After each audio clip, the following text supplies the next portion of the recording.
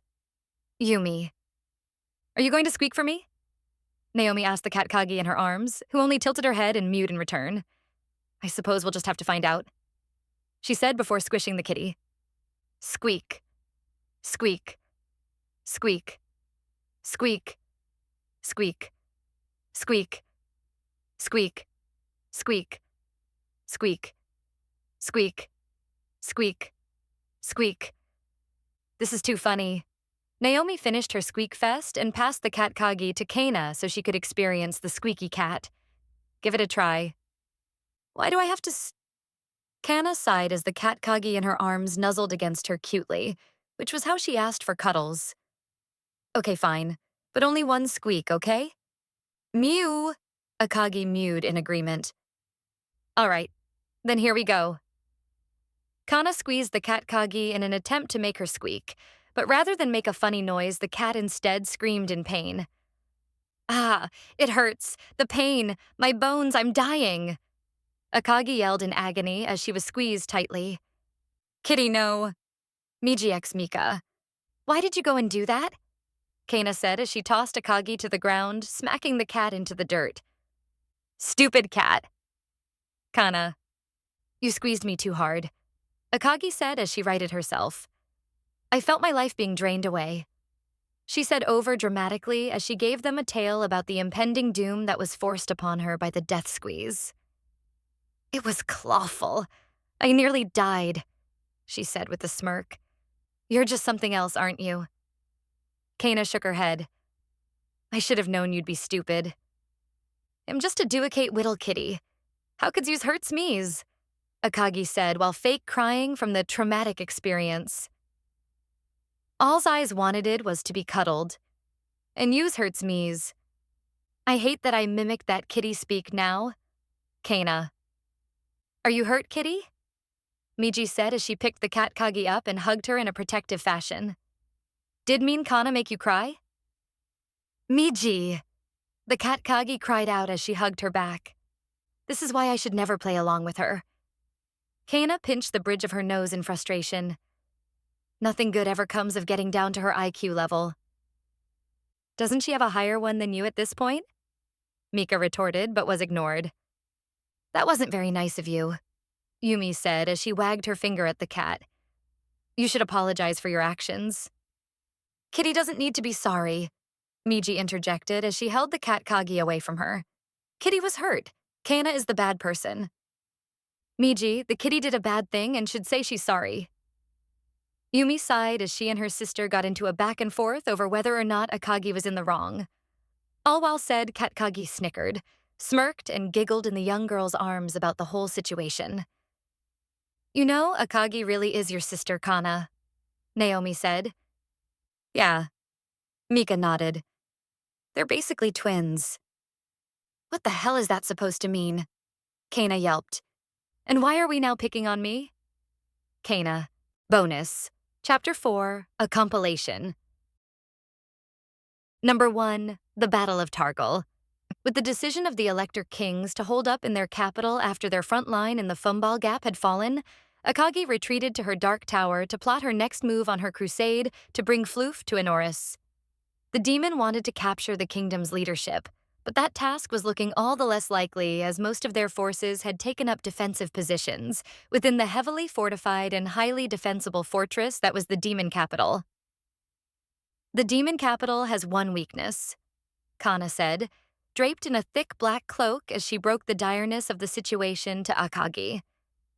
They'd begun planning their invasion of the Demon Kingdom's capital city ever since the retreat of their army and were discussing what kind of forces that would be needed to storm the city. The outer walls are thick stone, reinforced with magic. However, at several points along the exterior, there are areas to allow water to outflow. They are little more than drains. Kana explained the weakness as Akagi began sifting through some black powder that she'd been pouring into a large jar. Unfortunately, you would need an explosive force far beyond anything on Earth to take down those walls. She said as the candles flickered, including the one she'd been holding, which had gotten a bit too close to the large container of black powder Akagi was hunched over. If the wall is breached, Targal will fall, Akagi said as she grabbed Kana's hand and pushed it away to prevent the fire from getting too close to the powder. So even if it is breached, it would take a number beyond reckoning. Thousands to storm the city. Kana exclaimed in protest as Akagi walked to the balcony that overlooked the Samoya Plains. Tens of thousands. Akagi replied, seemingly certain that they had the forces to do just that. But Oni-chan, there is no such force, Kana said as the two stepped onto the balcony only to be greeted by a mighty war trumpet and the unholy sight of tens of thousands of Akagi soldiers. Each were wearing makeshift armor, mostly made from kitchenware and other random things found around the house. They were excited, cheering, and amped up for battle as many banged their pots and pans together in a cacophony of floof and, more importantly, bloodlust. Bang. Bang. Bang. Bang, bang. Bang. Bang, bang, bang. Bang, bang. Bang. Bang. Bang. Bang. The sight of such an awesome force left Kana shocked, and with one hand, Akagi quelled the chatter of the Akagi. A new power is rising. Its victory is at hand, Akagi said, a smirk forming on her lips as the Akagi began to cheer. This night the land shall be stained with the blood of demons. March to Targal.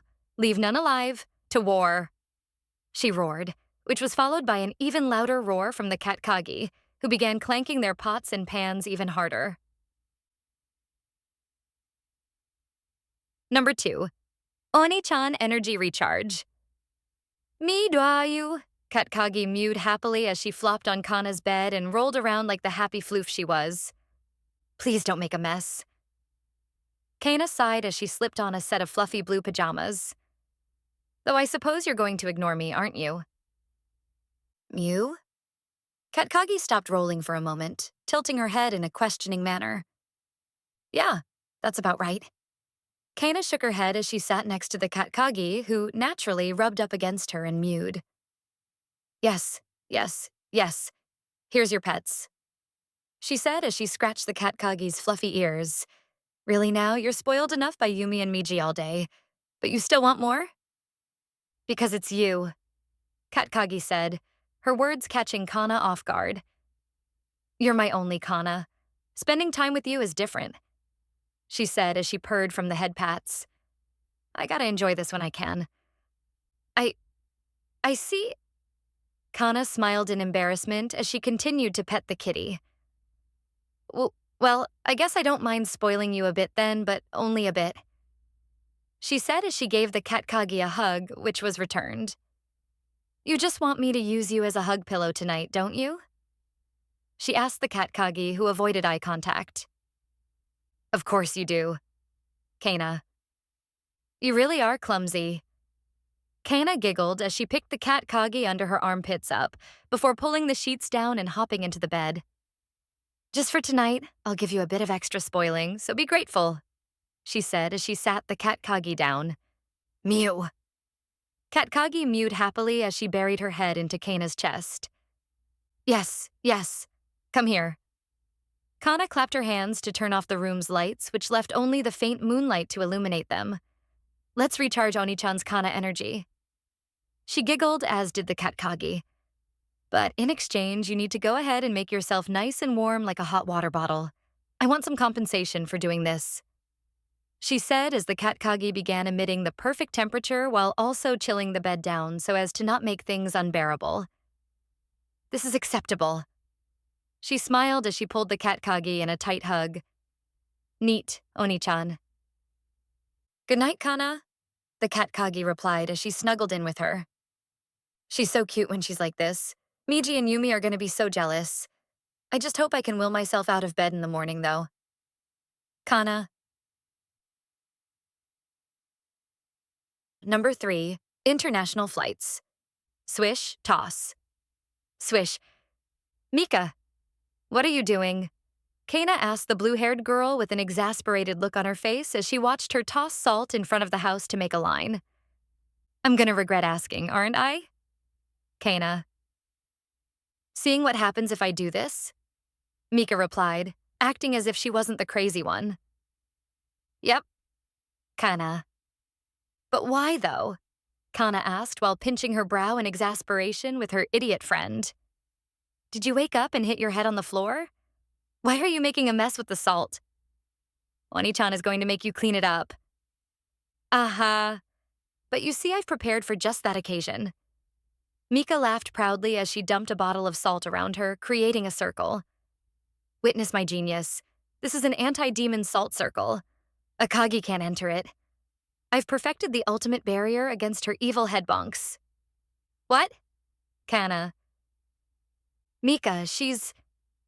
Kana was about to say something but stopped when Hishia put her hand on her shoulder, shaking her head and indicating not to retort. Just let her be stupid. At this point, I'm just curious to see what's going to happen more than anything else. Hishia sighed. Probably Mika on a deserted island for another week. Kana agreed with her girlfriend and decided not to give Mika what she wanted. You do realize that's not going to work, right, Mika? There's no way Oni-chan is weak to something like that. I don't even think the actual yokai we used to have in Japan were deterred by it. That's probably just some nonsense created by villagers. Kana. We won't know until we try.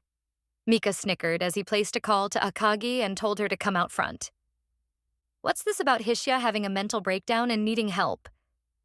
Akagi appeared moments later. I was told that it had something about the realization that she can never snuggle with the supreme kitty pillow. She smirked as she looked at the dragon. Mika.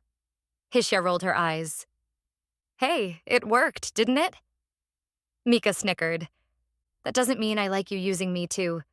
Never mind. Hishia. Oni-chan, please punch her. Kana asked her sister to punish Mika.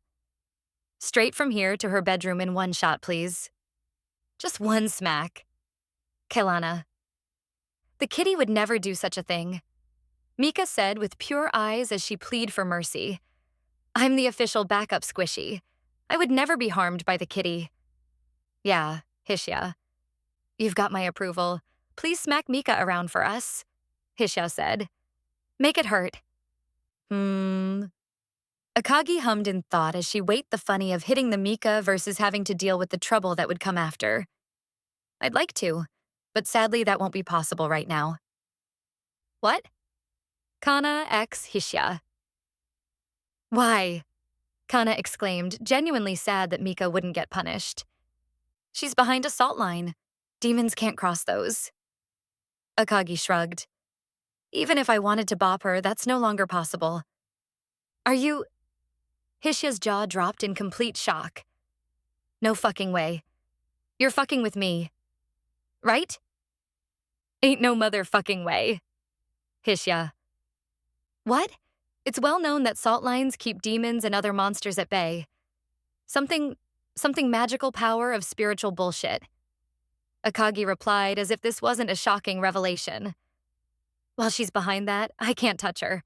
The Mika is safe and sound. Really? Kana asked, completely dumbfounded. You're serious? So that means we can just trap you behind one and you're fucked? Hishia's words tumbled out of her mouth. I suppose so. Akagi shrugged. I'm shocked you didn't try that sooner since it's a pretty big staple in mythology. Yokai demons and salt don't get along. Kana, we need a big bag of salt, Hishia said as she turned to her girlfriend in a hurry. I'll make sure you get visitation rights. Visit? Wait, what? Kana squeaked. Hishia, we're not sealing Oni-chan behind a salt line. Yes, we are. Hishia. Especially since I'd just kill you before you got the salt. Akagi nodded with a smirk. Go ahead and try it and see what happens. Fair, Hishia said with a wry smile. But still, this info needs to be leaked. The world can be saved. All we need to do is mine some salt. Too bad the internet doesn't count as a real source. Hishia. Oh yeah, and one more thing. Akagi said as she walked over to the safe Mika. I fucking lied. She said as she put her hand on Mika's shoulder, her smile terrifying the blue-haired girl. I knew it, Kana yelled. I knew it was bullshit. Damn it, Hishia. This was all a big joke. Ha ha ha. Funny, right? Mika said with a nervous laugh. The kitty wouldn't hurt me, right? Hey, Mika, Akagi said as she continued to smile. Yes? Mika squeaked out a response. Would you like a direct flight or one with a couple of layovers? Akagi grinned as she winded up for a punch. Number 4. A child's love is pure. Mew, mew, mew, mew. The cat Kagi happily mewed as Miji hugged her. The two were sat together on a large, fluffy blanket that had been placed in the living room and were rolling around together while some of the others watched. It was an adorable sight of girl and kitty, enough to give someone diabetes if one got to close for too long. Kitty, Miji said with a happy smile as she pulled Akagi to the blanket with a giggle. Time for huggies. She giggled as she pet Akagi's ears, fluffing each one with care. Hug the kitty, time for pets. Fluff, fluff fur, fluff, fluff, fluff, mew. Cat Kagi mewed happily as she was given attention, her heart filled with joy and happiness. You know, I wonder what she's going to do when Miji grows up and doesn't want to pet the kitty anymore.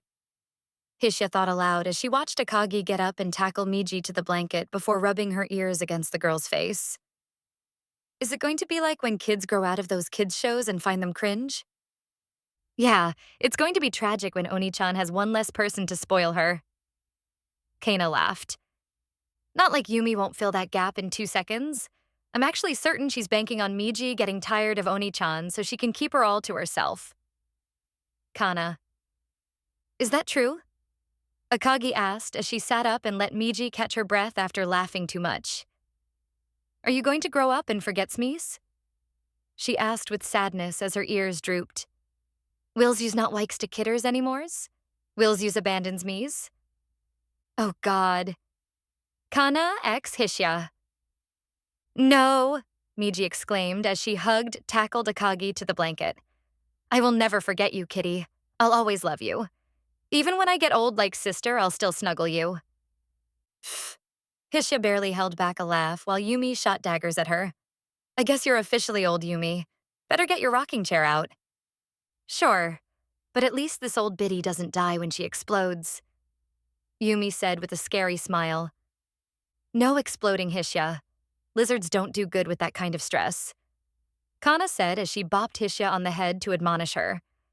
I don't think anyone appreciates exploding. Hishia retorted as she swatted at Kana's hand. The kitty does. Miji squeaked as she continued to hug Akagi. The kitty said she likes to explode. Mew. Akagi mewed happily as she was squeezed. I'll explode for you whenever you want, Miji. She snickered. Many such kabooms can be had. Really? Miji squeaked, her eyes sparkling in expectation of the exploding cat. No. Exploding. The cat, Yumi said with a stern voice. But sister, Miji pouted. The kitty likes to explode. At least wait until you're older. Yumi sighed, partially giving in. Honestly, at this point, she might just find it all one big joke. Yumi. Aw, sister is no fun, Miji said as Akagi pat her on the head as the two sat up. It's okay. You've got me. Akagi smiled as she hugged her. How about we snuggle tonight to punish your sister? We can even be kitty friends. Hooray! I get to sleep with the kitty. Miji cheered as Yumi rolled her eyes. Fluffy friends. I suppose a child's love really is pure. Kana shook her head, though she did smile as it was a cute sight. Yeah, and at this rate Miji might really turn into a second Yumi. Hisha nodded. The world will not survive that. And what's that supposed to mean? Yumi hissed. Are you saying I've got a problem? You're a kitty-obsessed maniac. Kana x Hisha. Yumi did not retort, knowing they were right. Shut up. If you're not careful, you might get booted from the top squishy spot by your sister. Hisha snickered, her words causing Yumi to summon her staff. You take that back right now. I am the supreme squishy. Yumi. Nah, it's more likely they'll both end up sharing the kitty in a harem. Kana said as Yumi shot a blast of magic at her, which Hisha stopped with her left hand. Oi, what the heck? She glared at Yumi, who merely smiled back. Hisha started this whole thing. Blast her. Kana. Kana, I'd start running if I were you. Hisha said, shooing her off as Yumi readied another blast. You're not going to help? Kana said, leaping up from her seat while also staring daggers at her girlfriend. No? Hisha replied with a smirk and a wink. I bailed you out once. The rest is up to you. Have fun. You bitch, I'm going to get you for this. Kana. Don't worry, I won't leave any scars. Physical anyway. Yumi said with a scary smile. Have you said your prayers? I can give you some to pray to the kitty goddess if you want. Yeah. No. Kana said before running away, followed closely by Yumi.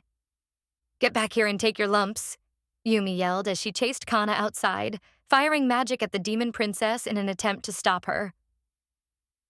Boom. Zap. Flash. Kitty, what's a heart?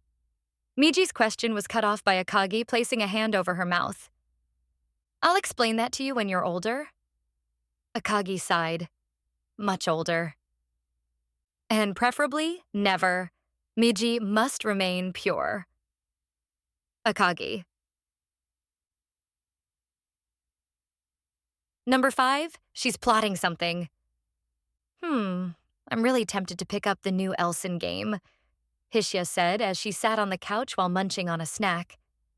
She was waiting for Kana to get home after school and was relaxing in the living room, scrolling through the internet to pass the time.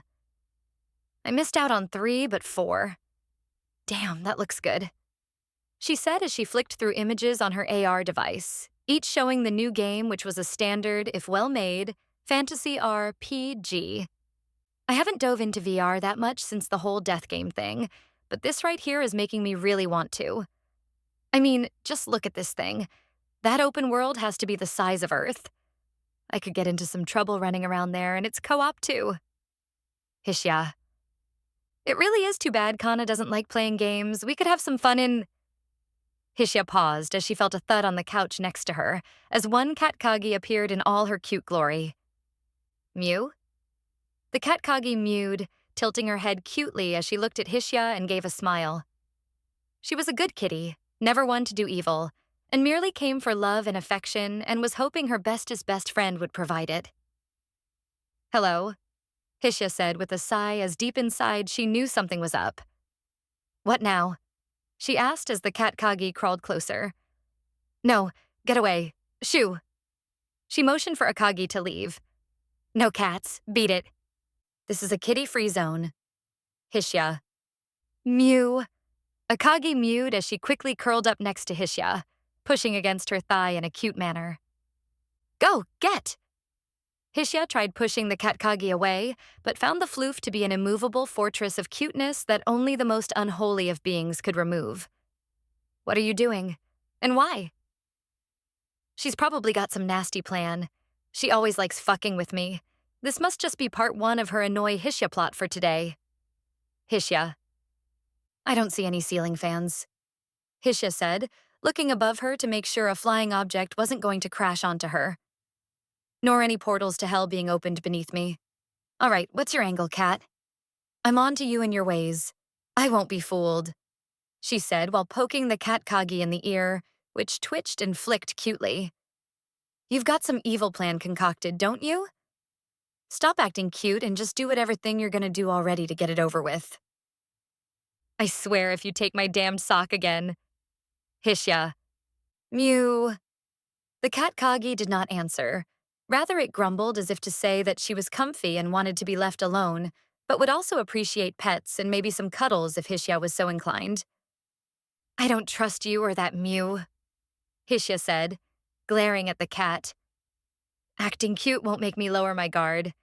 You might look adorable, but on the inside you're a vile creature that like messing with me, she exclaimed as Kana entered the living room. Why are you yelling? I could hear you on the front porch, Kana asked as she put her school bag on one of the chairs. At least let me be home for 5 minutes before you start acting out. Do you need attention?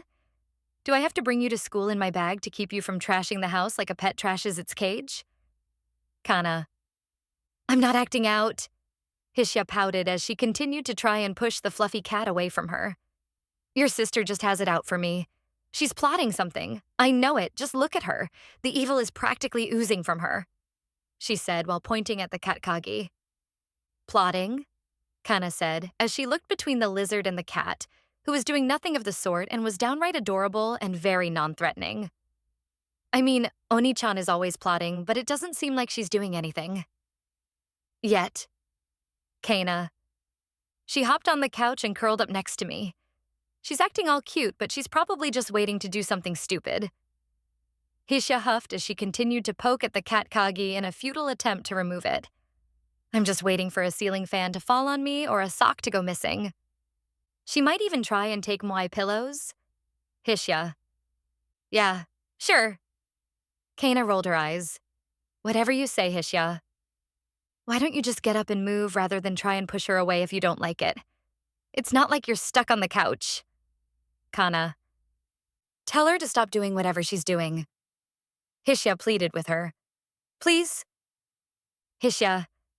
Did you ever think that Oni-chan is just snuggled up against you like that because you're warm? Kana shook her head as she listened to Hisha whine. What? Hisha replied, confused by her reply. Your body temperature is noticeably higher than a human's even when you take a human shape. So naturally the cat is going to want to lay against that. Kana looked at her girlfriend like she was an idiot. And this is Oni-chan, so... She indicated with overly dramatic hand gestures that Cat Kagi was a simple yet foolish creature that did not think too deeply about its actions. Like seriously, Oni-chan has an entire cat mode dedicated mind that she uses. What else do you think this is? Kana. It can't be that simple. Hisha protested the simplicity of Kana's deduction. Despite what she and the idiots at the estate say, she's not a real cat. She might act like one sometimes, but she's still her. People don't just start acting differently because they take a different form. Akagi is still Akagi no matter how fluffy she makes herself look. I'll refrain from pointing of the irony of her words, considering she's a human-turned-dragon who has a pillow hoard. Kana. Ah, wah, wah. Katkagi let out a big yawn, interrupting their discussion. Warm. Lizard. Sloop, she said before drifting back to sleep. See, Kana smirked as she was proven right. You know what? Fuck off, Hishia said, while accepting her fate as the Katkagi's temporary hot water bottle, not for a second entertaining the thought of simply moving away, which Kana found hilarious. So, number 6, ravioli, ravioli. Mika whimpered as she looked at her math test, which was covered in red marks. And here I thought I did good on this one. Mom's gonna kill me. Mika. Serves you right for playing around too much and not studying. Kana snickered at her friend's self-inflicted misfortune. Now you've got to take the makeup exam. Have fun. Please teach me, Kana. Mika pleaded for aid from her friend as she practically threw herself at Kana's feet. My brain isn't meant for these kinds of advanced things. Yeah, because it's meant for fluff and sleeping only, it seems. Kana. Why did they put letters in math? Why? Who did that? Tell me. Mika.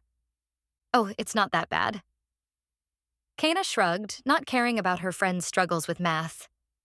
And imaginary numbers are actually super easy when you get down to it. You just gotta memorize the formulas and boom, it's done.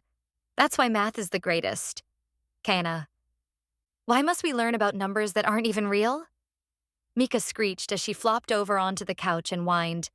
Akagi, please destroy the school. I don't want to do this anymore. Make it go kitty kaboom. No pleading for my sister to commit terrorism so you can get out of your math test. Kana rolled her eyes. Besides, I'm sure that Oni-chan would just tell you to buckle up and do it yourself. Oni-chan is big on personal responsibility after all. Someone as mature as her would... Come on, Mr. Toaster. Let's go have fun in the bath. A Katkagi interrupted Kana's words as she traversed the nearby hallway, briefly coming into view as she passed the doorway. She was carrying a shiny metal toaster in her hands as she happily walked toward the stairs.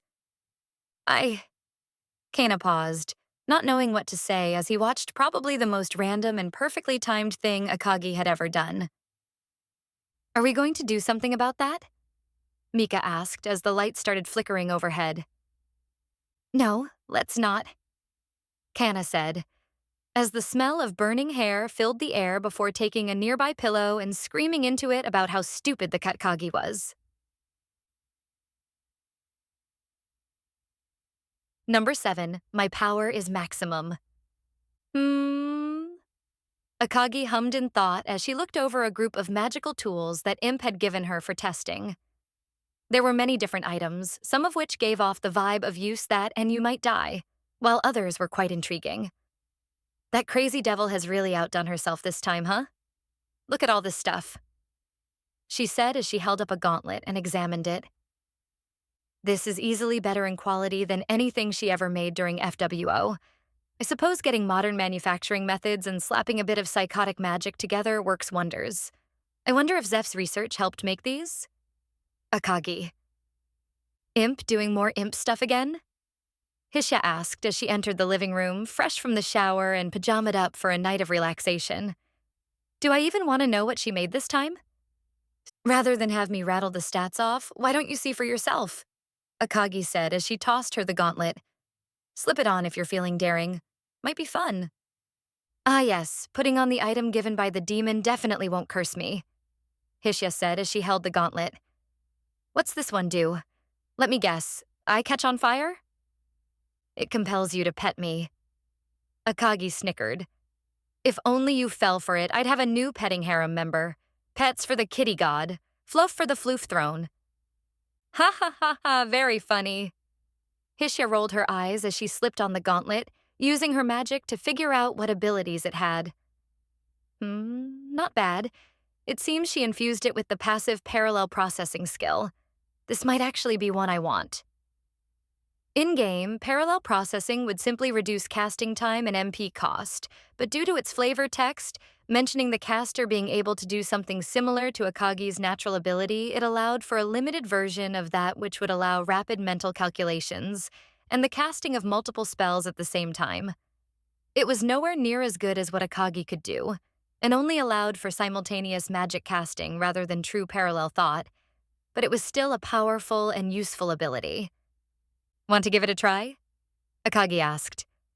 Later, what else did she make? Hisha asked as she sat on the couch across from her, looking at the various pieces of gear laid out on the table.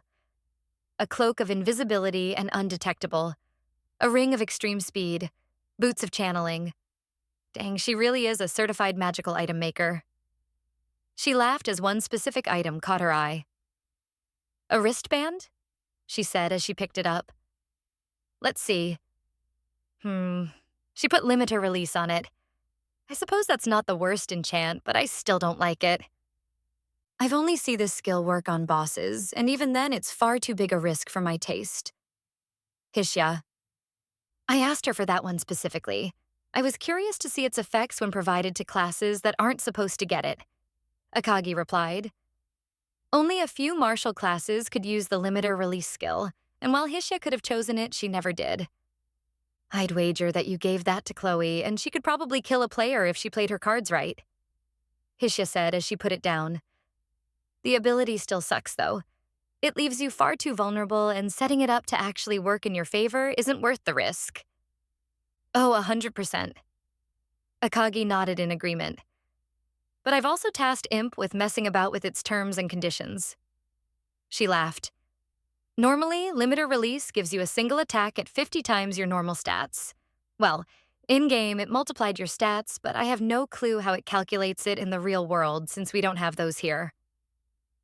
Thankfully. Hisha rolled her eyes before a thought flashed through her mind. Wait, what would happen if you used limited release? Akagi is fucking busted OP. If she activated that, what would happen? Would reality go whoosh? Hisha. My current running theory is that it would generate so much power it would implode reality. Akagi laughed. But in all seriousness, I have no idea if that's actually what would happen, but suffice to say, I'm very wary of trying. Is that how you'd blow up Enoris? Hisha asked as she looked at a small dagger. Maybe. If I was going to nuke that world, I'd be tempted to give it a whirl then. Akagi paused as she thought it over for a moment. However, the danger is that with so much power running amok, it could also kill me too, since I have no way of knowing if my existence could actually tolerate that level of energy. I could easily go poof along with the nearby interdimensional Culster, and I'm not exactly a fan of that, nor would anyone else be since they'd go poof alongside me. Akagi. At least the kitty would make good fireworks. Hisha laughed. It would definitely be my most impressive explosion, Akagi said with a cheeky smile. Number 8, the stupid cliché. This is so stupid. Yumi fidgeted, embarrassed by the white apron the girls had put over her usual attire. She's never gonna go for it. She's gonna think this is so stupid. Yumi. I don't know. This is Oni-chan, Kana said while barely keeping her laugh in check. She's gotta be into this stuff. And if not, we get a laugh. Kana. Yeah, we might have set you up for a night of no sleep at this rate, Mika said while giggling. I mean, I wouldn't say no to that. But this is embarrassing. It looked like I'm desperate for attention or something. Yumi. She's gonna be here any minute, so go stand by the door and get your game face ready, Kana said while pushing Yumi to the front entrance before she and Mika fled to hide behind the corner and watch. Make sure you smile. Mika giggled before Kana pulled her behind the corner to keep her out of sight. Whatever. Yumi sighed as she straightened herself out mere moments before Akagi opened the door. I swear Imp and the Fox are going to be the... Akagi paused, speaking into her phone as Yumi put on a clearly embarrassed look as she leaned against her seductively. Welcome home. Would you like dinner? A bath? Or me? Yumi asked, her cheeks bright red as she recited the line. I'm going to kill those two for making me say that. Yumi. Dinner sounds good. What are we having? Akagi said, patting Yumi on the head as she walked by and headed into the living room where she continued her phone. Yumi hadn't expected any real reaction from the demon, but being entirely passed over for food somehow left her crushed. I'm going to double kill them. Yumi. Oof. Yumi is less appetizing than dinner, Mika said while continuing to chuckle. I should have known she wouldn't be interested, Yumi said, defeated as she hung her head in defeat. Oni-chan probably knew what was going on and decided not to play along. Kana said while trying to hold back laughter. You're all idiots, by the way, Akagi yelled from the living room. And Yumi, if you're going to do that whole routine, it's going to be from the heart. Really put your back into it. If you need some advice, ask Hisha. She's got that whole thing down to a T for when she uses it on Kana. Haha. Kana nearly choked on her own spit, embarrassed. Oh? So you got the older woman to do it for you? Mika smirked, nudging Kana in her side. You sly dog. Shut up, Mika, Kana said as she flicked her in the forehead. Number 9, Kitty in a Box. What is this? Hisha sighed upon realizing that more stupid was coming her way. She'd gone into the kitchen to get a soda, and when she came into the living room to relax, a Akagi was sitting in a cardboard box on the floor. And why must it be me that has to deal with it? Hisha. Mew. The Akagi mewed happily from its box before pointing to the sign taped to the front and tapping on it rapidly. 1 pet equals 1 mew. Buy 5 mews and get the 6th mew free. Hisha shook her head as she walked past the cat and ignored it. Well, too bad. I won't be buying even a single mew. Whimper. And? Cry all you want, but there shall be no purchase today, Hisha said as she cracked open the can. Go panhandle somewhere else, cat. I'm sure another sucker in this place will give you what you want. Whine. Seeing that her first avenue of attack had failed, the Akagi quickly got to work pulling out a marker and drafting up a new sign that said, Do you not have a heart? I haven't gotten a single pet in days. Please help this poor Akagi to survive in these troubled times. Oh, I've got a heart, but that doesn't mean I'm going to reward your attempt at guilting me. Hisha rolled her eyes before taking a sip of her drink. Do better. Hiss. The Akagi hissed before changing the sign up once again, this time to say, 1 pet goes a long way. Only a single pet will sustain me for the day. Where is your humanity? I left that in FWO. Hisha snorted. Now I'm a dragon, and I don't feel a need to pet you. Mew. The Akagi let out a mighty mew before puffing out her cheeks and furiously writing another sign that said, I'll upgrade the deal to 6 mews and 1 snuggle. That only makes me want to pet you even less. Hisha shook her head. Snuggling with you ain't my cup of tea. Bitch. The Akagi clicked her tongue in irritation before getting out of the box and angrily dragging it out of the room in a huff. That's right. Hisha snickered as she scrolled through various forums. Stay mad. Huh, huh. Stupid cat. Number 10. Class rep. We can't leave any room for creative interpretations, so let's clean up the language here, here, and here, Kana said as her hands flew over her AR keyboard. She was lying on her bed typing into a word processor on her AR device, and whatever she was writing was an incredibly large and technical document. I'll mark some extra spots for editing later, and we'll run this preliminary draft by Oni-chan when she gets back, she said, swiping the document in front of her away just as Hisha knocked on her door. You busy? Hisha said as she popped her head through the door. That's not going to stop you, is it? Kana said as she sat up. And why knock if you're not even going to wait for an answer? Doesn't that defeat the purpose of the door? How can you take away his one and only job like that? Fair, Hisha said as she closed the door behind her while ignoring Kana's chuckles at her own reaction. What you up to anyway?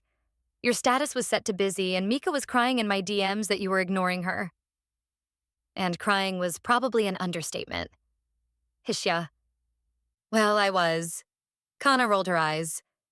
I'll get back to her stupid messages about homework later. She's a big girl. She can wait. That girl will never learn, will she?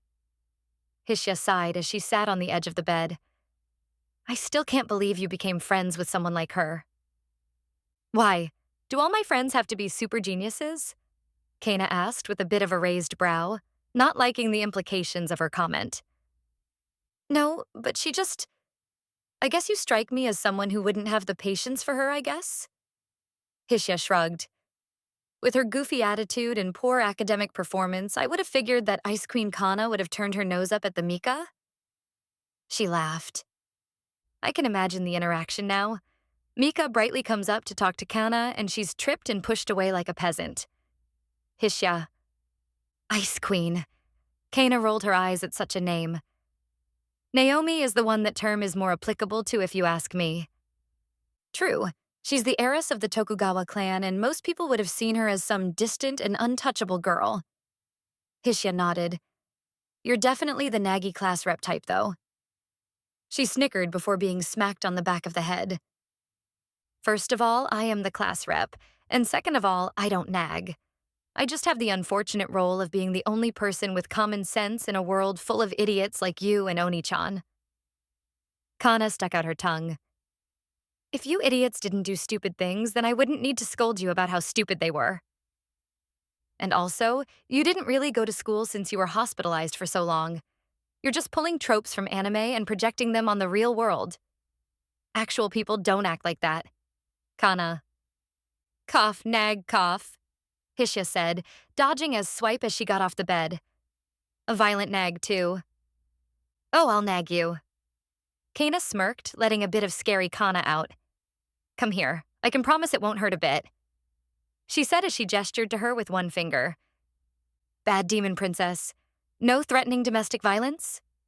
Hishya said, wagging her finger in a tutting fashion. That's not appropriate. Oh, it won't be just a threat when I'm done with you. Kana replied with a wicked smile. Ah, I see what's going on. You're just lonely and need a bit of affection. Hishya smirked. I thought I told you to be honest with your needs, Kana. I'm here to help you. She said as she pat her on the head in an attempt to embarrass her. Oh? Kana grinned as she stood up and grabbed Hishya by the scruff of her shirt. How cute, but I suppose that's just part of what I like about you.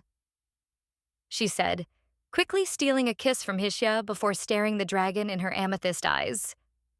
What do you say we have a bit of fun right now? She said with a smile, her eyes boring straight into Hishya's soul and making the dragon feel something deep within her heart. It was as if the girl in front of her had an all-encompassing presence, one that tugged a primal instinct within the dragon and made Hishya want to lose herself in Kana's sky-blue eyes. Wouldn't that be nice? She said, whispering into Hishya's ear her words seductive and seeming to have a bit of compulsion to them. Oh, God. Hishya. No using scary Kana to seduce me. Hishya hissed as she backed away, shaking her head to put the bad thoughts out of her mind. I thought we agreed on that. Bad Kana and bad me for nearly giving in. Hishya. Killjoy. Kana chuckled, returning to her normal self. But you looked awful tempted. She said with a cute expression as she put her finger to her lip as Hishya imagined devil horns and a tail on her girlfriend. You fucking succubus. Kana.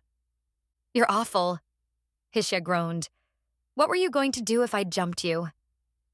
Dragons are already pretty fucking passionate about that kind of stuff, Kana. I don't need you making it worse with your goddamn sexy charm that tickles something within me that I wish didn't exist. Hishya. Dunno, probably have a bit of fun. Kana snickered before being bopped on the head by her girlfriend. I swear, scary Kana might just be a greater threat to the world than Akagi. Hishya sighed. You might actually use your powers for evil. Kana set upon the world is honestly an equally terrifying thought to Akagi. At least that idiot just wants attention. Kana, on the other hand. Hishya. It's not my fault that you're so weak-willed. Kana laughed as she flopped back onto her bed. To be wooed so easily by a 17-year-old really shows just how bad you are with this stuff. No 17-year-old has fucking eyes that make me want to go crazy just by looking into them like that. It's not normal for my girlfriend to basically be a demon either. Hishya. Oh well, just means I get to go back to my drafting. Kana said as she sat up and pulled open her document again. Yeah, before you rudely tried to tempt me, what were you doing all afternoon? Hisha asked. You seem pretty busy. Here, I'll link you to the document. It's open access, so please don't go screwing with it, otherwise. Kana smirked briefly, letting scary Kana back out before returning to normal. I won't. Hisha shivered as she opened the link. Draft. Do Metter Constitution? She yelped. Wait, you're writing it? This sounds so stupidly LARP, but it's real. It's so cringe but so cool. Hisha. Oni-chan asked me to give it a whirl as well as prep a set of laws to accompany it, so I spent the afternoon getting my thoughts together. Kana answered as Hisha scrolled through, the dragon noting that drafting an entire foundational document wasn't something usually done in an afternoon. It's nowhere near complete, but I think it's enough for a first draft. Should be pretty close to the final version if I'm being honest. Yeah. Hisha shook her head, not caring to think too deeply about it anymore. Hey, wait a second, she said, scrolling back up to something she'd barely caught on first glance. Kana, why is slavery explicitly allowed as part of this constitution? The fuck is this? Hisha. Because Oni-chan technically has slaves, so naturally it needs to be legal. Kana replied, understanding her concern and revulsion. I don't like it either, but that was a mandatory inclusion per Oni-chan. But look, I've drafted it in such a way that it is restricted to Oni-chan only. Nobody else can own slaves, and Oni-chan has no interest in ever allowing people to be enslaved unless it's 1. To her, and 2. A willing agreement with her. So this is really a big nothing burger at the end of the day when you realize it's just codifying Oni-chan's relationship with some of the clan members. Not to mention that she doesn't really treat them any differently than the others. They even get paid and have vacation time. More than people in Japan get too. Kana. I have a million things to say about this, but I'm not going to since it's just as impactful as the complaint box. Hisha sighed as she swiped away the document. Is there even a point to something like this anyway? Won't Akagi just do whatever she wants? Laws have no real meaning to her. Insert joke about it not being worth the cloud it's stored in. Hisha. I mean, it's not meant to bind her, Kana said with a shrug. Oni-chan can tear it up and do as she pleases, but she wants a concrete set of rules for everyone else.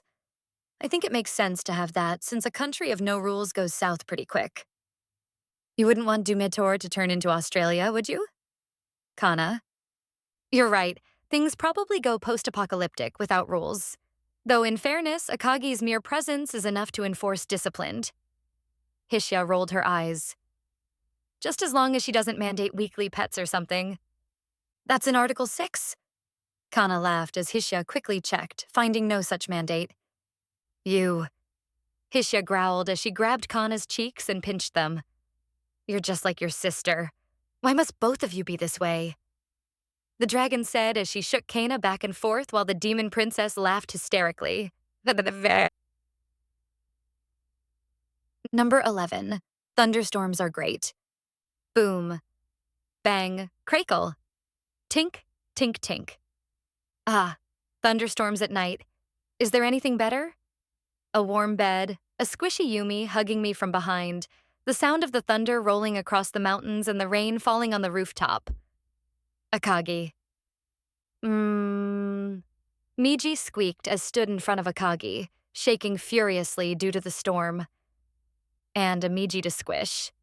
Yup. Thunderstorms rock. Go inclement weather. Woo, Akagi. Come on in, Miji. Akagi said as she lazily opened up the blanket and invited Miji under the covers. I'll keep you safe in here. No evil thunder boomers will get you if you're beside me. The demon said as she slowly opened one eye. Okay, Miji said quietly as she quickly dove under the covers, burying herself in Akagi's chest. Yep, I've won at life. Akagi. Akagi hummed internally as she happily rubbed Miji's head to calm her down, enjoying herself thoroughly as the thunder crackled and boomed outside. Did you make that thunderstorm? Are you messing with the weather patterns just so Miji will get scared? Yumi. No, I didn't make the storm. But... Akagi. Kerbang. Eh. Miji squeaked as a massive strike of lightning echoed outside, hugging Akagi tighter. I'm not against manipulating it in my favor. Akagi. Lolicon. Yumi. That's the forbidden word. And I'm not. Liking the cuteness that is Miji and wanting to spoil her does not a lolicon make. I enjoyed doing this with Kana too when she was younger. Akagi. With how much you enjoy playing with my sister, I'm starting to suspect it. Couple that with Katkagi and well, we may need to move that intervention up. Yumi. Hush! I'll shrink you later and we can snuggle during a thunderstorm in my shadow. Akagi. Just don't go traumatizing Miji, please. Yumi. I can only promise to try. Akagi. Number 12. Girl Talk.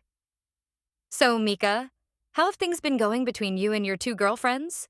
Kana asked as she handed the blue-haired girl a cup of tea. The three of them were spending the night at Naomi's, ostensibly to help a certain two girls study, and were winding down for the night and relaxing in their pajamas. I haven't really heard too much about them, other than the usual statements about their adorability. A lot of said statements, if we're being honest. Naomi. Kana wants to do girl talk? Mika said in shock. Since when are you normal? What did you do with the real Kana? Yeah, are you feeling sick? Did you get a fever from too much of your sister's shenanigans? Naomi said as she felt her friend's forehead in a half-joking manner. Very funny, Kana said as she moved Naomi's hand away from her. Ha, ha, ha. Do you see how much I'm laughing at your joke? Let's not pick on her too hard. Naomi chuckled as she pulled away. Less scary Kana come to our sleepover. Yeah, we don't need that killjoy showing up. Mika snickered before having a pillow thrown at her. Anyway, what do you want to know? We've been doing fine. I'm mostly just curious about how you're faring with two simultaneous partners. Kana sighed as her friend moved back on topic. Handling one is hard enough, so I can't imagine having more than that. Plus, I still don't like the whole polygamy thing, but we won't have that argument again. Kana. Yuzu and Suzu are honestly pretty low maintenance. Mika shrugged as she took a sip, noting that it was a bit too hot still. We spend time together a couple of times a week, go on dates, or just generally relax together. We went to a really cute cafe yesterday, and they had fun playing with the cats. Are you always together with them both at the same time? Naomi asked. I've only seen the three of you all together, but you've got to have individual time for each of them, right? Of course, Mika replied. We mix things up that way they each spend alone time with me. Yuzu is coming over this weekend, actually. We're going to work on some crochet that she wants to give to her mother as a birthday present. It sounds like juggling custody of a kid. One gets Mika this week and the other gets her the next. Kana snickered. That similarity is not lost on me, but it's the best solution I can think of given I'm not like a certain kitty who can split herself in two. Mika rolled her eyes. Eventually, I plan on having the three of us move in together, which will probably make things easier. Move? Where? Kana asked, surprised to learn that Mika had any thoughts about the future. No clue. Mika shrugged. I haven't gotten that far yet. Yeah, and considering Mika has no plans for what happens after graduation, that's not shocking. Naomi commented as she took a sip of tea. I've come up with some plans. Mika stammered. It's not like I've done no planning. Sponging off Oni-chan is not a plan, Mika. Kana replied, doubting her friend. Oh, I can't, but Miji can. No fair. Mika pouted before laughing. Miji is basically Oni-chan's second child at this point. She'll spoil that girl to death before she lets her want for anything. Kana sighed. Why must I feel jealous, too? Stupid human emotions. Kana. Envious? Mika asked with a wicked smile, reading Kana's inner thoughts. I bet you want Akagi to just pull you aside and tell you she'll take care of you for the rest of forever. No, I'm good. Kana rolled her eyes. But seriously, what are these plans of yours? Hmm, it's not really concrete at the moment, but Akagi gave me a good idea about what I can do. Mika continued. We discussed my skills in photography, and she advised me to become a professional photographer-videographer. She said I could probably travel around and make a career out of showing people really cool places and taking really cool shots. That's... Naomi paused before turning to Kana. That's actually quite sane and reasonable. Impossible. Naomi. I was half expecting her to just join the RRT as a magical girl and collect a paycheck. Kana shrugged. But even then, that's more of a plan than I would have expected. Naomi nodded in agreement. Thanks for the support, you two. I've got the best friends, don't I? Mika stuck out her tongue. But yeah, it's a cool idea, and Akagi said she's willing to give me a bit of help.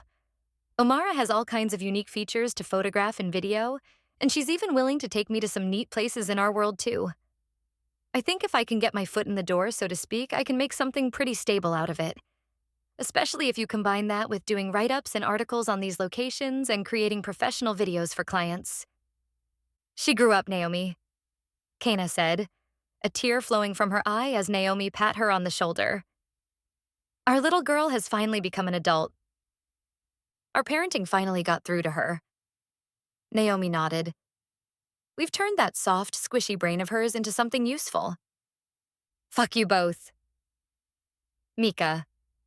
So Mika will have a stable job, 2 wives, and probably about 10 children, Kana said. I suppose it's about as normal as we could hope for her.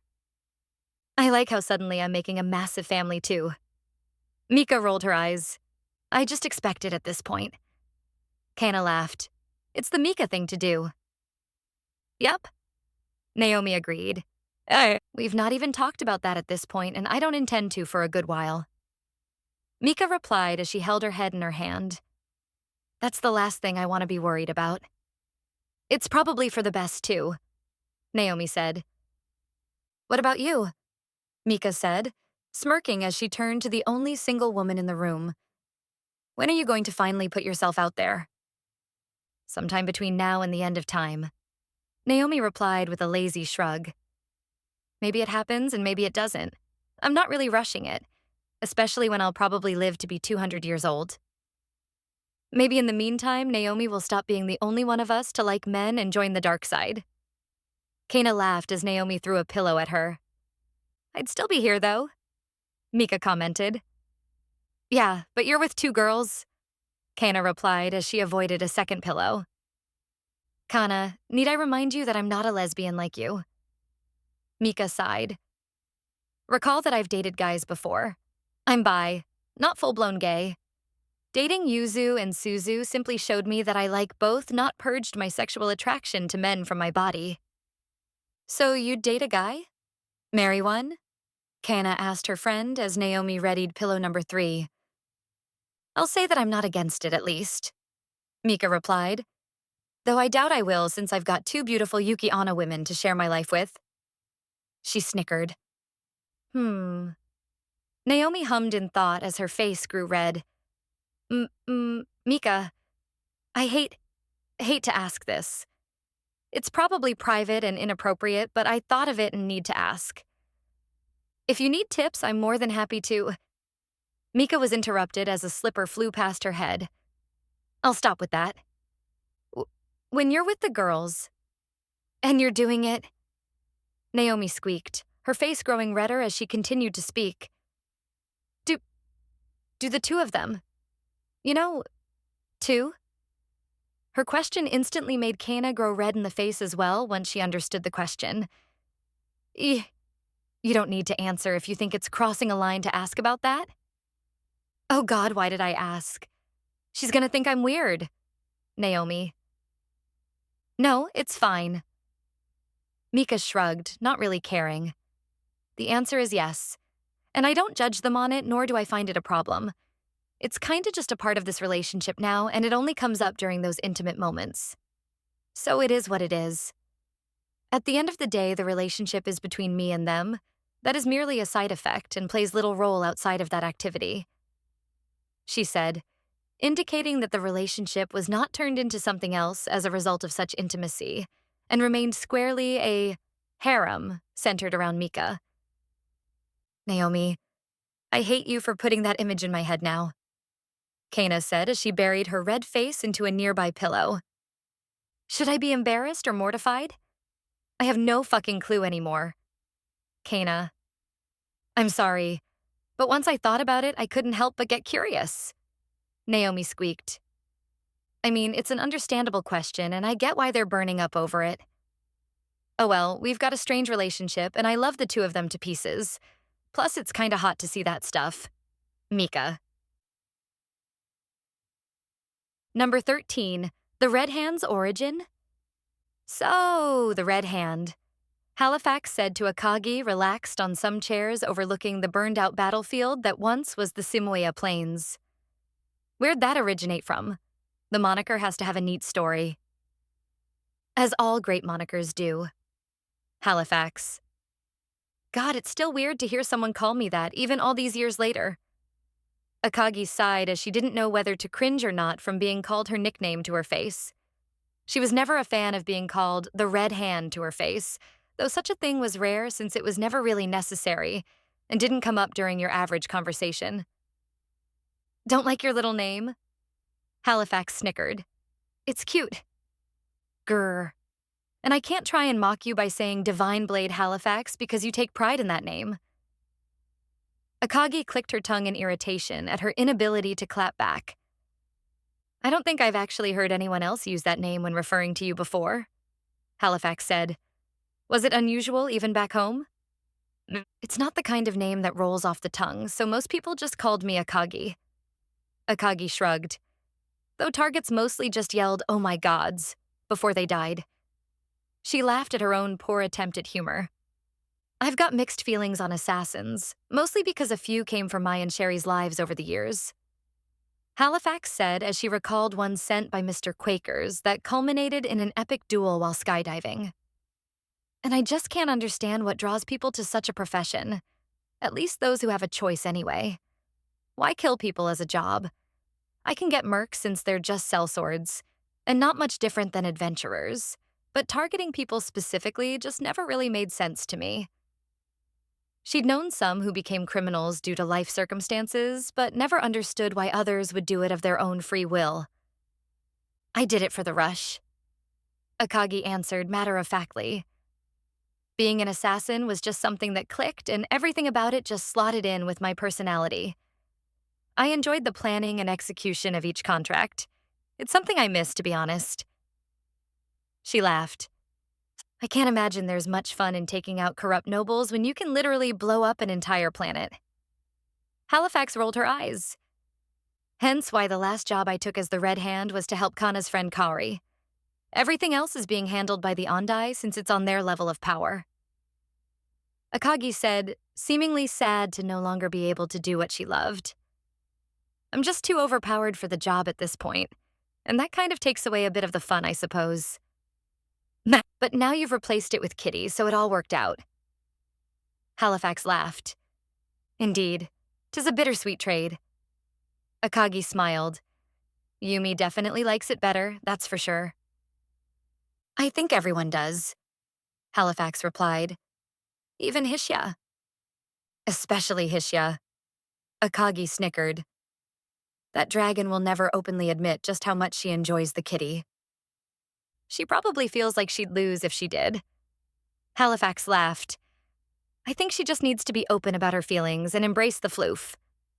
But back to the original question. You wanted to where the name originates from? Akagi thought back to the first time she'd heard it used in FWO. I believe the Imperial military was the one who came up with it. They made a big stink out of my assassination of one of their generals, and their pamphlets contained what I think was the first use of the name. If I'm remembering correctly, they had a pretty accurate picture of me, too. I think that was because the game basically cheated and gave them a digital PDF image of me to use on the poster. Akagi. So that's pretty mundane of an origin story, if I have to say. I figured it would be something more dramatic. Maybe one of your targets yelled, "Curse you, Red Hand," as you tossed them off a building. Halifax chuckled. I think I would have died of embarrassment if that's where it came from. Akagi rolled her eyes. But no, it would seem that it was just some lazy writer's decision when they were trying to figure out how to identify me. They took my calling card and then, poof, I'm the Red Hand. Maybe they picked the name out of a hat. Halifax laughed. Yeah. Akagi rolled her eyes. Either way, the person who came up with that name probably never realized how much it would spread and what it would eventually represent. Number 14, there can be only one. Transform? Halifax looked at Akagi, tilting her head in confusion at her question. They'd decided to relax and were playing old maid against each other since it was a card game that Akagi wasn't guaranteed to win. Yeah, I've seen you reform your human appearance before when Zeph damaged your arm, so I presume you can change your full appearance if you want. Akagi said as Halifax pulled a card from her hand. I never really thought about that. Halifax said with a look on her face that said, why did I never try and change it? This girl is adorably stupid sometimes. Akagi. How did you choose your current appearance anyway? Akagi asked as she pulled a card from Halifax's hand. Did you make it or was it just there when you started using a human form?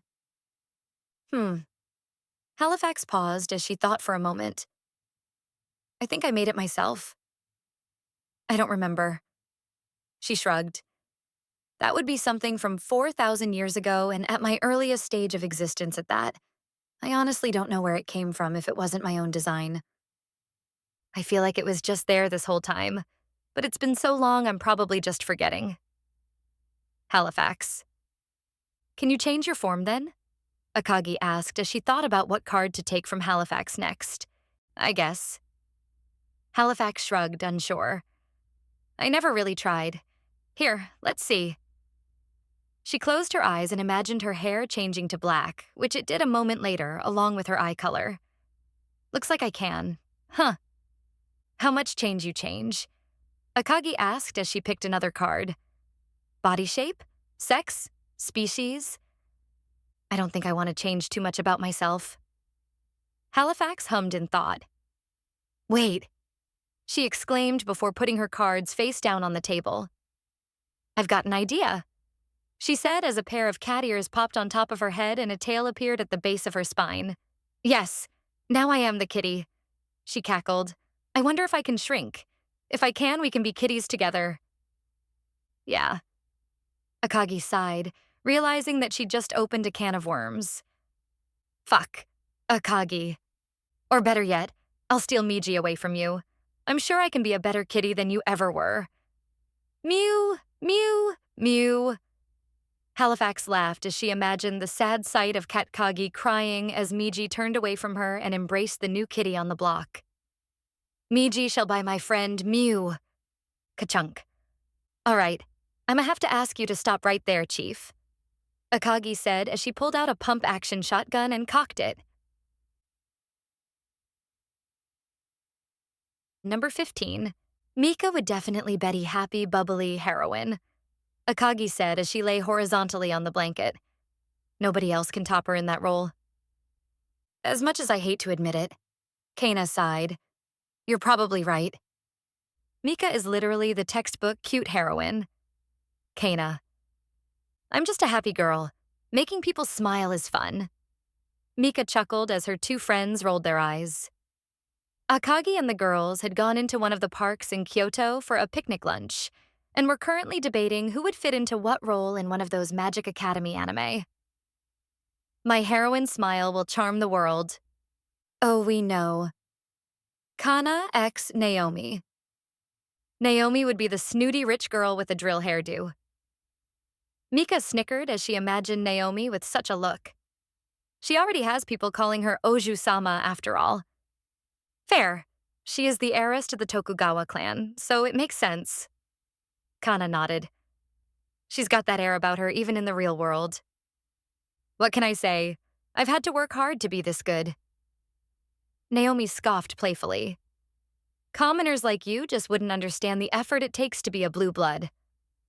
Oh, ho, ho, ho, she says to a member of literal royalty. Akagi chuckled as she pointed to the kana in question. Don't bring that up. Kana sighed. I don't want to be reminded. Akagi. Ohime-sama, please allow me to get your dress. Mika laughed at her friend's expense. We have to make sure you look great for the gala. Oh, she must be absolutely perfect. Hime-sama will sweep all those would-be suitors off their feet in her most beautiful dress. Naomi snickered.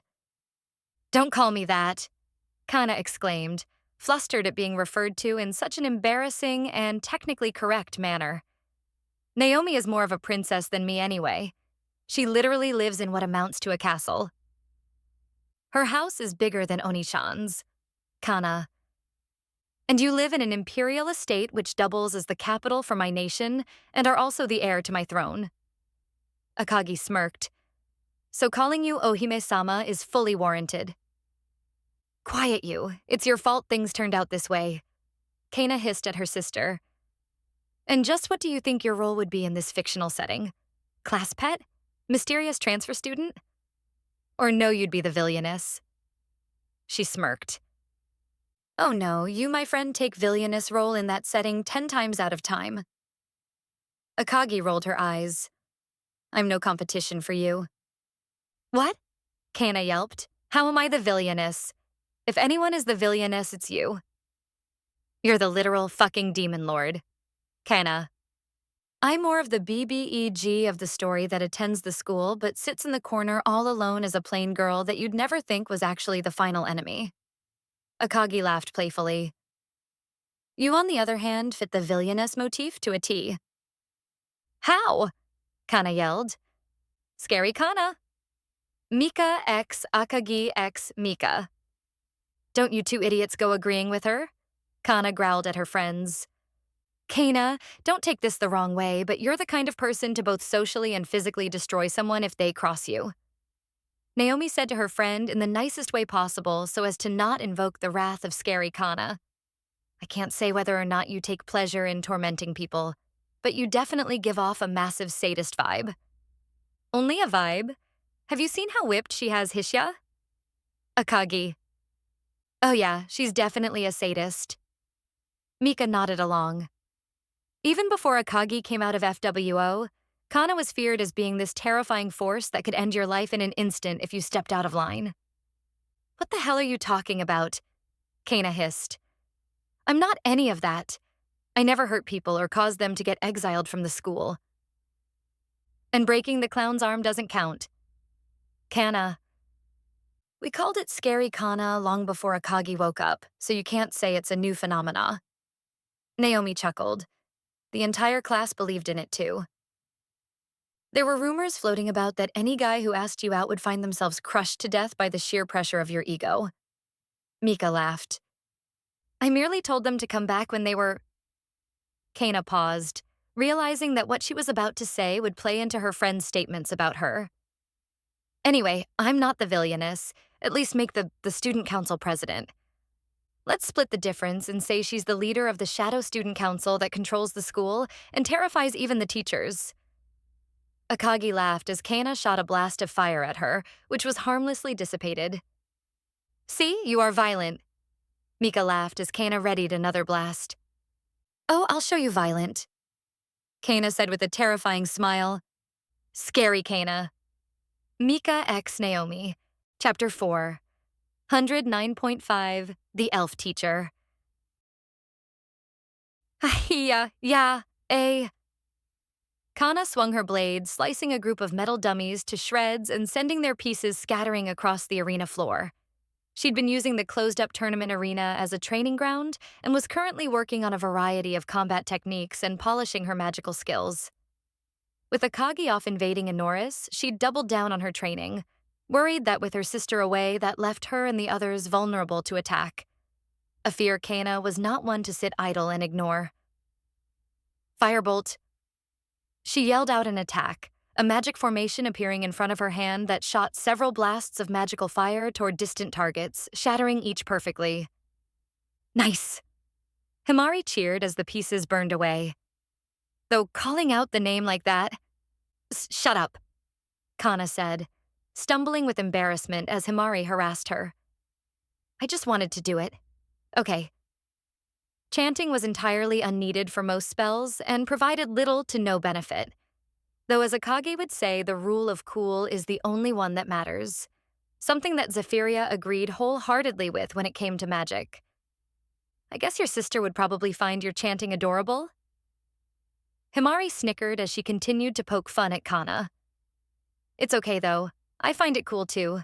Magma Bomb, Inferno, Spirit Blade, Devil Drill Beam, Spiral Death Beam, Doomsday Crush, Anarchy Barrage, Nail Gun. Himari. Please stop, Kana said, her face getting redder by the second as Himari kept listing off a variety of different attack names. Some of those are just, oh, so it's okay to pick on me, but when I return the favor, then it's not cool? I see how it is, Himari said while continuing to laugh. Hypocrite. Maybe Oni-chan was right. Perhaps turning you over to Imp for experimentation is for the best. Kana smirked, letting out scary Kana for a moment, which caused Himari to shudder in fear. I'm sure she'd have a wonderful time playing with you, Himari. No. Forgive me, Shadow Mistress. I have spoken out of turn. Forgive me. Himari pleaded for mercy from the benevolent demon princess. Don't give me over to that monster. She'll melt me down and turn me into a doorstop. I don't want to be reduced to hardware. Himari. Pfft. Kana started to laugh, followed closely by Himari. Shadow Mistress, what the heck is that? And it sounds kinda cool. Kana. Would you prefer Demon Princess? Himari asked with an audible grin. Shall I pledge my undying loyalty to the heir of Dumetor? Please don't, Kana sighed, bapping her blade in an attempt to get her to stop. And wouldn't the heir be Alice, not me? She asked as she flicked Himari's blade, channeling a dark flame that flowed around her and zipped forward before slicing another group of targets to pieces and burning them to ash. I suppose I'd technically be in the running as second in line to the throne since I'm her sister, but the first child of the monarch tends to get the crown prince-princess treatment. You'd normally be correct. Shinlua's voice came from behind as the elf walked up the small staircase onto the arena floor. The firstborn tends to become the heir as so long as there's not serious deficiency with them. In the Elven Kingdom, the Primarch tends to disinherit children ruthlessly, and only those with the most magical ability are considered for the position. She said with a smile that indicated the topic was slightly personal to her. Oh, hey, Shinlua, Kana said as she turned around, wiping the sweat from her brow with a towel that she'd tucked into her shorts. What are you doing out here? Shouldn't you be cleaning up Mizumi's messes? She chuckled. Lady Mizumi is currently working with some of the liberated spirits to heal their wounds. Though I must say, while she can easily handle the physical damage, the mental scars. Shinlua shook her head as she walked up her. It will take time, and I fear that many will never truly recover after what they've been through. I knew our people suffered in the hands of the enemy, but the stories I heard? I cannot believe my people let this happen a second time. Shinlua. I'm at least glad Oni-chan was able to find so many. Kana said as Himari hopped out of her hand and formed next to her. I was worried that the only thing she'd do in that world was kill. Oni-chan is kind of the good guy in this whole thing, right? Right? Kana. Your sister is. She's doing a great service to the spirits. Shinlua said as she noted that thousands of slaves had been liberated since her counter-invasion began. Though I will not deny that I have mixed feelings about her actions. Taking the war to the gods isn't inherently a bad thing after what they've done, but knowing that innocent people will be caught in this. She balled her fist tightly in frustration, which was mostly aimed at herself. I was a member of the Dawn Order for over a century. In any other situation, I'd be fighting against her. But now, if the Order even exists at this point, I have no idea whose side they'd even be on. Dawn Master, how would you react to Akagi and her goals? Would you help her? Would you stand against her? Our creed required us to help the innocent and defend them against those who would seek to tyrannize them. So who? Shinlua. Why'd you come out here, though? Himari asked as she scratched an itch on the back of her head, completely shifting the conversation. You're not exactly the type to conveniently show up for life lessons and then vanish like a certain kitty does. She snickered. Yeah, Oni-chan has a habit of doing that. Kana. Ah, yes. Shinlua smiled. I actually received a message from Hishya. She asked me to train you a bit while she was away. She said, summoning her blade to her side. Something about wanting to see how you fare against someone other than her. I'd say that's a wonderful idea given the circumstances. Hishya. You leave the country and make me think I'll get a reprieve, and now you unleash this on me. Kana. I think it would be good to practice with her, Kana. Himari said, agreeing with the elf. You've mostly been fighting people like Hishya or your sister who are far above you in combat ability. Not to mention that your girlfriend has never been properly trained to use a sword, so going against someone who is would be a good experience for you. Hishya tends to make up for her lack of skill with raw power. It works well enough, but compared to Akagi, someone who actually learned to wield a blade, it's critically lacking. Himari. Yeah, you're probably right. Kana said as she stretched before reaching down to grab her thermos and taking a drink of water. So how do you want to do this? Should I expect to be toyed with like when Hishya and Oni-chan fight me? No. Shinlua sighed, recalling a teacher in the past who'd done similar things to her. That kind of training isn't really all that effective. Akagi aside, Hishya should really know better. Perhaps it may be best if I train her to use a sword. At this rate, she won't get very far if that's all they do with her. And that would be a waste of the talent I sense within her. Shinlua. Finally, a reasonable teacher. Kana exclaimed happily. Himari, let's give her all we've got, she said, fired up for a real match. Now you're talking. Himari laughed as she transformed and leaped into Kana's hand. Let's go. I've been told that the power you inherited from your sister makes you quite strong, so let's open up with a bout so I can gauge your strength. Shinlua said as she drew her shining blade, the light momentarily blinding Kana. Don't hold back. I want to see what you're made of, Kana. She smiled as she took a defensive stance. Any rules? Kana asked as her eye changed colors as she allowed magic to flow through her body. Are we allowing magic attacks? Or should I keep that to a minimum? Come at me with whatever you want. Shinlua replied, telling her that she could do whatever she wanted. Like I said, don't hold back, she said, motioning Kana to start whenever she was ready. Then, I won't, Kana yelled as she swung Himari up before bringing her into the arena floor, crashing the blade against the ground and creating a fissure that erupted dark flame which streaked toward Shinlua.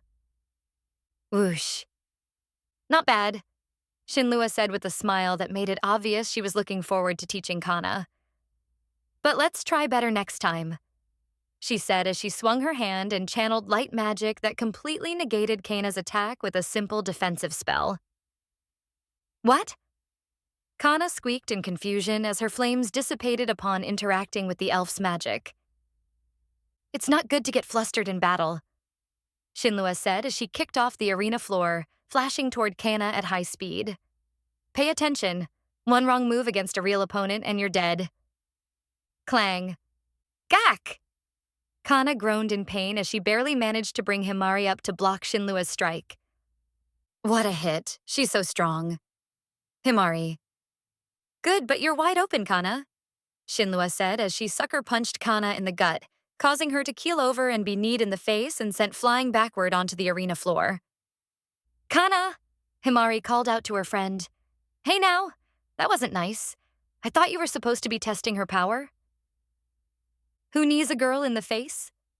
Himari. I'm testing her power, yes, but I'm also trying to teach her, Shinlua said as she swished her blade and reset her stance. Do you know why I was able to do that maneuver just now, Kana? She asked as Kana slowly got back to her feet. Because I was too focused on your sword. Kana said as he spit on the ground, a bit of blood going with the saliva. I got too focused and you took advantage of that to use other parts of your body to attack. Rookie mistake, I know. Oni-chan and Hishia would probably yell at me if they saw that.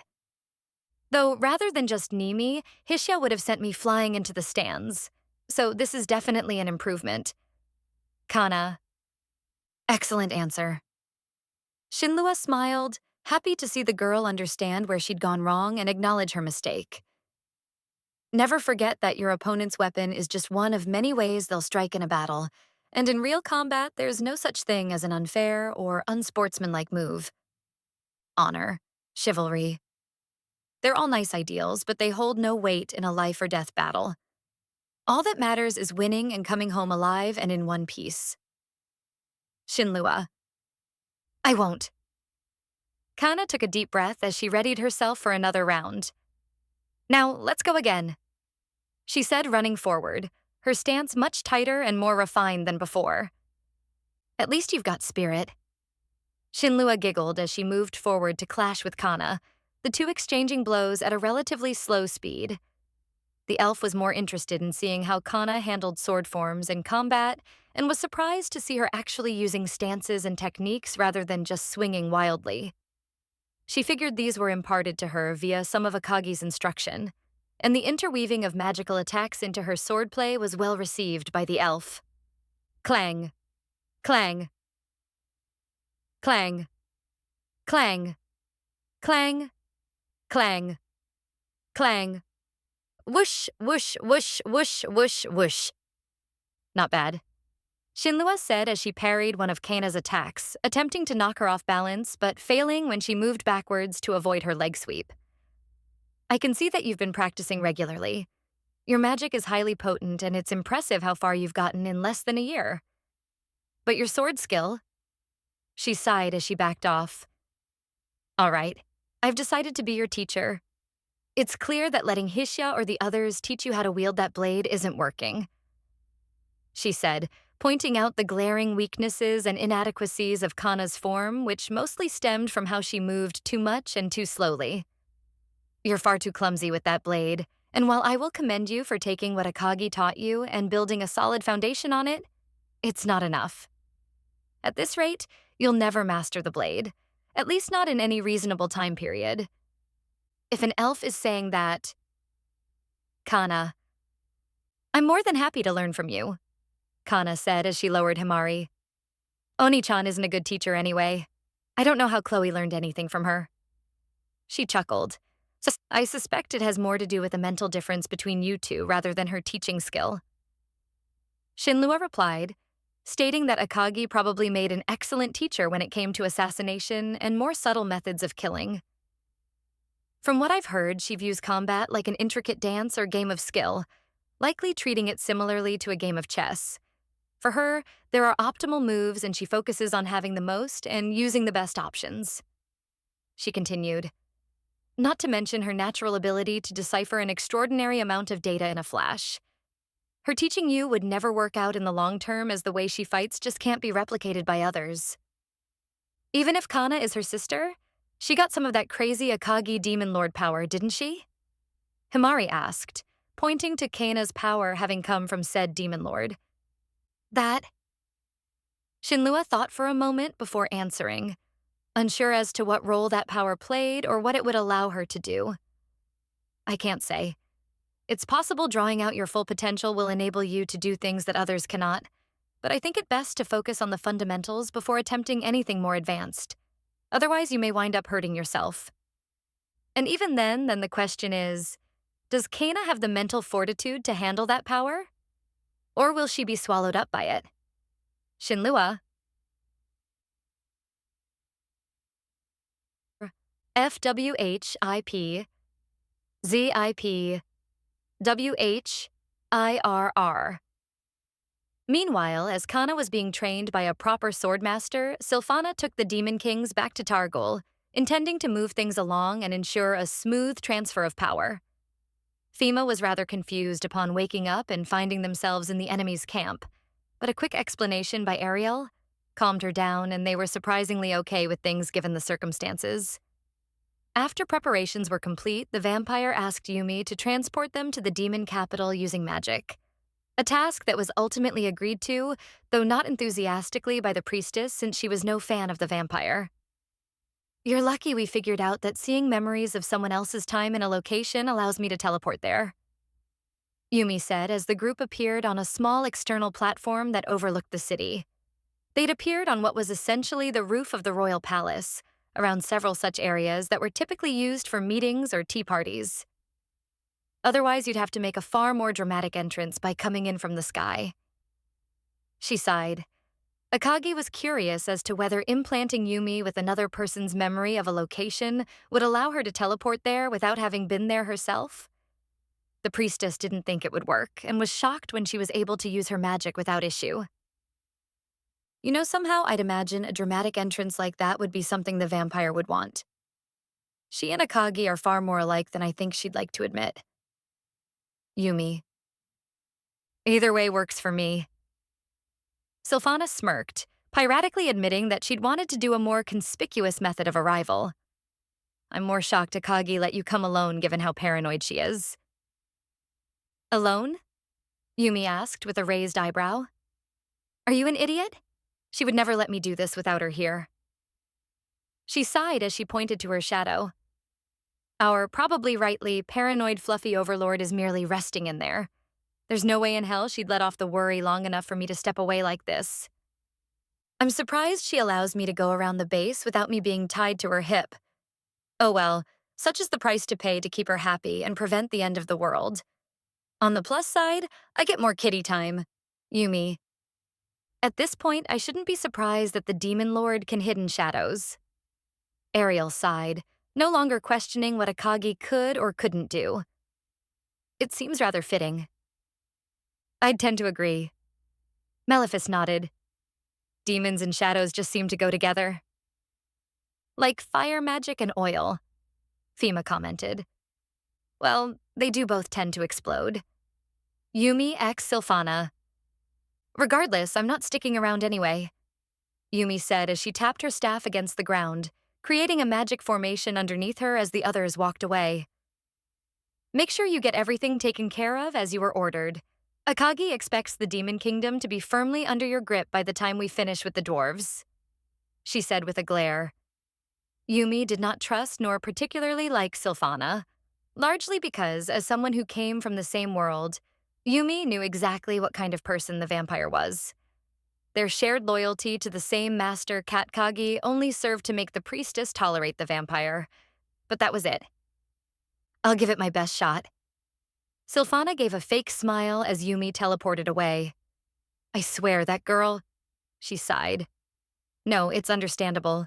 She used to live in the Empire and never mind. Let's head on in and get to work. Preparations for my coronation will need to be impeccable, and we have much work to do to secure power and re-establish the central government's authority, she said before turning and heading down the stone walkway that connected their arrival point to the palace. And how exactly are you intending on bringing this whole thing to fruition? Our word as electors is only going to go so far. Getting past a public whom will, I'd say hate, but that's not a strong enough word for what they'll think of you isn't going to be easy.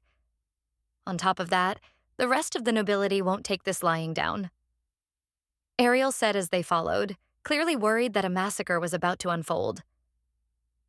I won't say I like every noble, but slaughtering them will have serious repercussions. Ariel. Well, I've got a few tricks up my sleeve. Don't forget that I've been training for this role for a millennia, and during that time I ran an entire nation of monsters. Sylphana laughed, finding it cute that she was worried. But first I think I'll start by talking to this country's midnight aristocracy, she said, her red eyes practically glowing crimson. Chapter 4, 110, Master and Student. Crackle. Bang. Boom. Rumble. Gack! Chloe cried out in pain as she was kicked to the ground, landing in a pool of mud created by the heavy downpour. Her body was covered in small wounds and bruises, indicative of the fight she'd been involved with. Come on, kitty, is that all you got? Akagi smirked, mocking the ninja as rain began to drip down around them. The assassin's feet seemed to dance as she hopped in place, her wooden gita almost floating above the muddied ground. I'd hoped that a member of the vaunted Ondai clan would put up a decent fight, but it looks like you were all bark and no bite. I won't let you get away with mocking our clan.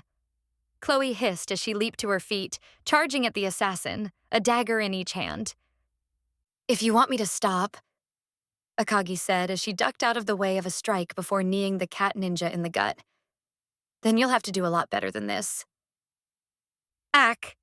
Chloe spat up blood as the wind was knocked out of her from Akagi's knee, planting it square in her solar plexus. You're letting your irritation blind you, Akagi said as she pushed the ninja away, which almost caused her to trip over a rock. If you don't keep focused during a fight, then you'll inevitably be defeated. I expected better of the Ondai's clan's supposed best. She's got talent. A lot of talent, actually. I'd heard the Ondai clan were excellent assassins and infiltrators, but this one is especially good.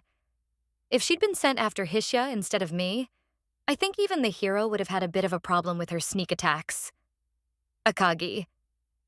I don't need advice from you, Chloe hissed as her form melted into a nearby shadow, leaving Akagi alone as lightning crackled overhead.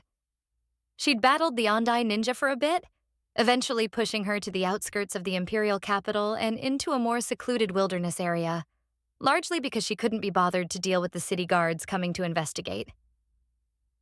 Cute, Akagi. Now we're using that old trick?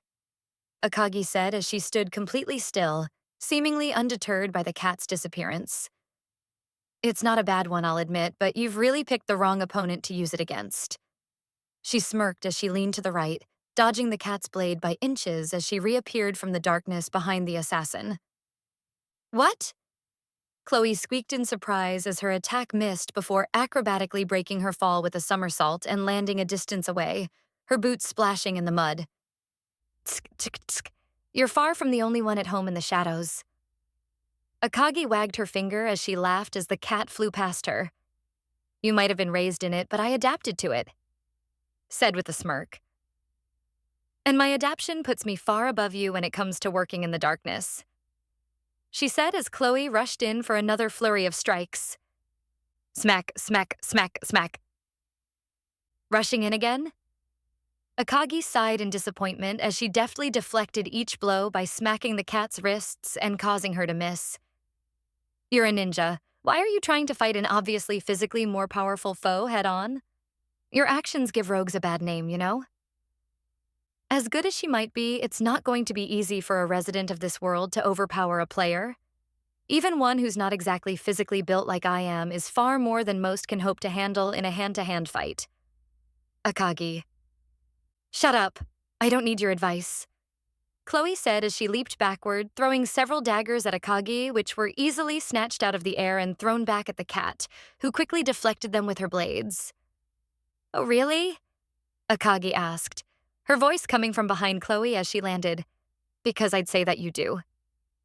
When did you? Chloe's surprise was cut short as Akagi swept the cat's feet out from under her, knocking her to the ground in a single swift move. Oh, kitty, it's like I said, Akagi replied as she pinned the cat down, pushing her arms down by her wrists and meeting her face to face, the assassin's eyes seeming to glow in the stormy darkness. You're not the only one at home in the shadows, she said, smiling while also giving off a menacing aura that made the cat's skin crawl. So what do you say we end this little charade? I think it's patently obvious that you can't win. How about we call it quits? I've got other things to do tonight besides entertain you.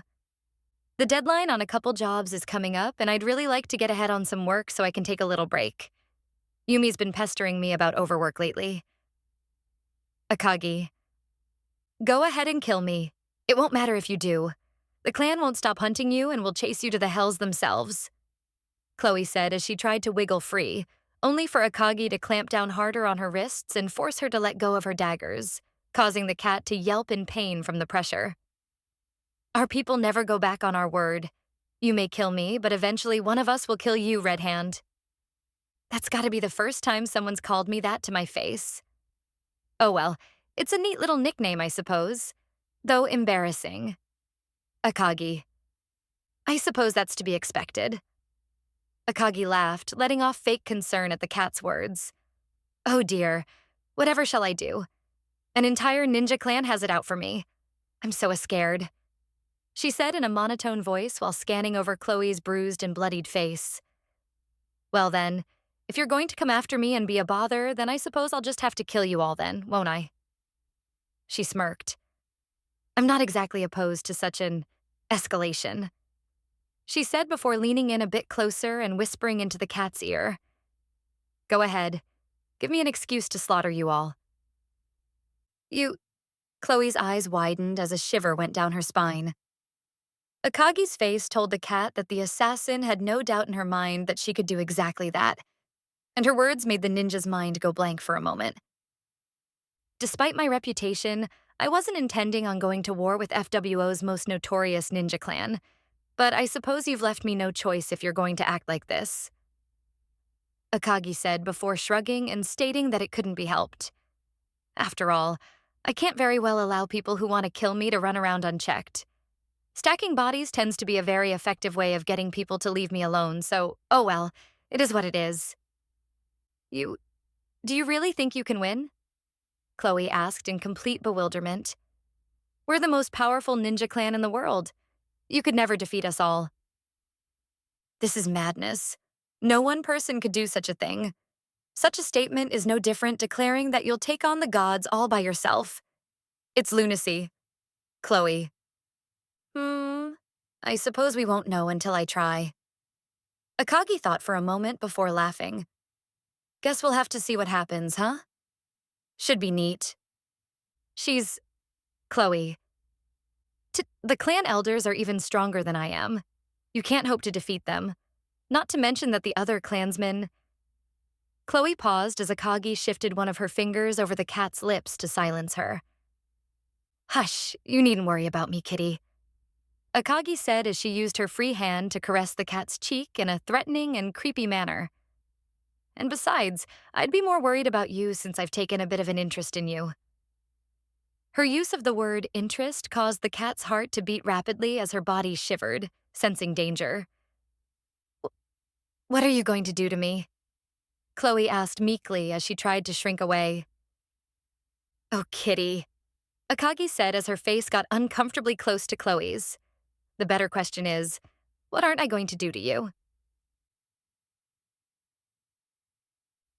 As Chloe slowly walked back to her and Remy's hideout, she reminisced about her first meeting with Akagi, all while carefully concealing the last proof of murder in a special pouch under her cloak.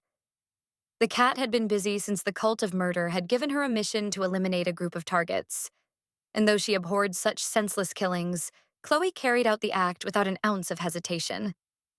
Akagi had given her a mission, one that had admittedly changed with the revelation that it was a murder cult rather than an assassin thieves guild, but the cat would carry out her master's will no matter what it was.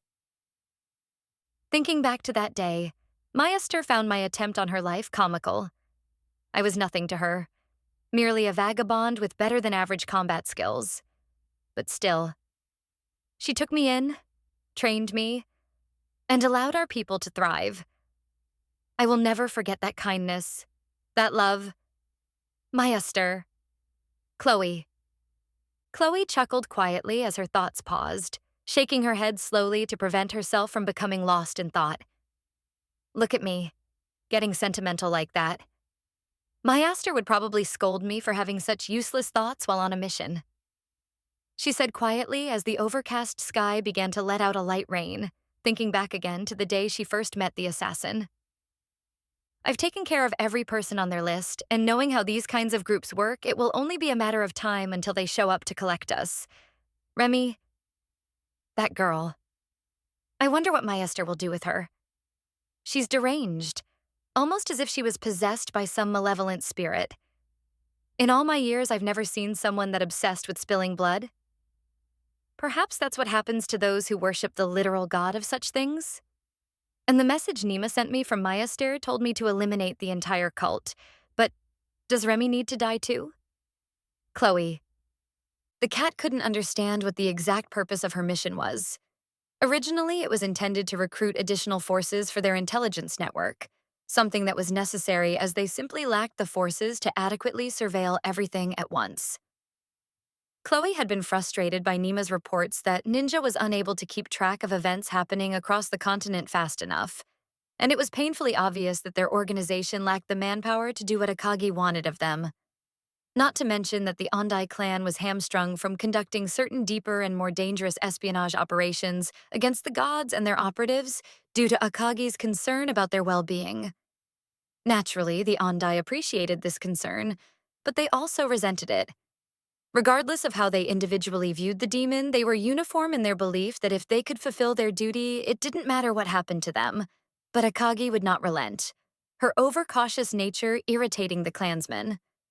They did understand at least why Akagi wasn't allowing them to do as much as they might actually be able to, but it still caused many in their ranks a great deal of frustration. Why have me kill this murder cult? It's not like there's some kind of threat and my power could have been more useful fighting that demon army or searching for the axe. Is Myaster trying to keep me safe?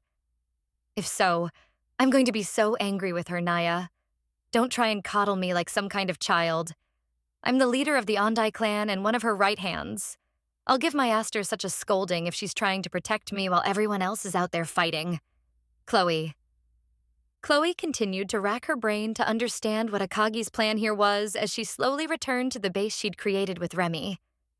However, not long before reaching the abandoned warehouse, she was confronted by two hooded and masked figures. Right on, Ka. Chloe. Ms. Chloe, you've done well to serve Lord Corex. One of the cultists spoke. We've been watching you over these past couple of days, and we must say your quick completion of your trial was most impressive. The other cultist agreed with a bit of whimsical laughter. I merely did what I was told, Chloe responded, ready for any surprise attacks. All the targets have been handled, so what's next?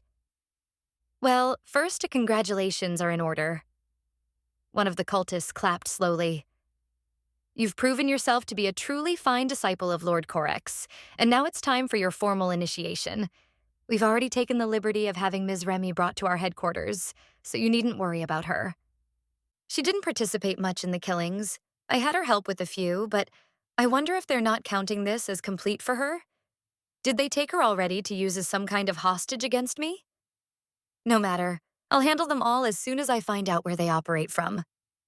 Chloe. Then please lead the way. Chloe said to the two cultists who exchanged nods under their cloaked hoods before escorting her to the beating heart of evil that lurked within the otherwise pristine capital of Northwind. Interlude 23. The Archdevil of Infernus and the Goddess of Space. Sariel hummed as she stood on the edge of a balcony, her eyes transfixed on the flowing lava pools below as she slowly sipped on a glass of black wine. So, a second demon lord appears on Enoris. She laughed. Calling such a creature a demon is truly absurd. It would aggravate me if wasn't fully aware of the inferno her kind can unleash. She said as she took a sip, enjoying the flames that surged hundreds of feet into the air as air pockets in the lava burst. A bit different than Vike's. At least this one deigns to speak in a language that doesn't tear apart one's soul. But why has she appeared now? My minions informed me that those heroes left to find the spirits after they hopped worlds, and based on what this demon lord said, the gods appear to have kicked the proverbial war hornet's nest by sending them... Sariel. But I suppose the gods' foolishness is the perfect chance to finally get my revenge. Sariel smirked as she swirled the wine in her glass before downing the rest in a single gulp.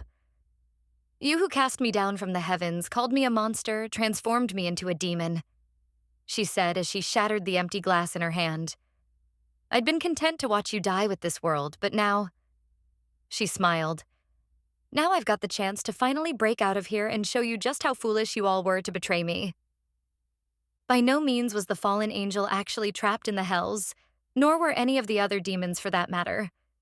However, it was well known that demons greater in power than a certain level would be hunted down harshly if they appeared in the material realm, and that especially applied to the archdukes, and even more so to Sariel. The fallen angel had once been one of the heaven's most trusted lieutenants, the leader of its armies and bringer of conquest. Her power was extraordinary, far beyond that which would normally be possible for an angel, and allowed her to defeat almost anyone she fought again, sans the gods themselves. However, such a glorious and prestigious position was not to last. Sariel was cursed with a lust for battle, a desire for war, something largely attributed to her parentage. As an angel of Tyra, the god of war, one would expect her to take to combat well, and her skill was praised and her fervor encouraged Dee for a time. However, over time it became evident that Sariel's love of combat was so extreme that even he found her bloodlust excessive. Sariel was responsible for many of the gods' bloodiest battles against mortals, and, unlike most other angels, did not believe in the sanctity of life. She was not sadistic per se. Rather, Sariel was the kind of person to ruthlessly prosecute a war until the other side could no longer resist and surrendered. While it was true that she loved battle, that was largely because she was born to fight, and thus it was a natural consequence of fulfilling her duty. That she developed a much deeper sense of pleasure from war was merely a side effect, one that served to turn the stomachs of her contemporaries. While she was undeniably successful in leading the gods' armies, Sariel's tendencies did not endear her to most of the pantheon, and after some time they even began to fear her. There was genuine worry that the angel may even lead some kind of uprising against the gods in an attempt to achieve godhood herself. Thus, the gods made the fateful decision to banish her from the heavens, casting her down into the hells, and as a result, transforming her into a demon due to the corruptive nature of the environment and the stripping of her divinity. It was a harsh punishment, one ordinarily fit for those angels who committed the gravest of sins. For anyone else, that should have been the end of things. An angel stripped of her power and cast into the hells would wither and die as their existence was tied to their parent god's will. However, fate was kind to the angel. Sariel's rage, hatred, and anger carried her forward and kept her alive and provided a new fuel to sustain her existence. Over the course of centuries, Sariel battled countless foes until her existence changed from that of an angel to a demon, a consequence of her heart blackening and the warping effects of the hells themselves. After what seemed like an eternity of fighting and climbing the ranks, she eventually took command of the armies of Infernus, the third layer of the hells, and became its archduke. It was never an easy position to maintain, largely because demons tended to scheme and backstab one another, but it was one where she felt her talents were appreciated. Demons cared for little other than strength of arms, and there were few better at waging war than her. The first step will be in keeping the others out of the demon lord's way. Sariel spoke as she began pacing back and forth on the balcony. Her palace sat on a large floating island of dark rock and allowed her to view most of her domain from its heights. It would do me no good if they teamed up with the gods and defeated her, so I'll have to break up the impending negotiations. Perhaps I'll sow a bit of discord between the others. Azal is always a paranoid bastard, so convincing him that the gods are planning on siding with the demon lord and turning her loose on the hells should be easy enough. As for the others, she paused. I suppose simply killing whatever messengers the gods send and replacing them with my own agents is an option, but I'd best move carefully. If it's found out that I'm actively colluding with the demon lord to usurp the hells, they'll definitely ally together against me. Worst case scenario, I should be able to flee to that other world. Unlike the gods or the other archdukes, I am not tied to Honoris and am able to flee if needed. It disgusts me to think of such a cowardly thing, but it's best to consider all options. I've waited this long to take revenge, and I'm willing to wait even longer if needed. After all, this world is doomed. So really, I can win as long as I survive. It's not like the hells will exist if Honoris collapses, and Infernus is not my true home anyway. Sariel. Too many options, too many paths, too many variables. Sariel sighed as she walked over and leaned on the edge of the balcony. The demon lord has already changed the board so much, and the pieces have been scattered from their carefully balanced places. 2 gods have died, and many more will follow. It's only a matter of time until they counterattack, and I must be prepared for whatever moves they make. Gale will undoubtedly have formulated countermeasures in case a demon lord reappeared, so I suspect he'll hold up in the heavens until his plan is ready. she said as she looked out on the lava lakes while red lightning crackled in the smoke-filled sky above. But what will this creature's next move be? She's crushed our apostate children's army, a move that was admittedly expected, but still. Her words and attitude tell me she's not really concerned about all this. It's almost as if she... Sariel shook her head, casting away her thoughts. It's best not to try and understand a demon lord's thoughts. Even one as talkative as this is far beyond ordinary logic and reason. If she told me this whole thing was about turning into a cat so that she could get pet on the head, I'd probably believe her. Sariel laughed as she imagined the absurdity of such a thing. But enough useless thoughts. It's time for action. If I want to secure my future, I'll need to be proactive, she said before turning and entering back into the floating black fortress in Guria. Then Penelope. Raphlia sat in her darkened office, a noticeable smell of alcohol filling the air as countless empty bottles littered her desk and the floor around it. Gods could not actually get drunk, but alcohol was able to dull their senses, at least while in their avatar bodies, if they so chose. Why did you go and lead an army against the demon lord? Raphlia yelled as she swept bottles off the desk, smashing them against the wall with violent results. She'd been informed that Penelope was killed during the battle by Halifax, and that the demigod had led what was basically a suicide mission to defeat the demon lord. Stupid child. Arcus, why didn't you stop her? Why didn't you tell me what she was doing? I sent her to investigate a disturbance, not lead a fucking army to a slaughter. Raphlia. And Halifax? Raphlia growled, her eyes filled with anger and hatred. You ungrateful bitch. She pounded the desk, causing it to crack slightly down the middle. I knew we never should have created you. This is the thanks we get? We transformed you from that monster's tool, and this is how you repay us? She yelled, whipping a bottle across the room. I'm not fucking surprised you returned to one of those monsters' sides. Go, be with your master and enjoy yourself while you still can. Because when I get my hands on you, you'll wish you'd never been created, she said as she ground her teeth in frustration. And Alariel, are you siding with that monster for Halifax? Do you want to rebuild your relationship so badly that you'd sell out the rest of the world just like Gale intends to do? Or are you just hoping to be the last one of us standing at the end of the day? Do you really think a demon lord is going to treat you any different than it does the rest of us? It doesn't matter her reasons. All this means is that I'll have to speed up my plans. I was hoping she might be of some help, and maybe I could have recruited her in my fight against Gale, but I guess I'm on my own. Raphlia. I won't let anyone win.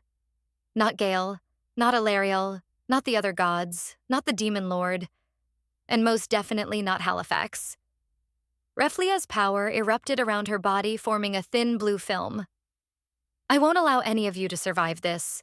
Chapter 4, 111, The Murder Tribunal. Led down twisting alleyways and winding corridors before descending into the sewers beneath the Capitol, Chloe followed the two cultists closely as they traveled to their lair. Naturally, the catkin had tried to find the murder cult's base of operations herself, but annoyedly, she could never pin them down. To the best of her knowledge, they had a base below ground, but tracking the cultists or finding where said base was proved impossible. Nima and Akagi speculated this was due to the god Corex's influence, and that the god's protection distorted the senses of anyone who got too close to the truth and prevented them from actually finding the base unless they were invited. I've informed Nima about my mission's completion, but I'll probably be entirely on my own down here. The others are too far away to help, so whatever happens, I'll need to be able to handle it myself. I can handle this, though. Miester trained me to handle anything, and I won't let her down now. Chloe. Brother Johann is excited to meet you. One of the hooded cultists, a man, spoke up as they turned down one of the twisting sewer paths, the scent from the sewage being almost enough to cause the cat to gag as she followed closely behind. That's the guy Remy mentioned was invited from among the orphans, Chloe replied, acting as if she didn't know much so as to elicit a response in hopes of getting more information. She said something about him being a prodigy. Apparently he was taken in some time ago. Haha. Johann was the most recent disciple to pass the initiation, and he even gained Lord Deborian's favor due to his skill. Though when compared to you, I believe you might surpass even our newest member. However, regardless of how you stack up to him, Brother Johann is truly one of the finest killers we've had the pleasure of bringing into our group. The other cultist spoke up, her voice far sweeter than one would think for a murderer. Lord Corex has truly blessed him and that little bunny with his favor. Brother Johann had been adamant since his initiation that she'd follow him soon enough, and it looks like he was right. I'd wager that meant this cult's had their eyes on her from the beginning. Chloe. But that is to be expected as one born with Lord Corex's blood. The male cultist said as they stopped at what seemed to be a dead end, not elaborating further on the matter. Here we are. Please stand back if you would. He said before pulling a pendant out from under his cloak. It bore the symbol of the god Corex, a skull with bright red eyes that seemed to be on fire. Guide us, O murder lord. Allow us to bask in the blood you so graciously allow us to spill. He said a prayer which caused both the pendant and the wall in front of him to glow, and a moment later the wall flickered and warped before vanishing entirely. Illusion magic? But why couldn't I detect it, Nia? Chloe. The opening revealed a much darker and clearly more cultish part of the sewer. The walls were lined with torches burned with an eerie red light, and the stench of blood assaulted the cat's nose like a tidal wave crashing onto a beach. The smell. Just how many people? No, I probably don't want an answer. Chloe. This way, Miss Chloe. In here is where your destiny shall change forever. The male cultist said as they walked deeper into the underground. As they headed deeper into the cult's lair, Chloe could hear the tortured screams of sacrifices, chanting of foul rituals, and other sounds that disturbed her far more than she would have expected. The cat had seen some horrific things in her time. Torture, murder, rape, and the things Akagi did to people the demon didn't like. However, for whatever reason, this place caused her entire body to scream. It was as if her soul was telling her these people were dangerous, and that she needed to run away as far as she could before she met a grisly fate. Naturally, Chloe was not so weak-willed as to heed these warnings, and she was far too stubborn and prideful to abandon her mission, especially as that would, in the cat's mind anyway, almost certainly disappoint Akagi. Trudging forward down the dark and murky path, the cat's pulse began to increase, and it felt like her heart would leap into her throat at any moment as they descended deeper into their lair. Chloe noted that the lair seemed to descend slowly in a gradual slope that she figured was something akin to a massive spiral staircase. As they continued, Chloe also noted that the walls were caked with blood that only seemed to get brighter and fresher as they descended deeper. All I need is to have faith. My faith in Maester will protect me. My faith will keep me safe and allow me to complete my mission. I will not falter. I will not fail. I will not run. I will not hide. I will not fall. Chloe. Resorting to prayer to stave off her ever-increasing nerves, Chloe began repeating some of the prayer created by the Demon Lord cult in her mind, which helped her to ease away a portion of the stress and anxiety. You're surprisingly calm, Ms. Chloe. The female cultist commented with a giggle. Even Brother Johann was a bit taken aback by the wonder of this place. Indeed, we've truly found a perfect initiate. The male cultist agreed, believing that Chloe's calm exterior made her the perfect aspiring member. And to add to that, Ms. Remy was excited by this place. A first, if I'm being honest. Even the most hard-ended among us take some time to get used to its uniqueness. That girl will grow into a glorious assassin. I can feel Lord Corex's blessing all around her. The female cultist agreed. It's as if she was born for this. Bun Bun, why are you so crazy? Chloe. Where, the place I come from. I've seen worse than this. Chloe said, intentionally being vague. Such sights and sounds are nothing compared to the darkness that lurks in some of the corners of this world. I say that, but this place... Maester might find it quaint compared to her true nature, but anyone else... I'll just consider myself lucky that Maester showed me a darker hell than this once before. Chloe. Fair, fair. I suppose folks come from all kinds of backgrounds, and there are likely those out there who've come from places far more inhospitable than this continent. The male cultist agreed as they continued to walk down the hallway, slowly seeing more and more hooded cultists as they continued onward. Lord Corex is not the only god that strikes fear into the hearts of men. Lady Esquire and her command of this world's darkness can cause despair of a level that's hard to top. But such a thing is none of our concern, the female cultist retorted. There is no meaning in causing fear. All that matters is the killing. Blood must flow. It is a perversion of Lord Corex's will to take pleasure in other acts, and delaying death to suit one's own proclivities is most uncouth. Indeed, focus on the act. That's what Lord Deborian always says. The male cultist laughed as Chloe kept a mental list of how many cultists she'd seen. So far, there have been 24. No, make that 25 if we count that guy who came out from that hallway. I can't tell how strong each is individually, but if I assume they're at least as strong as a well-trained knight, it shouldn't be that hard to wipe them all out myself. I'll just need to isolate and deal with the organization's higher-ups first, and then once they're gone, the rank and file should drop easily. But just to be safe. Chloe. As Chloe followed the two cultists, she took the opportunity to secretly deploy beacons which would lead the other ninja to this location. They were roughly the size of a grain of rice and would transmit a radio signal that was easily traceable to her clan members in case of an emergency. Her biggest fear was being killed in this place, and the others having no idea where she went. So this way, if the worst should come to pass, it would be simple to hunt the cult down and finish them off. Though naturally, Chloe had no intention of dying and was fully prepared to take them down herself. As the three of them continued their descent, the sound of distant chanting got louder and louder as they arrived outside a large ornate door that was painted in red and gold. There were two heavily armored knights guarding it, one on each side, with both wielding large two-bladed glaives. At a glance, Chloe could tell that they weren't human, and that fighting them head-on troublesome, especially if there were multiple other foes. At his command, we've brought her.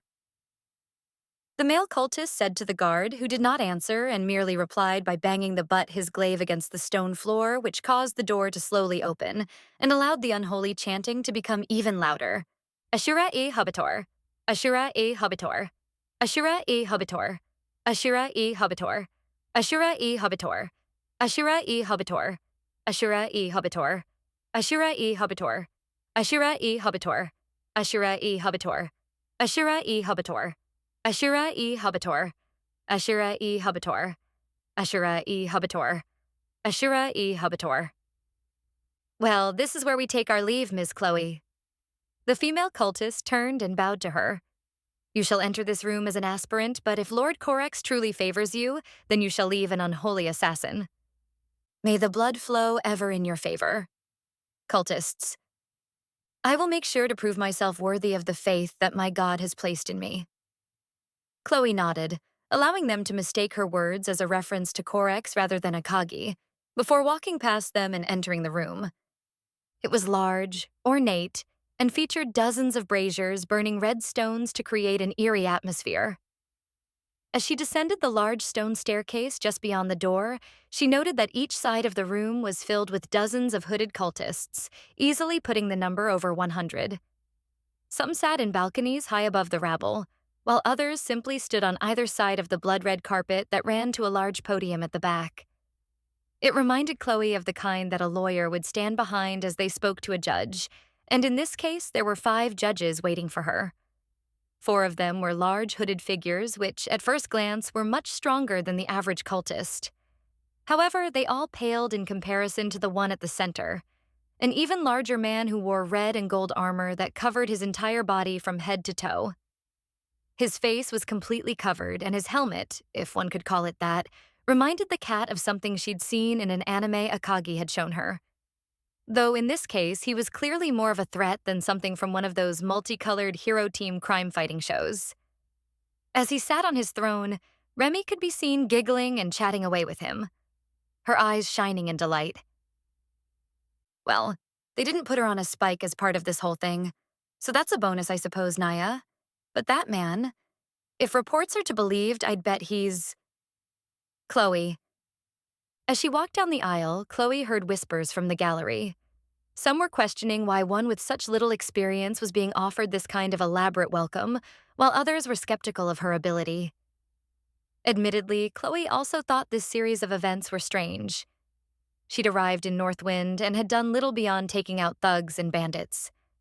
Being suddenly invited to join the cult was unexpected but within plausibility.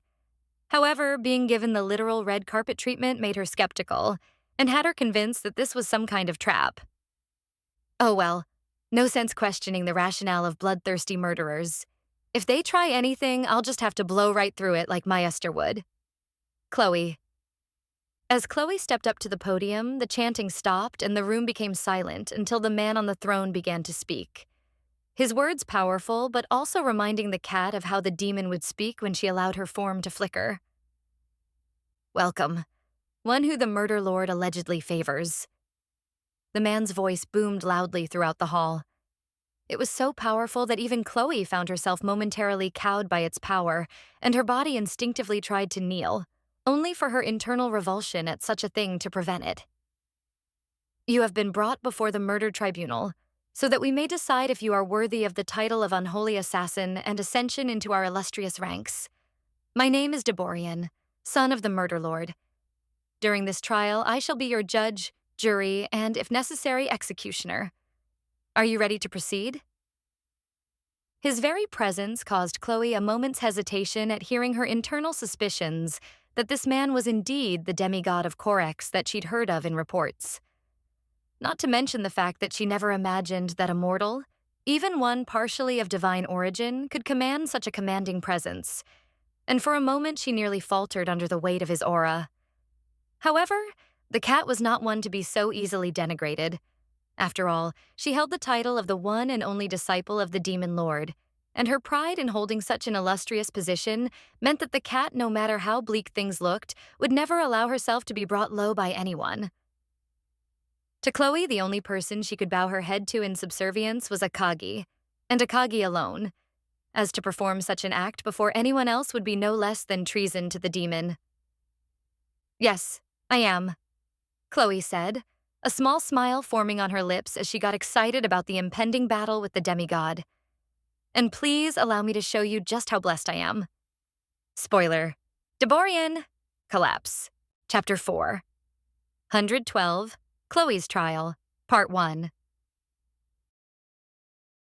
I am prepared for whatever test you wish to subject me to, Chloe said, faking a smile as she removed her hood and allowed her ears to flex and stretch. I'm sure my faith will prove more than sufficient. Perhaps. Deborian laughed as he pat Remy on the head, which caused the bunny to giggle. He didn't strike Chloe as the kind to like anyone, so his strangely kind treatment of the bunny girl struck her as odd. The murder lord does not offer his favor lightly, and few are capable of surviving his tests, he said before snapping his fingers, which caused the sea of cultists to part like water as the sound of chains clattered in the hall. The first test will be a simple one, Deborian said as three a set of harpy women were dragged in from an adjacent room. Each's feathers, hair, was a different color. One blue, one red, and one green. They'd been bound and gagged, and the look in their eyes showed that they'd long since given up hope of going home in anything other than a wooden coffin. Brother Johann, please join us as well, he said as singular robed cultist broke ranks and followed the procession. Harpies? Back home they were classified as beastkin, but I think here they're technically spirits. Do they want me to kill them? What purpose would that serve? They know full well what I'm capable of, Nya. Chloe. I can sense confusion from you, but that is understandable, Deborian said. Your first trial will be to select the one whose blood you wish to spill, he said as the three harpies were dragged into the small area between the podium and his throne, while at the same time, Johann knelt at Deborian's side without saying a word. The harpies are obviously some kind of red herring, Nya. I don't know what their colors mean, but it must have something to do with their magical power. Each seems to have affinity for one of the elements associated with their hair and eye color. Chloe. And I can choose whomever I want? Chloe asked if there were any other stipulations. All you need to do is point to your prey, and you shall have the honor of offering their blood to the murder god. Deborian replied, Choose wisely, and the murder lord will be pleased. Chose poorly. Ah, now I see how it is. He wants me to point to him so we can duel. Well, too bad for you. I'm not going to play your little game, demigod. Fighting fairly and with honor was never part of the plan. Chloe. I see, but if that's the case... Chloe began to point between the three harpies at random, each finger pointing, making the harpies' eyes shrank in terror as they envisioned a horrifying death at the cat's hands. Rather than pick one, I think I'll choose all of you.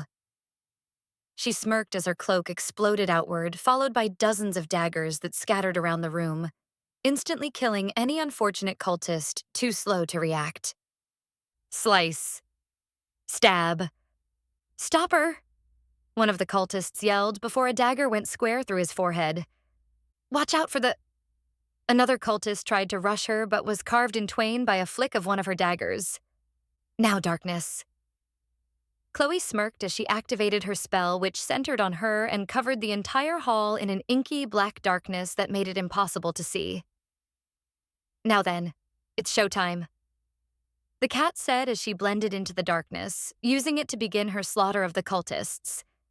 The average ones posed little problem as they were swiftly dispatched with either a dagger to the head or a decapitation with her wires, though even the seemingly more powerful judges behind the demigod went down with little to no effort, surprising her. However, there was one that managed to hold his own against her despite the surprise factor and lack of visibility. Swish. Whoosh. Slice. Clang. Oh, you can actually react in this darkness? Chloe grinned as a young man with short black hair blocked her dagger with a short sword of his own. I take it that you must be the Johann our little Bunbun was so excited about? She said before pushing herself away and landing some distance back, killing more cultists with her wires as she landed. Based on what the bunny said, he's good with fire and is quite the adept combatant. To stop my attacks just now proves he's a cut above the rest of these wastes of space. Chloe. What do you think you're doing? Johann glared at her through the darkness. It was clear he could somehow detect her through the inky blackness, and Chloe figured it had something to do with sensing her magical energy. In all fairness, he did tell me to pick out who I wanted to sacrifice for that murder god of yours. Chloe laughed as she tossed a few more daggers at him that were burned away with ease. So I figured I'd take the opportunity and send you all to the god you love so much. Who sent you? Was it the Dawn Order? Or did the Northwind government finally get its act together? Johann said as he channeled a blast of fire and sent it toward Chloe, who easily dodged it by stepping into and out of the shadow appearing behind him and slashing him with her daggers, severing one of his arms. Slice. I have no reason to tell you anything, Chloe said as she deflected a series of strikes from his blade, blood pouring from the stump that was his arm. Just be a good boy and die. I'm sure your murder god will be happy to embrace you before he too is destroyed. Fine, but only if you go with me. Johann roared as flame exploded from his wounded arm, forming a new firearm in its place. I'll show you what it means to be an unholy assassin of Lord Corex, he said as the two flashed around the darkness at high speed. Other cultists did try to intervene in the battle, but they were either killed by Chloe in a swift strike or burned to ash by Johann's flame. The cultists that had brought Chloe into their lair ended up as some of the casualties, though the cat didn't notice them. Zip, whoosh, slash, slice. I see, you're not bad for a cultist, Chloe said as the two continued to exchange blows, the cat using her blades to deflect and dissipate his flames while avoiding the heat from his arm. I can see why the Bunbun thought so highly of you. She roared as she gave Johann a series of deep slashes across his body that erupted with flame rather than blood. But at the end of the day, a cultist is still a... She paused as she landed, feeling a huge surge in magical power from within the young man. A transformation? No, wait. Remy said something about this guy having some kind of strange power, and those cultists mentioned him undergoing a trial or something. Was this a reward? The murder god Corex is associated heavily with flame, so perhaps this is a divine gift of sorts? Chloe, such an arrogant cat you are, Johann said in a partially distorted voice.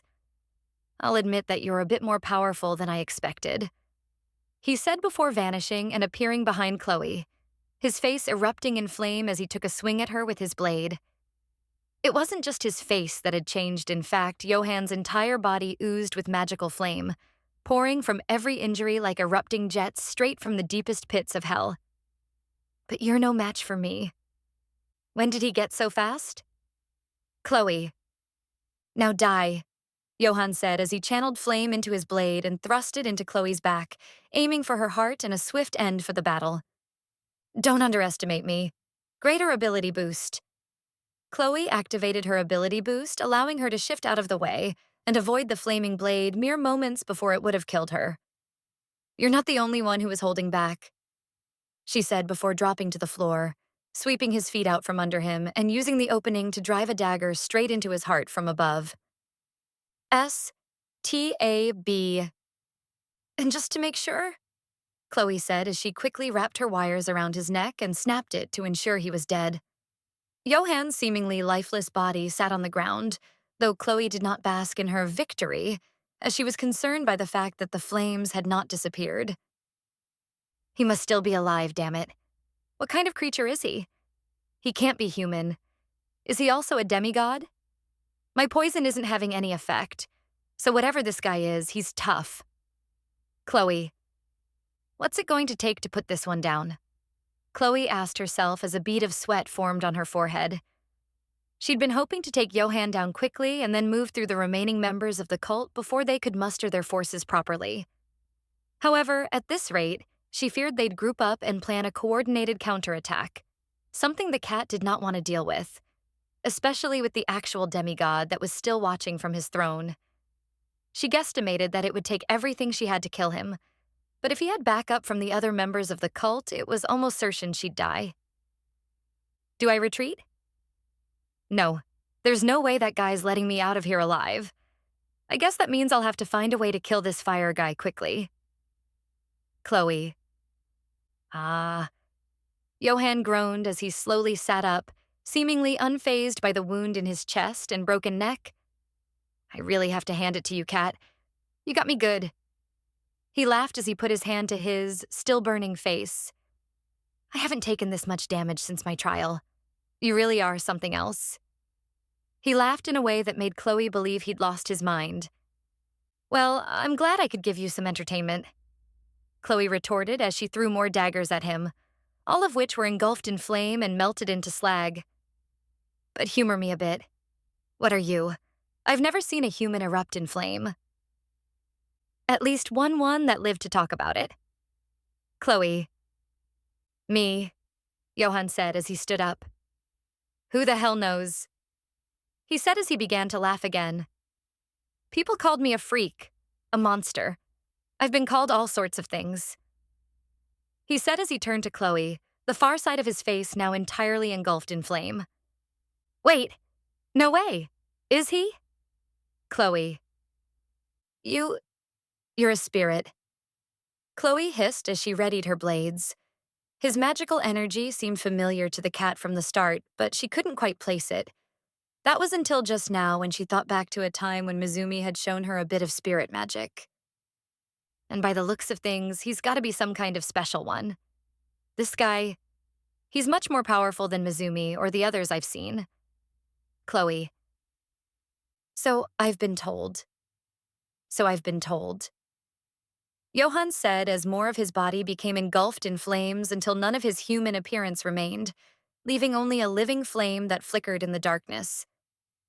I do not know what my kind really is, nor do I know where I come from, but that does not matter, he said as his flames roared around him, momentarily driving back the darkness, which quickly swallowed him a moment later as his flames retreated.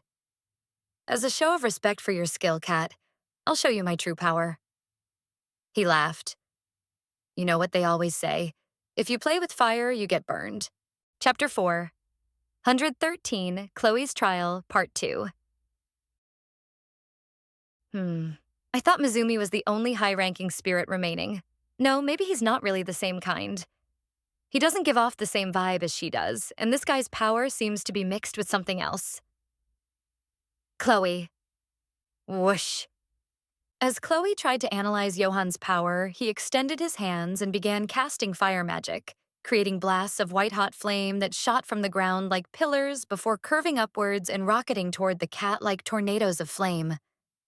Naturally, her reflexes easily allowed her to twist and turn out of harm's way, with each coming within a hair's breadth of the ninja but failing to leave their mark. You've got some toasty candles there, Johan. But if you want to kill me, you'll have to try a lot harder than that, Chloe said as she tossed 2 more knives at Johan, each striking his torso but burning to ash moments later and leaving no visible damage. Tsk. She clicked her tongue, having expected such a result. As expected, he has no physical form while he's like that, so regular attacks won't do anything. Good thing I've got a way around that little problem. Chloe. How long can you keep running, Kat?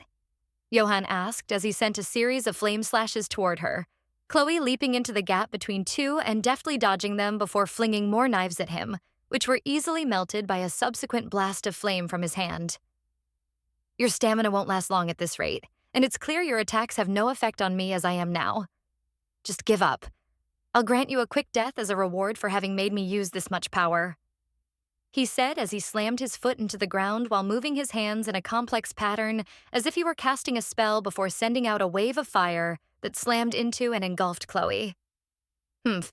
You really were weak, and it would seem you've already been. Slice. Ah! Johan's taunting was brought to an abrupt halt as he screamed in pain from Chloe's blades tearing into his back, the pain momentarily distorting his flame body as she appeared from the darkness behind him. When did she? Johan. My attacks have no effect, you say? Chloe laughed as she leaped backward into the darkness to dodge another blast of flame, vanishing just as quick as she'd arrived. Then that scream I heard must have been someone else's then, right? You're annoying, Johan raged as he allowed a bust of flame to explode outwards from his body in an attempt to force Chloe out of hiding, to no avail. She hurt me? But how? Only magic can harm my elemental body. Johan. Don't get cocky because you landed a lucky strike, Johan said as he tried to track Chloe's movement through the darkness by sensing her magic. Why don't you try it again? I promise you that it won't be so effective the second time. Want to bet? Chloe snickered as she appeared behind him in an attempt to repeat the same attack, only to find that a magic formation appeared under her feet the moment she landed, triggering a magical explosion. Boom. Whoosh. Fool, I told you I wouldn't fall for such a trick twice. Johan laughed, gloating at how easy it was to entrap the cat. You're so predictable, he said smugly as he imagined her being burned to a crisp from the blast. Oh? Am I? Chloe's voice echoed from his side as he felt a punch to the side of his head, which sent him flying across the room, crashing into a pillar that collapsed on top of him. Boom. Crumble. Only my Meister can act all cocky like that and get away with it. When others do it, it comes off as stupid. Chloe smirked as she hopped and jumped in place. Ah! Johan exploded from the debris in a torrent of flame, slowly getting to his feet. You bitch, I'll destroy you. Oh, come on, don't lose your cool. Chloe snickered as she vanished back into the darkness just in time to avoid a blast of fire tossed her way. If you're not careful, that hot head of yours might burn you. The cat thought her puns were funny, but nobody else seemed to laugh, especially not Johan, whose eyes only grew bright in anger with each one. She struck me with her first, so she must have suffered severe burns from touching my body. I just don't understand how she's doing this much damage when I don't even detect magic on her weapons or around her body. It's not possible. You can't just punch living flame. That's impossible. It's like trying to fight a water elemental with rocks. Johan. I'll commend you for surviving this long, Johan said as flames roared around him like a vortex. And while I don't know how you've managed to harm me, it does not matter, he said as dozens of red magic circles formed around him. Rejoice, cat. I'll kill you in the most horrific way possible. Get ready to burn. So see if you can dodge this. He exclaimed as the circles shot out rapid-fire volleys of fireballs in all directions in an attempt to smoke Chloe out from hiding. He figured that she wasn't immune to damage which hiding in the darkness, and that enough volume of fire would draw her out. Not bad. Chloe laughed as she danced between the attacks, dodging them as she circled Johann. If you weren't a disgusting murderer, I'd make you an offer to join my clan. But I want nothing to do with people like him. Killing is not something to take sadistic joy in, and doing it for no other reason than to kill is a disgusting act that I won't stand for. And I know my Aster feels the same way. That's probably why she assigned me this job, to ensure that people like him are removed from the world she wants to make for us. Chloe. Be quiet. I serve only Lord Corex, and for him I'll take pleasure in spilling your blood. Johann roared as he exploded with an even hotter flame that exploded outward and pushed some of the darkness back. I think that it's high time I blew away this stupid darkness that you're hiding in. Whoosh! The flame vortex expanded rapidly until it grew to encompass a good portion of the room, burning alive any poor cultists unfortunate to still be alive, though such things did not matter to Johann or his god. It was a ferocious attack, and the heat was intense enough to melt even the stone walls and floors. For the brief moment it flickered and swirled. When it was done, the darkness that once clouded the room was gone, and Chloe was left standing at the other side of the hall, partially singed but unshaken. There you are, Johann said, seeming to smirk, though it was hard to tell as he no longer had a face. Now that your little tricks are gone, you've got nowhere to run, Cat. He said as he sent another torrent of flame at Chloe, who met it with a punch that stopped and dispelled it. What? That's not… Boom. Don't go thinking that I'm helpless outside the darkness, Chloe said as she appeared next to him, seemingly coming out of nowhere, and kneed Johann in the head. But how? I thought you could only appear in the darkness. Johann spat in surprise as Chloe continued a combination attack that saw her slam her fists into his chest and head as she delivered a rapid series of blows that ended in a back kick into his temple, with the heel of her shoe that sent him face first into the ground. It was a truly fearsome combination attack, and was so quick that it left Johann completely unable to defend himself. Boom, boom, boom, boom, boom, boom, boom. There are shadows everywhere, Chloe said as she delivered a blow to the back of his head that caused his entire flame-like form to flicker heavily. All I need is one, even a small shadow, and I can leap to it. She smirked. My Aster taught me that early on. One must always look for ways to use their advantages against an opponent. Ditching the ridged view of our techniques worked was a necessity if I was ever going to improve beyond mortal limits. Chloe. How? Johann tried to claw himself back to his feet before finding Chloe's boot planted firmly onto the back of his hand, crushing him and preventing him from moving. How can you touch me? You should be burning alive. He'd never come across anyone who could touch his flame body without using magic. So the fact that Chloe was doing just that, with seemingly no damage being taken to her, left him bewildered. Right now, I'm basically living flame. How can you punch fire? Johann. Simple. It's because magic isn't the only way to deal with incorporeal beings like you. Chloe answered as she put more pressure on him. What? Johann yelped in shock. He couldn't believe that something like she was describing was possible, and he'd never heard of a non-magical way to destroy raw elements. Kai.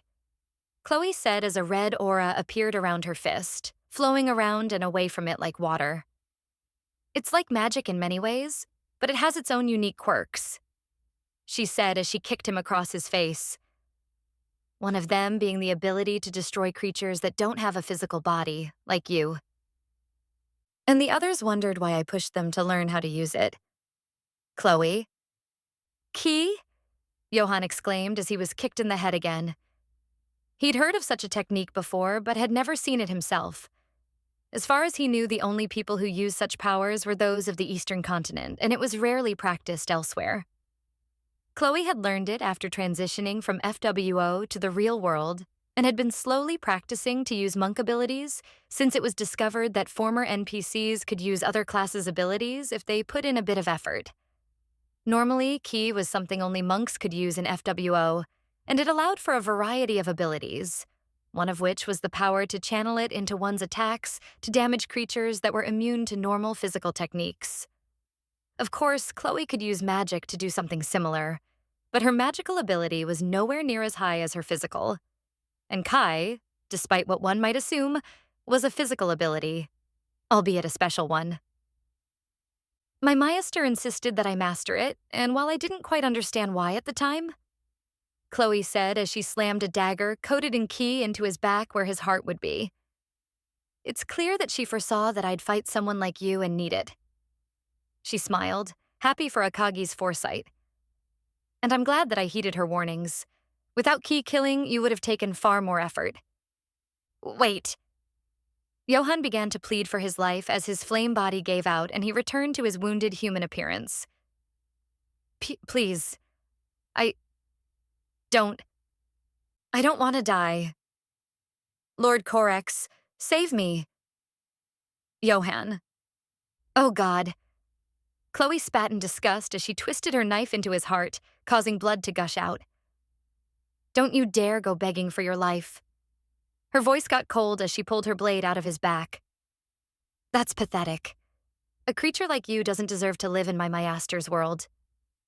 She said with a sharp look in her eye that caused Johann to feel terror in his very soul.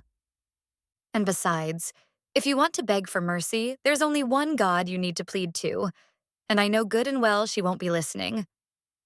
Chloe. No, please, I'll serve. Johann's pleas were cut short as Chloe jammed her blade into the back of his skull, killing him instantly. What a disgusting man, Chloe said as she withdrew her blade and flicked away his blood. I tend to share Maester's hatred for such things. If you refuse to grant mercy to others, at least have the decency to not demand it for yourself. She said before turning to face Deborian, who sat on his throne, unmoved as he pat Remy on the head. He seemed amused by what just happened, and oddly enough, the bunny girl was not saddened by Johann's death despite her connection to him. Rather, she expressed a look of admiration and awe as she stared at Chloe. And now, the real battle begins. Chloe. Chapter 4, 114, Chloe's Trial, Part 3. A wonderful show. Deborian clapped as he slowly rose from his throne, patting Remy on her head and instructing her to take a seat. Johann was truly an interesting specimen. Father had high hopes for him, but alas, it would seem his merger with the Ifrit failed to provide him the power needed to defeat you. A pity that he will no longer spill blood, but I suppose that my father will still be satisfied either way. He said as he slowly moved down the stairs and onto the ground floor of the room, each step seeming to shake the ground below as he walked. This guy means business. Every single hair on my body is standing on edge and my heart is pounding in my chest. I had no idea demigods could be this strong. Is it possible for him to actually be more powerful than a returnee? Chloe. He was an interesting opponent, but my Maester has trained me to fight and defeat anyone.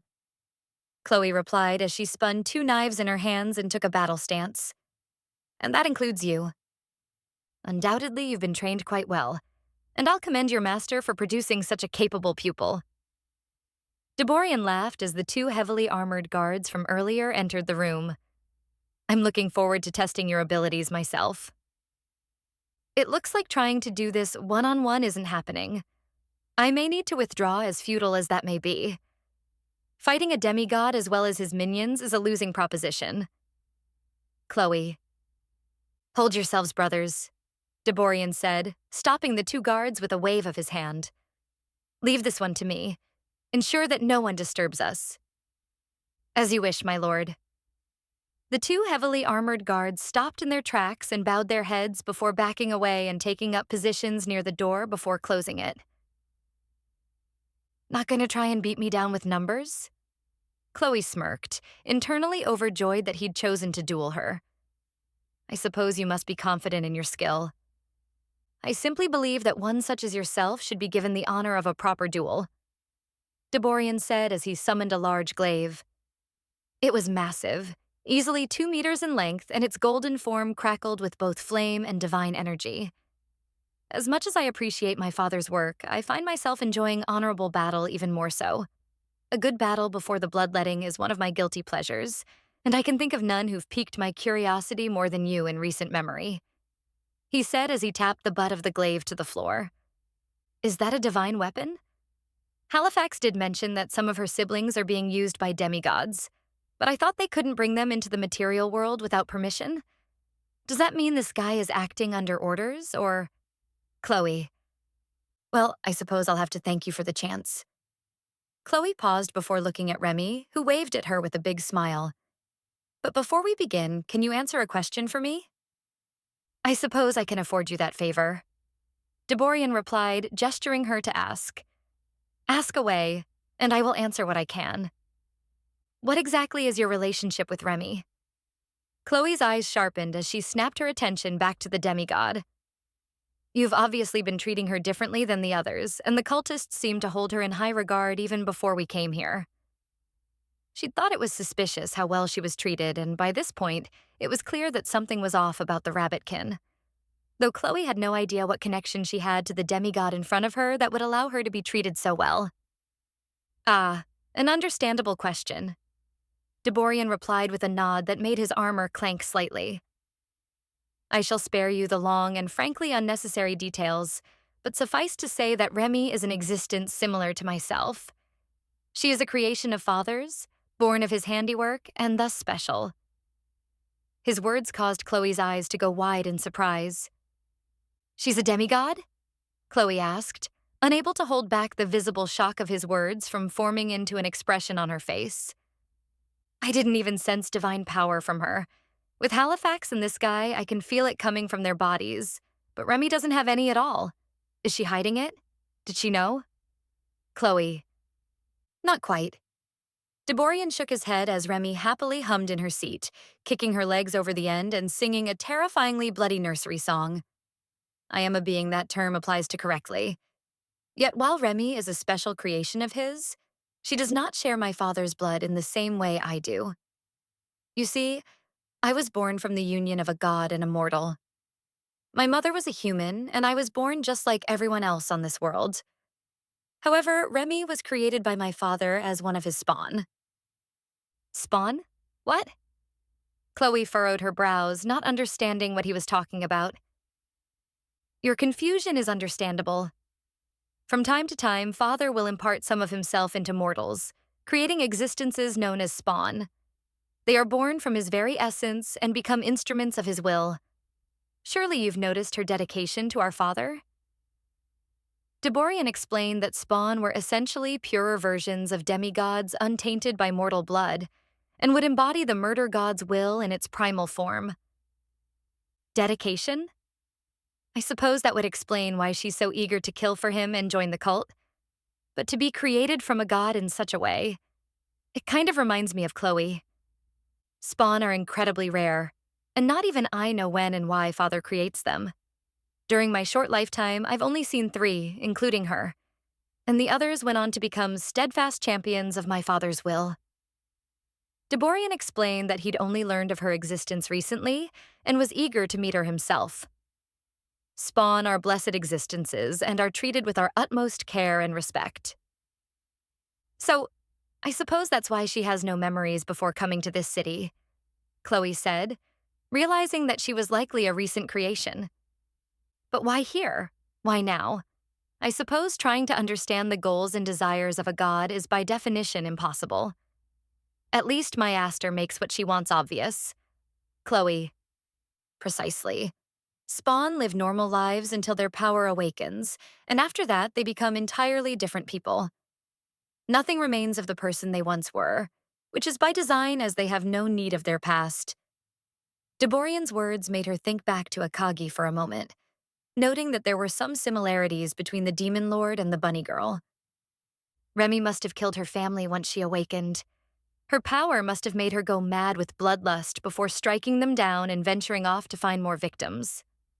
Sad. Chloe. A sick creation for a sick god, Chloe hissed, finding the creation of Spawn to be disgusting. Only a monster like him would sick such creatures on the world and corrupt innocent people into vile things like that. I disagree. Spawn are the purest beings in all creation. They aren't inhibited by the weakness that is emotions, and they care not for your mortal vices, nor do they fall victim to your many flaws such as greed and arrogance. They simply exist to fulfill our Father's will, Deborian retorted. They are an existence that kills, nothing more. I find them enviable. Yeah, this guy is just as wacko as the rest of these guys. I thought he was perhaps a bit better, but it's clear his eloquence is merely a mask for what lies beneath. Chloe. Does that answer your question? Deborian asked as he spun his glaive in his hand before taking a fighting stance and twisting the weapon so that its shaft ran under his arm.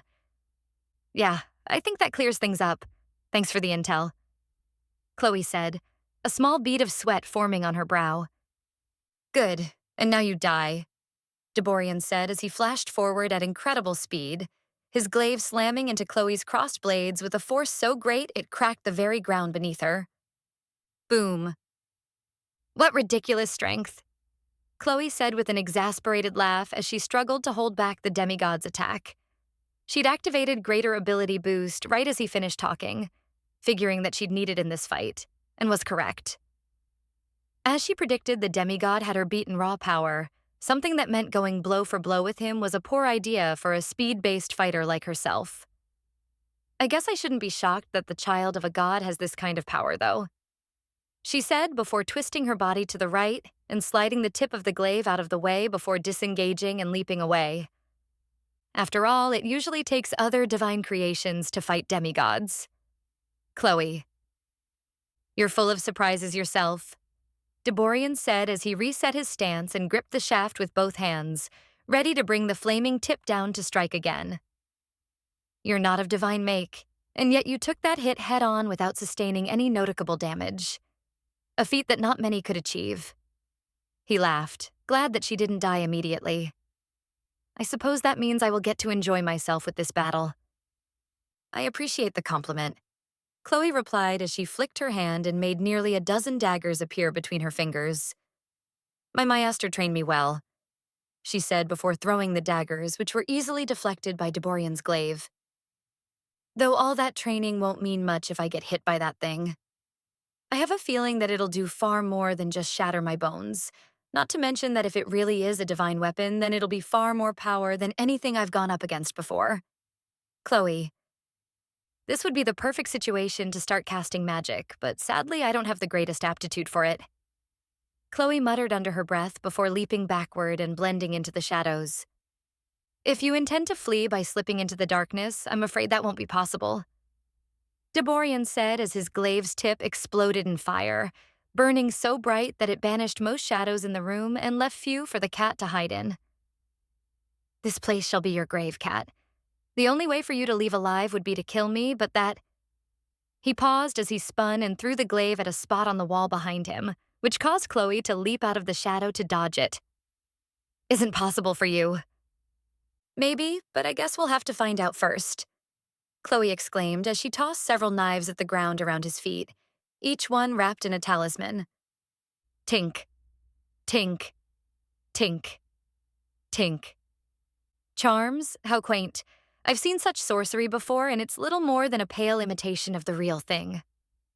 Deborian laughed as he attempted to bat them away with the butt of his glaive, only to find that each exploded upon being touched. Boom, boom, boom, boom. Don't underestimate me, Chloe said as she appeared from the smoke, using her blades to get on top of and pin down his glaive by putting pressure on the center of the shaft with an athletically challenging maneuver. Your tricks won't save you, Deborian roared as he met the cat's gaze. She'd acrobatically positioned herself in front of his face with the rest of her body stretching vertically in the air, feet pointing toward the ceiling. Let's see about that, Chloe said as he pushed her up into the air, causing her to flip backward, and swung with his glaive, hoping to use his superior range to skewer the cat. However, rather than run her through Chloe's body, nimbly twisted around his weapon as the same red water-like aura emanated from her body.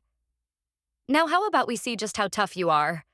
she yelled as she spun herself and slammed her foot into the side of his head, smashing him in the temple and sending the demigod flying across the room before proceeding to land safely herself.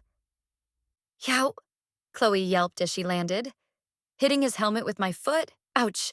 Let's try and avoid doing that too many times." Striking the metal helmet of the demigod sent reverberations through her body and made her feel as if she'd kicked solid concrete. It was uncomfortable but caused no real damage. The cat was well aware that her single attack hadn't done much, though it was evident that Deborian had taken at least some damage himself from that attack. At least it seems that I might have the mobility advantage in this fight. But still, I need to play this one carefully. One wrong move. Chloe. Chapter 4. 115. Chloe's Trial. Part 4. Whoosh dang clang. Swish. Chloe and Deborian continued their battle, flashing around the room at high speed and zipping between and around the various pillars so quickly that one could barely make out their blurred forms. After taking blow to the head and exchanging dozens of blows, it was apparent that where the demigod had her beat in raw power, the cat had a reasonable advantage in speed and agility. This was a surprise to be sure, but a welcome one for Chloe, who figured that her only way to defeat the demigod was to abuse this gap in maneuverability. FW ISHBANG. An agile one, aren't you?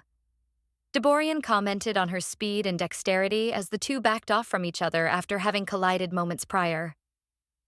However, while you might be quick on your feet, it's only a matter of time until that speed fails you, he said as he channeled more power through his glaive, wreathing it in flame and flicking it, creating a whip-like stream of flame that reached Chloe in an instant. Crack. Ack! Chloe cried out in pain as the whip smacked her across the face, nicking her cheek and drawing out blood while also burning part of her face due to the heat. I didn't even see that coming. Chloe, while your martial skill is commendable, it's clear that you aren't magically gifted.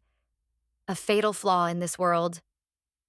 Deborian, as he swung his weapon, creating several flame glaives in the air around Chloe that dove toward her at high speed. What?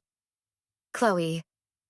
Still reeling from the whip attack, Chloe was slow to react to the high-speed magical glaives, and while she managed to dodge most of them by acrobatically diving and twisting in the air, one managed to partially hit home and pierced her in the shoulder.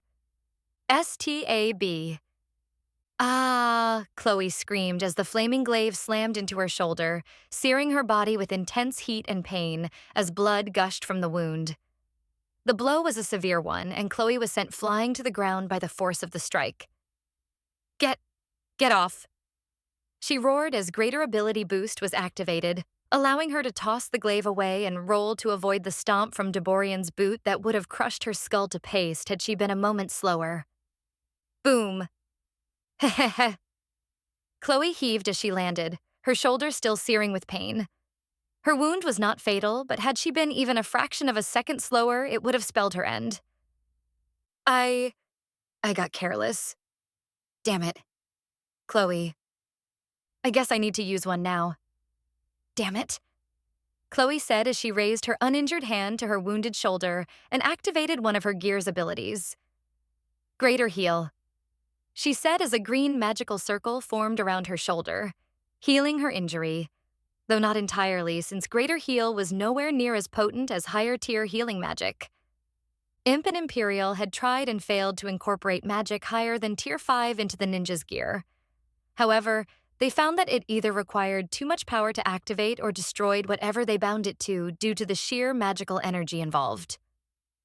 Greater Heal was a 5th-tier spell, and while it was good at what it did, healing, its effects were not powerful enough to fully repair Chloe's injuries instantly.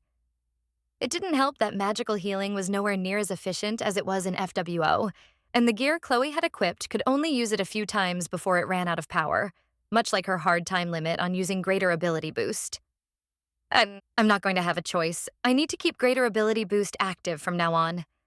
I somehow got out of that one alive, but there's little chance I'll get that lucky again. Chloe thought to herself as she wiped blood from her mouth. My body is going to hate me for combining supreme and greater, but I don't see any other way of winning. This guy is too strong. Interesting. Deborian hummed as he slammed his glaive into the floor, cracking it open and sending a blast of flame toward Chloe, who leaped out of the way. Recovery magic will slow this battle, but I'm sure you realize it won't turn the tide. With those words, his body began to shimmer and blur before splitting into 4 identical copies that stood side by side. Now come, let's end this farce.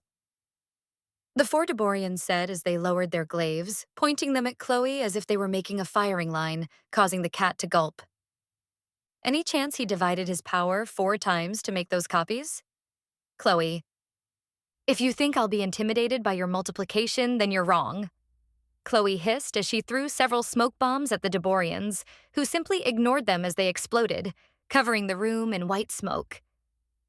Trying to blind me is pointless, the Deborians said as the copies spread out through the smoke, each keeping a close eye on the cat's magical energy to track her location. I can see you through any smokescreen or darkness that you can create. He roared as one of the bodies swung at the magical signature that was within range, expecting to destroy the cat, but found that she was not where he expected as the glaive passed through nothing. What? He yelled in surprise as he began scanning the room, only to find dozens of instances of Chloe's magical signatures scattered around him, each appearing to be the real deal. I know not what this is, but pointless tricks will do nothing to save you, Deborian said, as each copy began to attack each energy signature in an attempt to find the real Chloe, but continued to come up short with each swing. This is absurd.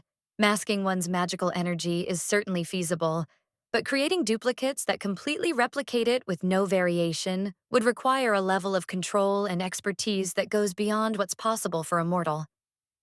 Not to mention that it would put considerable strain on the body to maintain such a thing during combat. Even I couldn't do something like this for very long. There must be some kind of trick to this. Deborian.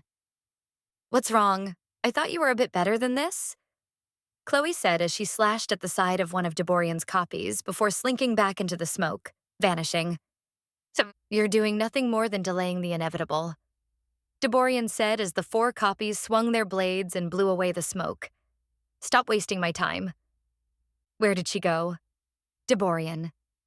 With a quick series of slashes, Deborian had cleared away the cat's distraction, but still could not pin down her location. The room was filled with magical signatures that perfectly mimicked hers, and even with his vision restored, he had no idea where she was hiding. His weapon may have burned away most shadows from the room, but that didn't mean it was impossible for Chloe to use her dark step, and there was nothing stopping a bit of good old-fashioned hiding behind pillars or in the platforms that flanked the hall. If you intend to flee, know that this entire facility is on lockdown. There is nowhere to run. If you wish to live, the only way out will be through me. Deborian said as his copies fanned out throughout the room, searching each location thoroughly, wary of a surprise attack. What's this? He said as one of his copies noticed a small object on the floor. It was the size of a grain of rice and black like soot. He'd only noticed it due to a small glare coming from its surface, and when he bent down to pick it up, he could tell that this object was what was creating the magical energy that Chloe was using to deceive him. A magic artifact? He said aloud as a shock flashed through his mind as one of his other copies was struck down via a blade to the back of its head, killing it instantly. What? He spun around just in time to see Chloe leap away from the disintegrating body and into a nearby shadow. Just as I thought, your consciousness isn't entirely tied to those other bodies. Chloe spoke from the shadows. They're only semi-independent, and you can't control them fully, though it appears you're aware when something happens to them. She'd discerned this weakness due to Copy's more meandering movements in the smoke, and presumed that he hadn't actually split into multiple bodies like Akagi could do. Rather, she guessed, Deborian's technique was merely a higher form of illusion magic that, while powerful, was nowhere near as dangerous as it otherwise could have been if she'd truly been facing 4 full autonomous copies of the demigod. It's a good thing, too. Otherwise, I'd have been doomed. Luckily for me, this guy is not familiar with magically augmented electronic gear, and never even thought something like this was possible. Having to fight him in 4 bodies at once would have been a nightmare. Chloe. Boom, boom, boom. As she pondered her next move, Deborian unleashed a series of small but quick flaming blasts from his bodies. Annoyed with her constant hiding, the demigod unleashed attacks in all directions in an attempt to smoke her out while also making sure to destroy the small devices she'd planted to hide herself. Enough! I've grown tired of this game. Deborian roared as his 3 bodies unleashed flaming hell around the room. You will face me, and you will die. Not good. Chloe. Chloe began to sweat nervously as the blasts exploded around her, getting closer each time and forcing her to move if she wanted to maintain her hidden status. Unfortunately for the cat, she was not immune or resistant to damage while in the shadows and would likely suffer greatly if hit. As the flames closed in around her, Chloe decided to leave the shadow knowing full well that such an action was what the angered demigod wanted, but seeing no alternative since staying would only result in her taking a direct hit. There you are. Now burn. Deborian and the clones turned, tossing 3 glaives at Chloe as she descended from the wall, which the cat gracefully dodged or deflected with her blades. Tink. Clang. Clink. I need to get rid of those copies quickly. They might not be as dangerous as I first thought, but they could quickly overwhelm me if I'm not careful. This fight, I hate to admit it, but I'm starting to enjoy myself. Chloe. Chapter 4, 116, Chloe's Trial, Part 5. Whoosh, whoosh, whoosh. The demigod's onslaught didn't relent as Chloe darted between the pillars, dodging the seemingly endless barrage of glaives thrown by Deborian and his 2 remaining copies. Each one struck with the force of a hurricane, and the cat knew well that one well-placed strike would spell her ultimate doom. You've done well, cat, but how long can you keep this up? Deborian said, the smirk on his lips audible behind his mask. You've been running around nonstop and burning whatever paltry mana exists in your body just to avoid my attacks. It can't be long until you've exhausted yourself entirely. So why don't you just give up? I can promise you a swift death at the very least. You've entertained me well enough and proved yourself to be a fine warrior, so that's the least I can do. He said as he flicked his glaive, causing two large flame slashes to appear at each of Chloe's sides, which she barely managed to dodge with a quick drop to the floor. I'd sooner die than surrender, Chloe hissed as she quickly leaped to her feet and jumped to safety behind a nearby pillar, just in time to avoid an income blast of flame before leaping to the next one once it started to crumble. Besides, don't you think you're celebrating your victory a bit too soon? She said as she used her wires to intercept a thrown glaive and fling it back at the copy that sent it flying, impaling it and causing it to vanish in a burst of flame. Good. Only 1 copy left. If I can get it down to him and me, I think I can take him down with 1 shot if I activate Supreme Ability Boost. It's gonna be risky, but it's my only shot. Chloe. Don't get cocky. Killing my copies means nothing. Deborian roared as glaives reformed in his and the remaining copies' hands, their fiery glow illuminating the entire room as they exploded angry flame. Despite her provocations and successful elimination of yet another copy, exhaustion was quickly setting in for Chloe, and her movements, while still sharp and calculated, were slowing. Her injuries and muscles burned from both pain and overuse, and the cat's paltry mana reserves dwindled dangerously low as she used them to stave off exhaustion. Yet, despite this, her crimson eyes never wavered. Determination fueled her every step, and she was prepared to win this fight even if it cost her her life. Seeing the cat's exhaustion in her movement, Deborian smirked as he and his remaining copy fanned out to corner Chloe as she landed on a pillar, barely avoiding a glaive that speared itself below her feet. Try and hide it all you like, but it's painfully obvious that you're reaching your limit, little cat. Your tricks have kept you alive, but I think this battle is over.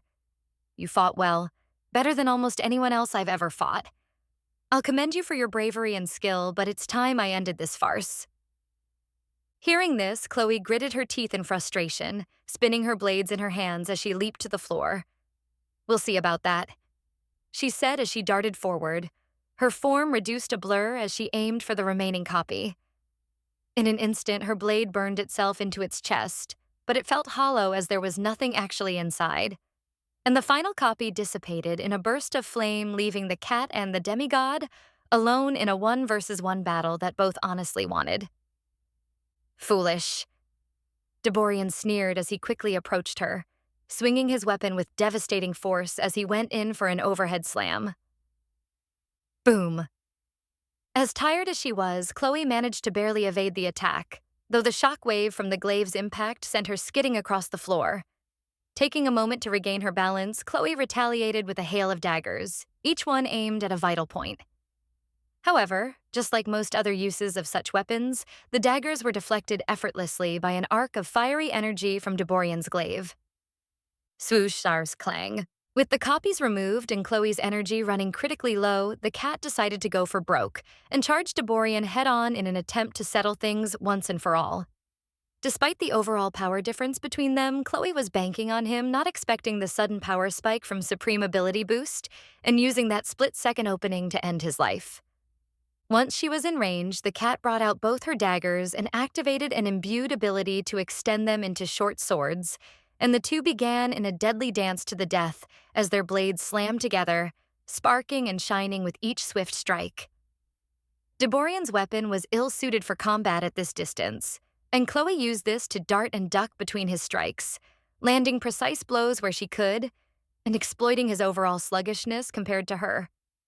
But every blow she landed came at a cost. Her stamina was rapidly depleting, and Deborian's counterattacks were relentless.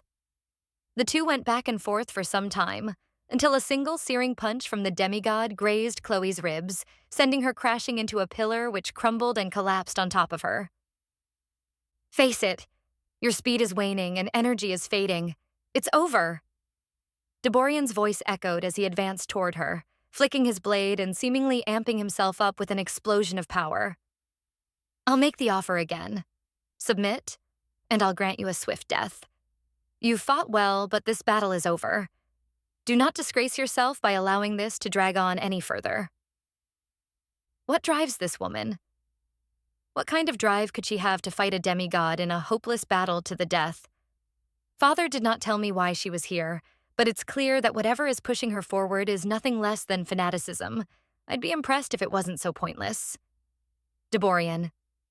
Leaping out of the rubble, Chloe wiped blood from her lip and spit out a tooth that had been knocked loose, her breaths ragged and rapid from how much she'd exhausted herself.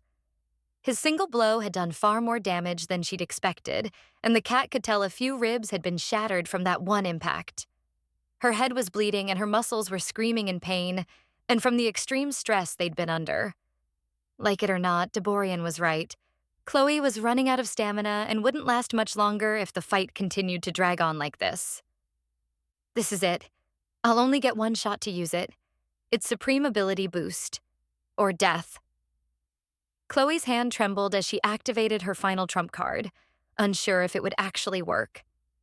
Supreme Ability Boost was a creation born entirely out of Akagi, an imp's experimentation with skills and their interaction with souls. And while its effects were great, as seen in her fight against Superbia, the drawbacks were also equally so. The strain it placed on the body would push her to the brink of death even if the cat had been completely fresh. But in this state she was in now, there was a relatively high chance of death upon activation. However, Chloe had no choice, and the cat was more than happy to take that chance if it meant victory. Now let's go. Supreme Ability Boost. Chloe roared, a surge of raw violet energy erupting from her body and engulfing her in a red flame-like aura that whipped and whirled like a storm. Her frame trembled under the strain, her muscles screaming in protest as her eyes went bloodshot. But her speed and strength skyrocketed, surpassing anything she could ever hope to achieve using her own natural ability. Seeing this sudden explosion of power, Deborian's eyes narrowed as he paused his advance, analyzing Chloe's technique. Oh, you had another trick up your sleeve? Impressive, but your body won't hold for long with that much unnatural power. Oh, it's far more than a trick. Chloe roared as her energy exploded outward, covering the entire room in an eerie red light. Supreme Ability Boost is basically an energy multiplier. It increases my strength, speed, and agility, and basically everything else one uses in a fight. In an instant, Chloe flashed forward faster than he could react, and she closed the distance, her blade slicing clean through his shoulder before disengaging to prevent a counterattack. Impossible. Deborian. Ah! Deborian screamed in pain as he swung his glaive wildly before sending a blast of flame at Chloe's position, only to watch as she, again, vanished before his eyes. Over here, Chloe said from behind him, prompting him to spin around and fire a barrage of blasts at the cat, who again vanished, dodging each attack the same way she'd dodged the first. Boom, boom, boom, boom, boom, boom, boom, boom, boom, boom, boom, boom, boom, boom, boom, boom. With her increased speed, Chloe easily deflected or avoided his attacks, even taking advantage of the few openings she found to slice his body open and cause blood to pour onto the floor. It seemed even the demigod was struggling to keep up with this kind of speed, though the damage he'd sustained was still not as much as Chloe would have liked. I need to get a clean strike at a vital point in. I don't have time to play death by 1,000 cuts. Chloe. Getting in close in an attempt to deliver a lethal blow, Chloe's enhanced reflexes allowed her to parry several devastating glaive strikes from the demigod. The force of the clash sent shockwaves rippling through the room, but Chloe held firm, countering with a precise thrust that pierced through his abdomen, putting a hole in his armor that gushed with blood. You bastard! Infuriated from the pain, Deborian lunged at her, his glaive wreathed in a maelstrom of flames that seemed to vaporize the very air around it due to the extreme heat. Realizing how dangerous this strike was, Chloe sidestepped the blow, her body blurring as she unleashed a flurry of strikes, each slash finding its mark, bypassing his heavy armor and leaving deep, glowing wounds across his body. Slice. Slice. Slice, slice. Slice. Enough! Deborian bellowed, slamming his glaive into the ground and unleashing a fiery shockwave around him. The explosion caught Chloe mid-dash, sending her sprawling across the floor, and the next thing she knew, the demigod's boot was planted firmly in her chest as she was sent flying across the room and into the wall before finding his flaming glaive flying toward her at incredible speed. Slam! Ack! Chloe coughed blood as the glaive impaled her in the stomach, the pain causing her vision to blur as her body began to fail from both the damage and supreme ability boost's recoil. It's over. You're finished. Deborian growled, his form looming over her as his wounds still leaked blood. Ripping the glaive from Chloe's stomach and allowing the cat to fall to the floor, he raised it above his head to finish her off with one final blow. You gave it your best, and I respect your will to fight. But this is the end. May you meet whatever god you worship on the other side. Not yet. Chloe's body fell limp, and it seemed as if it didn't want to move despite the impending doom before her. Move, move, just a bit more. I won't lose to this guy. I won't lose. I am the Demon Lord's disciple. Her student. If I die here, it will be a slap in her face after all she's done for me. I won't allow that. I won't allow it. Chloe. Chloe's broken body creaked and groaned as blood poured from her wound, but somehow the cat forced her tattered body to move, channeling every ounce of strength left in her broken frame. It was as if she was guided by a wellspring passion. No, it would be more apt to call this power her faith. Chloe was the one and only student that Akagi had taken over the years, and was probably the only one the demon would ever teach her ways. The demon had told the cat that there was something special about her when they first met. Something that caught the demon's attention enough to take Chloe under her wing.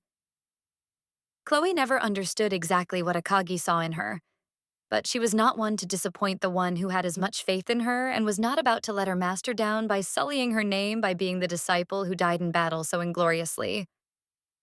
As the glaive descended, ready to end the cat's life, Chloe activated the final reserves of Supreme Ability Boost, channeling power that seemed to come not just from deep within her body screaming in agony as she blurred past Deborian's strike. In that instance, her blade flashed and time seemed to freeze, as if the whole world was shocked by what had just happened. Shink. Miraculously, Chloe stood behind Deborian, her blade dripping with his crimson blood. A deep gash split his armor in twain, and the flames around his glaive extinguished. Deborian staggered forward, blood pouring from his wounds as he struggled to understand what just happened. You, mortal, how... This... Impossible. Father. Stammering, Deborian fell to his knees, his glaive clattering to the ground before collapsing to the floor. Dead. Huh. Don't go. Underestimating. Mortals. Chloe laughed as strength left her body. Collapsing to the floor, her body racked with pain. With nothing left in the proverbial tank, she coughed violently, her vision darkening as her body ran cold from blood loss. I won, Master. I did it. Her voice was a practically whisper as she barely had the energy to even stay conscious. But, I'm sorry. I won't be keeping our promise, she said before blacking out, death fast approaching due to her injuries.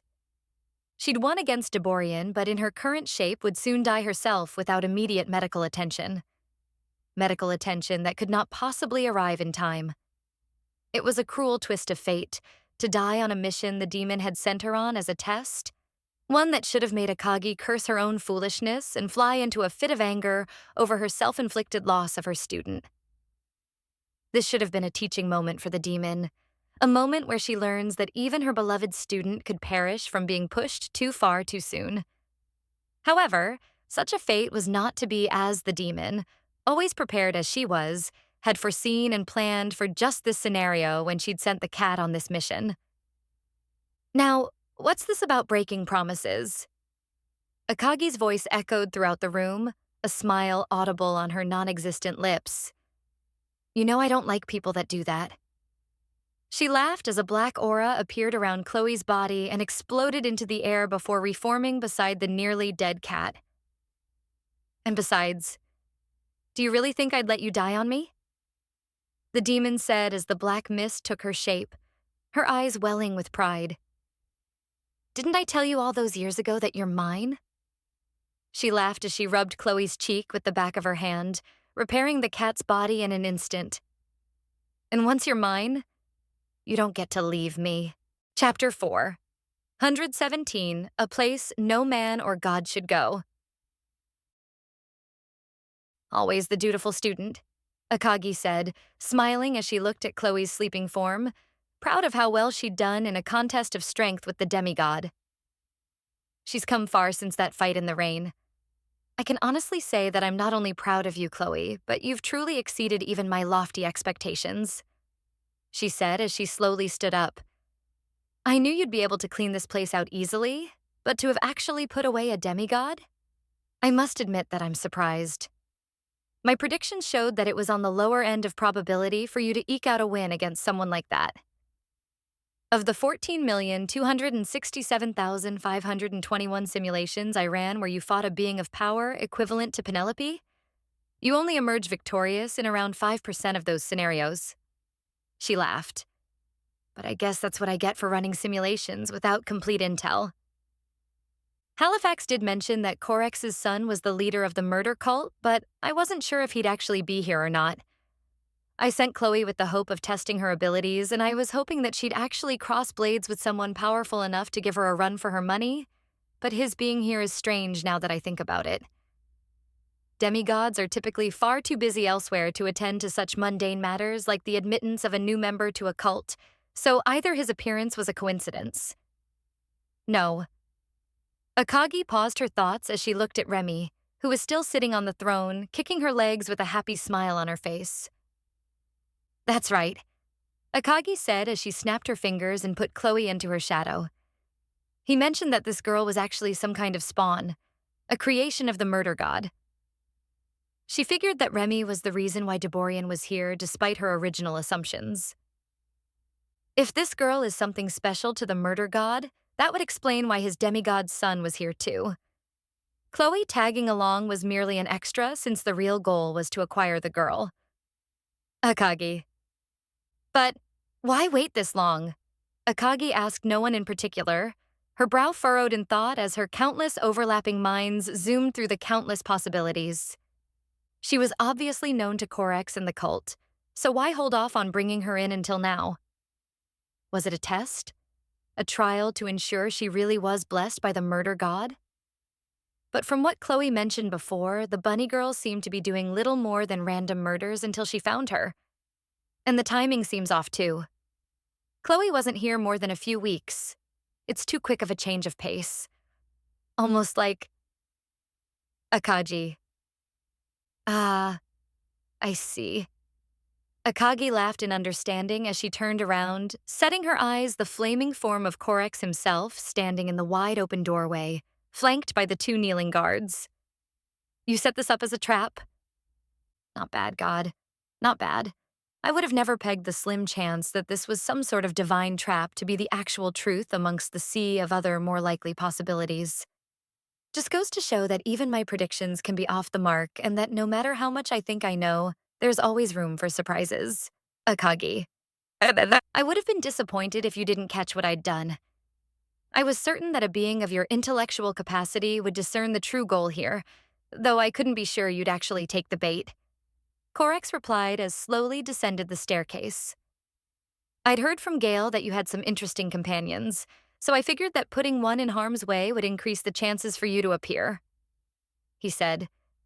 His flaming skull could not smile, but Akagi imagined that if it could, that's exactly what he'd be doing right now if he could. And, well, here we are, he said, spreading his arms to the side dramatically and allowing his cape to flutter. It's nice to finally meet you face to face, Demon Lord. Though I'm sure you already know me, I'll introduce myself. I am the god of murder Korex, and... His monologue was interrupted by Akagi's blade slicing through his form. Tsk. Akagi clicked her tongue in irritation as his body reformed like a disturbed mist. I guess I shouldn't be shocked that you've figured out a countermeasure. Good for you for being smarter than the average idiot. Annoyingly, he's not actually here, and that's not even an avatar. Cleaver bastards, they're doing something similar to Serial with an illusory body. How annoying. I suppose I should have expected countermeasures after I bumped off two others. The good news is that I'm confident that he can't actually do much offensively in that limited body, so he's no more dangerous than Alariel is currently. Akagi. Good try, good try. But sadly for you, I'm not stupid like my siblings. Korex laughed as he shrugged off Akagi's attack. There's no way I'd face you without ensuring my own survival, and it was patently obvious that approaching you at anything less than full power would result in my swift death. You already saw to that idiotic huntsman due to his inability to understand the difference in power while using an avatar? So then, why are you here? You can't fight me in that form. So unless you want to have tea and chat about mutual interests, this seems like a waste of time. Akagi asked, contemplating whether nuking the local area to be safe was the best bet. But scrapping that idea. Deciding that hearing him out and dealing with his plan head-on was the better idea. Especially since it may lead to an opportunity to be rid of another god if she played her cards right. To kill you? Is what I'd say if I was that muscle-headed idiot Tyra. Korex shook his head. No, I'm not so foolish to think that one lone god can take down a demon lord with brute force. Your kin showed me that such a thing is impossible. Vikes was truly a menace, you know? He terrorized this world for only a few short years, and yet he nearly brought it to ruin. I shudder to imagine what you could do if you so chose. And thus I've decided against fighting you directly. I didn't think she'd arrive this soon. I'd planned on using that cat to lure the demon lord out for negotiations. I suppose it's possible that she's bluffing and knew about my plan all along. Else why would she appear so quickly? It seemed as if she was watching her servant during the battle. Damn these schemes and plans. She's just as bad as Gale. Korex. Would the god of murder not appreciate our kind? We simply exist to destroy. Akagi replied with a bit of snark. Are we not similar enough to your little creation back there? She said, pointing over her shoulder at the happy bunny girl. Hell, I'd say we should get along since all you care about is blood being spilled. Don't you want more skulls for your skull throne? It's understandable that you'd think that, and I suppose many would share that line of reasoning. But alas, we run into a fundamental issue that makes out comparability zero. Korek said as Akagi imagined him putting on a pair of glasses to seem smarter and more intellectual. Actually, we can't get along because reasons. Akagi, you have the humor level of a child, you know that? Yumi, must be a nice view from that glass house. Akagi, while I'll admit that we do share an enjoyment of death, your kind's enjoyment is a bit different to mine. Korek said, interrupting Yumi and Akagi's mental argument about who was more petty and childish. You see, while I wish to enjoy the never-ending sea of blood being spilled in this world, you wish to end such a glorious cycle. Ah, I see. We're cool until the whole ending your world bit gets in the way? Akagi laughed. Can't have a world filled with strife if I nuke it out of existence. That indeed puts a damper on things. After all, no blood can be spilled in an empty world, and without life there can be no conflict. Korex nodded. Though, unlike Vikes, we may be able to come to an agreement. I have no real interest in fighting you, if I'm being entirely honest, and I think we can agree that there's nothing directly hostile between our interests. I'd be more than happy to work alongside you to take Gale down if you'd help me avoid the sinking ship that is this world, he said, surprising Akagi with his offer to betray the other gods. What do you say? You get an ally that can help you speed things up, and I get to migrate to a world that will sustain me. An interesting proposal. An interesting proposal, Akagi said as she paced back and forth. However, I'm afraid that I'll have to decline. Unfortunate, but may I ask the reason why? I truly see no reason for us to be enemies. Korex replied. Our interests are not necessarily divergent. 2 reasons, Akagi said, putting up 2 fingers. 1, you're a god that fundamentally doesn't jive with my entire mindset. I am an assassin. I detest those who take part in random killings for pleasure. An understandable, if regrettable, position. One that I've heard many times throughout time. Korex nodded, seeming a bit sad but understanding. And the second one, Akagi said, her black aura erupting around her body as the ground began to shake. The second one is because I refuse to let off any of the assholes who hurt my friend. Your friend? Korex raised a non-existent eyebrow. Ah, yes. What was done to Halifax was… Well, there's no point in debating further on the matter. You've made up your mind to hate us for our part in that situation, and I can see you've got no intention of listening to my reasoning or excuses. He shrugged, not wanting to waste more time. Oh well, I suppose this just means I'll do what I came here to and be on my way. Do you intend to fight me? Akagi asked, the black sunrise forming in her hand. I can assure you that even if I can't destroy your real body, I'm more than capable of dealing with whatever scheme you've come up with, she said as she pointed the blade at him. And I will find a way to kill you. Perhaps, but I don't think I'm too worried. Korex chuckled as his body began to dissolve into black mist. You see, while you are quite powerful, that aggression of yours will be your undoing. Vike suffered from the same flaw, and it played an important part in his eventual downfall. As he spoke, his mist body burst and completely blanketed the room in darkness. You're a far more rational being than he was, but that may actually work against you in this case. What? Are you going to bore me to death with all this monologuing? Akagi said as she scanned her surroundings, not sensing any kind of poison or other chemical in the air. I'll concede that I might kill myself if I'm forced to listen to your prattle for all eternity. No, that would be Temchika's forte. She likes such droll methods of torture. Korex said, seeming to recall an event like Akagi described. But anyway, enough wasting time. Rejoice, Demon Lord, you shall destroy Anoris as you wish. Now rampage and let your wild side run loose. Allow the monster within to burst to the surface, he said as the mist surged like a tidal wave, crashing into Akagi, who felt a strong attempt to intrude into her mind.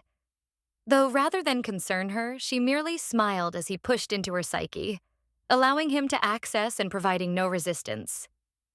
Have fun in there. Akagi said, her voice nearly a whisper. But be careful, for you know what they say. When you stare into the abyss long enough, it inevitably stares back into you.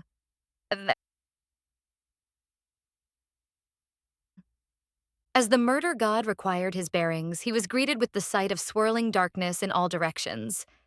In the distance, he could hear the sound of children's laughter, conversations between various people, yelling and crying.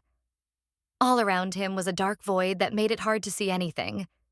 It was a place that a normal person would consider so utterly alien and horrifying that they would lack the words to describe it. At times, the darkness would peel back to reveal scenes from Akagi's past, memories both young and old. It was clear that this place was the most personal part of the demon's mind, a place that made up the core of her very being, and Korex had brought himself to the very heart of the demon's lair of his own accord. Good. It worked. Korex said as he watched a version of Akagi from childhood get screamed at by Shima. Now then, a demon lord should be no different from any other sentient being. All I need to do is cause a few tears here and there. He internally smirked. And then we'll be fighting nothing but a frenzied animal, just like Vikes. Korex. Chapter 4, 118, A Warped World. I suppose I shouldn't be surprised how chaotic her memories are. Korex said as he continued walking through Akagi's mind. His current visual experience was merely an illusion, one that made it easier to understand his travels through the demon's mindscape. And it was about what he'd expected. Walls of distorted memories flowed like rivers of mud. The sky seemed to crackle and fracture like glass before reforming, and nothing seemed to work quite right. He figured Akagi's mind was already heavily damaged, and Korex was more than happy to take advantage of this opportunity.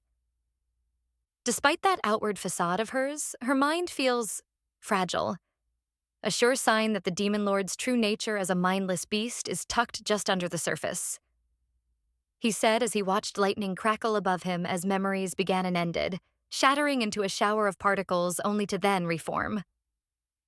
Now, all I need to do is find what is restraining that side of her and tear it apart. Then, she'll be nothing more than a mindless beast. The people of Enoris will suffer under her rampage, but her threat level will drop considerably if she no longer puts thought into her actions. A demon lord might be powerful, but when it does nothing but act on instinct, it's little more than a feral beast, and thus predictable and far easier to deal with. Korex. It will be here somewhere, likely tucked away in a place her mind is desperately trying to keep hidden from me. Korex said as he continued walking as he examined the strange sights around him.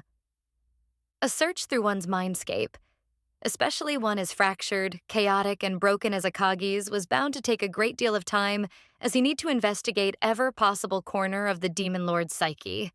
As the god continued to push deeper into Akagi's mind, he came across a rapidly shifting landscape that swapped between a chaotic mixture of Earth and FWO. Tall buildings rose and fell around him, while meadows turned into decayed forests that withered and stunk of death.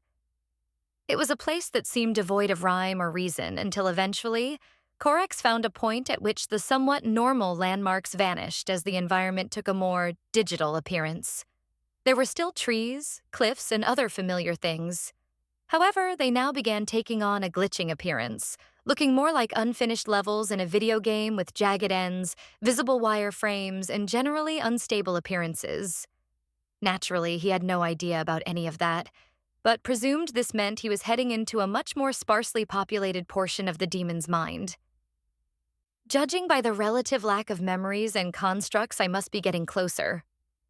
Korex said as he stopped in front of a rapidly glitching mound of what he assumed were rocks that were eerily similar to skulls. This part of her mind feels almost most devoid of thoughts.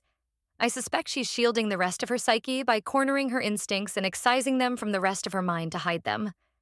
An effective method of keeping one's sanity, but it means my job here will be easier. Without all this clutter, finding and releasing her feral mind will prove easier. He laughed as he continued forward, not noticing that the darkness swirling in the distance seemed to twist and turn as if it were laughing at him. After walking for what seemed like an eternity, avoiding strange, jagged objects along the way, Korex eventually found himself in a part of Akagi's mind that appeared to be completely falling apart. The terrain glitched even harder than before, and platforms raised into the sky like a staircase at the top of which was a large floating island. Seeing this large mass made Korex internally smirk as he was confident he'd found exactly what he was looking for. Happy as his journey had seemingly come to an end, he leaped up the staircase of platforms before eventually landing on the island, noting the massive metal cage that sat at its center, surrounded by fog that only barely made the bars visible from where he stood. There it is. Korex. Over the many times I've done this, I've seen it take many forms, but I suppose a cage tends to be the most common. Korex laughed as entered the fog and approached Metal Cage. This was far from the first time the murder god had done something like this, and it was his favorite tactic for dealing with particularly irritating opponents. Releasing one from all restraints and unleashing their most primal, animalistic instincts was something that he truly delighted in, especially as it typically caused people to go on murderous rampages. I wonder what you'll be like once that facade of intelligence melts away. Will you simply become a mindless beast that froths at the mouth? Even Vikes had some measure of intellect to him, so I never did get to see what he was like when all his extra parts were torn away. Korex chuckled, stopping just in front of the cage, the fog making it difficult to see within. Now let's break the chains you've imposed on yourself. Be free, Demon Lord, and show the world just what you really are. He laughed as he pushed away the fog, only to lay eyes on something he never expected to see. What? Korex exclaimed in shock, his entire body trembling in what he believed to be anger. No. No. No. This isn't possible. It's inconceivable. He screamed as he was greeted with the eerie sight of an empty cage within which was little more than the scattered remains of a white porcelain-like substance within. Chains littered the floor, and while it was clear that something resided within at one point in the past, there was no longer anything contained within. This doesn't make any sense, he said, backing away from the cage slowly. I know for a fact that this is what I'm looking for. I'd never mistake it. He roared in anger. The Demon Lord's inner nature should be here. This is the darkest, most secluded place in her mind, but there's nothing. It's as if... He froze in place, a realization dawning on him that made his non-existent blood run cold. As if she already let it out. Akagi's voice echoed around him, causing the gods to spin and turn as he attempted to find her. Unfortunately for you, your little plan is a bit late. She laughed demonically, the shadows in the distance seeming to swirl in laughter alongside her. How? How are you here? Korex screamed into the darkness. This shouldn't be possible. You should be completely invalid while I'm within your mind. He'd never come across someone who could remain active and conscious while he infiltrated and probed their mind. So this was yet another shock. Why wouldn't I be here? After all, this is my mind. Akagi set a smirk of razor-sharp teeth seeming to form in one of the distant shadows. I have complete control in here, and there is nothing within me that happens without my knowledge and explicit consent. She laughed as the darkness swirled closer to him. Unbeknownst to the murder god, he'd effectively walked directly into Akagi's shadow, which was more or less a representation of her very being. A place that transcended all logical understanding. A place in which Akagi was law. I'll admit that you're the first person to actually want to come into this place, so I'll commend you for your stupidity. She laughed, her voice seeming to warp the shadows that continued to slink closer to the floating island. How can you still be in control of yourself? Korex asked out of desperation as he hoped to buy time to escape, but found himself blocked from retreating by the demon's will. No being should be capable of rational thought when its inhibitions are broken. You should be nothing more than a raving lunatic, a monster hell-bent on world destruction. Remaining sane when the most base part of you has been unchained isn't possible. Even gods aren't mentally strong enough to resist such a thing. This must be a trick. If she can control things in here, she must have lured me to the wrong place. That's the only thing that makes sense. Korex. Resist? Ha, no. Akagi laughed at his comment before slamming a vortex of shadow in front of him and appearing in person. Rather than hide and suppress what I am, I embraced it, you fool. She smirked, her mouth curving to show her razor-sharp teeth. I did not run and hide from my nature as a demon lord. Rather, I bent it to my will. I faced it head-on, and on that day, the day I confronted who and what I am, I decided that nothing would control me, not even my fate as a demon lord. I take orders from nothing and no one. None shall compel me, and nothing shall control me. That is what I decided that day, and it's what guides my every action. Akagi. Impossible. Korex replied, completely shocked and nearly lost for words. A mortal may have the strength to keep the beast within him at bay for a time, but a creature like you, that's simply not possible. You should have been driven mad instantly. Your instincts should have swallowed your personality whole and taken over completely. After all, that's exactly what happened too. Part of it did, and part of it did not. Akagi shrugged as she interrupted him. I told the part that wished to control my fate to fuck off, and I simply kicked it out of my mind and poof, it was gone. Granted, that does not mean I'm some bastion of stability, she said, gesturing to the distorted and torn landscape around them. Even I don't like coming this deep into my own mind. It's a truly broken place that no one should ever enter, least of all an intruder like you, she said, her gaze growing sharp as the shadow began to write like an angry crowd. Now then, you are an unwelcome guest in my mind, and I will not tolerate your intrusion any longer. But your folly does present a wonderful opportunity to deal with you, she said as the shadows swirled around her body.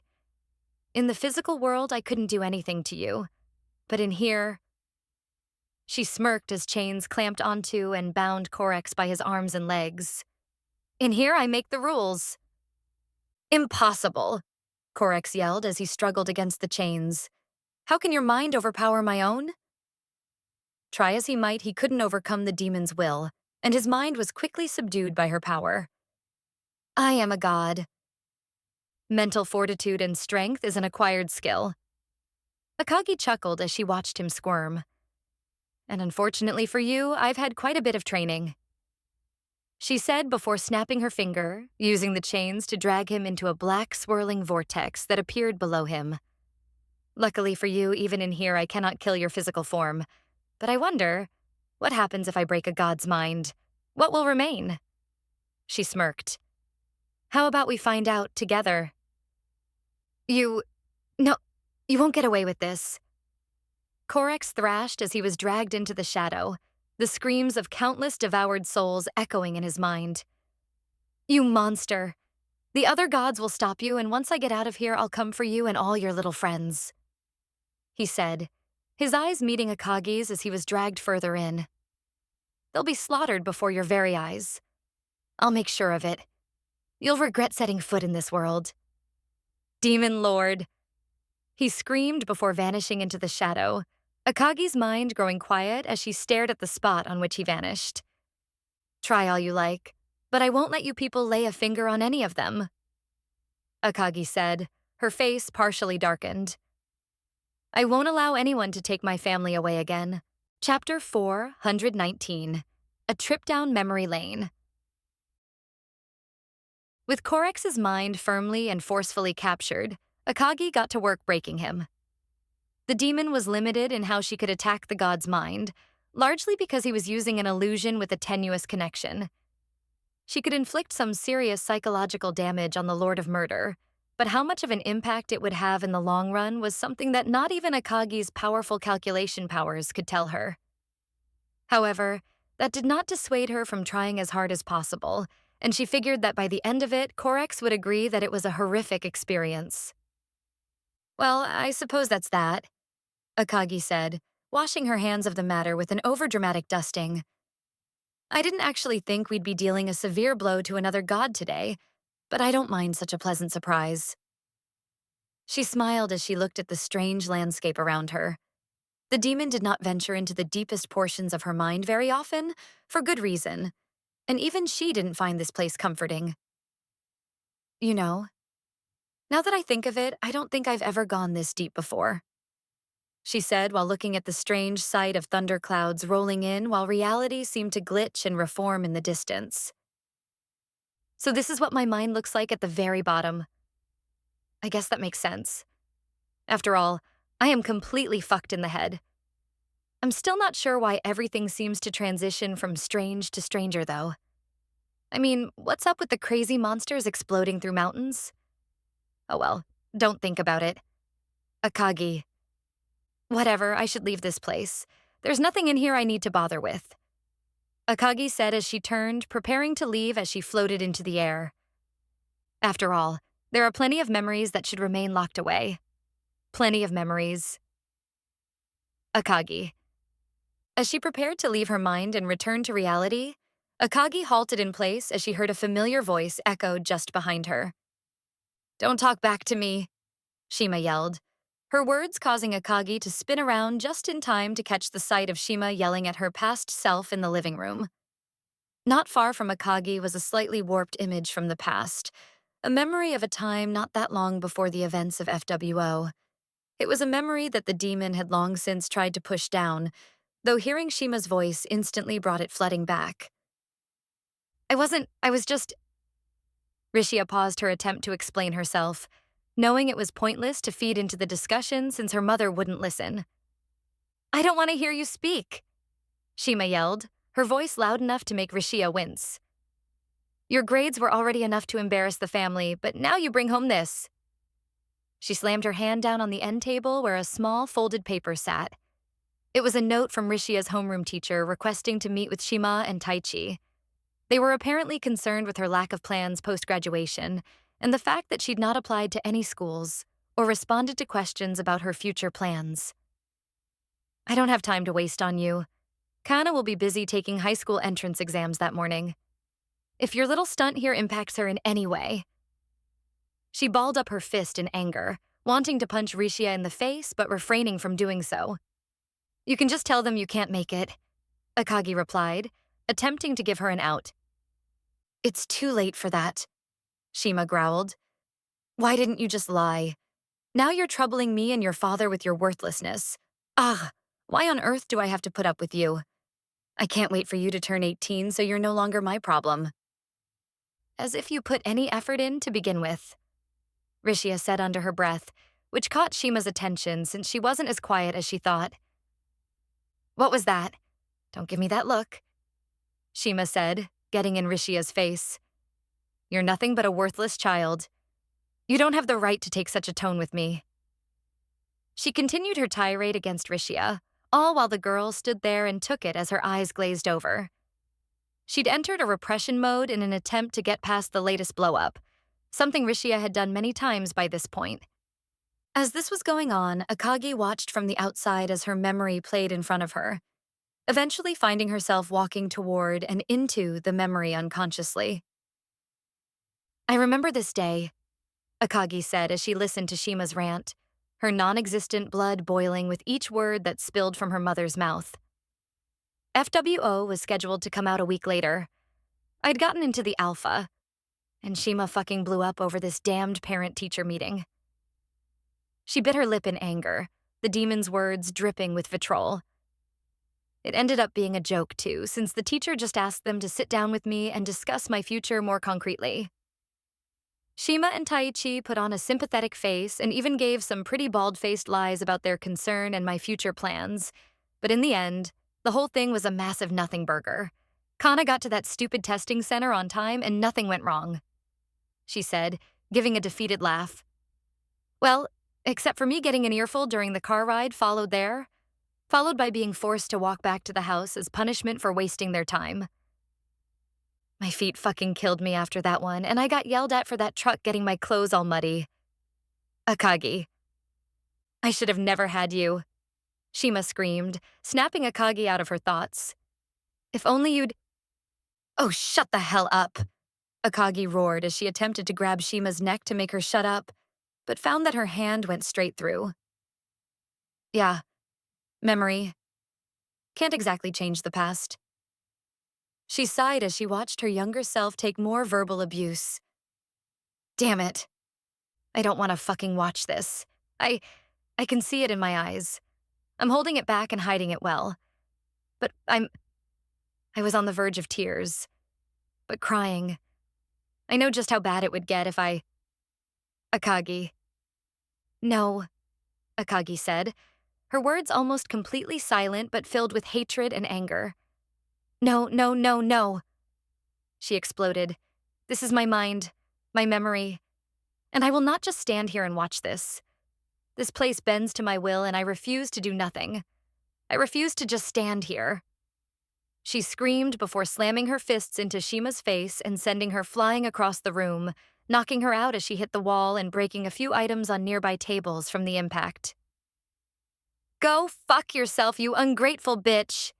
She screamed, her voice distorting as she walked over to the unconscious and wounded Shima.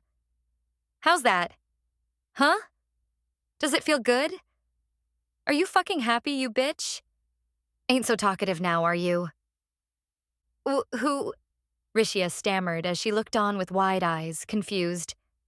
You... She found herself unable to speak, but before she could process anything else, Rishia was pulled into a hug by Akagi. It's all right. She can't hurt you anymore, Akagi said as she squeezed her past self, finding it a strange but joyful experience. You don't need to hold it in anymore. It's okay. It's okay. Hearing her words, Rishia began to tear up before crying and then finally sobbing. It was an ugly kind of cry that most people never got to see in their lives, the result of years of pent-up emotions that finally broke through to the surface. Embraced by Akagi, Rishia cried and cried and cried for a good 15 minutes until she finally calmed down enough for the demon to speak with her. Naturally, Akagi hadn't really thought any of this out when she willed her memory to become real and was now trying to figure out what to do from here. Here, take this, Akagi said as she handed her past self a tissue. Thank you, Rishia said, her face flushed from crying. But who are...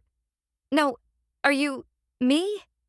She asked, her words filled with confidence as she figured out who the mysterious woman next to her was. I really was sharp, even back then. Akagi laughed, her face showing a bit of pride. Yeah, kid, I'm you, the spooky you of the future. Ooh. Do I even want to know how I got to look like that? Rishia asked with a sigh. It's a long story, Akagi said, putting her hand to Rishia's head and giving her a pat. I don't even know why I'm doing this, but here, she said, giving her past self enough memories to understand the current situation. Ah, I see, Rishia said, taking a moment to let the new information sink in. Come on, let's go for a bit of a walk, Akagi said as she stood up, not allowing her memory self the time to completely think things over. I don't think either of us want to stay in this house any longer than we need to, she said, glancing at the still unconscious and bleeding Shima. Sure, Rishia said, as she slowly stood up and followed Akagi outside. Where are we going anyway? Dunno. Akagi shrugged as they started walking up the sidewalk together. We could really go anywhere, honestly.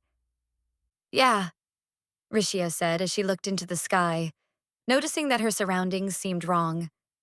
There was nothing visibly out of the ordinary, but Rishia could tell that it looked too perfect. It was as if it were the background of a photo, rather than something that was really there. I'm sorry, Akagi apologized as the two continued down the empty and quiet road. I fucked up here. I shouldn't have let my emotions run wild like that. Hearing Shima's voice like that, it brought back a lot of bad memories. Rishia completed her sentence for her. Triggered trauma is really more apt. Akagi gave a dry laugh. But yes, I just couldn't stand to watch a past version of myself get screamed at, even one that's not actually real, she said as the two continued walking alongside one another in silence. Chapter 420, Talking to and Answering Oneself. This is kinda creepy, Rishia said as she and Akagi continued walking on the side of the street. There were no cars or other people anywhere in sight, and it made it seem like the world seemed entirely empty save for the two of them. Where is everyone else? My memory of this time is limited to what happened in the house, so we shouldn't run into other people out here. Akagi replied with a shrug. You can't have memories of people and things you never saw, can you? We don't need a. How did you know the parts you weren't there for moment? Akagi. I suppose not. Just. Rishia shook her head, deciding not to think too deeply about it. Continued walking, eventually finding themselves in front of the high school. Huh? We're already here? But that walk takes forever. She groaned, recalling how many times she'd been forced to walk it. The rain always sucked. I mean, memories don't have to comport with reality. Akagi laughed as she knocked the large iron gate down with a single kick. Come on, let's head on in. Okay, but why? Rishia asked as she followed Akagi. We both hate this place. I'd much rather go somewhere else. No clue, but my mind seems to want us to come here, so let's go along with it. Akagi said as she waved her past self to follow. The building was as empty like the rest of the memory, and while it was open and operational, it was still an eerie sight to see empty classrooms with spotless floors and chairs on top of desks.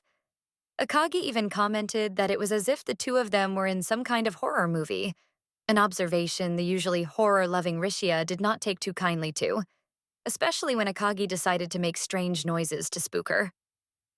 After a bit of wandering around and a few smacks to the back of Akagi's head for being annoying, the two girls found themselves in their homeroom, a place neither had any good memories of. Do we really have to come here? Rishia groaned as Akagi took a chair off a desk and had a seat. This place just makes me want to run away and cry in a corner. Oh, get some backbone already. Akagi scolded her for being a wimp. We both know we're tougher than that. She winked. Maybe you who went through some crazy fucking character development, but recall that I'm still a normal girl, Rishia retorted.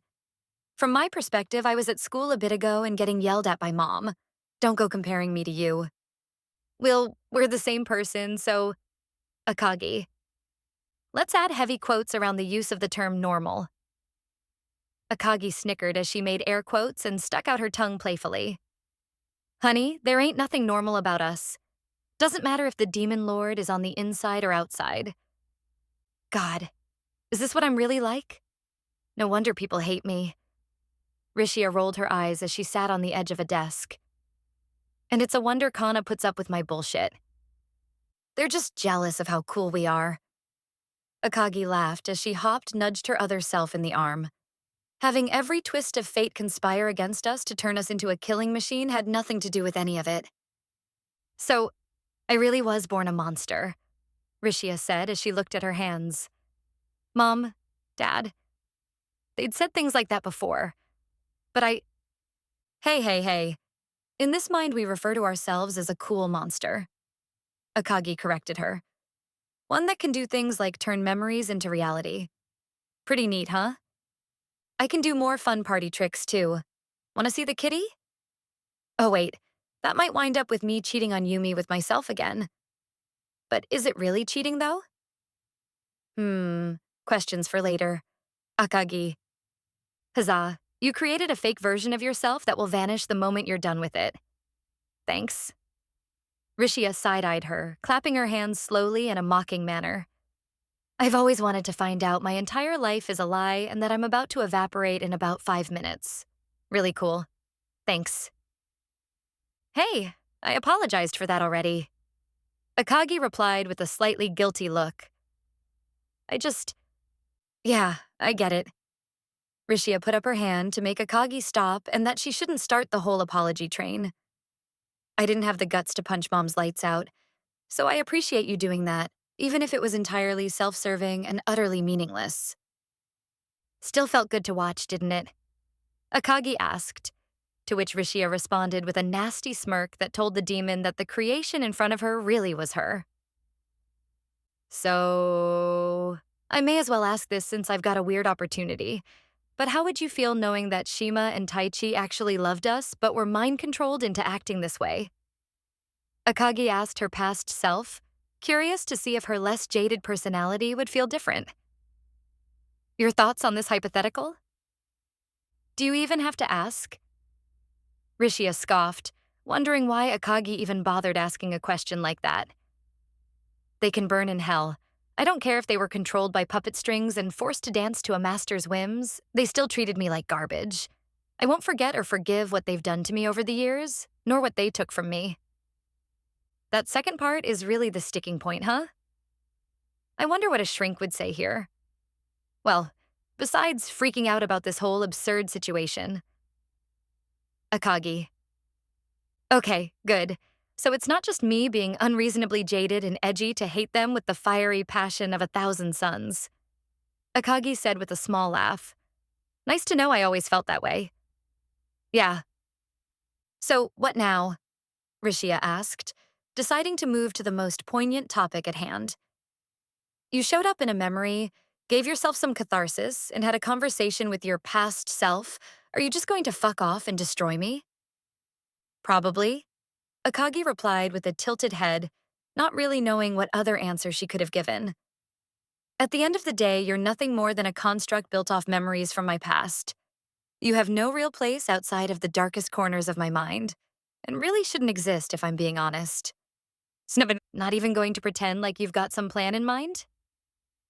Rishia laughed derisively, not angry, simply finding it funny how brutally honest Akagi was. I feel sorry, but I can't be guilted into doing something stupid like giving you a body in the real world and letting you run around to cause me problems, Akagi said, glaring at her past self. There is only one me. Well, you're right about that, Rishia said as she hopped off the desk and walked up to the whiteboard. And it's not exactly like I'm that mad anyway, she said as she picked up a marker and began drawing. Thinking about it logically, I found out that I get revenge on everyone and turn the world into my little playground. I'd say that's not a horrible revelation on your way out. Not to mention that I suppose it also means I get to rest. I'm tired. Yeah, I remember that feeling all too well. Akagi sighed as she watched her past self continue to draw with the red marker. Who knows? I might have actually gone through with the whole jumping in front of a train plan without FWO. And knowing my luck, I'd get fucking isekai'd into an even worse life. Akagi. I would have certainly been better than being under mom and dad's thumbs for the rest of our lives. Rishia laughed as she continued to draw, the marker squeaking loudly as she moved it across the board. Those two are just the worst? Akagi finished for her. Utterly infuriating is the phrase I'd use, but sure. Rishia said, pausing as she moved to the other side of the board and continued. Being controlled or not, how can you act as disgustingly as those two had? I mean, seriously, it's night or day between Kana and me. That stupid girl always... She paused her marker as she caught herself from going down a darker train of thought. It's good. Vent all you like. We tried fucking killing Kana once, and trust me, I get the jealously. Akagi motioned for her to continue. Hell, Kana even said it would be strange to not hate her over our disparate treatment. I mean, like, seriously. Come on, that damned goody two-shoes just gets whatever she wants. Like, fuck me. That girl gets all the praise, love, and everything. Rishia yelled as she continued to draw with angry fervor. She aces a spelling test. She gets adoration. She posts a good time on track, and mom and dad act like she fucking won a gold at the Olympics. But me? I get a fucking B on a hard-as-hell math test, and fuck me. It's like I just burned down an orphanage, and the fire also blew up the puppy farm. I'm stealing that line. Akagi. Ugh, I fucking hate that girl. In my heart, I wish I'd actually gone through with things that night. But... Rishia paused her drawing before taking deep breath to calm down. I know. I know that she doesn't deserve it. Kana. She's the only one in that house that really loves me. Love. Akagi repeated that word quietly to herself. Do you love Kana? Like family? She asked. Of course I do, Rishia yelled, finding such a question stupid. That idiot little sister is the only thing I have. She's stupid enough to love a big sister like me, and I really like having her around. She she makes things bearable. Kana. She's special. Yup, Akagi. Could you ever love someone else like that? Akagi asked. Could we ever have someone else truly special? She was curious to see what her past self would say. Who fucking knows? And who cares?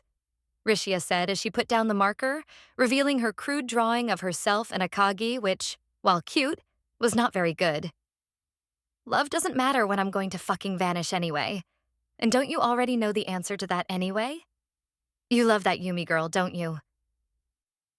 Akagi did not answer, not because she couldn't admit that Yumi wasn't important to her, but because the using the term love was simply not something she felt she could.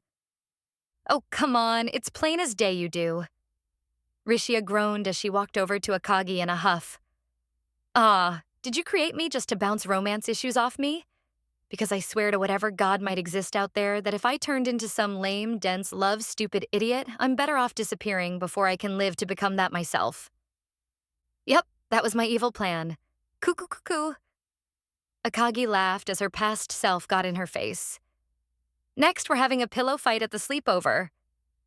I really am annoying. Rishia sighed before pulling back and putting her head in her hands. Listen, I don't get what your stupid hang-up is, but just drop it. I don't care enough to discuss anyone's love life, even my own. Fair. Akagi shrugged. And really, this is something I need to figure out myself. Well, even more myself than talking to some memories. You just at least make sure you actually take care of her and the others who helped us, Rishia said with a look in her eye that made Akagi realize just how lonely she was in the past. We had nobody. So, if we really ended up finding happiness, then I won't forgive you for letting it go. I don't care if I am just some creation of our memories, I'll fucking haunt your ass if you fuck this up for us. A spooky but understandable threat. Akagi laughed as she poked her past self in the stomach. But don't worry, I won't allow that to happen. And perhaps you're right. Maybe I do, she said as she leaned on the desk. Bah, who the fuck knows at this point? I'll suppose that figure it out eventually, she said with a small smile. But I think it's time. Yeah, I guess it is, Rishia said as she looked out the window and watched as the world began to vanish as Akagi ended the memory. But hey, do you think you could grant me one small request? I suppose I owe myself that much at least. Akagi replied with a nod. So, what do you want? Not much time had passed in the real world, and just as quick as Korex's attack had started, it was over. And the dark mist that enveloped the room dissipated, revealing Akagi standing with her eyes close. Really now, even back then I was quite the demanding woman. Akagi laughed as she slowly opened up her eyes. But then again, I don't dislike that about myself. So sure, I'll fulfill that last request. If nothing else, it should be amusing to see what happens, the demon said before turning to the two heavily armored guards and extending her hand. Consumption. And with one word, both were burned away and consumed by the demon. I'll have Chloe handle the remaining cultists, but first, she said before turning back to the bunny girl, we need to handle you. Chapter 4. 121, Choosing Eternity. Wakey, wakey, whittle kitty, Akagi said as she slapped Chloe's cheek lightly. She dumped the cat out from her shadow and wanted her to be part of what was about to happen. I've got some snacks for you. Ugh, 5 more minutes.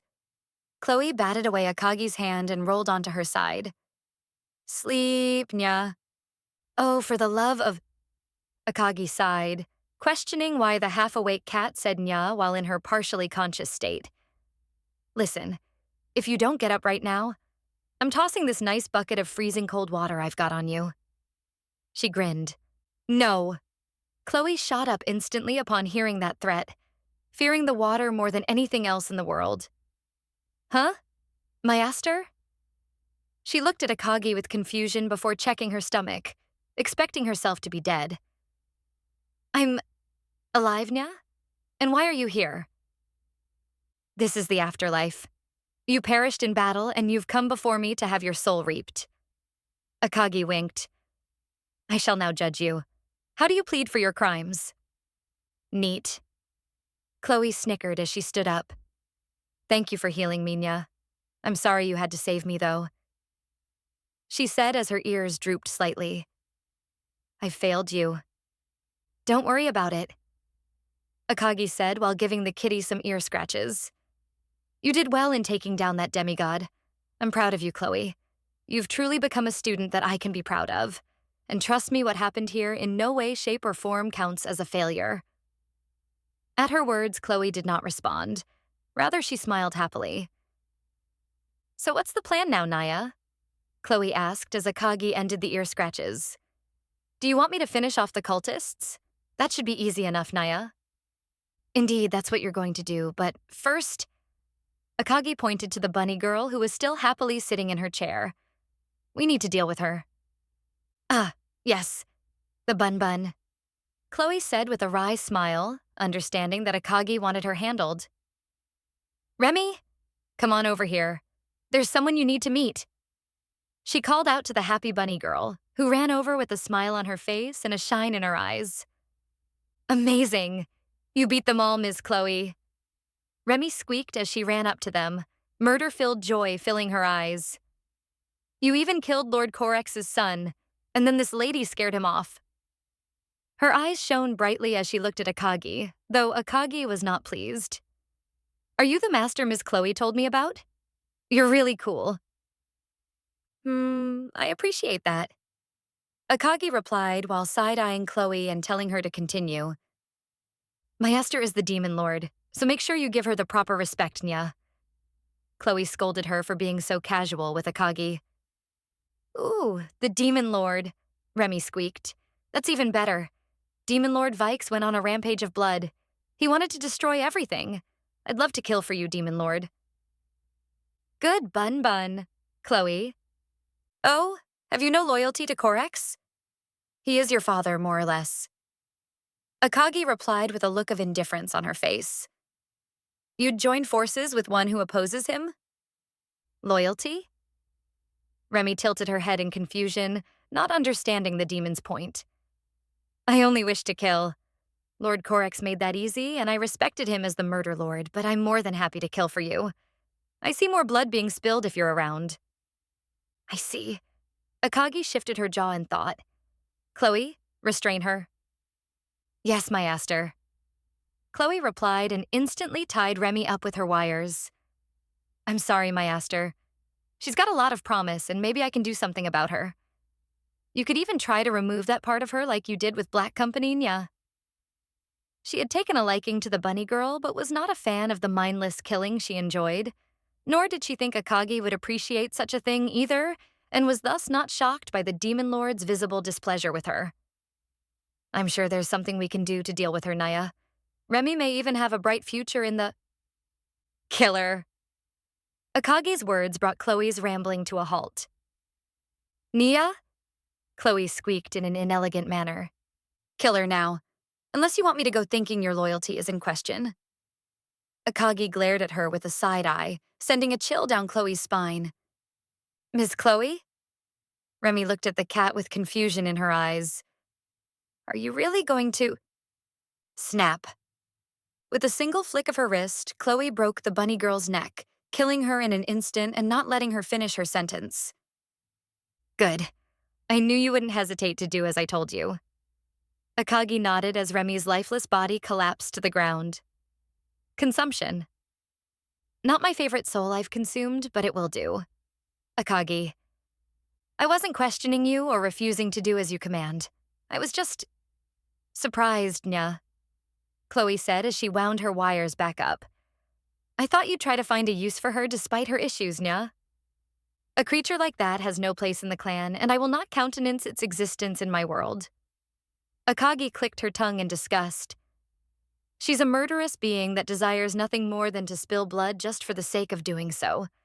As you are well aware, it is that creature I hate more than all else. She's little different than Black Gauntlet or so many of the other player killers from FWO, and I will have nothing to do with people like that. It's too bad. If she wasn't like that, she may have made a good ninja, Naya, Chloe said quietly, noting that Remy was quite a promising student. Are you upset with my decision? Akagi asked, understanding that Chloe may have grown attached to her during their time together. No, I just feel bad that the girl's life was ruined by that stupid god. Chloe replied. She probably lived normally until that part of her came out, Naya. Well, if it's any consolation, I've given him a very nice comeuppance. Akagi smirked as she pictured the hell his mind was being run through at that moment. I'm sure that right about now he's regretting his entire existence. Nia? Chloe didn't understand the context behind Akagi's words, but knew better than to ask questions she didn't need to know the answers to. Never mind that, Akagi said, waving her off. I want you to go ahead and finish up the cult. You are to slaughter every remaining member. After that, Halifax and some new recruits will be linking up with you to find my ticket to ending this whole farce. Find Labrise so that I may bring this world fully under my control. This is your most important mission yet, Chloe. Roger, Chloe saluted. But what will you do, my Aster? A few things. Akagi explained the next stage of her plan. First, I've got to head on back to Earth for a bit. There's a promise I need to keep, but after that, I'll be tending to a few other miscellaneous matters until I head to the dwarves. Hopefully, by the time I'm done with them, you'll have what I need. Oh, I heard Alice is leading the assault herself, Chloe said, her tail swishing happily. It's too bad you didn't let me help. You've got a far more important job, Akagi said as she poked Chloe in the cheek and patted her. But before I go, she motioned for Chloe to kneel, which the cat did without a second thought. Chloe, as your master, I've had the privilege of watching you go from a kitten into a mighty lioness. When we first met, you were little better than a thug with a knife. But now you stand before even demigods as an equal. Akagi smiled. You've truly surpassed all my expectations, and I couldn't be prouder to call you my student. She took a deep breath before continuing. And now the time comes for you to choose your future, she said, pulling out the black sunrise and running its blade overhand, causing black blood to spill out and pour onto the floor. Now, there are two choices in front of you, and know that whichever you choose, you will have my full support. On the one hand, you can continue your current path. You will be much as you are now, a powerful yet mortal leader of the finest band of ninja this or any other world has come to know. Akagi held up her unwounded hand. And on the other, you give yourself to me for all eternity, she said as she held out her other hand and allowed her voice to distort. Is this what you gave Zephyria and Sylphana? Chloe asked as she raised her head slightly, her entire body trembling with excitement. Indeed. If you walk this alternative path, I offer you a portion of my power, but in exchange, there will be no going back. Akagi replied as her form twisted into writhing shadow. You will be mine for all eternity, and your soul will belong to me for all time. Once you accept my power, then just like those two, she smirked, razor-sharp teeth forming where her mouth would be. Well, I'm sure you understand what it means to make a pact with a demon. So, what do you choose? Do you desire to remain as you are? Untouched by my power? Or do you desire something more? Do you wish for power far beyond that which a mortal could ever hope to achieve? Do you wish to ascend? Akagi's words made Chloe's heart pound from anxiety. It was an unexpected offer, one Chloe never expected to actually be given. Zephyria had been a test and Sylphana a special case, but to offer Chloe the same deal as those two meant that Akagi felt her truly ready and worthy of such an honor. Naturally, Chloe was elated to even be considered for such a reward, but she needed to make sure of one thing before accepting. If I choose to bind myself to you, will I still lead my people? Chloe asked. What will happen to them? You will still command them as you always have, Akagi replied, but understand that you will no longer be as they are. You may look the same as the other ninja, laugh, and play like them, but you will be a fundamentally different existence. Chloe, to accept my power means casting aside mortality and embracing something far beyond your current existence. You will stand above and apart from those who share not in my gifts, which may bring you great hardship. So knowing that, what do you choose? Know that I will not think any less of you if you wish to stay mortal and live out your life as a mortal will. That is your right, your choice. The demon had no desire to force such a thing on the unwilling, and knew that plenty would rather grow old and die rather than live for eternity. Sure, many wished to serve Akagi until the very end, but not all desired the commitment that eternal life would require, and many more feared what such a thing meant. As Akagi had told Kana that day in the garden, eternity is truly terrifying a prospect, and few are capable of handling what it means to live forever. Maester, Chloe said as she slowly stood up. It's just like I told you on the day I became the head of the Ondai clan. She said as she grabbed Akagi's hand and began to lap at the blood. I will follow you forever. Saying nothing, Akagi simply smiled as Chloe drank the blood, watching in joy as the cat dedicated her soul to the demon and damning herself for all eternity. The transformation, no ascension that the cat underwent was intense, painful, and seemed to reforge her from the inside out, as her soul was essentially torn asunder and stitched back together. The cat endured what felt like an eternity of pain as her very being was shaped by Akagi's power, screaming in agony as the demon lord watched. But when all was said and done, Chloe had ascended to a place far higher than she could have ever gone on her own. Swish. Ack! A heavily armored guard screamed as he was sliced in two with a single swipe of Chloe's blade. Everything feels different. Chloe marveled at her power, her newly orange eyes glittering in awe as she imagined what she could with her newfound strength. Maester. I can feel her within me. She giggled as she hugged herself tightly. Now we can always be together, Nia.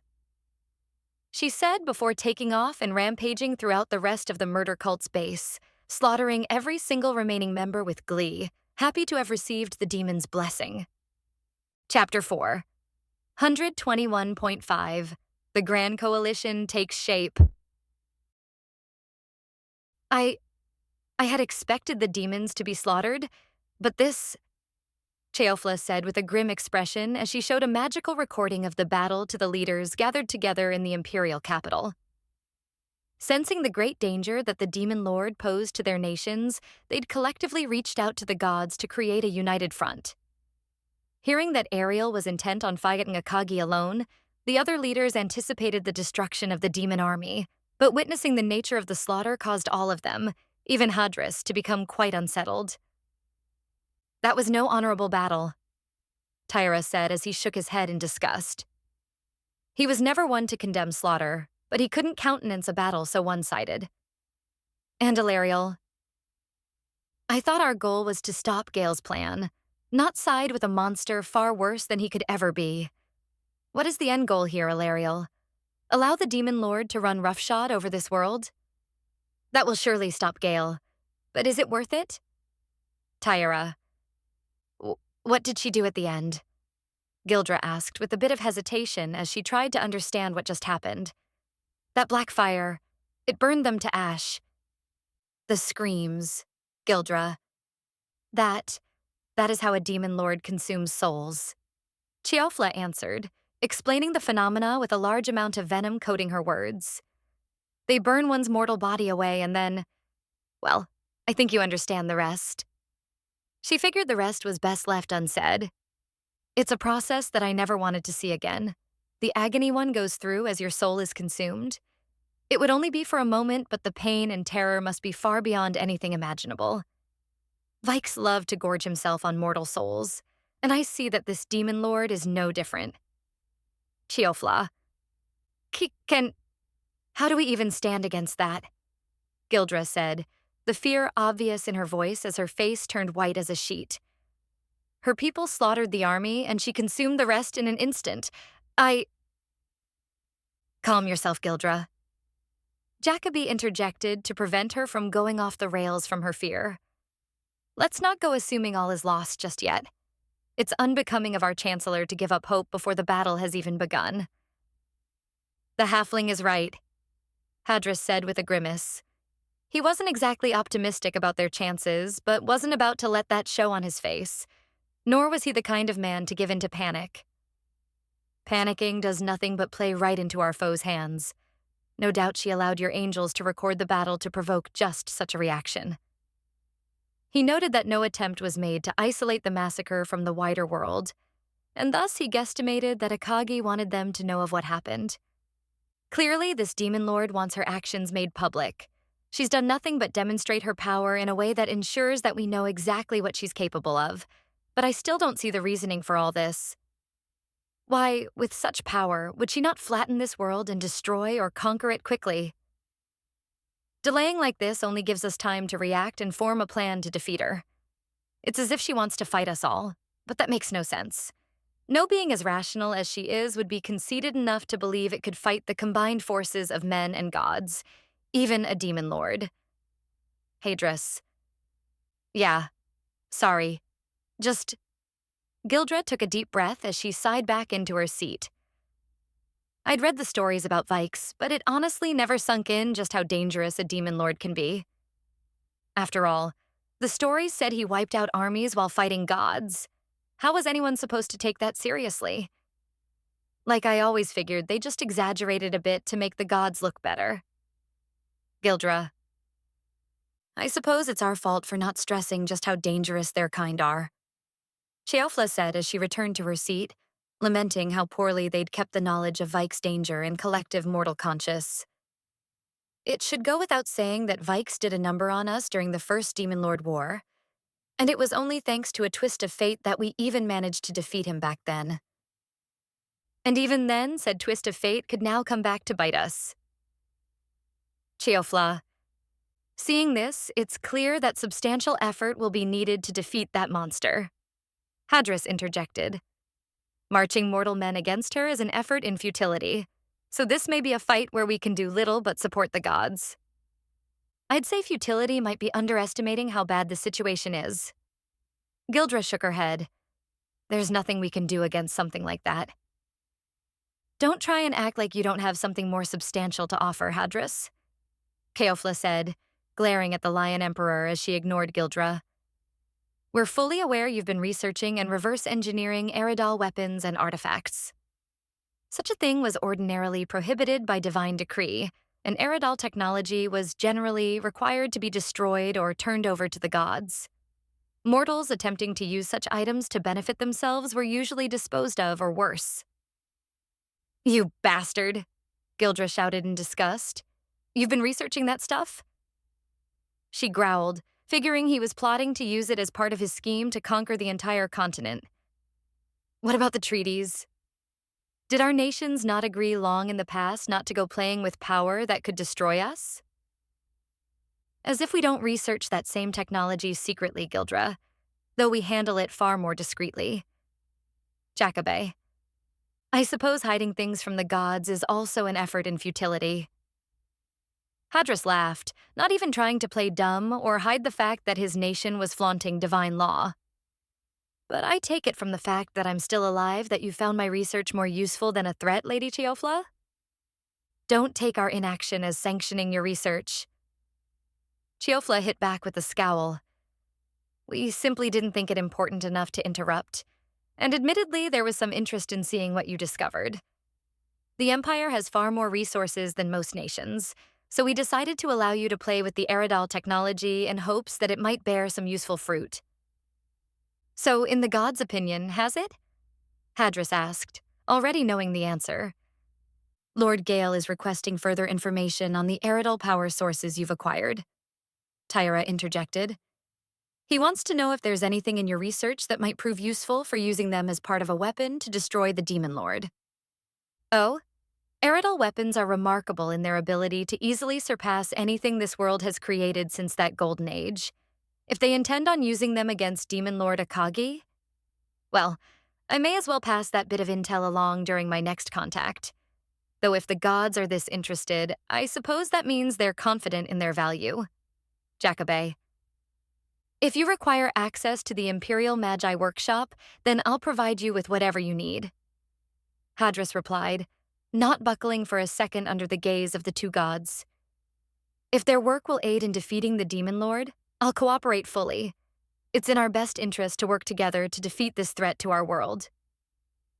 I never thought I'd see the day where you happily turned over Imperial secrets in the name of the greater good. Gildra laughed. I'd always pegged you as the bastard who'd hold stuff in reserve to destroy your depleted allies after the main fight was over. Keeping secrets and hoarding knowledge in this critical time is a swift way to ensure our defeat and destruction. Hadris replied, internally noting that Gildra was actually right on the money with her assessment of him and his methods. There is no hope for this world if the Demon Lord is not defeated and the spirits vanquished. Besides, even giving away this research will not stop the tides of fate.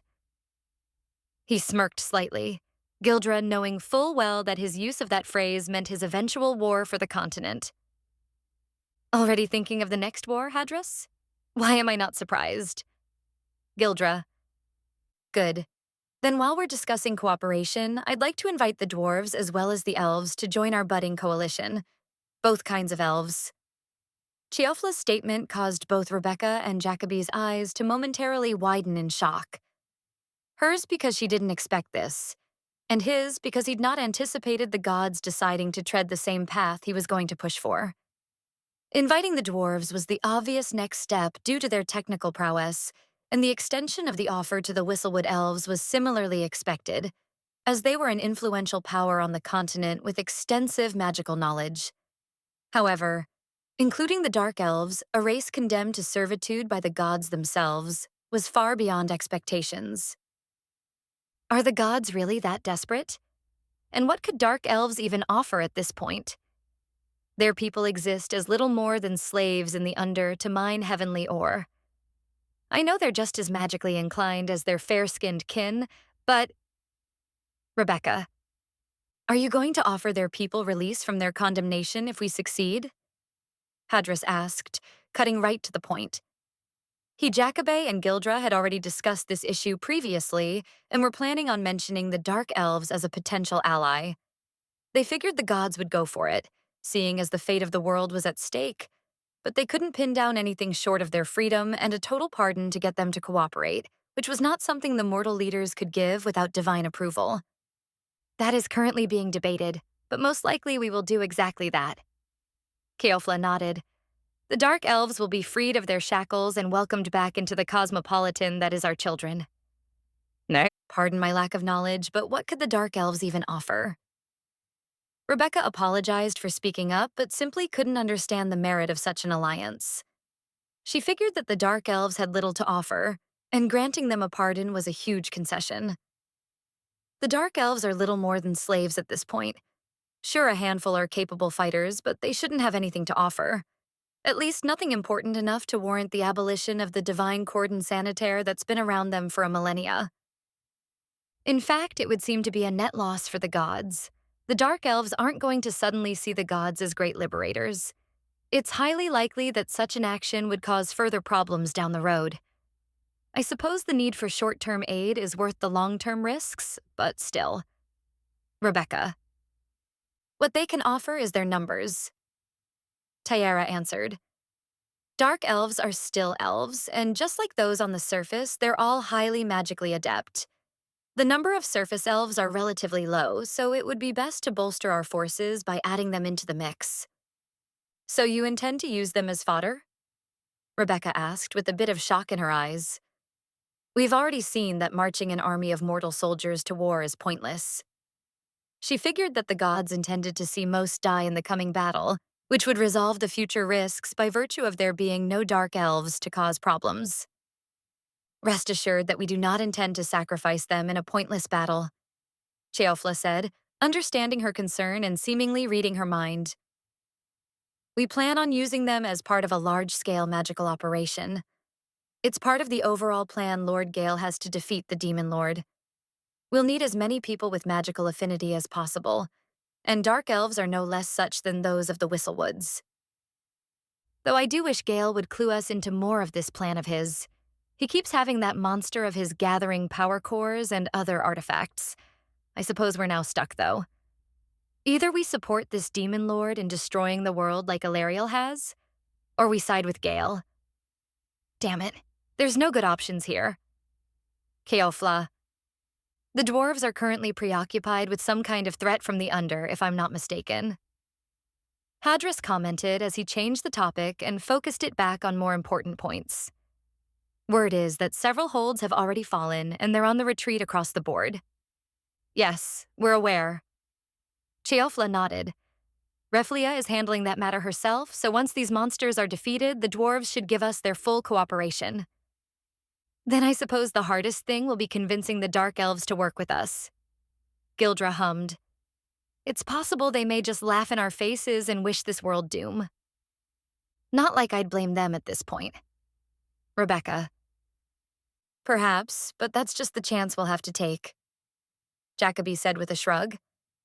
I have many contacts in both the Whistlewoods and the Under, which may facilitate a more amicable resolution to negotiations. Lady Sheofla, Lord Tyera, would you please entrust this task to me? I assure you I will obtain the cooperation of both for the salvation of this world. I have no objections. Tyera nodded, not sensing any danger to entrusting him with this important task. Neither do I. Please make whatever preparations you need to see this done as soon as possible. Lord Gale wants the Demon Lord handled quickly, and delays will only serve to strengthen her hand. Cheofla said, her approval causing a smile to form on the halfling's lips as he sat back in his chair, while his glasses shone brightly as light from a window hit them perfectly. Chapter 4. 122. The Adventurer's Fate. Here, the three of you can use this room, Sakura said as she showed her newly minted comrades in arms to their quarters. It was a humble room with basic living quarters. To the ninja, it was basic and lacking in the many amenities they'd come to enjoy on Earth. But to Burning Light, the 3-bedroom, 1-bath, and kitchenette living space they'd been given was a veritable luxury. Lady Akagi is away at the moment, and once she gets back, I presume she will have directions for you. Sakura said she ushered the 3 adventurers into the room.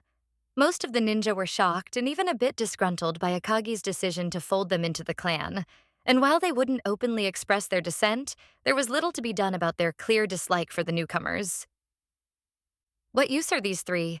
They're weak and more importantly untrustworthy. They fought against us and will probably use this chance to flee, as futile as that may be.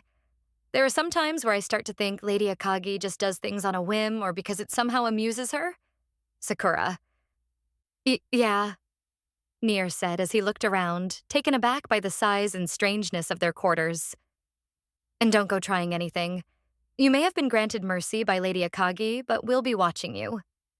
Sakura said as the automatic door closed in front of her, leaving the 3 adventurers alone to collect their thoughts. Oh, I do not doubt that even for a second. Catelyn laughed nervously. These guys are on a whole nother level, Nier. You don't have to tell me the obvious. I'd bet any one of those soldiers could take us out in an instant. Nier said as he sat down on a chair, noting that their equipment was placed on a cloth on the kitchen table. They really even gave us back our gear? What the hell? Nier. They must really not be worried about us being a threat. Catelyn said as she checked out her gauntlets, which were in perfect shape. They even cleaned it up. I don't know whether to be annoyed or grateful. She said as she slipped her gauntlet over her hand. It's too clean now.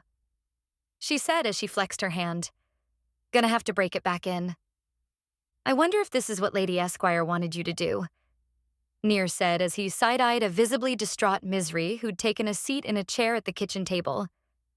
Misri found it hard to talk, her body shaking from nerves. She'd been forgiven by her friends, but she had yet to forgive herself for what happened. It's all right, Mizzy, Catelyn said as she pat her on the head. We'll pull through this. It's okay. But we agreed to work for the Demon Lord, Misri replied, tears forming in her eyes. And she's In fairness, we've worked for all kinds of unsavory people over the years. Catelyn retorted with a cheeky grin as she wiped the tears from the corners of Misery's eyes. Demon Lord, Demon Princess, and nobles with far too much money and suspiciously disappearing villagers are really all the same when you get down to it. We work for whoever gives us the best deal. That's how it has always been. That last one. Maybe not that last one, though. Near. But this means we've betrayed the world, Misery said, straining her voice from stress. A demon lord is a whole lot worse than some corrupt noble. And mind you, this is a big if what the demon lord told us is true, the gods are the ones who betrayed the people of Enoris, Misery, Near said as Catelyn tossed him his blade, which he unsheathed to inspect. Hell of a fucking turn of events, Catelyn said as she plopped next to him. We got paid to fight demons in a war, and we come to find out that an entire race may have been exterminated for no reason, and that the gods are actually trying to destroy us all to save their own asses. She balled her fist in frustration as her anger bubbled up and boiled over. Then, just what the fuck did what did our friends die for? Catelyn. Numidia, Coolin, Zentaria, Feldo, and Lathe. Catelyn said the names of fallen friends in a quiet voice that belied just how furious she was. They all died in that stupid war. And Lathe, he died protecting his people, Catelyn. He asked us not to mourn him or regret what happened, Near said as he put his hand over hers. That bastard even trusted us despite everything. He laughed. He should have let us help, Catelyn yelled as she gripped his hand. We should have done something. Anything would have been better than watching him march off to his death like that. Catelyn. We would have been branded traitors and condemned to death like the spirits, Near said as he shook his head. That's exactly why he ran off on his own rather than ask for our help. He didn't want to drag us down with him. Who cares? We should have helped him anyway. Even if that meant being on the run for the rest of our lives, we should have helped Lathe, Catelyn exclaimed. Cat, remember that he trusted those kids to us, and we got them out alive.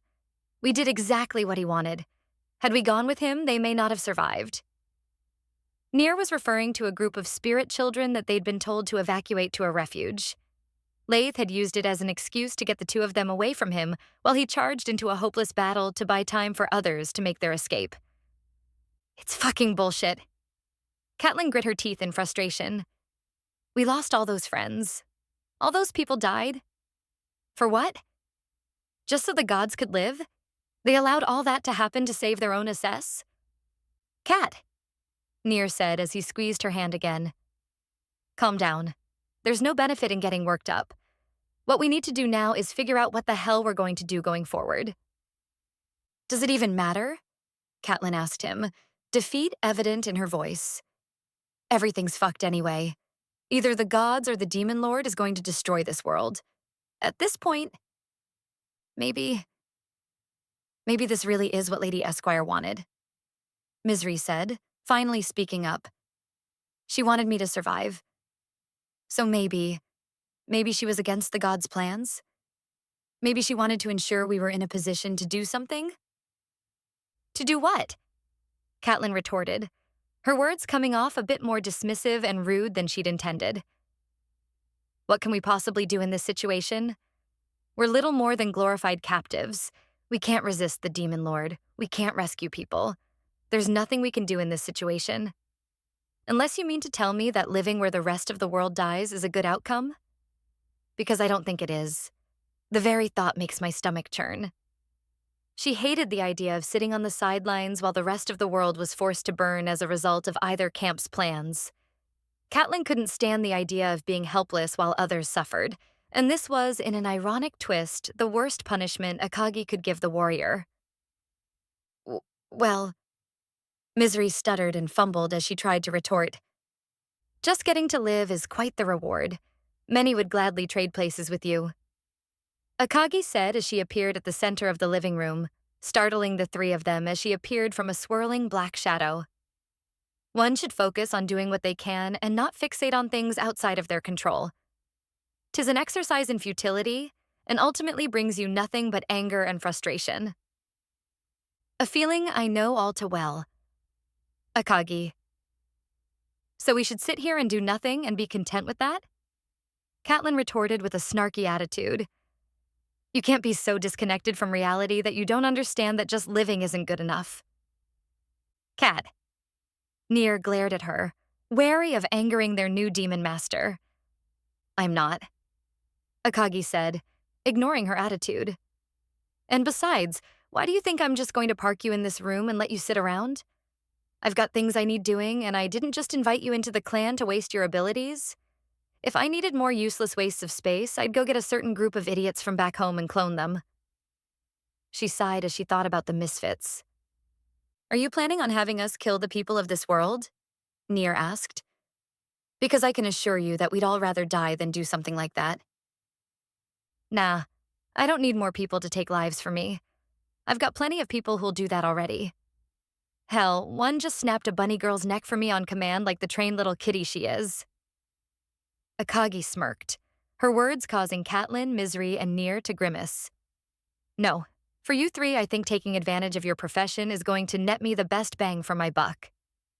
I don't suppose you've got need for monster exterminators? Nier asked sarcastically. Maybe escorts? No, I'd much rather you three put your names to use spreading the not-so-good word. Akagi chuckled. You see, adventurers are a free-spirited little bunch, and the guild itself is rather autonomous and independent. It's not exactly easy to pin down its leadership and buckle the organization to my will, at least without applying so much force that it shatters. The whole damn thing is basically just a bunch of independent branches that give lip service to the overarching structure. Sure, it's technically all one legal entity, but per Halifax, they only collaborate when it comes time to punish people or launch a large-scale operation.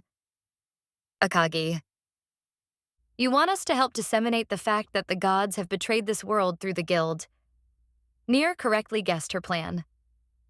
But I think you underestimate our pull. Sure, we're a high-ranked party and one that's relatively well-known, but if we go spouting rhetoric like that, we'll be ostracized and most likely eliminated. Even adventurers have to toe the political line sometimes, and sympathizing with spirits, or especially you, is not going to fly. True. Akagi nodded in agreement.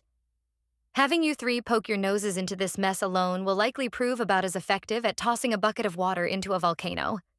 She grinned. But what if you had the backing of a hero? Achoo!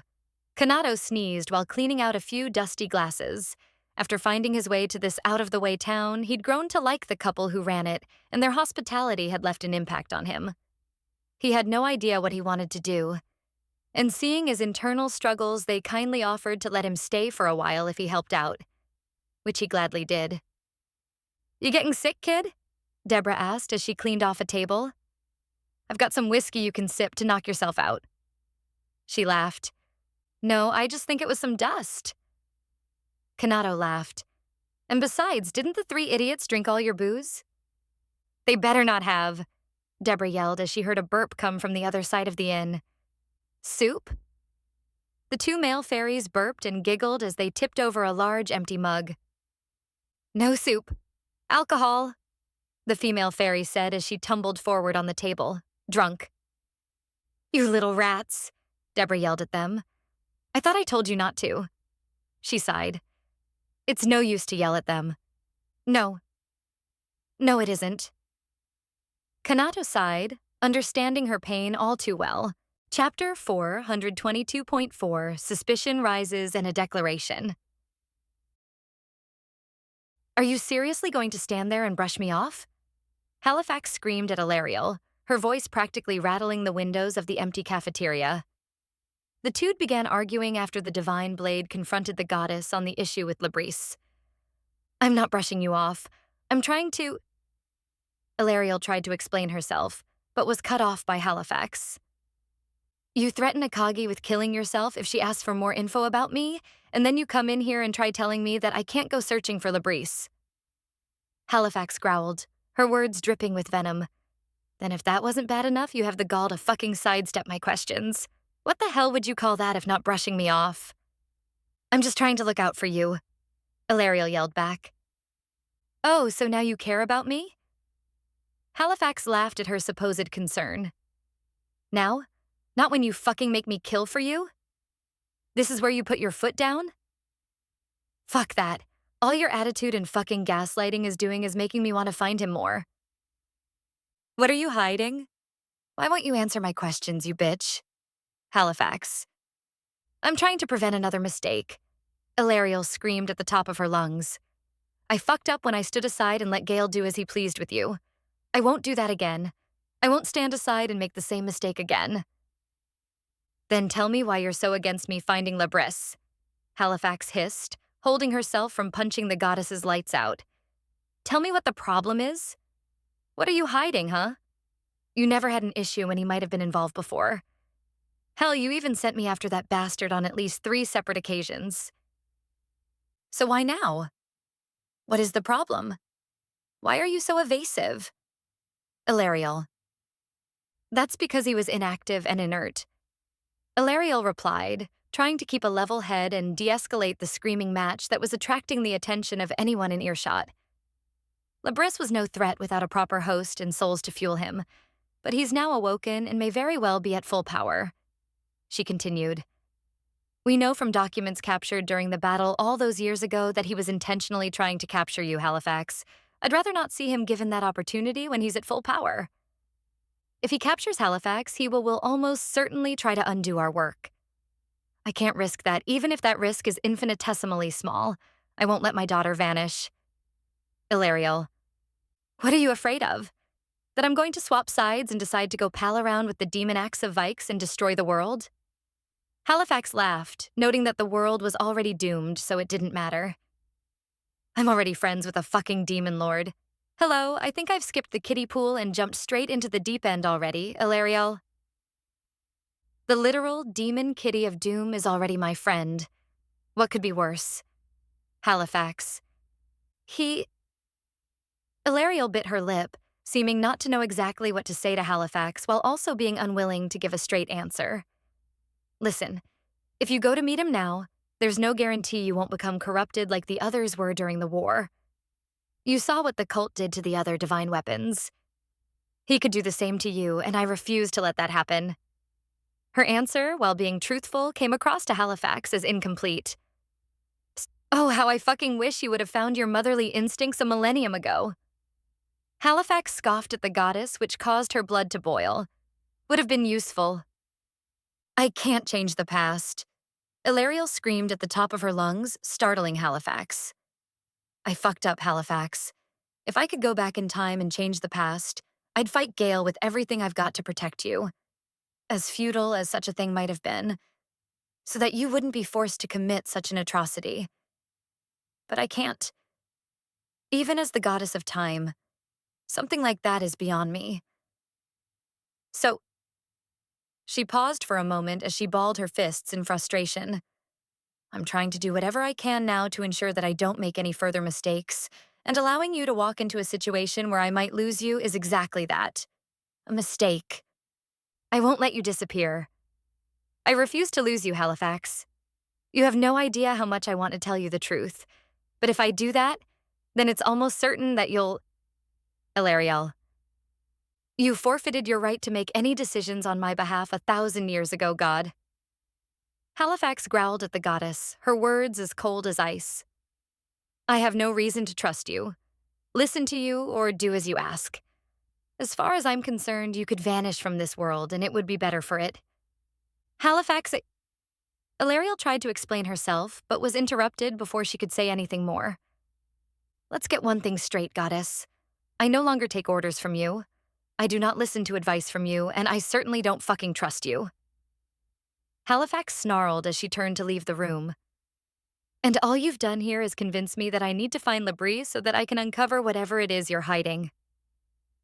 Wait, Ilariel called out to Halifax, but she was ignored as Halifax allowed the automatic door to close behind her. This war can't end soon enough. Halifax sighed before taking a step forward, only to be stopped by a certain Akagi that was happily waiting for her.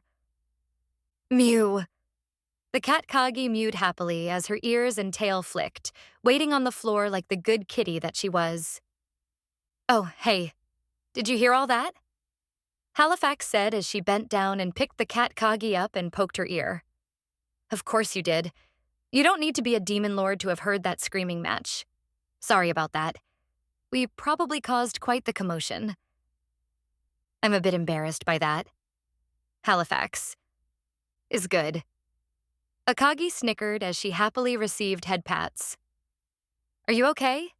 You sounded really angry. She asked as Halifax continued down the hallway while providing ear scratches to the kitty that she'd scooped in her arms. I'll be fine, Halifax said with a sigh, though Akagi could tell the divine blade wasn't entirely fine on the inside. Ilariel just gets under my skin. She says that she wants to do the right thing and make amends, but here she is fucking dodging my questions and giving me the runaround. She continued, It just goes to show that taking a god at their word is foolish. They always say one thing and do the opposite. Do you still want to find Labrice? Akagi asked her. Annoying goddess or not, Ilariel seemed genuinely worried about you. It's possible she's right to be nervous about your meeting him and that some kind of risk exists. Genuine worry or not, I don't care. Halifax shook her head as she twirled the cat Kagi's tail with her other hand. Ilariel is hiding something, and I aim to find out what it is. Consequences be damned. Said consequences may end up damning you, though. Akagi. Are you sure you won't come to regret it? Akagi asked as she enjoyed the continued pets. I won't blame you if sticking your head in the sand and remaining ignorant is what you want. You know what they say? The truth often hurts while a lie is comforting bliss. I appreciate the concern, but I'm tired of living a life of lies and deceit. Halifax said sharply as the two exited one of the side doors and exited the main building before heading to a small table and chairs that had been set up in the makeshift garden. My entire life has been nothing but sweet lies and blissful ignorance. That's how I spent the 3,000 years between my creation and my betrayal at the hands of the gods. I refuse to live in the dark any longer.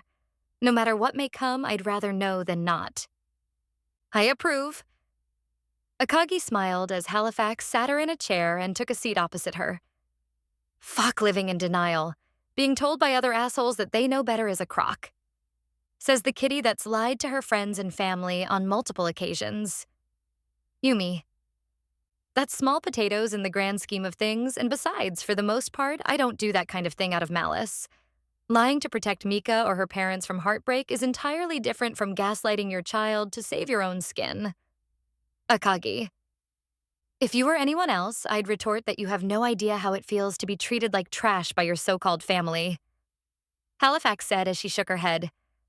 But you've been through your own version of hell. And I use this term very loosely, parents treated me like the scum of the earth. I was a literal nuisance that they wanted gone. Akagi sighed. At least you got a few blissful millennia of singing Kumbaya before reality crashed down. Though I'd say what they did to you trumps what mine did to me for obvious reasons. I still want to strangle them. How dare they hurt you for all those years, Yumi? In fairness, you did stop me from killing them. Akagi. And while I stand by that decision, I still want to see them suffer. Yumi. It's so cute when you say things like that. Akagi. I don't know. I think I'd rather be outwardly hated from the start than strung along for 3,000 years only to have the wool forcefully removed from my eyes. Halifax said as she lay her head on the table. At least you never had to experience the moment where you figured out that your entire connection was a lie, and all those happy smiles were fake. I can remember it all, but all those memories do is make me even angrier. Ilariel called me her daughter and treated me like her own child. Those eyes that once looked so motherly. Now I can only see them for what they really were. Halifax. I'd say it's fucked no matter which way you slice it. Akagi shrugged. But none of that matters now. You don't have to do what anyone else tells you anymore. You're free to go about life as you please. That's a nice thought, but lest we forget I'm still bound to Ilariel. Halifax retorted with a defeated laugh. Whether killing her kills me or not, she still holds my leash, so to speak. That you've gone and slackened it doesn't change the fact that I've still got a chain wrapped around my neck. It's only a matter of time before I break that chain, Halifax. Akagi said with resolute determination in her voice. And I swear on the name Akagi Dumetor that you will be free, Halifax. Once this whole thing is over, you will finally be able to choose your own future free from the control of anything and anyone. She paused for a moment. Me included. Chapter 4, 122.5, The First Purge. Lady Ariel, what exactly is going on here? A demon noble stammered, his nervous mood reflecting the general level of anxiety of the dozens of other nobles gathered in the palace's throne room.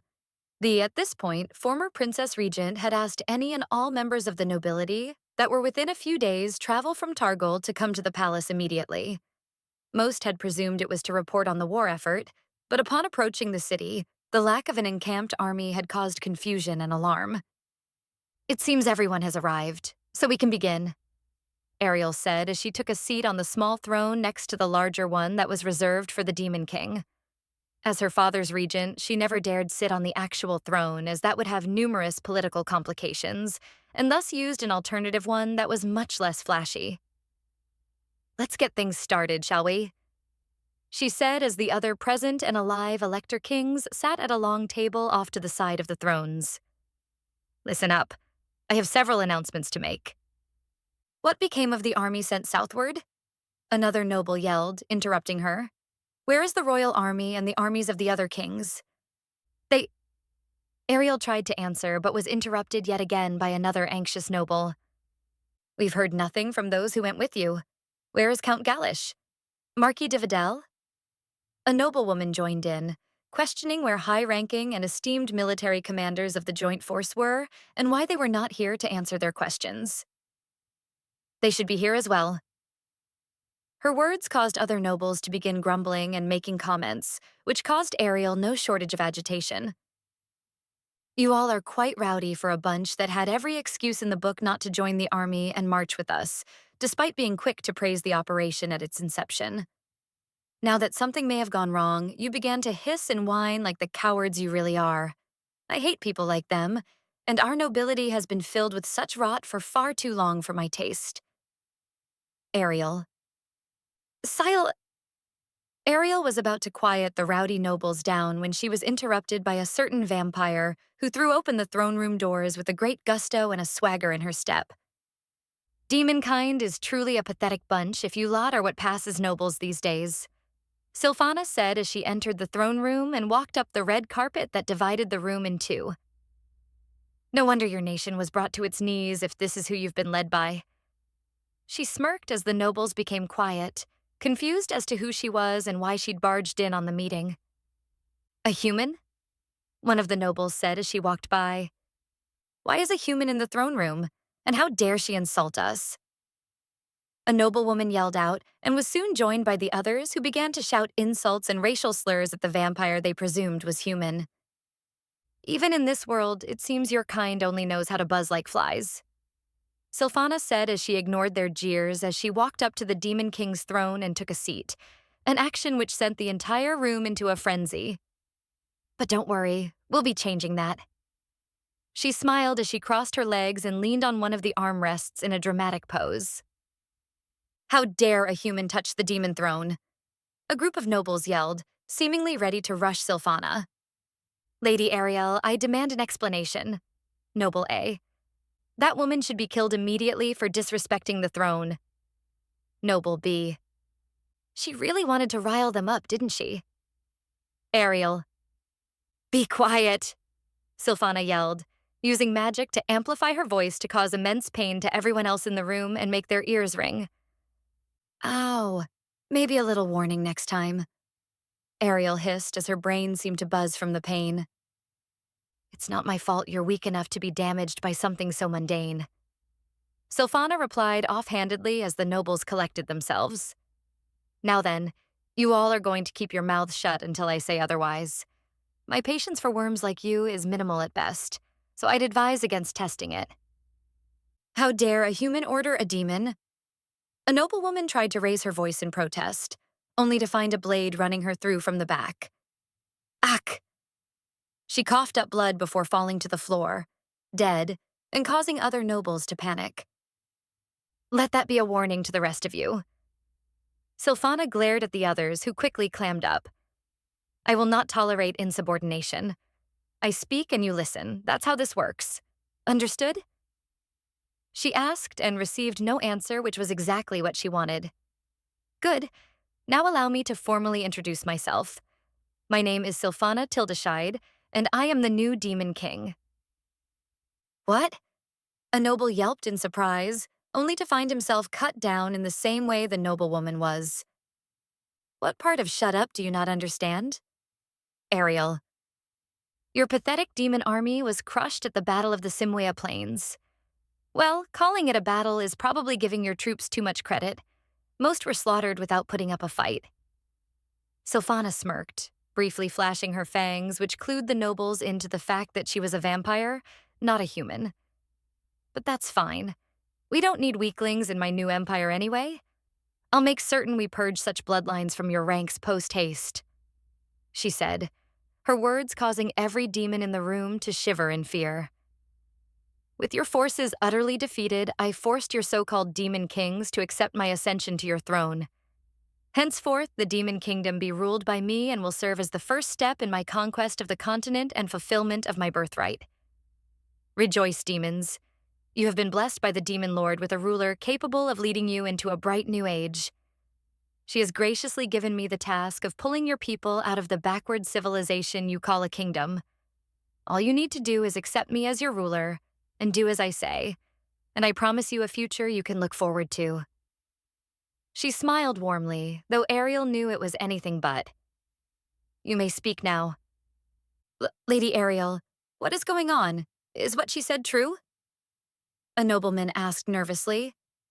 Has the army been vanquished? Has the demon lord won? I witnessed the destruction of our forces firsthand. Ariel answered in pained resignation.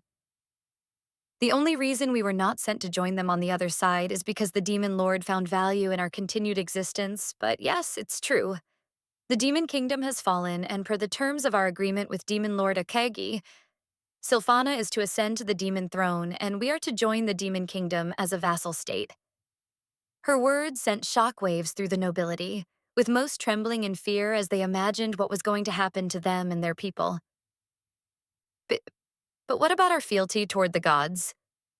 Another nobleman asked, concerned that this would drag them into a war with the pantheon.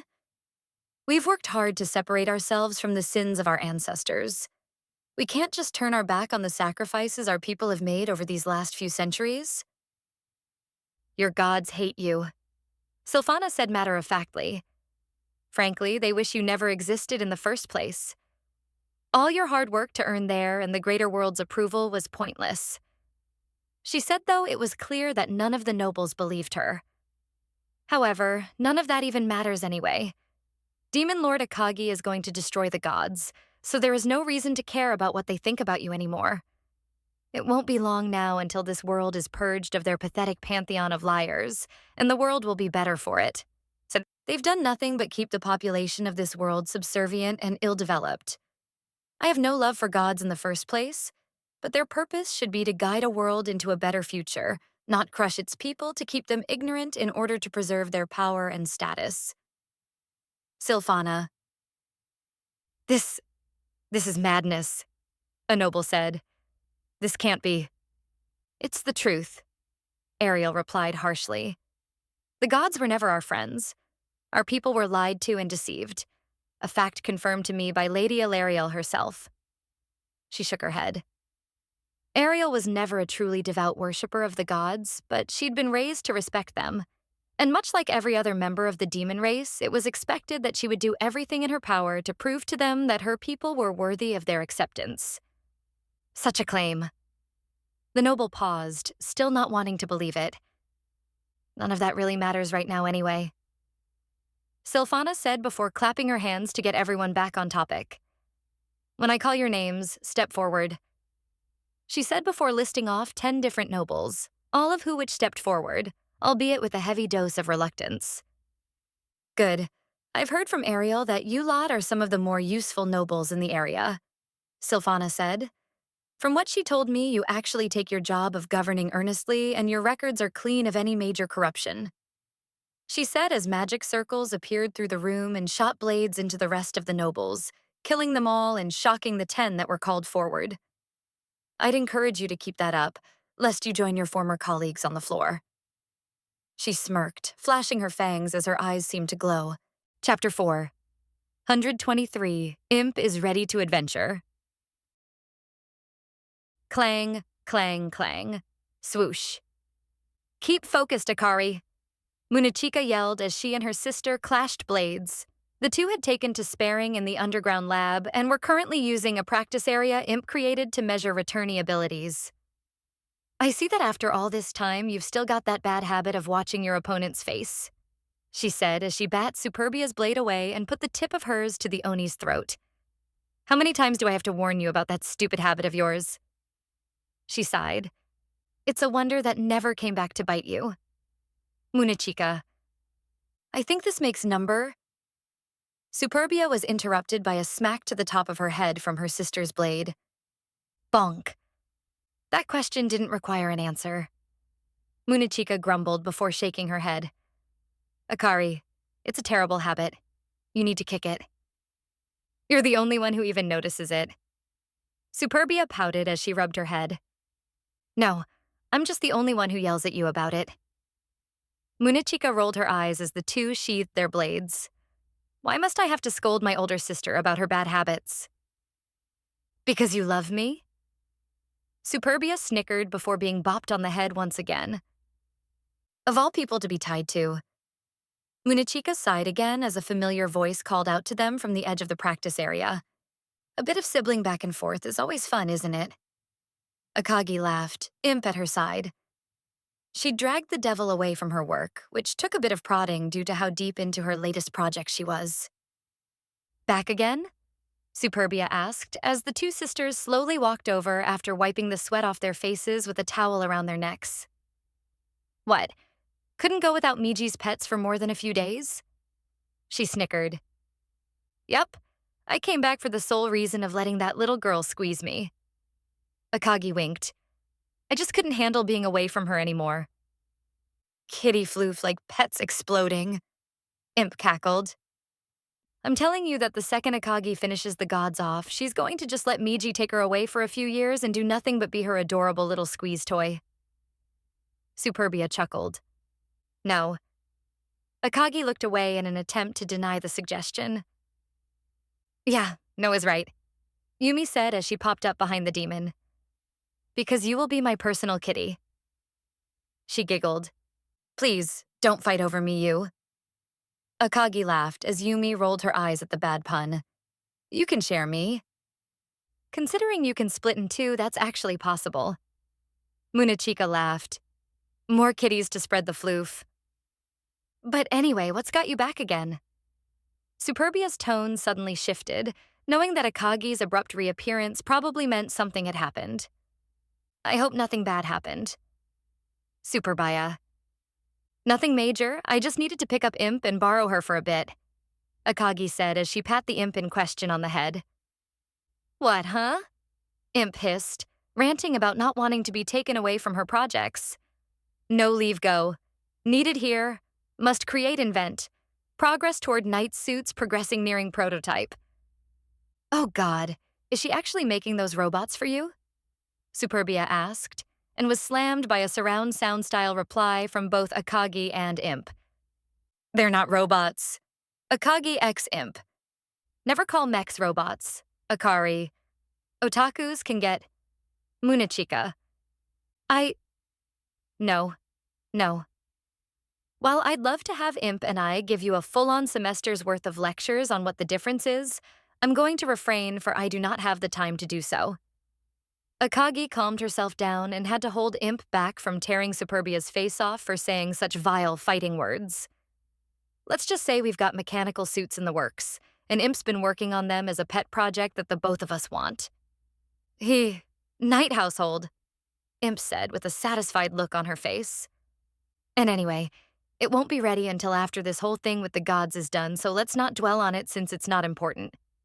Akagi said as she let the wiggling devil go. So back to the main point. You're coming with me. I need your skills, Impy.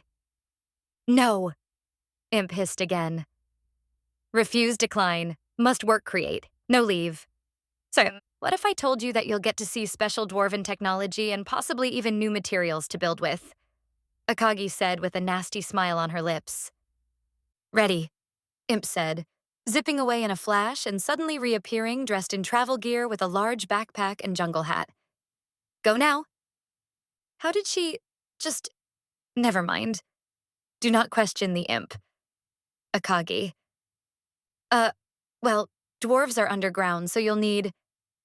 Akagi trailed off as she watched Imp swap out her jungle hat for one with a headlamp for mining. Again, never mind. You're going to visit the dwarves? Superbia asked as Munichika handed her a bottle of water. Or does visit mean visit? She asked while using air quotes. Is this like where you go on a walk and a lot of people suddenly die? Superbia.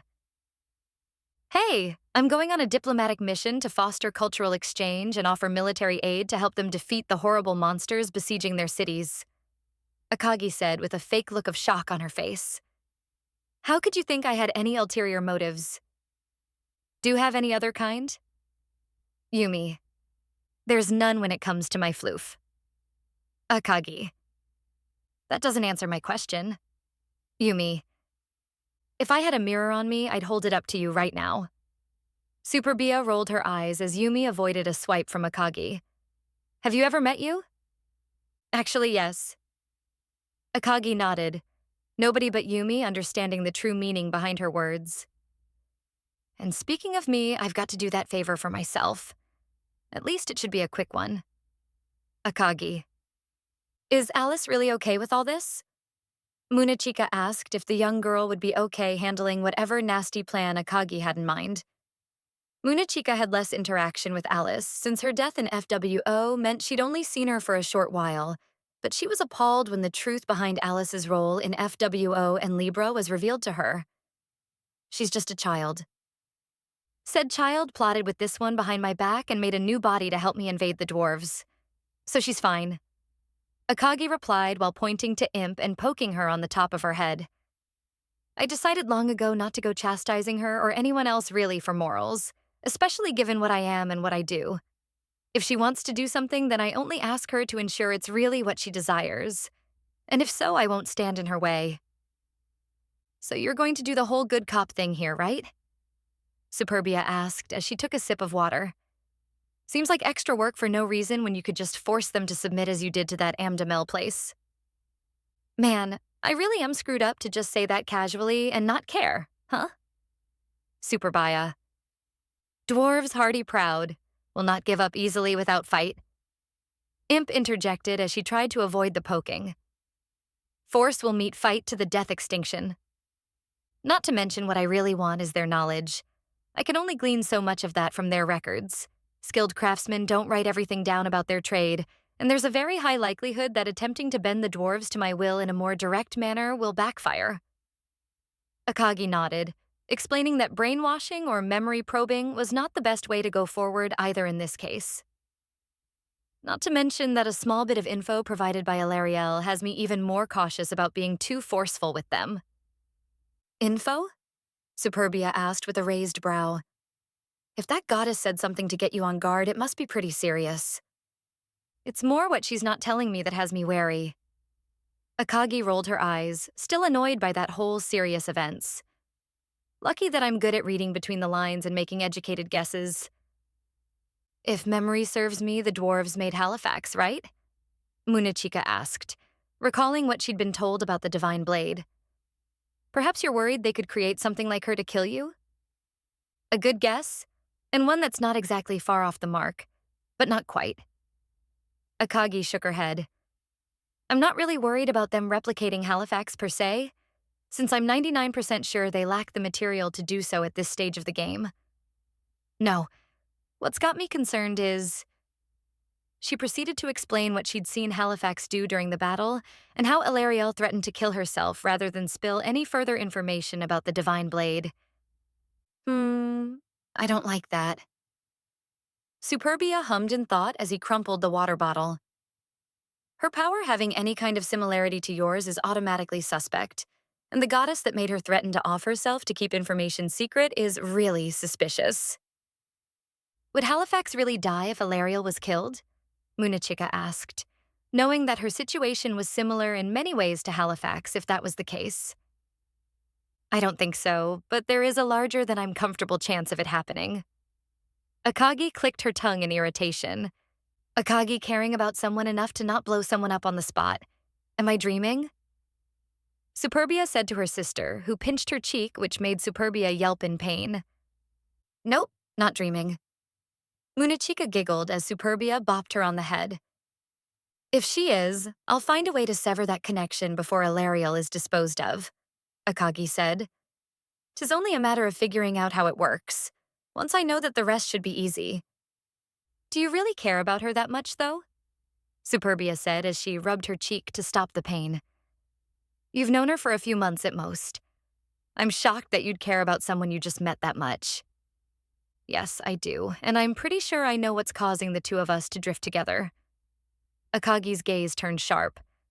I need to confirm a few suspicions first, which is part of why the dwarves will be needed and why I'm going myself, but I have reason to believe that Halifax. Chapter 4. 124. Defeat? I've got to give it to these dwarves.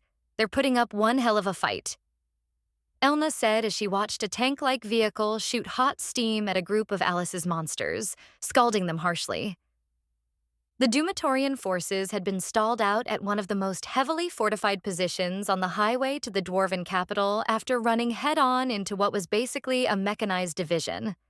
Seeing as breaching the magically sealed gates would require more force than the monsters could provide on their own, Alice decided to find a bypass, which had seen them run head-on into a surprisingly powerful armored force backed up by flamethrowers and gunpowder units. But still, why do the dwarves in this world have fucking tanks and guns? Doesn't that completely fuck with the setting? This is supposed to be high fantasy, not steampunk. Elna rolled her eyes, finding it strange and stupid. Have you never played any game or read any high fantasy story with dwarves? They're always doing this kind of stuff. Mercule said as he watched a tank shoot its cannon and obliterate a large, bat-winged creature. It's why Mama wants them. Alice said as the five of them stood on a large rocky formation, Alice happily sitting at the edge and swinging her feet. Black Company was intentionally being held back from participating in battle as Akagi wanted this to appear as a monster invasion, the appearance of which would be undermined if they intervened. The dwarves have advanced knowledge of magic and technology and are good at putting them together, so Mama wants their help. Yeah, they're basically what if Imp but shorter, more grumpy, and had a beard. Sabia laughed as she imagined Imp objecting to such a comparison. And if there was more than one. Roxlex said with a nod. Good thing for us, Imp isn't making copies of herself. Hitamguchi agreed. Yet. Mercule noted that it may be only a matter of time before that happened. She'd managed to create Alice's Erica body, and Daikale was doing Daikale things. So, what's the next move, Erica? At this rate, your summons might actually get beaten here, and there are only so many branches of the highway system that will take us toward the capital. Maybe you can summon Puppers and let him glass this whole army? Hitamguchi figured the wyvern would be more than enough to punch through the dwarves' defenses. Puppers would be able to win, but a wyvern showing up underground would make it pretty obvious something is not quite right about this monster invasion, wouldn't it? Alice turned to her, and while one couldn't see Alice's face, it was apparent that she was giving the elf a, "Are you stupid?" Look. I mean, Elna stuttered, realizing how dumb her comment was. Mama probably broke some of her common sense when she was torturing her. Alice snickered. You're lucky I can't noogie you, kid. Elna. And also Mama banned me from using him specifically, Alice added. Though I do have an extra special friend Mama didn't say anything about. Mostly because she doesn't know about him. Alice. Giant wyvern aside, do you have an idea for how to turn this around? If we do nothing, Lady Akagi's plans to imperil the dwarves may be at risk. Sabia asked, knowing that the young girl likely had some kind of special summon tucked away in her proverbial sleeve. I figure we just use more force, Alice said as she turned back to the battle and raised her hand to create a huge summoning circle behind her troops. Now, appear, Wormy. She called out the name of her summon, which caused some chuckling from Black Company. Wormy? What? Is it some kind of stupid... Elna's derisive comment stopped dead as she watched the horrifyingly grotesque form of Alice's summon rise from the summoning circle. What the hell? You have a mouther? How? When? Why? Those things are fucking nightmare fuel. Why do you have one? Elna. Ugh. Merkiel cringed as he watched the slimy, multi-tentacled creature flail about while its misshapen mouth clicked and clacked as its disfigured teeth moved like appendages. I fought one of those in Demora's Cove once. I can still feel the slime on my skin. Sabia shivered as she recalled falling and slipping in a puddle of the green substance. Never again. Hey, isn't that thing actually a pretty high-rank monster? Hitamaguchi asked as she watched the beast shamble toward the battle. Isn't that overkill too? It's high-ranking enough to act as a hard wall against players of mid-level or lower. Hell, even a group of them could put up an annoyingly good fight against low to mid-high rank players if they didn't pay attention to what they were doing. Merkiel replied. Against dwarves, I'd imagine it will be overkill.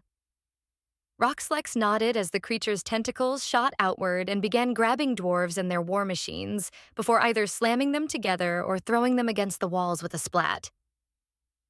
Its physical attacks can crush a man flat, and that's not even touching on its annoying special ability. Yeah, this thing's definitely overkill. Black Company. By the ancestors. Commander Bagram could barely believe the horror before his eyes. He'd begun to believe that the tide had turned as the horrific monsters assaulting them melted and cowered before their war machines. But then, out of the darkness appeared a monster so horrible that it defied imagination. The Mouther was a ferocious creature, one whose gelatinous purple-black body seemed to bend and squish like a putrid bag of water. The creature's singular large mouth seemed to rotate and twitch as its multiple rows of razor-sharp teeth clicked together, almost making it seem like a gateway to hell. In addition to its horrifying appearance, it was huge. Its size took up most of the highway's length, and its slimy body coated the immaculately maintained road beneath it in a substance so disgusting and foul that it was hard to believe it would ever come off. Concentrate all fire on that creature. We need to hit it with everything we've got. Bagram screamed at the top of his lungs, ordering the tanks and other artillery to aim and fire at the Mouther in an attempt to destroy it. Boom. Boom. Boom, boom. Shots rang out as a thunderous roar echoed throughout the highway. Dozens of cannons fired one after another, desperately trying to destroy the creature before it closed in on the main fortification line that had been built to block the monster army's path. Dwarves were excellent at defensive warfare, and their multi-layered defensive techniques were perfectly suited to confined environments like this. Use the heavy flame cannons. Empty your stores of napalm if you have to. Burn that disgusting creature and purge it from our home. Bagram called out to the flame teams, who began pumping the gel into their machines before unleashing massive torrents of fire that jetted forward like a water hose and doused the Mother in white-hot flame. Burn the beast. Send it back to hell where it belongs. Whoosh! Sha! The Mouther screamed as it was doused with fire, its flesh bubbling and boiling as it was covered in a liquid so hot it could melt stone. That's it, lads. Keep at it, Bagram said with a hint of hope in his eyes. Mouthers had an annoying ability to regenerate, but with this much fire damage, such an ability wouldn't be as effective. As a torrent of fire rained upon the Mouther, a barrage of cannon fire crashed into it, compounding the damage and pushing the creature back. Commander, I think it's working. A dwarven officer cheered as the other creatures backed away, likely out of fear of the flame after witnessing what it had done to the Mouther. We're going to kill that monster. Don't start celebrating yet, boy. Until these creatures are burned to ash, the battle isn't over. Bagram chided him as the Mouther screamed. though this time it seemed not to be a scream of pain, but something else. A strange monster like that can't be defeated so easily. I have a bad feeling about this. Bagram. Hmm. Bagram squinted his eyes, observing the burning creature as it flailed about, noticing a black energy ball forming within its mouth. Wait, what is that? He asked as he pulled out a pair of binoculars for a better look. Shah! The mouther screamed once again as the energy ball grew larger. Shah! Is it charging up some kind of magical attack? The dwarven officer asked a nearby artificer, who merely shook his head nervously. I couldn't say, sir. I've never seen a creature like this before. An artificer wasn't as good at detecting magic at such long ranges as a dedicated mage, which were few and far between in the dwarven military due to their race's general lack of affinity for that kind of magic. Shah! The mouther screamed as the energy ball grew larger still, and it was at this point that Bagram realized what was going on. Damned beast! Bagram yelled as she leaped from his observation platform to the area below where the flame cannons were being fired from. Stop the attack! Stop! He screamed as he grabbed one of the crew by the shoulder and tossed them away from the gun. Commander? The dwarven artillerymen looked at him, confused by his actions. We've walked right into its trap. The creature is converting your attack into... Bagram's warning was interrupted by a massive energy blast fired from the mouther, which cut through the army's ranks like a hot knife through butter. Shah! The mouther screamed as the black beam incinerated countless war machines with its attack before eventually turning toward the flame cannons, intent on giving them the same treatment. Get away from the guns, move, Bagram said as he tossed a nearby dwarf away before leaping out of the way, just in time for the beam to destroy the gun and carve a deep cut in the stone below. Boom. Boom. Whoosh. Boom, explosions sounded off throughout the dwarven position as secondary blasts triggered as ammo and munitions were set alight. It was a truly awesome sight to behold, though from the dwarves' perspective, it was the last thing they wanted to see. Mouthers had an innate ability to take a portion of the damage received and store it in their body as energy. And once it exceeded a certain threshold, they'd fire it back at their opponent in a devastating attack, hence why Black Company and other players hated fighting them. Normally, it wasn't this devastating, but the dwarves had done so much damage to the creature so quickly with their attacks that it allowed for a rapid, if not instantaneous, buildup of power, one that was both unexpected and utterly disastrous for the dwarves' unprepared defenses. With the chaos of its counterattacks sending the dwarven lines into disarray, and many of the big guns knocked out, the mouther moved forward and used its tentacles to crush the remaining defenses. Damned beast, Bagram growled as he helped a wounded soldier back to his feet. We need to hold it here. We cannot afford to retreat further up the highway. He yelled, trying to rally the troops while knowing that it was likely hopeless. They'd taken up this specific position along the highway specifically because it lacked any easy way of bypassing it, whereas the same could not be said for areas further back. The dwarven highway system was intricate and usually contained secondary routes so as to prevent a total shutdown in case of cave-in, something that would ultimately prove to be a fatal defensive weakness in a situation like this. Commander, the men are starting to flee, an officer said, reporting that several of the frontline formations had begun to break and men were abandoning their war machines as they fled for their lives. Damn it. I can't even blame the bastards. Bagram's fist clenched so tightly from his frustration that it nearly tore through his armored gloves. Do whatever you can to halt the collapse and send a message up the cart way to have the rear guard begin preparations to hold at the junction. It's not ideal, but there will be no need for retreat. A woman's voice interrupted him as a moment later a pillar of blinding white light engulfed the mouther, vaporizing it and all other creatures nearby. What? Bagram's eyes widened in surprise as he watched pillars of light banish the creatures, wiping out an army of darkness that his men were barely managing to hold back in seconds. Who? He quickly turned toward the direction of the woman's voice, finding a dark-skinned elven woman with blonde hair standing alongside a bunny-ear hooded figure that carried a large, ornate pair of scissors on her back. They were standing where he'd been moments before on the watchtower, and the one with scissors seemed to be nonchalantly sitting with their legs over the railing. Wait, aren't you? Now's not the time to get slack-jawed, Commander, the elven woman said as she and the other person landed next to him. There are still more of these creatures to defeat. She was clearly not dressed for life in a cave, and Bagram instantly knew she was a sun elf due to her desert attire. Shiva Aziz. But I thought the Dawn Order? Bagram shook his head, deciding not to kiss the gift horse in the mouth. I'll do what I can to rally my men. Can you two handle these creatures to give us time to reorganize? We can do better than that, old man. The hooded figure, a light blue-haired girl, spoke as she pulled the giant scissors off her back. Azzy, can I wipe them all out?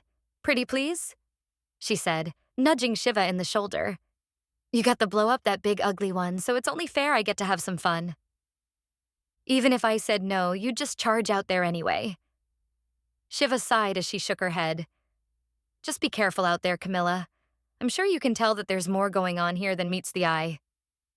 With her permission, Camilla's eyes lit up with anticipation as she leaped forward onto the battlefield and single-handedly drove back the monster army, slicing and stabbing each with her scissors, and doing what the dwarves had struggled to do for months in a matter of moments. That girl... Bagram could barely speak from shock as he watched the girl effortlessly dispatch the creatures. A new recruit. She's got a lot to learn, but her heart's in the right place, Shiva said as she turned to him. Commander Bagram, reinforcements have arrived. The Dawn Order will drive these creatures back into the darkness from whence they came. Spoiler, Shiva. Camilla. Collapse. Chapter 4. 125. Dawn on the Horizon. Defeated? Akagi asked with a raised eyebrow, though her tone indicated less concern and more intrigue at the statement. She'd been called into the main conference room where Alice and Black Company were waiting on the video screen to deliver their report. After an initial back and forth, the demon had been informed that the monster invasion had been stopped in its tracks by the appearance of unknown forces. A turn of events that was, while not entirely out of the realm of possibility, not something Akagi's calculations had shown was likely. How and by who? I need more information if I make countermeasures. Just goes to show that even with my abilities, one can never know the future for certain. Akagi. Some kind of elf woman and a psychotic girl with a bunny hood and a giant pair of scissors. Merkiel replied, his answer causing Akagi to have even more questions. So, the usual in this world? Yumi retorted with a small snort. How many summons were lost? Akagi asked, ignoring the priestess's laughter. Around 100, Mama, but I'll be able to bring most of them back in a couple of days. Though, Wormy will probably be gone for a couple of weeks since he was sliced up good. Alice said, the sadness in her voice making Akagi want to leap through the video to hug her and give her head pats. It could stay gone forever, and I'd be fine with that. Elna said, not realizing her words were caught on audio. I presume you're all fine then? Akagi continued, ignoring the elf while giving her a quick glare. No direct combat between you and this unknown party? Yeah. Neither pushed too deep, so they never even saw us. Merkiel answered. It didn't seem like they were interested in doing anything other than halting the attack. Could you take them in a fight if needed? Akagi asked. I can't say. Merkiel shook his head, unable to give an answer with any degree of certainty. We only saw them fight monsters, which they dispatched easily, so they may be even more powerful than what we saw. I'd wager we could, but that's only on the assumption that they're commensurate to the power level we expect from people of this world. From what I've seen, even lower-level players would rank around the top of their ranking system with Halifax, and beings like her being the most notable exceptions. Just goes to show how much Mizumi fucked up in creating the returnees, and why my threat of utter annihilation of her people if she tried making more is no bluff.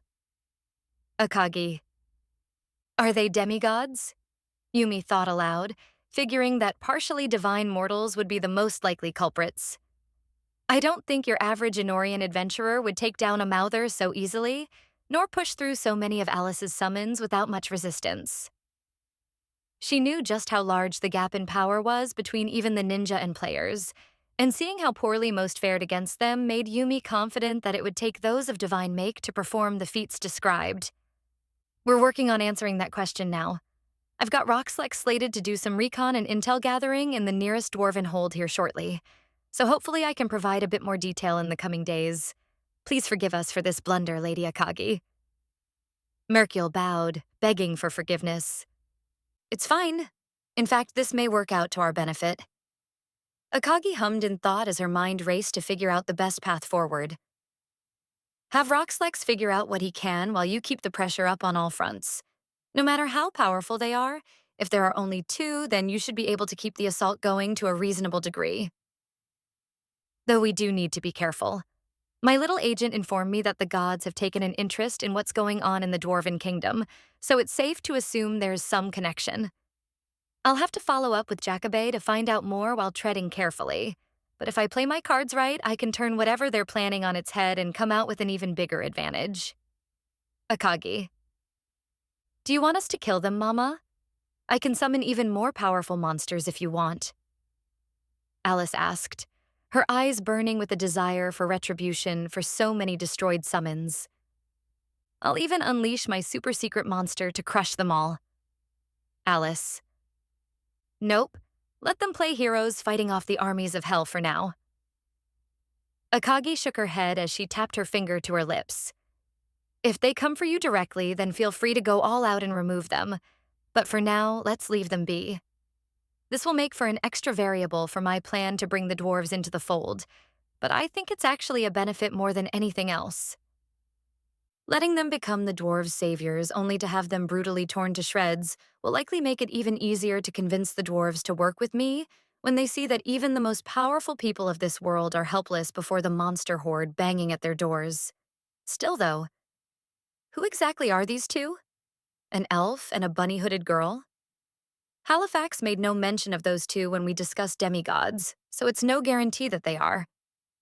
Is it possible they're just powerful adventurers? I'll have to ask the new recruits about this before they head out to meet that useful idiot who calls himself a hero. Akagi. Alice, are you going to be okay? I know you don't like your summons being destroyed even if they can come back. Akagi asked, knowing that each death would always impact the summoner in some way. If you want to back out, I understand. I'll be fine. This is nothing, Mama. Alice smiled happily, behind which Akagi could tell she was burning with a desire for vengeance. That's my girl. Akagi. Just be careful and remember the warning I gave you when you came over here, okay? Akagi said, reminding her daughter that she was required to flee if there was any risk to her life. And I don't think I need to remind the five of you what you need to do if it comes down to it. We'll keep her safe, Lady Akagi. You have my word that no harm will come to her. Mercule saluted. Even if it costs us our lives, we'll protect her. Then I expect your next update will bring much better news. Good luck, and happy hunting. Akagi nodded as the feed cut out, leaving her and Yumi alone together. Did you predict this? Yumi asked in a mocking manner while giving the demon a nudge to her shoulder. No, but I did predict the fan about to fall on your head, Akagi said as a paper fan gently landed on Yumi's head. Gotcha. You're an idiot. Yumi sighed as she pushed the fan off her head, thankful that it wasn't of the kind usually dropped by the demon. But I'm your idiot, Akagi said as she pulled her into a hug, wrapping her arm around the priestess's neck. The idiot you're stuck with forever. Don't remind me. Yumi rolled her eyes. I will never stop reminding you. Ha ha ha ha ha ha. You'll never escape me. Mew, Akagi. But anyway, I suppose I should see how the other idiot is doing, Akagi said as she let Yumi go. Halifax already dipped, as did the pet, but with Impy kicking about, I've now got someone else to keep an eye on. She sighed. While I need Imp to come with for her technical knowledge and autistic knowledge of random things, she's probably going to be as ADHD as possible in this world. I can only imagine it's going to be like taking a dog for a walk and it stops at everything. It comes across to sniff. Akagi. Well, considering she was spacing about the magical barriers Zephyria made before we came in here and talked the poor girl's ear off, yeah. Yumi nodded in agreement as the two exited the conference room and followed the distant sound of Imp asking a billion questions to some poor, unfortunate soul. Burning light was gathered outside the main entrance to the Dumatorian base, and Imp was pestering them with her insistent need to understand their weapons and abilities. Why work operate? Imp asked, a clearly exasperated Nier who was trying and failing to get his blade back from the engineer. Magical formula. Multi-level. Yeah. Need testing experiments, she said while practically drooling over the blade. No, no, no, no, Nier yelled as he swiped the blade out of Imp's before she could do something irreversible to it. You're not breaking, Enheim, he said, shielding the weapon from her grubby hands. Hands off, Nier. No break destroy, only experiment test, yes, yes. Imp hissed as she greedily eyed the blade. Give over, provide. Feel free to punt her halfway across the continent if she gets too annoying, Akagi said as she pulled Imp away before Catelyn took a swing at her. If that's the criteria, I think she's already scheduled for her flight, Yumi commented. No, my research. Imp howled as she desperately tried and failed to get away. I needs it. No, don't you have enough crap back home to research already? Akagi asked, knowing full well what the answer would be. No? Imp's reply came out more as a question than an answer. More things items to research study is good amazing, she said as she pulled away from Akagi, her eyes shining with fanatical fire that both impressed and disturbed the demon. You know, I somehow think this one is worse than the Demon Lord. Catelyn sighed. She even asked if Mizzy would let her open her up for study like some kind of cadaver. Only a tiny cut slice? Imp retorted as she tried to defend her actions. Need data on dark elf biology. That one has unique special magic power. And people call me the monster, Akagi. All right, you serial killer in the making, go cadaver hunting at the graveyard like a reasonable person, Akagi said as she bopped her on the head. You're banned from cutting live people open. I don't think reasonable people dig up bodies to experiment on. Yumi X, Misery X, Nier X Catelyn. Ah, one so. Imp tried to say something, but Akagi smacked her on the head as she knew full well what the devil woman was about to say. You're not allowed to unalive them yourself to get around that restriction either. Akagi rolled her eyes as Imp hissed in pain. But that's boring. Imp pouted, seemingly having done that before and not liking it very much. I need fresh, recently alive test subjects. Hush! I'll get you some random people off the street or something later, so for right now, don't go trying to dissect members of the clan. Akagi shook her head in exasperation as Imp's tail drooped in sadness. I swear, it's like I'm warding off a man-eating monster by telling it I'll feed it some other people later. At her comment, Imp merely winked before chuckling. Anyway, this worked out since the three of you are here already, and I was just about to come find you, she said before turning her attention to Nier. Have you ever heard of a pair of adventurers consisting of a dark-skinned, tanned elf and a bunny-hooded, blue-haired girl? That's an oddly specific question, Catelyn retorted. There really are some strange folks out there, huh? I don't choose what my foes look like. Akagi shrugged. But I figured if anyone did know who they are, it would be you three since you're pretty high-ranked adventurers. Those in the business tend to know the other players. A true enough statement, but I'm afraid I'm not going to be able to give more information off just that info, Nier replied, shaking his head. Dark elves are not particularly common adventurers, so naming them would be East. But there are sun elves who wander in from the East from time to time. There aren't many, but there's enough to make guessing who it is nearly impossible with just that. And the bunny. That could be a million different people. And generally, all sun elves are powerful, so that will also not be of much help here either, Catelyn noted. It could be anyone from Evazur to Cal Idrin, so narrowing it down will take a bit more than just their races. Well, Cal is retired, so I doubt it's him, Nier said. And I don't think he hung around Rabbitkin. He fucking hated Beastkin, so I doubt it's him. Catelyn rolled her eyes. If it helps any, this bunny was apparently female. Akagi figured that adding the sex would narrow things down. As for appearance, the elf had golden hair and wore something that looked like desert clothing. Nier thought for a moment, furrowing his brow in thought. You know, that rings a bell, but I can't quite put my finger on it. Yeah, I don't know about the Rabbitkin, but I swear we saw an elf like that once before. Catelyn rapped the side of her head as she tried to remember. Damn, I must be getting old if I'm forgetting them. Just the fact that they recall them is good enough for now. Akagi. Misery raised her hand to speak, which Akagi motioned for her to do.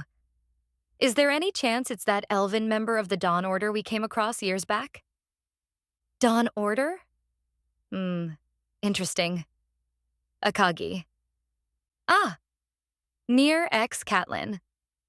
That's right. We did meet someone like that, Catelyn said, snapping her fingers as she recalled their encounter with the woman. But what was her name? Ugh. I don't think we got it. Nier shifted his jaw in thought. No, we definitely didn't. Not under those circumstances. There definitely wasn't any time for introductions during that mess. Nier. Did she have a bunny girl with her? Akagi asked. No, she was alone. I hate not knowing something we should. Nier clicked her tongue in irritation. In all fairness, we were kinda in a rush and we more or less just ignored her after the first meeting. Catelyn said. Not to mention she was ferreting spirits away from a war zone, so... She said, implying that burning light let them escape. Well, no matter. That you recognize this individual as a member of the Dawn Order is good enough. Akagi nodded. I'll handle it from here, so you three can head out toward the hero for your rendezvous whenever you'd like. What is he doing anyway? Nier asked, figuring that one of the heroes couldn't possibly be sitting around in the same place for all this time without doing something. Oh, nothing in particular. Akagi smiled. He's just relaxing and enjoying himself. Nothing special at all.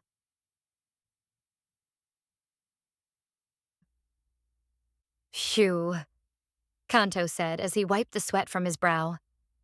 He'd been helping to chop down some trees near the village and was busy carving them up into logs to burn in the fireplaces and kitchens. Ever since he'd arrived at this sleepy little place, he'd been living a relatively slow life, something he'd not expected to find in this world, but he was happy. He knew that returning home to his wives and children should be his priority, but couldn't bring himself to face them after everything he'd learned and was more or less in a self-imposed exile after parting with Akagi. Something the fairies were both happy and irritated with, as while they enjoyed the food they wanted him to travel to their home for some reason they wouldn't elaborate on. Now to get these and... Kanado paused as he sniffed the air, smelling both smoke and blood. What? He spun around just in time to see black smoke on the horizon, coming from the direction of the village. An attack?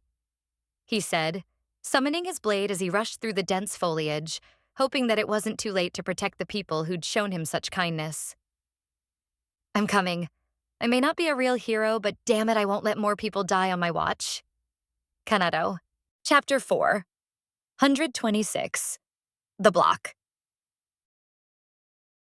What the hell happened? What's going on? Kanado said as he ran through the woods in a panic, his heart racing as he reached the edge of the village just in time to see several small houses on fire.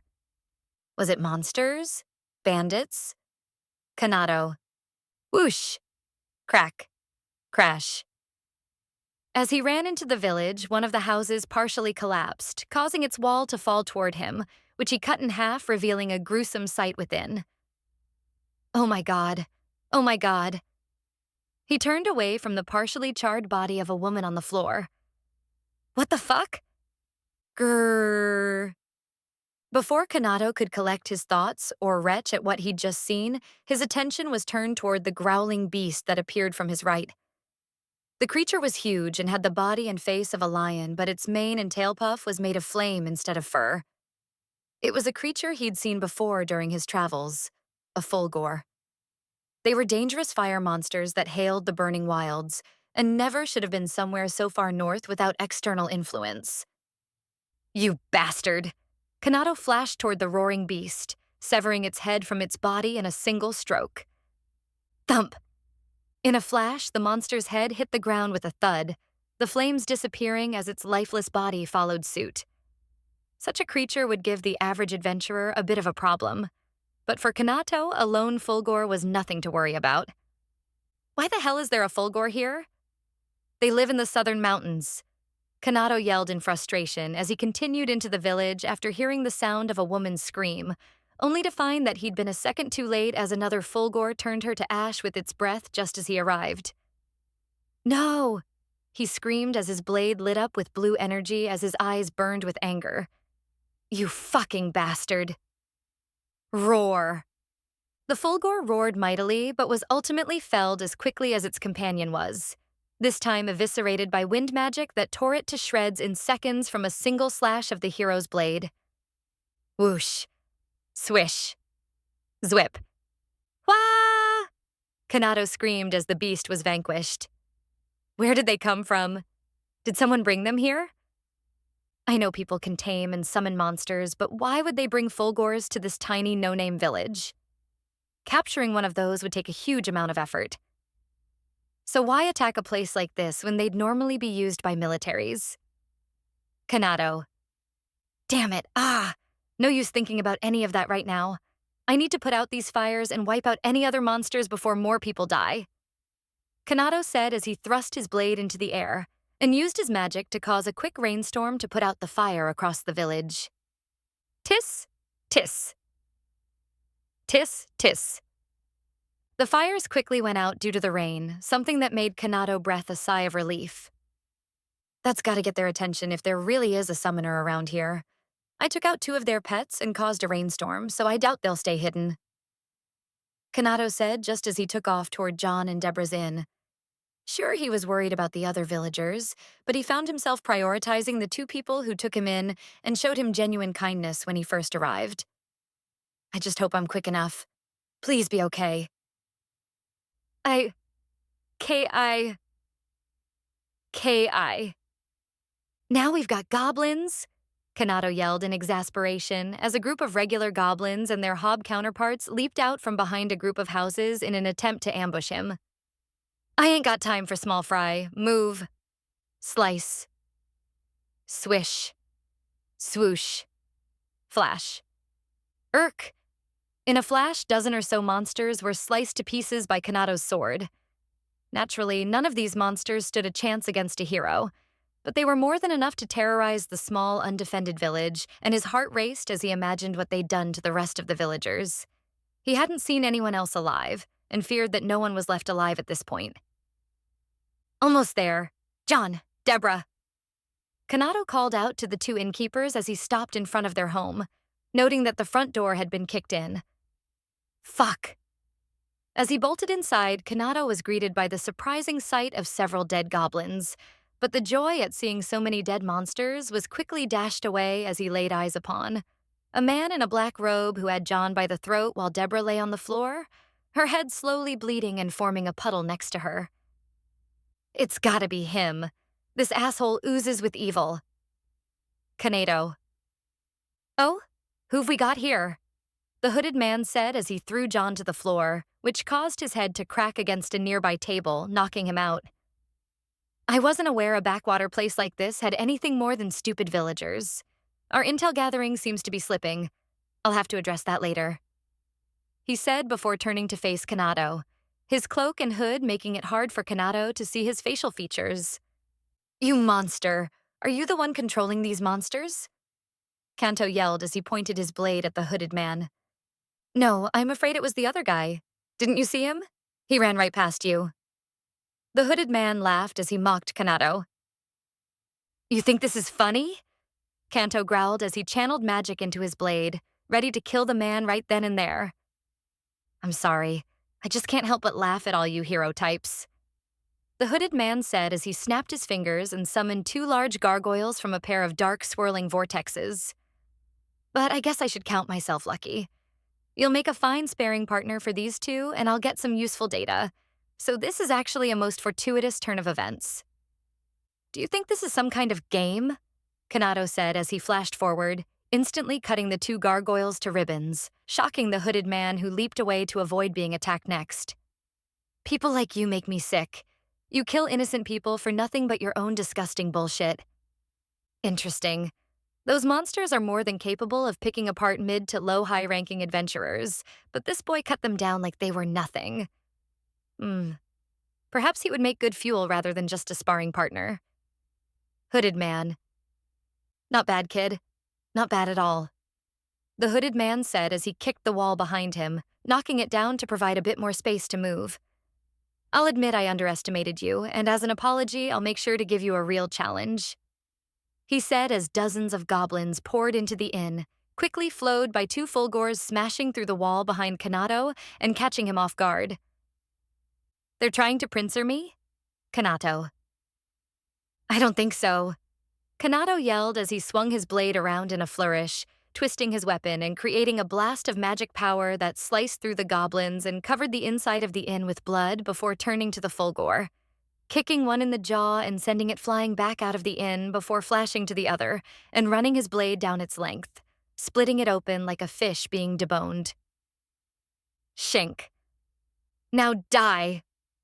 Kanata roared as he grabbed the bleeding Fulgor by the tail and tossed it toward its wounded companion just outside. Burst! Whoosh! A moment later, a flash of light shot from Kanato's hand, streaking toward the pair of Fulgor who were engulfed by the attack, leaving nothing but ash. What? What the hell is this kid? He killed two Fulgor in an instant? How is this possible? No normal adventurer can defeat two that quickly. Hooded man. Who the hell are you, kid? A normal adventurer would have trouble with one Fulgor, but to defeat two so quickly.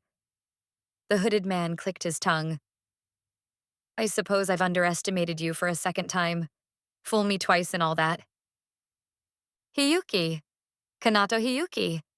Kanato said as he spun back around, giving the man a death glare that seemed at odds with his usual boyish expression. I've killed countless men like you since I've arrived in this world. Disgusting, evil men who want nothing more than to bring this world despair. He yelled. The Empire's hero? Here? In this backwater no-name village? At this very moment? Just to foil my plans? Hooded man. Oh? You got quiet. Kanato smirked. He might have been unable to see the hooded man's face, but he could tell that the revelation that he was a hero had caught him off guard.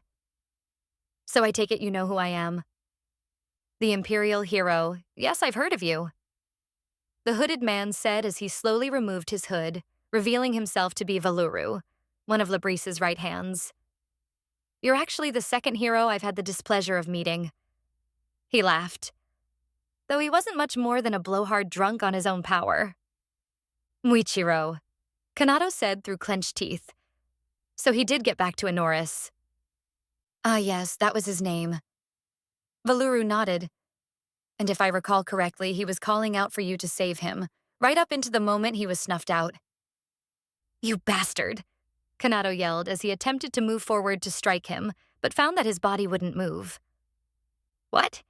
Did he cast some kind of spell on me? Kanato.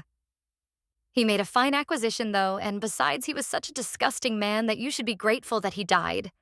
Hells, one couldn't call that a hero by any metric. Valuru chuckled as Kanato continued to try and move toward him, but was unable to move a muscle. He raped countless women, stole whatever he wanted, and was generally a disgusting human being. It makes my stomach churn thinking that his body ended up being put to use as my master's vessel. But He paused, eyeing up Kanato. Perhaps we could make an exchange. You're more powerful than that man, so maybe... He began to channel some kind of dark power, causing Kanato's hair to stand on edge. Move! Why won't my body move? Kanato. I really don't like dirtying my hands with grunt work, but sometimes... Well, I guess there is always a certain kind of satisfaction from doing it myself. Valuru smirked as he held his hand out and charged up a purple ball of crackling energy, ready to unleash an attack that Kanado feared would do significant damage to the village. Move! Please, I can't let him kill these people. I'll pray to whoever I need to. Gods, demon lords, someone please help them. Kanado. Now, I think it's time we... Valuru paused as 3 blasts of light magic showed toward him, leaping backward to avoid taking direct hits. What? His attention snapped to the origin of the blasts, the 3 fairies that had accompanied Kanado on his journey. Guys. Kanado's eyes lit up with hope as he saw them unleash a barrage of magic at Valuru. Boom, boom, boom, boom, boom, boom, boom, boom, boom, boom, boom, boom, boom, boom, boom, boom. Pests, Valuru hissed as he created a magic shield to protect himself. Why are Greater Fae from the Whistlewoods here? Bah! He yelled as his barrier began to crack. What reason could you have to interfere? Keep going, Kanado yelled. Drive him back. For the soup, fairies. Ah! Valuru yelled as the fairies' blasts overwhelmed his shield, causing an explosion and flash of light that, once it disappeared, seemed to indicate that he'd been vaporized. You did it!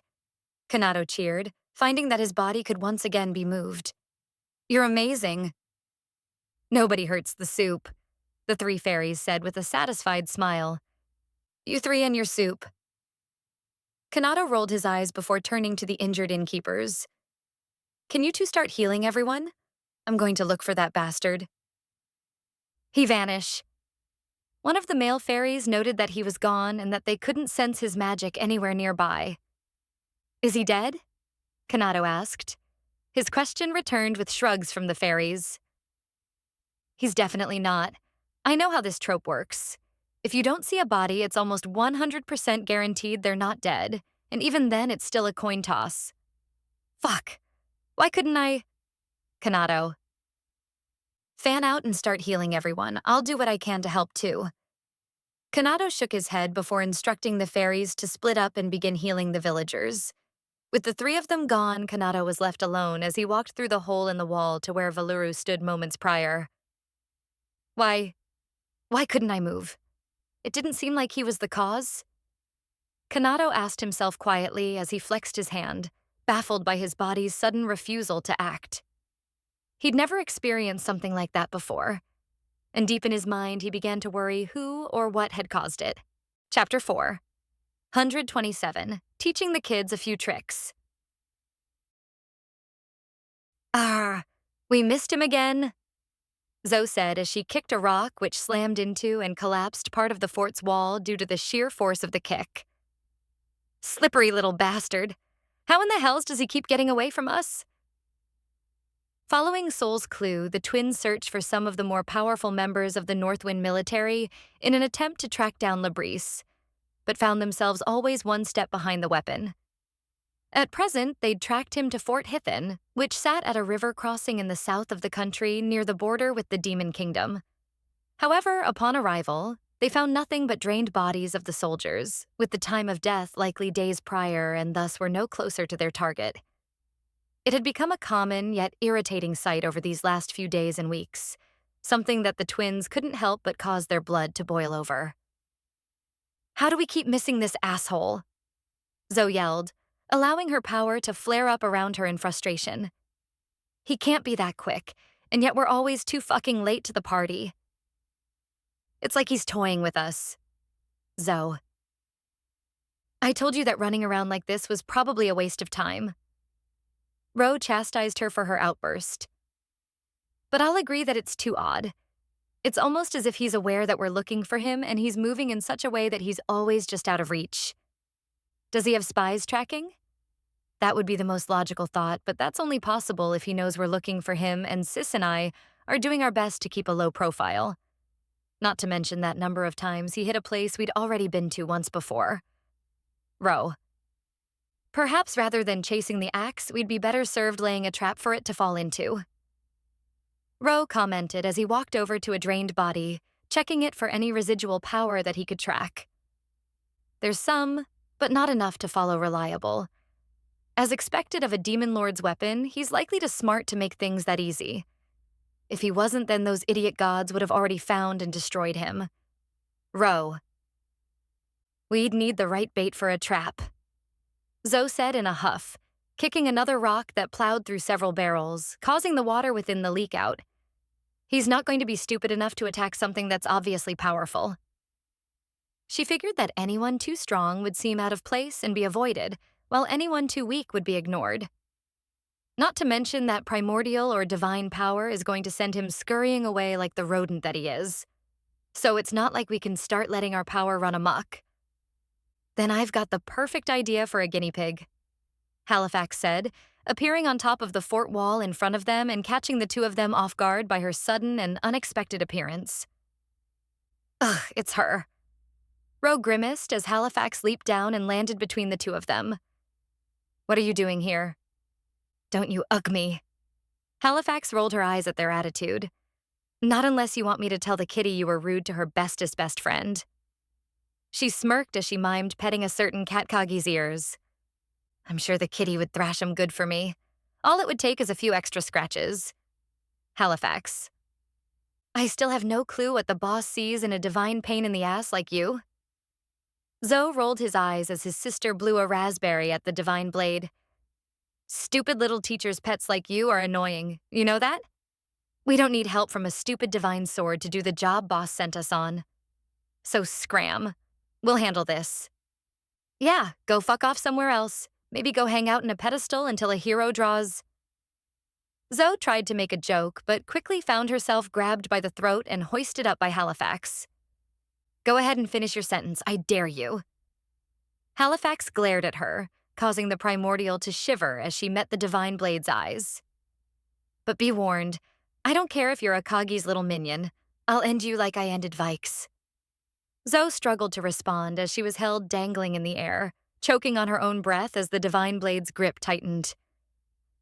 Have I made myself clear?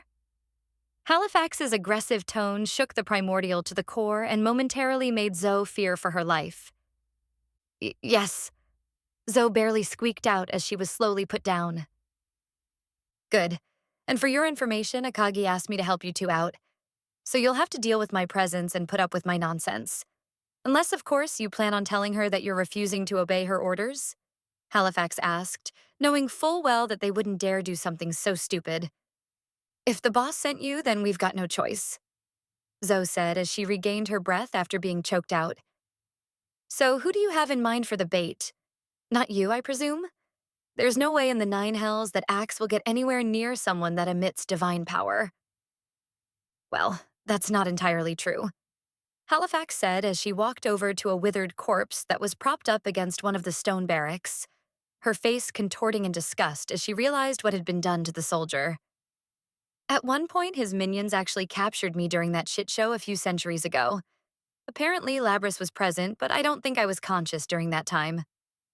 I'm just glad I managed to get Sherry away from that place before they did to her what they did to Halifax. Wait, hold up. You mean to tell me that they captured you and you lived? Roe asked with a raised eyebrow as he joined his sister. Naturally, I had to bust out of their lair and fight a bazillion bad guys. But yeah, Halifax said as she knelt down to check through the corpse's pockets. I had to fight my way out of that mess floor by floor and room by room, and I saw plenty of things like this inside their base, she said as she pulled a small notebook out of his pocket. Let's see. Looting the dead? Classy. Zoe chided her. No, I'm doing what you two morons failed to, i.e. gathering intel. Halifax rolled her eyes but didn't otherwise respond to her comments. You see, this guy was an officer in the Northwind Army, and based on the arm patches, it looks like a decently high-ranking one. They usually have little booklets on them like this, she said as she held up a small leather booklet. These detail their deployment and give very useful information on other local garrisons so that they know what other forces are nearby in case of war, she said as she flittered through the pages. And if someone got hold of one of those books? Roe furrowed his brow, realizing exactly what had been happening. They'd have a detailed breakdown of local forces. Halifax finished for him as she slowly stood up, waving the booklet in her hand. Labris is bound to have something even more detailed than this. Did you check the commander's office by chance? Yeah, and it was ransacked. Zoe said that it looked like it was turned over and destroyed. Figures. Did you happen to see a large book about the size of one the church uses for prayer? It would be a little more ornate than others and would have the Northwind crest emblazoned on the front. Halifax asked as she turned to them while describing the book in question. There wasn't one here that I saw, but I believe there was one like that in another fort we went to. Roe answered as he recalled a prior search at another military base. Is that something we should have looked more closely at? Yes and no. Halifax shrugged. It's specifically for the top brass's eyes only, and it goes into even more detail than things like this. But it also has a very nifty extra feature that's what's really useful. She said as she drew her blade and slashed in the direction of the twins, sending a slice that flew between them and split a small shed behind them in two. What the hell was that for? Zoe growled, taking up a fighting stance. Are you trying to kill us? If I wanted you dead, I'd just do it rather than bloviate like a certain group of idiots I know. Halifax said as she walked past the two of them. No, I figured I'd go ahead and eliminate the spy neither of you seemed capable of dealing with. She said as she pointed to a fresh stream of blood that flowed out from the side of the destroyed structure. Wait, what? There's someone still here? Rose's eyes widened in surprise. But we combed the whole place. There wasn't a single other person anywhere near here for miles. We scanned this place with our mana. Nobody should have been able to hide. I didn't sense anything. There was no magic power, no life force, nothing. How could someone be that close and avoid our detection? Roe. You two have a lot to learn if you're this poor at detection. Halifax said as she walked over to the blood, revealing a dead man who'd been split in half, one of his arms clenched to a large book that looked exactly like Halifax had described. The cult are a slippery bunch, and they've only survived this long due to their annoying ability to cloak their power and hide from the best of us. She said as she bent down and ripped the book out of his arms. If they're so good, then how did you detect them? Zoe asked with a scoff. Because they're so good at hiding their magical energy that they actually make the space where they are devoid of magical energy entirely. Halifax said with an eye roll, annoyed that the primordials somehow didn't pick up on this fact. Did you not find it odd that certain areas in the base seem to have no magical flow? That's not exactly normal since mana never leaves a void. Her comments caused the twins to look at each other before face-palming. So they did notice it and simply ignored it. Idiots. Halifax. I've dealt with these cultists for over a millennia, so I know their tricks pretty well. Halifax said as she waved the larger book in her hand. And one of their favorite things to do is hijack other people's communication methods to make it very difficult to trace them. After all, nobody is going to question two commanders discussing military plans over a secured line. She smirked as the twins' eyes went to the book. What? Roe X Zoe. Magic communication is standard in most militaries, and Northwind is no exception. These books act something like phones in Akagi's world and allow dialing between them. This prevents these forts from being isolated and allows instant communication between them. Halifax explained, internally laughing at the twins' lack of knowledge due to their ceiling.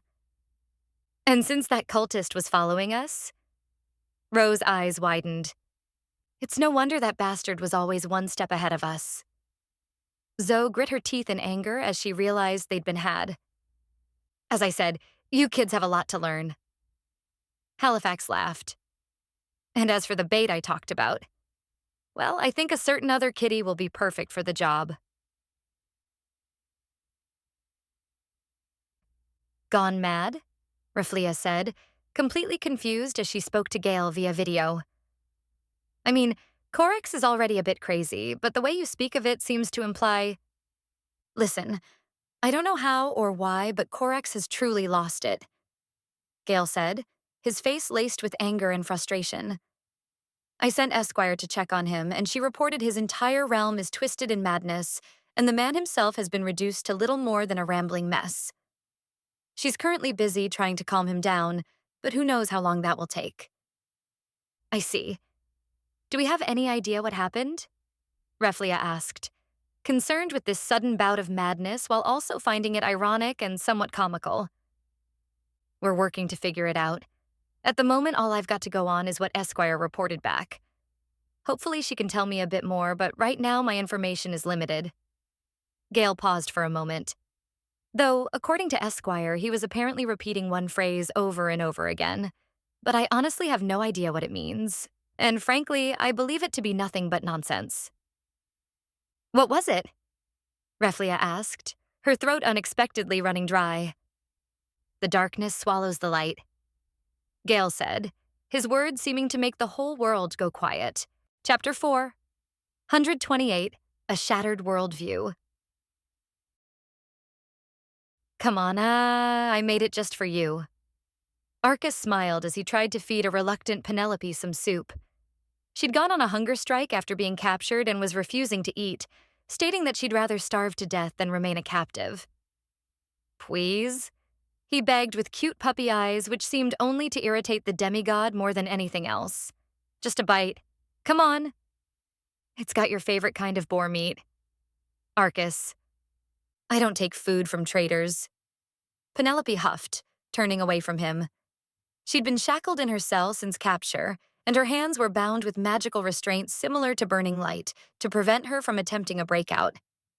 Arcus had been mostly left to his own devices and was her de facto chaperone and jailer.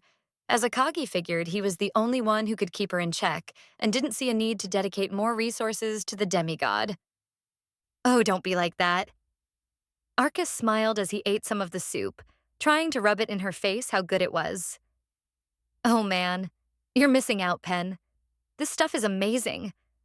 They let me use some of the ingredients from Earth to boost the flavor, and wow, it's like a 5-star restaurant level of quality compared to the slop you usually make us eat. He laughed, the demigod's stomach rumbling as he did. See? Even your stomach is telling you to stop being such a big idiot. Besides, it's not like a hunger strike is going to work for you. I think it would take literal years for you to starve to death, Pen. How can you act like this? Penelope hissed at him, kicking at his foot. A demon lord is going to destroy our home. It plans on killing everyone and everything. Why are you smiling like an idiot when... Her words paused as a spoonful of soup was stuffed in her mouth. MPF. Eat. Then we can talk. Arcus rolled his eyes as Penelope glared daggers at him before reluctantly downing the soup. See? It's pretty good, huh? As much as I hate to admit it. Penelope sighed as Arcus gave her more soup, feeding her until it was all gone. They are better? Arcus said as she put the empty bowl on the floor before sitting in front of her. You're not you when you're hungry. He chuckled. Shut up. Penelope sighed before turning away from him. I can't even summon the energy anymore. Everything's over, so what's the use? Might as well just sit here and ride the end out. It doesn't seem to be over to me. Arcus replied as he set the soup bowl on the floor. I mean, we're still alive, aren't we? That's gotta count for something. Only because that monster probably has some use for us. Penelope retorted with a derisive snort. I suspect she'll do whatever she did to Halifax to you and use us to help destroy this world. There's no way a monster like that will just let us live. We're either useful to her plans or consumed. There's no in-between with a creature like that. Lady Reflia told me that's exactly how Vikes was. Reflia. You really think so? Arcus said as he stretched. I mean, she seems more than capable of doing whatever she's got planned without us. Heck, she's even got Halifax, who kicked your butt pretty good on her side, so I don't think we add much to the equation. We both might be divine weapons, but Halifax is in a league of her own, and you know that. Which is why fighting her head-on was a poor idea. But still, I knew Halifax was strong, and that power... What was that? Arcus. Penelope stayed silent, wanting to retort, but decided not to bother since she knew Arcus was right. So what? Do you think she's some magnanimous individual that's going to treat us well? If so, you're a real fool. Well, even more of a fool than I already took you for. She smirked. Nice to see you can still crack a smile at my expense. Arcus. I wouldn't go that far. Arcus shook his head as he pulled over a bottle of water he'd brought and gave it to Penelope, who gulped it down. I mean, she did massacre an entire army, and what I've recently found out was a massive setup to make a point. He sighed. In hindsight, Ariel was playing right into the Demon Lord's hands. Seriously, why march an army to fight a Demon Lord that killed gods? Did she seriously think she could win? Or did she have no choice but to act? Ugh, I hate politics. Blowing up bad guys and leaving all that difficult stuff is why I like this job. Arcus. Whatever. Penelope clicked her tongue in irritation. It's up to the gods to handle her. But I'd wager they have plans in place for another demon lord, so it's only a matter of time until they act. Lady Reflia didn't seem all that worried about the situation, so that must mean it will work out in the end. There's no way the gods would lose against a second demon lord after defeating the first. Lord Gale and Lady Reflia have undoubtedly planned for such a situation, and it's only a matter of time until this monster is destroyed. Reflia. A bold prediction, but one that I don't think will pan out. Arcus shook his head. Reason number 1. Halifax has sided with her, so we don't have the magical demon lord destroying Sword this time. Reason number 2, you presume said demon lord isn't strong enough to overcome whatever plan the gods have to defeat her. He figured that Akagi wouldn't pick this fight if she wasn't confident in victory, which worried him. Vikes was defeated already, and even if this demon lord is different than him, it proves they can be destroyed. Penelope said with a smug look on her face. Lady Reflia always told me the gods took their near defeat at his hands seriously and increased their power after vanishing him, so I find it hard to believe they'd lose this time. Whatever plan this demon lord has will simply be overcome by the gods. Pen, you do recall that 2 gods have already been killed by her, right? Arcus looked at his companion with an exasperated expression. She killed them through their avatars, and neither stood a chance. I'd say that proves that this demon lord is a wee bit more dangerous than Vikes. Killing gods is hard, but doing it like that should set off all the alarm bells. Arcus. They were limited due to the restrictions of their avatars. I'm sure if they fight her at full power together, they'll win. Penelope figured that nearly 30 gods all battling against Akagi at the same time would ensure the demon's demise. Once they start taking this seriously, then this demon lord will be defeated easily. Maybe, but it also could blow up the world. Ilariel interrupted as she entered the jail area. She hadn't spoken to Penelope since the demigod had been captured, but had discussed things at length with Arcus, hence his more genial attitude. Lady Ilariel. Penelope's eyes momentarily widened as the goddess stood on the other side of her cell bars. So you did side with the demon lord. Less side with and more forced into cooperation, Ilariel said, pointing to the black mark around her neck. Though I'll freely admit that I was working to undermine Gale's plan even before Akagi came to this world. I was the one who sent Halifax to get help, though I never would expected her to return at the side of a demon lord. A demon lord that could very well unravel everything I worked so hard to tidy up. If those two meet, there's no telling what that thing will tell her, and I refuse to lose my daughter. I won't let that thing replace her. Ilariel. In all fairness, I don't think anyone could have anticipated that. We were all under the impression that only one demon lord existed anyway. Arcus said as he stood up. Oh, how nice that would have been. But alas, fate decided to kick us while we're down. I find myself heavily agreeing with that sentiment, but at this point, I feel that it matters little what I think or want. Ilariel said, turning her eyes to Penelope, who was glaring back at the goddess in contempt. But we failed you just like we failed Halifax. I'm sorry, Penelope. Her comment confused the demigod, who tilted her head in confusion. After witnessing what we'd made Halifax do to the Dark Elves, your mother decided to raise you with as much love as she could. Reflia spoiled you and allowed you to mostly do as you wish. But unfortunately, it seems the bad habits of the other demigods ended up rubbing off on you. I asked Halifax to care for the young girl and take her under her wing, but we couldn't keep her away from her siblings forever. I'd hoped that a good start would keep her from falling into the same personality traps so many others had. But alas, Penelope. Wait, dark elves? Penelope ignored her other comments and focused on something that caught her attention. What do they have to do with anything? They were purged for trying to bring about the end of the world. Ilariel smacked her hand over her mouth, realizing that she'd just blurted out information that was not supposed to be repeated. Glad it was her and not me who let that cat out of the bag. Arcus. I've spent too much time around mortals that I've... Damn it. Ilariel. Lady Ilariel, I'd advise telling her at this point. You're not going to be able to walk that comment back. Not with this one. She's very persistent, which, in my opinion, is one of her charms, but that's beside the point. Arcus laughed and received a kick in the shin from the demigod. Also violent, but I like that about her too. He laughed while Penelope continued to kick him.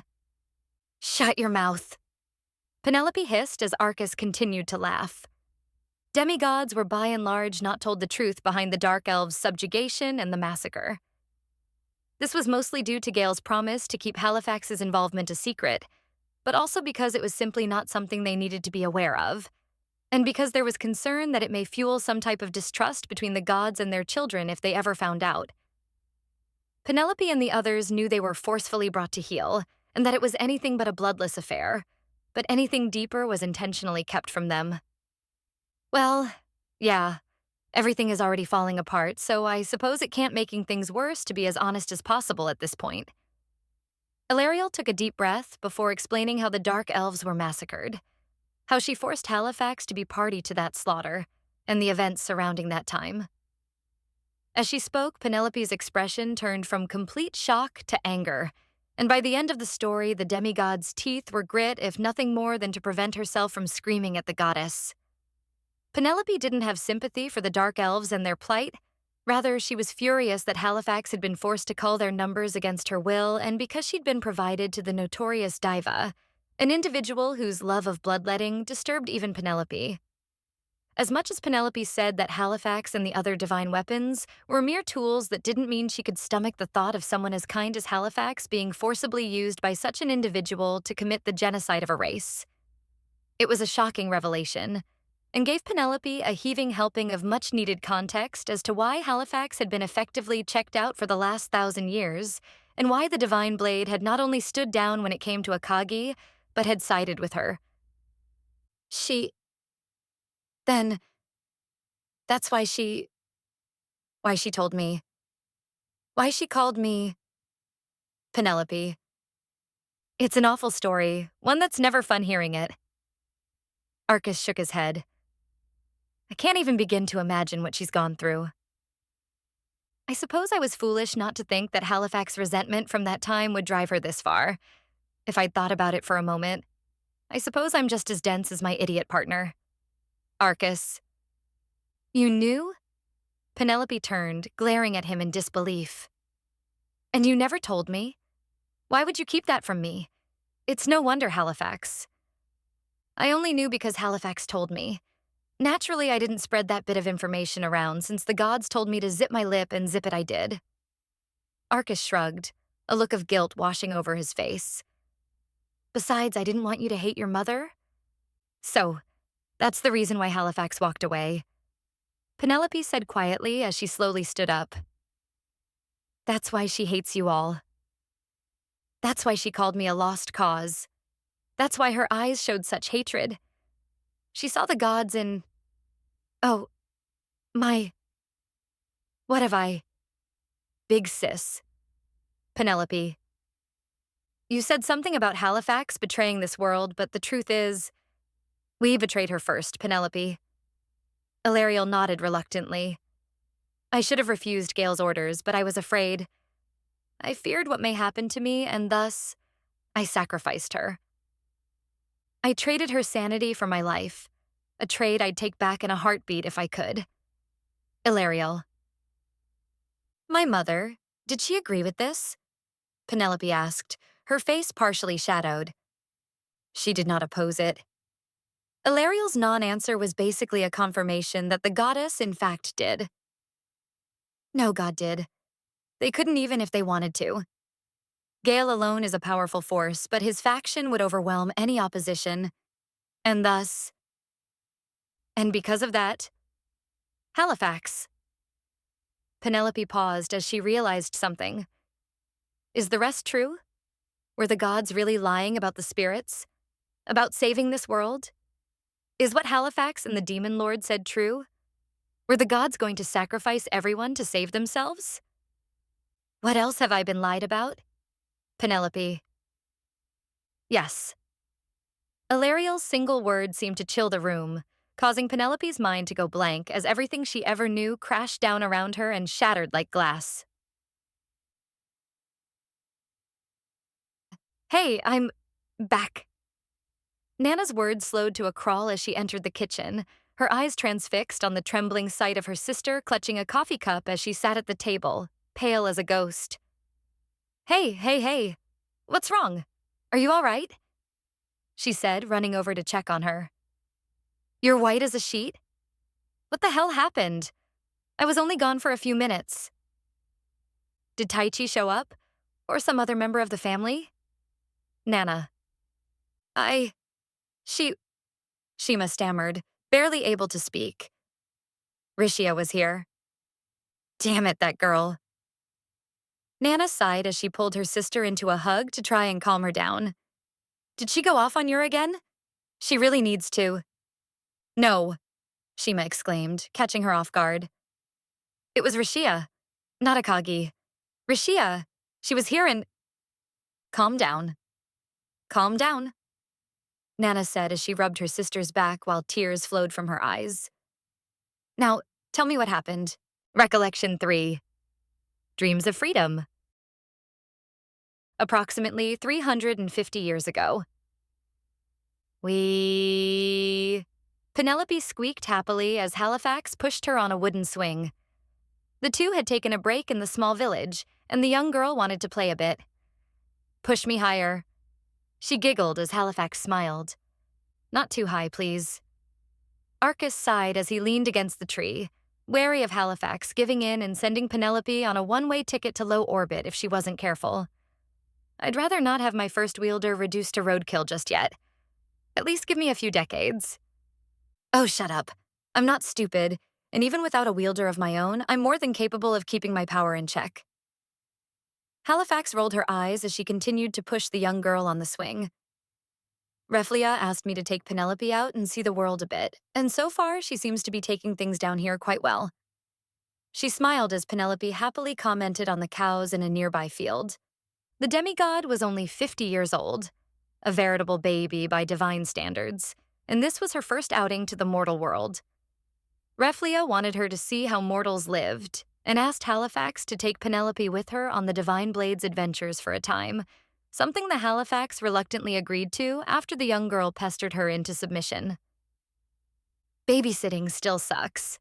I'd much rather spend this time with Sherry, though as Empress, she's probably a bit busy.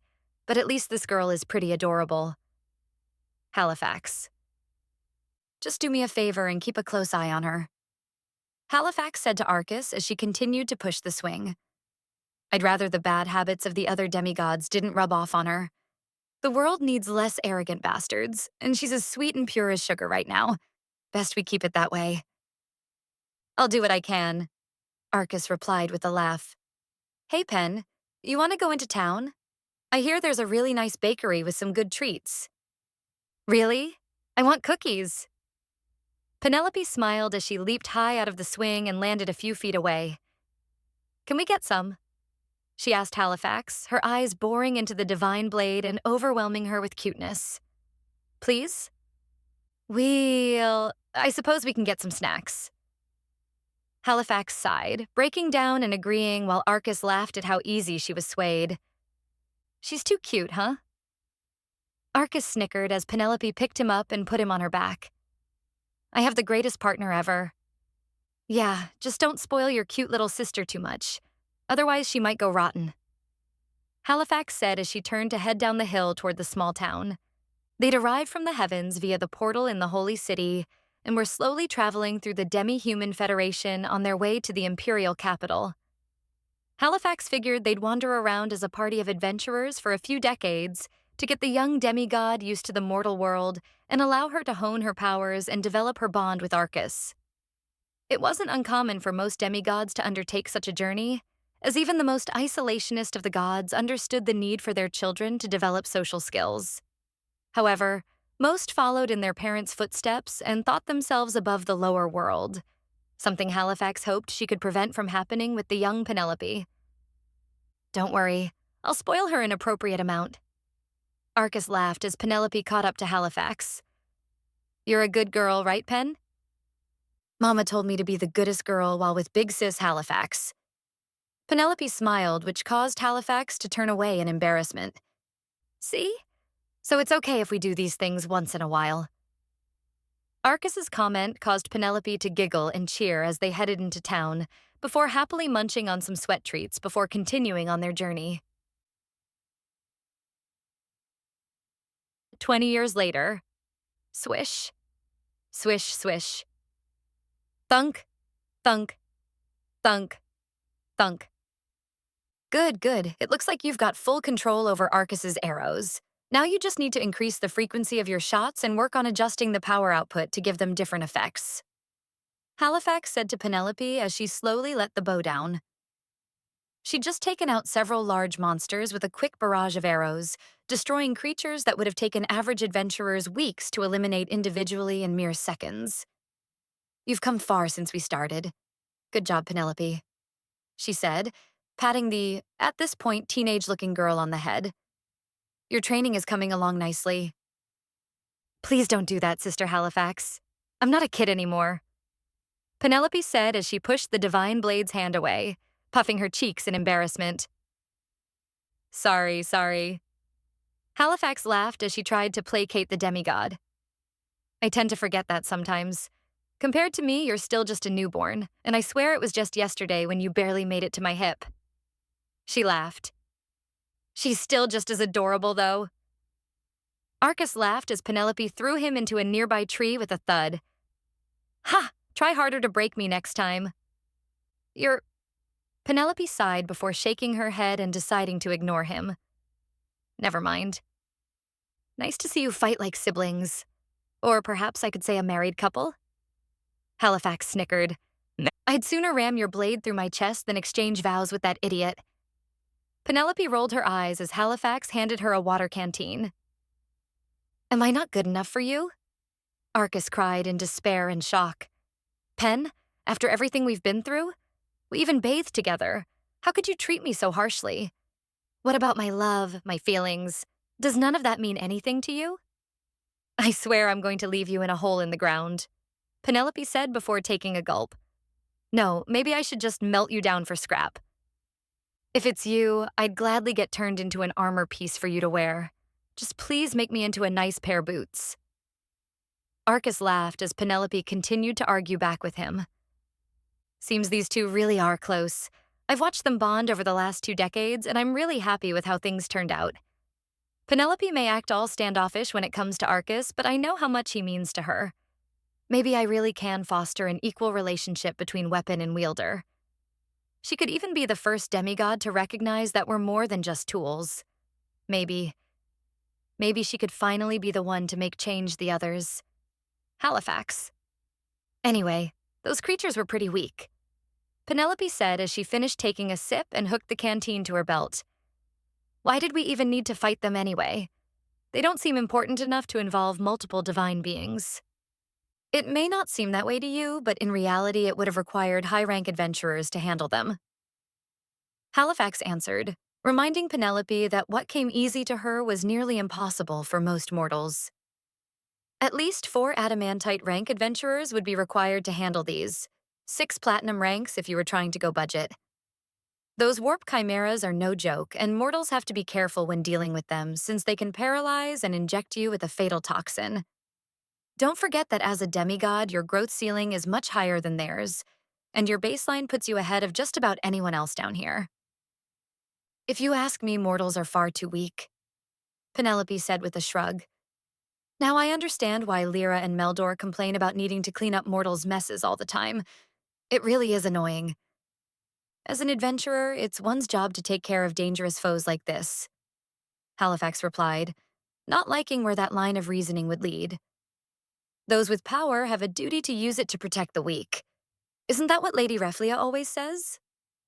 Maybe, but then the weak should show more appreciation to the strong. Penelope retorted, "Is getting paid not enough compensation?" Halifax asked, again disliking Penelope's words but holding back from yelling at her. "I was thinking more along the lines of—" Penelope paused as a fourth warp chimera leaped out from the tree line.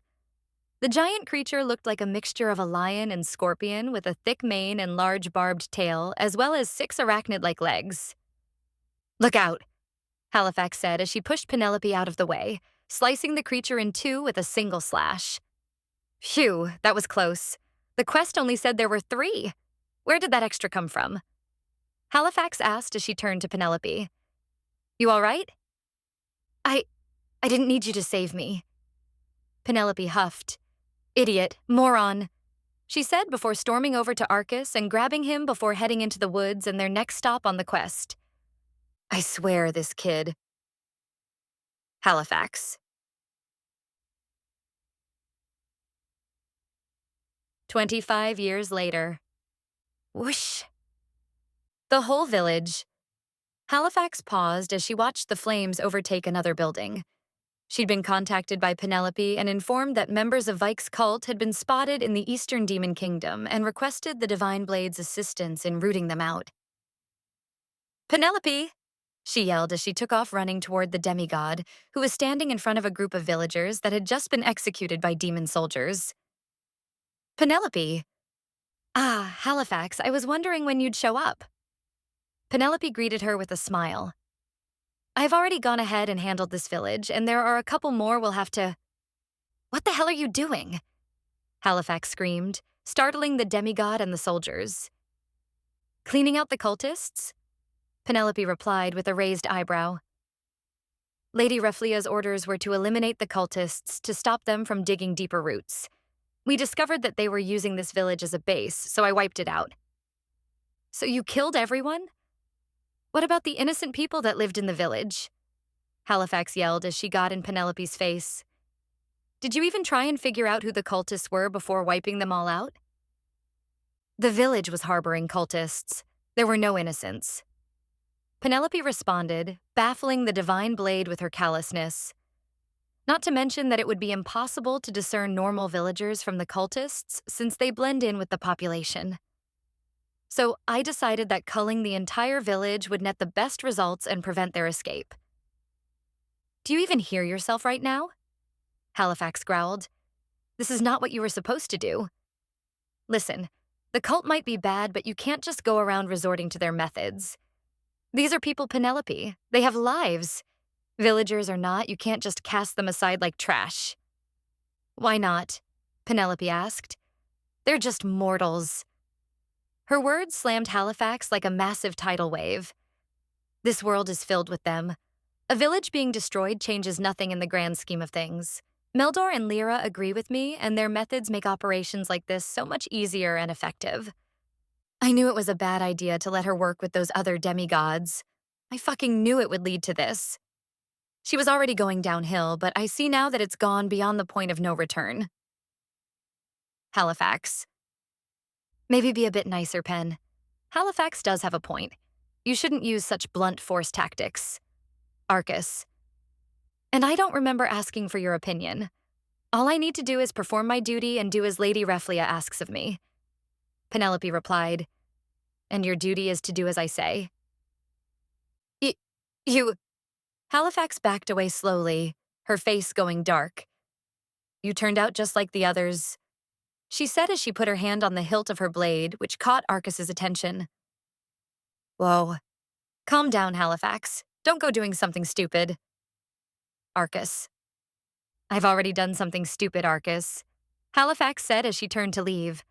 I taught a monster how to kill, she said, walking away so as to stop herself from killing the demigod right then and there. Wait, what about the cult?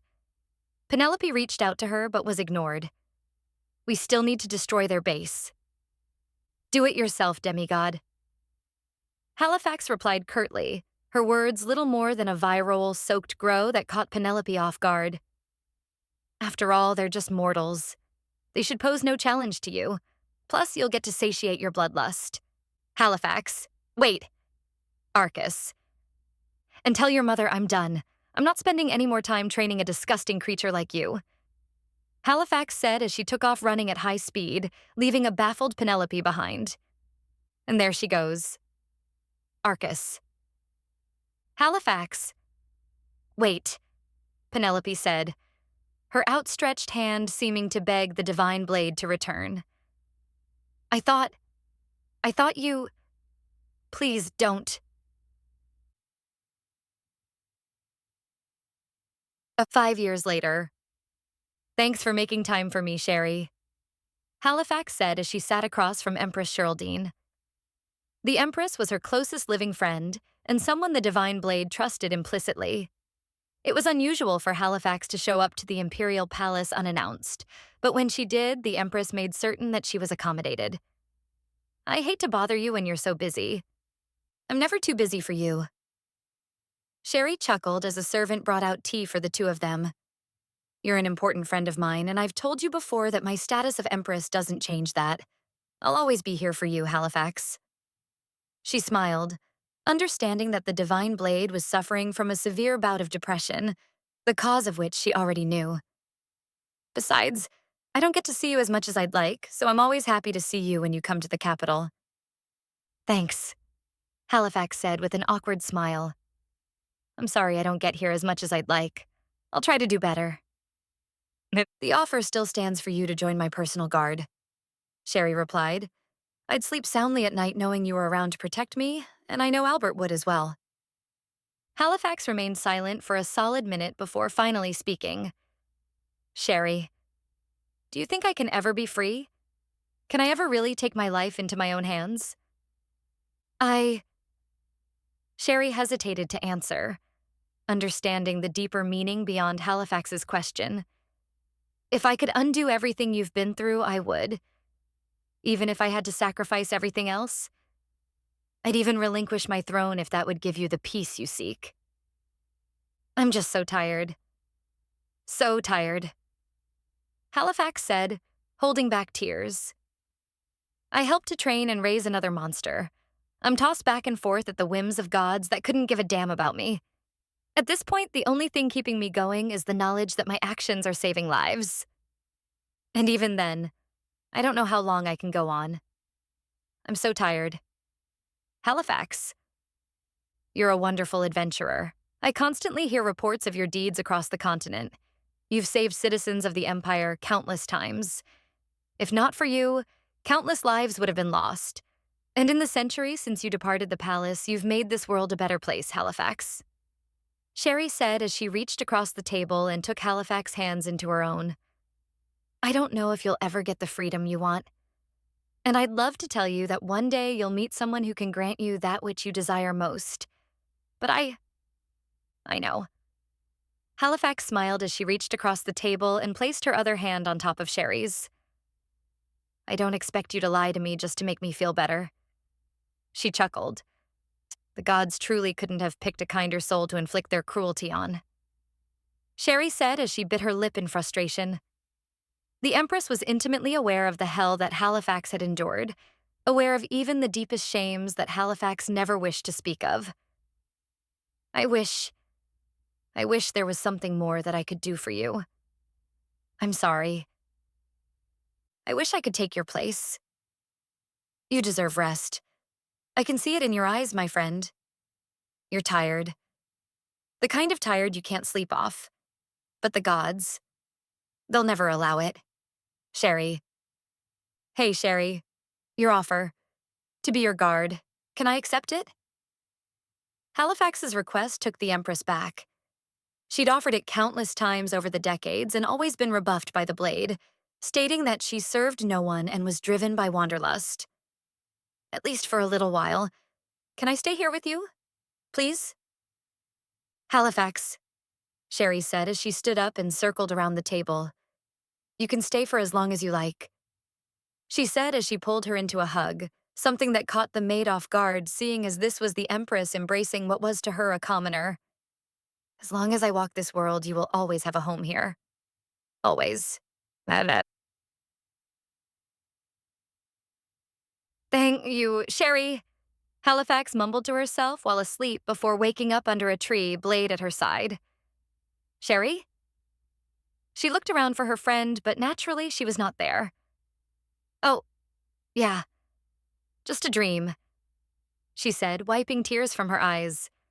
Haven't had one of those in a while. She chuckled. While the divine blade did sleep, it was incredibly rare for her to dream, and most times it was nightmares rather than pleasant ones, made worse by the fact that her dreams were almost always extremely vivid and lifelike. But I suppose I should be happy it was of you, Sherry. Even after all this time, you're still at my side. Aren't you? Halifax said, reaching into her coat and pulling a small locket out, opening it to reveal a picture of her and Sherry that was created using magic all those years ago. It was a gift from the Empress to the divine blade at her coronation, and the only memento of her friend that she had left. If only you could be here now. I think you'd get along with Akagi. Hell, you'd probably appreciate the kitty. She laughed as she put the locket away, just as Zoe and Ro returned to their campsite. Oh, hey, you're finally awake, Ro commented as Halifax stood up from her napping spot against a tree. Yeah, sorry about that. Halifax stretched as she stood up. I guess I was a bit more exhausted than I thought. It's fine, Zoe sighed. Anyway, we're nearly at Northwind. If we pick up the pace, we'll reach it within an hour. Chloe is waiting for us at an inn, so let's get moving. Yeah, let's get the kitty cat and find Labrice, Halifax said as they walked into the woods. And then, finally I can be free, Sherry. If only you could be here to see it. Halifax. Spoiler, Sherry, collapse. Chapter 4. 129. What it means to be a ruler. No. None of this will do. Start over from the beginning. Sylphana rolled her eyes as she tossed a stack of papers into the air. Ariel's eye twitching in irritation as she watched her hard work thrown like garbage. It's a miracle that you've kept this nation together while your father was incapacitated if this is the extent of your abilities. From what I've seen here, you clearly don't have any kingly qualities and are unworthy of such a demanding role. She sighed. Sylphana's forceful methods of power consolidation had been a stunning and unprecedented action that shook the very core of demonkind's nobility. While violence and subterfuge were part of noble power struggles, the display of ruthless efficiency the vampire had performed in the throne room went beyond the pale and flew in the face of centuries of tradition. Those who'd originally rejected a vampire being elected Demon King mostly changed their tune the moment Sylphana started removing heads from shoulders, which only proved to the vampire that her methods, while distasteful, worked. Due to the sudden elimination of countless members of the nobility, Ariel had been busy putting out fires from the sudden transfer of power and hastily delivered the now tossed-aside report that contained a list of issues that needed to be addressed and her recommendations. Hold your tongue, Ariel. Don't say anything. Don't say anything. It's not worth it.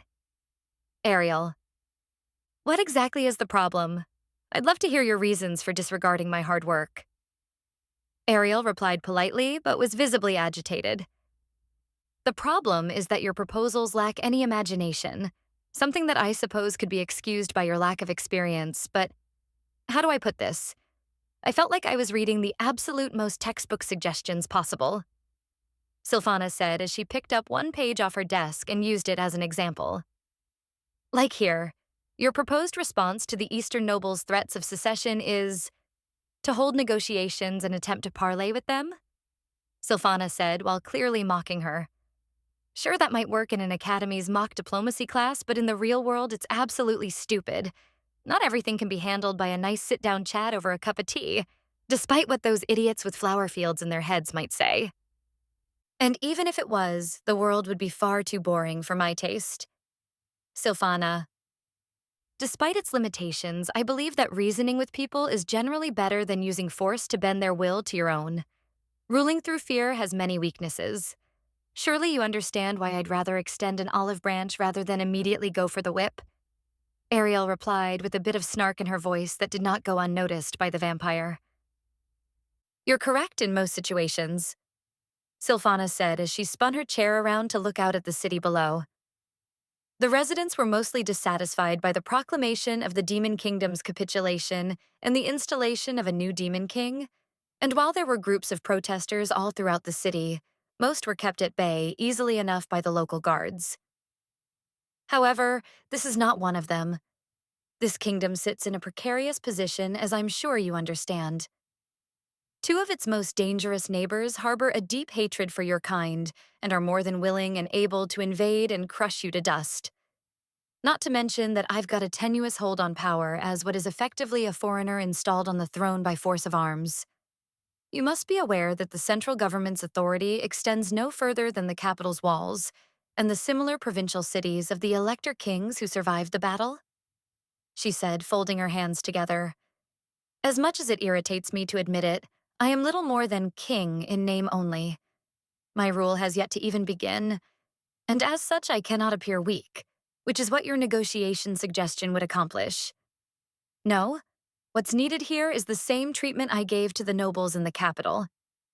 The provinces must be brought to heel by force of arms if they will not bow of their own free will. I've lived long enough and witnessed enough imperial politicking to understand that we're in a situation where politics in this country is anything but normal. Its army was crushed. The enemy has installed a foreign ruler on the throne and now demands fealty from the rest of the kingdom.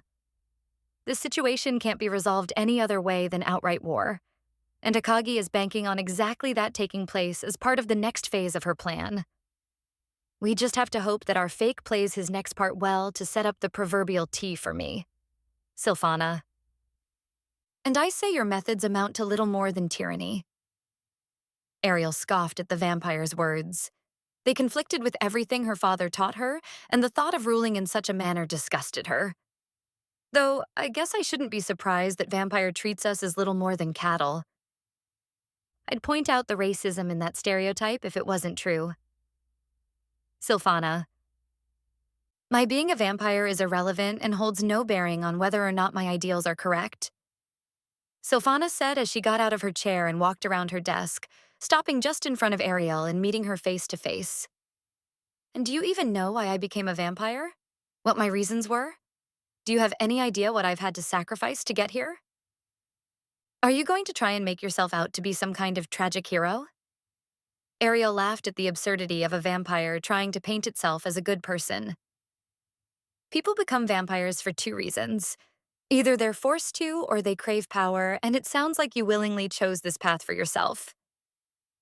Vampires are little more than monsters at the end of the day.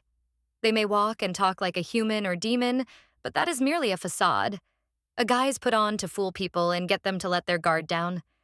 I know what your kind are really like at the end of the day, and I won't be deceived by honeyed words or verbal tricks. Ariel.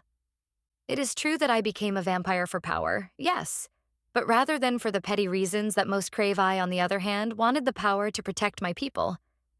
Silphana said, poking Ariel in the chest as she glared at her. Understand that before I was brought here that I was the heir to the throne of an empire of a size far greater than this continent. It was not a perfect place.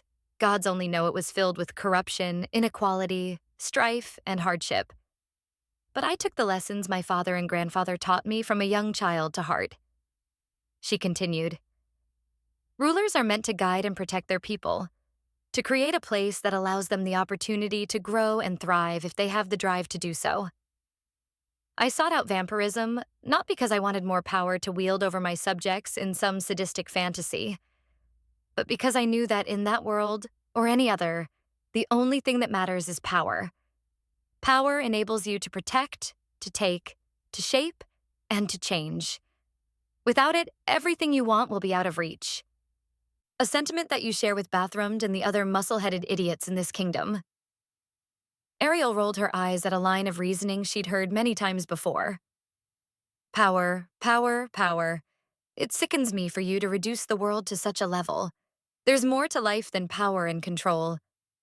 Power is not the only thing that matters, but without it, you can't have anything else. That you've heard others say the same thing only reinforces my point. Silphana laughed. Power enables one to enforce their desires, ideals, and vision on those around them. Those without power are, as such, subject to the whims of others. An unpleasant prospect, as you've seen here recently, Miss Former Princess Regent? She smirked. So you'd just go around enforcing your will on others? Ariel asked as she brushed the vampire's hand away. You care not for what others think? What they want? That's the definition of a tyrant. That word, you keep using it, but I don't think you truly understand what it means.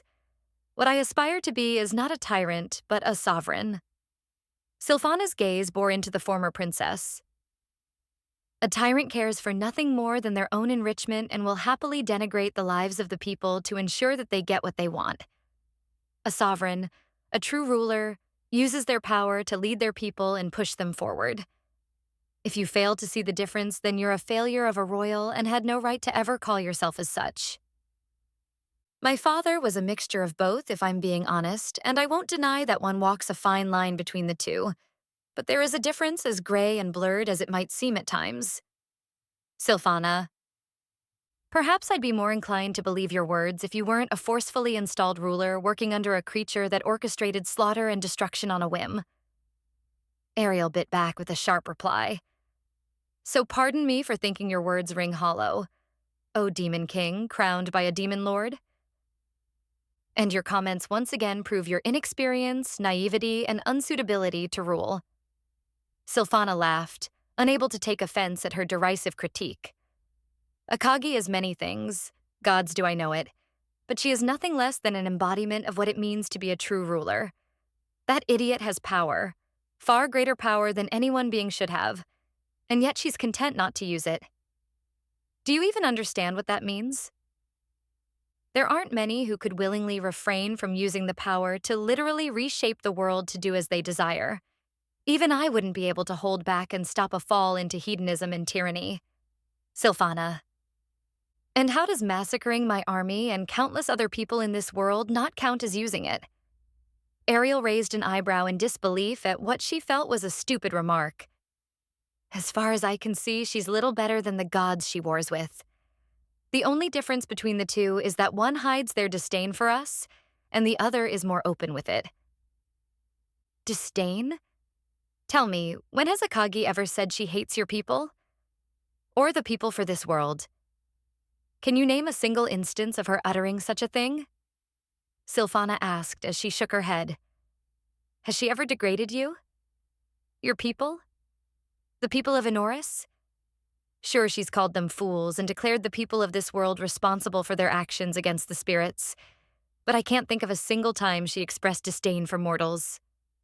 She noted that while Akagi thought herself above mortal life, that didn't mean she hated it, just that she believed them below her in the hierarchy. Ariel was about to retort but found herself unable to point to any specific examples. Exactly, Sylphana said with a small laugh. Listen, child, the gods have hated your kind from the moment you crawled out of the abyss. But her? Akagi merely wants you to take responsibility for your actions, and then in a few hundred years, I'm sure she'll force a burying of the hatchet. If she truly hated your existence, then you don't even want to imagine what she'd do to your people.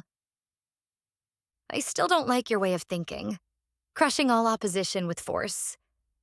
It flies in the face of everything my father taught me.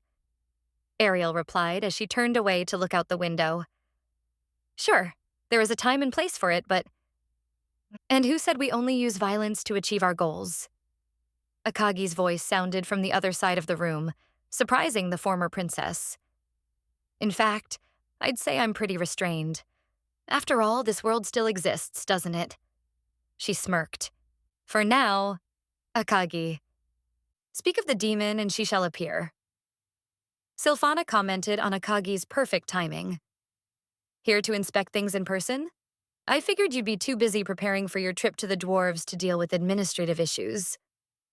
Preparations for my departure are complete, and I'll be heading there soon. But before that, I had one more item on my to-do list that needed tackling before I head out. Akagi said as she stretched. Now then, princess, I believe we discussed your father's condition before you were sent off.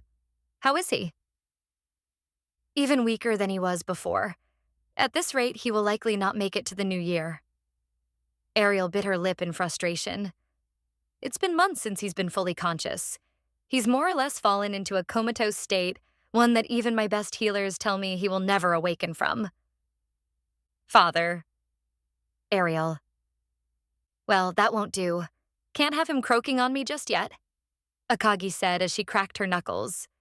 So how about we wake sleeping not-so-beauty up from his nap? Chapter 4.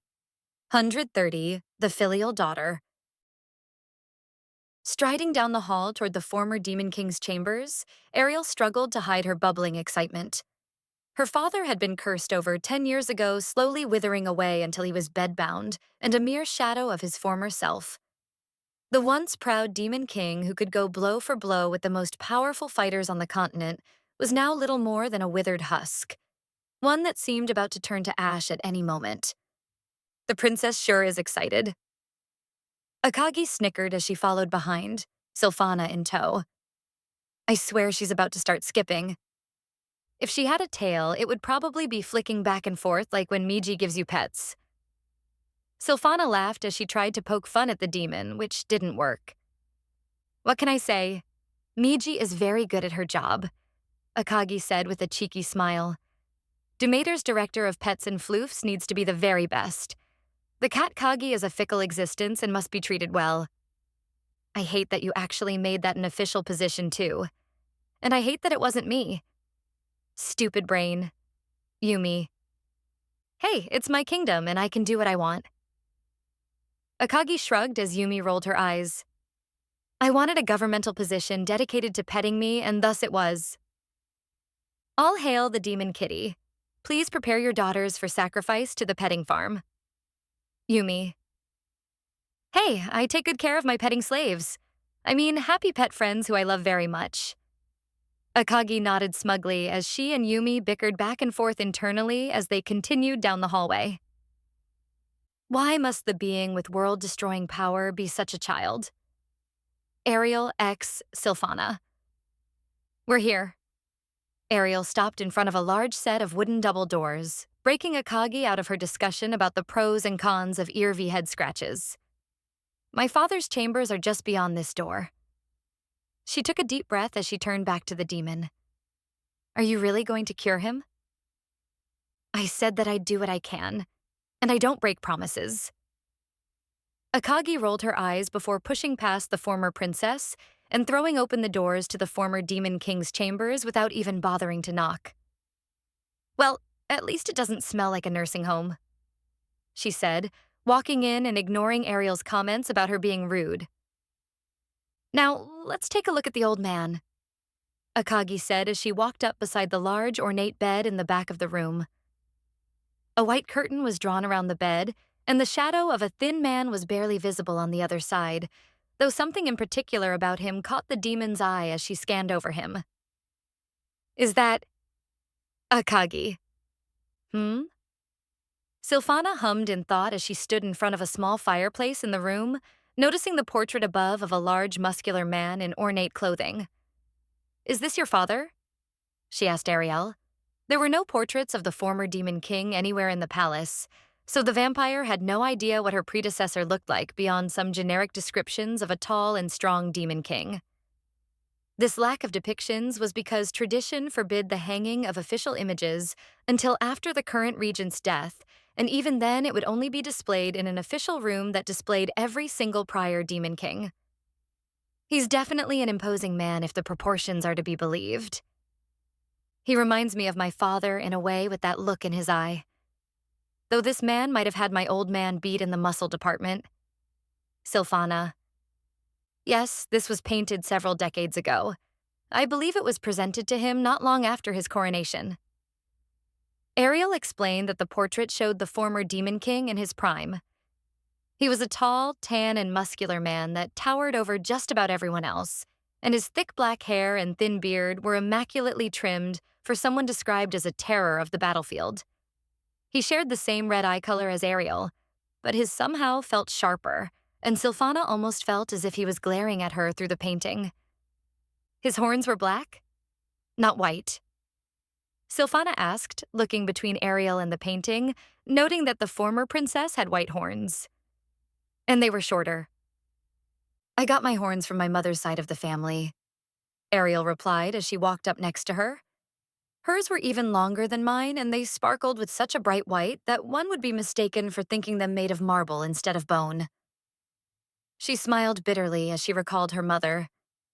You've not spoken much about her, and I've seen no paintings of her. Sylphana commented as she looked around the room. My mother passed when I was 30 years old.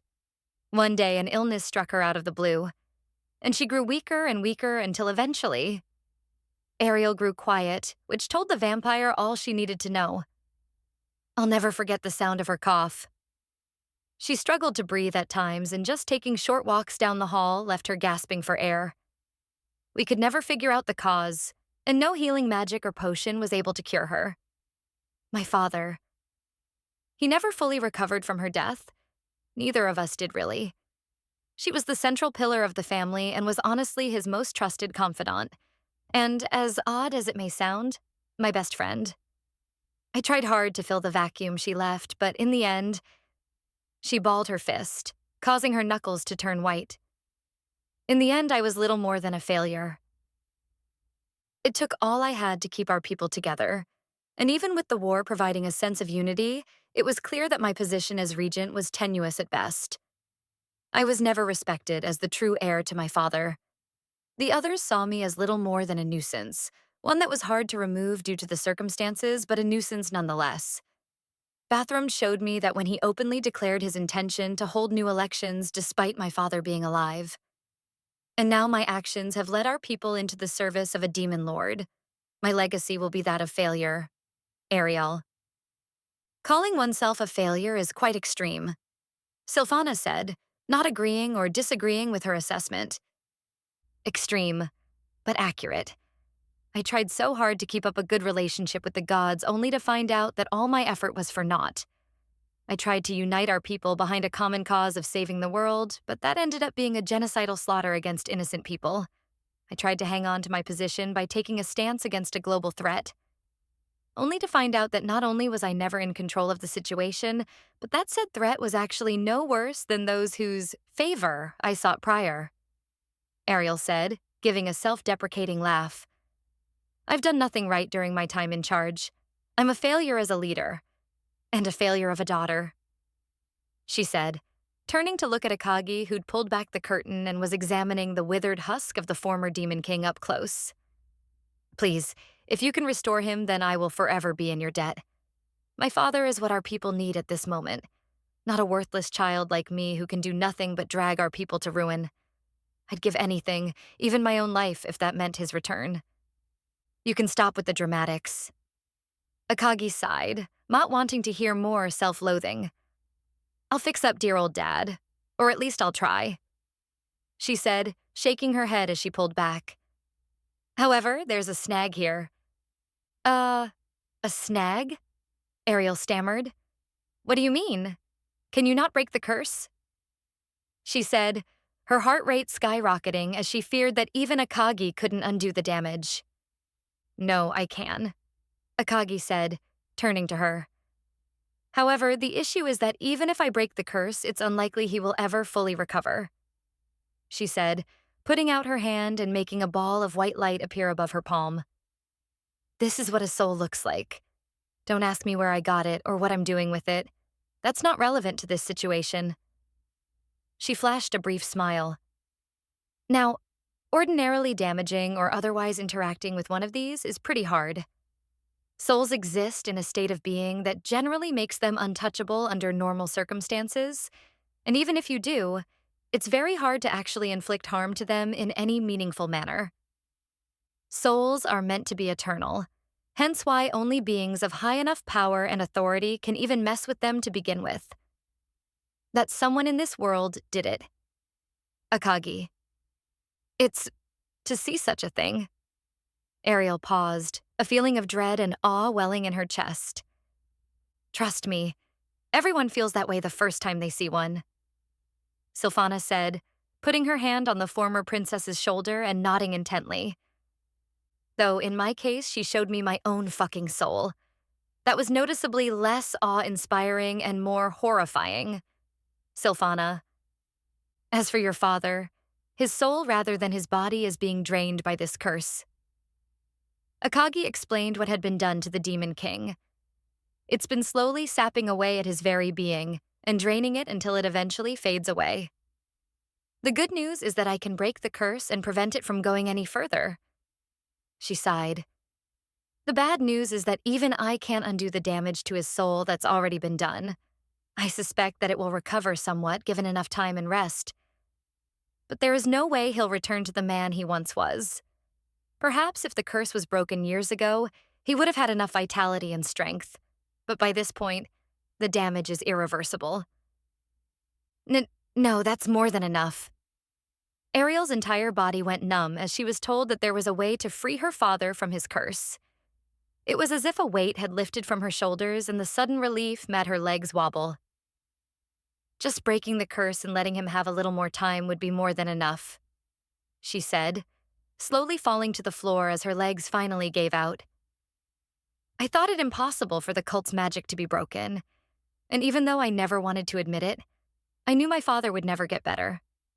I wanted to hope. Hope that those bastards won't get the better of him. To die from something as paltry as a curse My father should have gone out in glorious battle, to fade away to nothing. It's a cruel joke for such a thing to happen to a man like him. Ariel. Yeah. So, about that whole cultist curse. Akagi scratched her cheek, looking away from the demon princess. This ain't a demon lord's work. I can assure you of that. This is someone else's distasteful handiwork. What? Ariel's eyes widened in shock as her body filled with tension once again. No, that can't be right. The cultists infiltrated the palace in an attempt to assassinate him. I was there the night it happened. I saw them attack. I watched as those hooded monsters fled the palace in the middle of the night after taking down dozens of guards. There's no way it could be anyone else. Ariel. I don't know what you think you saw that night, but I'm telling you that this curse was not brought about by the cult. Akagi shook her head, adamant that her words were correct. It's easy to make that assumption in this situation, but I can almost guarantee that the cult didn't do this. Even if it's not a demon lord's power that fueled the curse, that doesn't mean the cult didn't do it. We had eyewitnesses who saw the cultists attack my father with a cursed blade. Ariel exclaimed. Did those eyewitnesses happen to be lackeys of the gods? Akagi asked her question, causing Ariel to freeze, as the princess realized that said lackeys were the ones who reported the events of that night to her and the rest of the government. Because you see, my little princess, your father was not cursed by the power of a demon lord.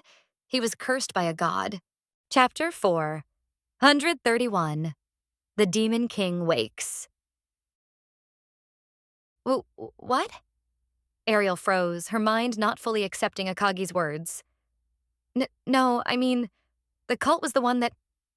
She trailed off, her entire body practically growing cold from anxiety as it wondered if not the cult then who did this to her father.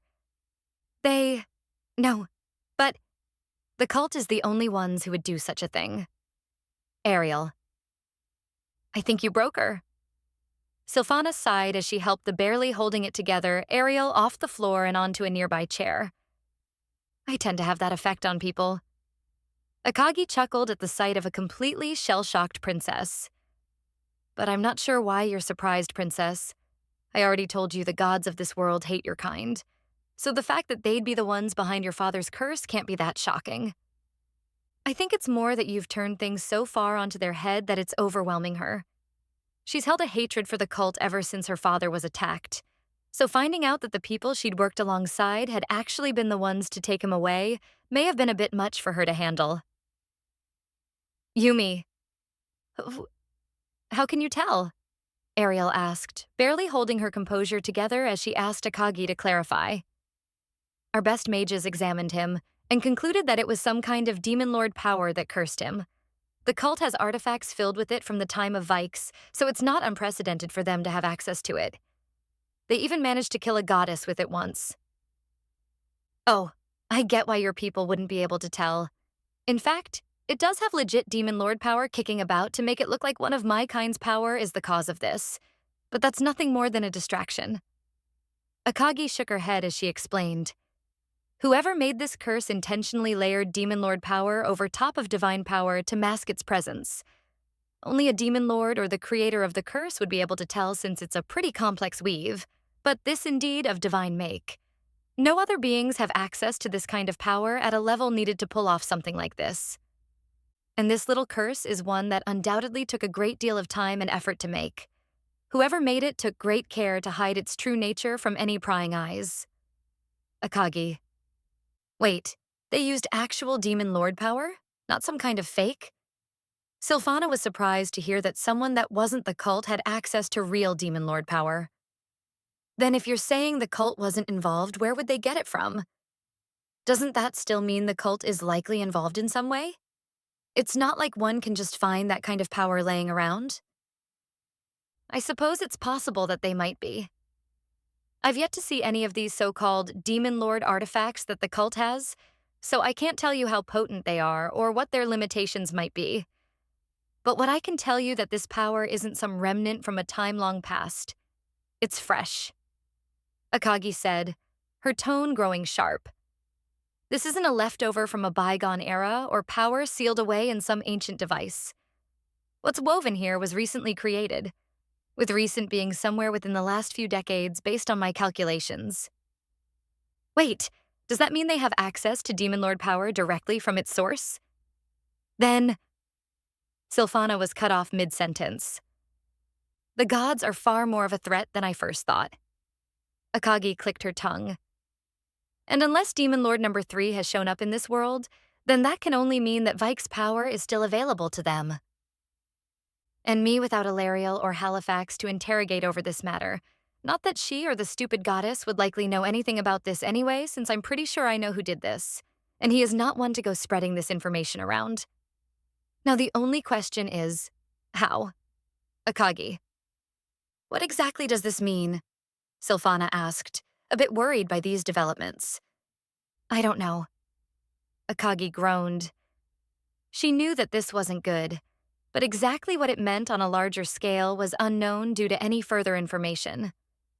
I never expected the gods to have access to any of Vike's power beyond what small traces could remain 4,000 years later. Leftover artifacts are one thing, but if they've got Demon Lord power on tap, that changes everything. She sighed. So, what do we do? Sylphana asked. If there's something even a faction as dangerous as you walking around, I'd advise caution. Caution is warranted, but other than keeping our eyes extra peeled, let's proceed as normal. There's no reason to go jumping at shadows and panicking when we have no idea what's going on, since that will just open us up to mistakes. Akagi said, I'll just have to be more careful and add the threat of Demon Lord's power to my calculations. But make no mistake, if the gods really have access to his power, even a portion of it, I'm going to have to scrap most of my plans. Even the underdeveloped Vikes had power far beyond what an individual god could handle, which means even shards of it could be catastrophic in the wrong hands. Like yours? Yumi. Oi, I've got restraint. Akagi.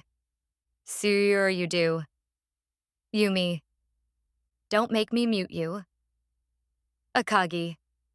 Doing that means you know I'm right. Yumi. Akagi. But if they have such power, why not use it against you or the spirits for that matter? And why target the former Demon King with it?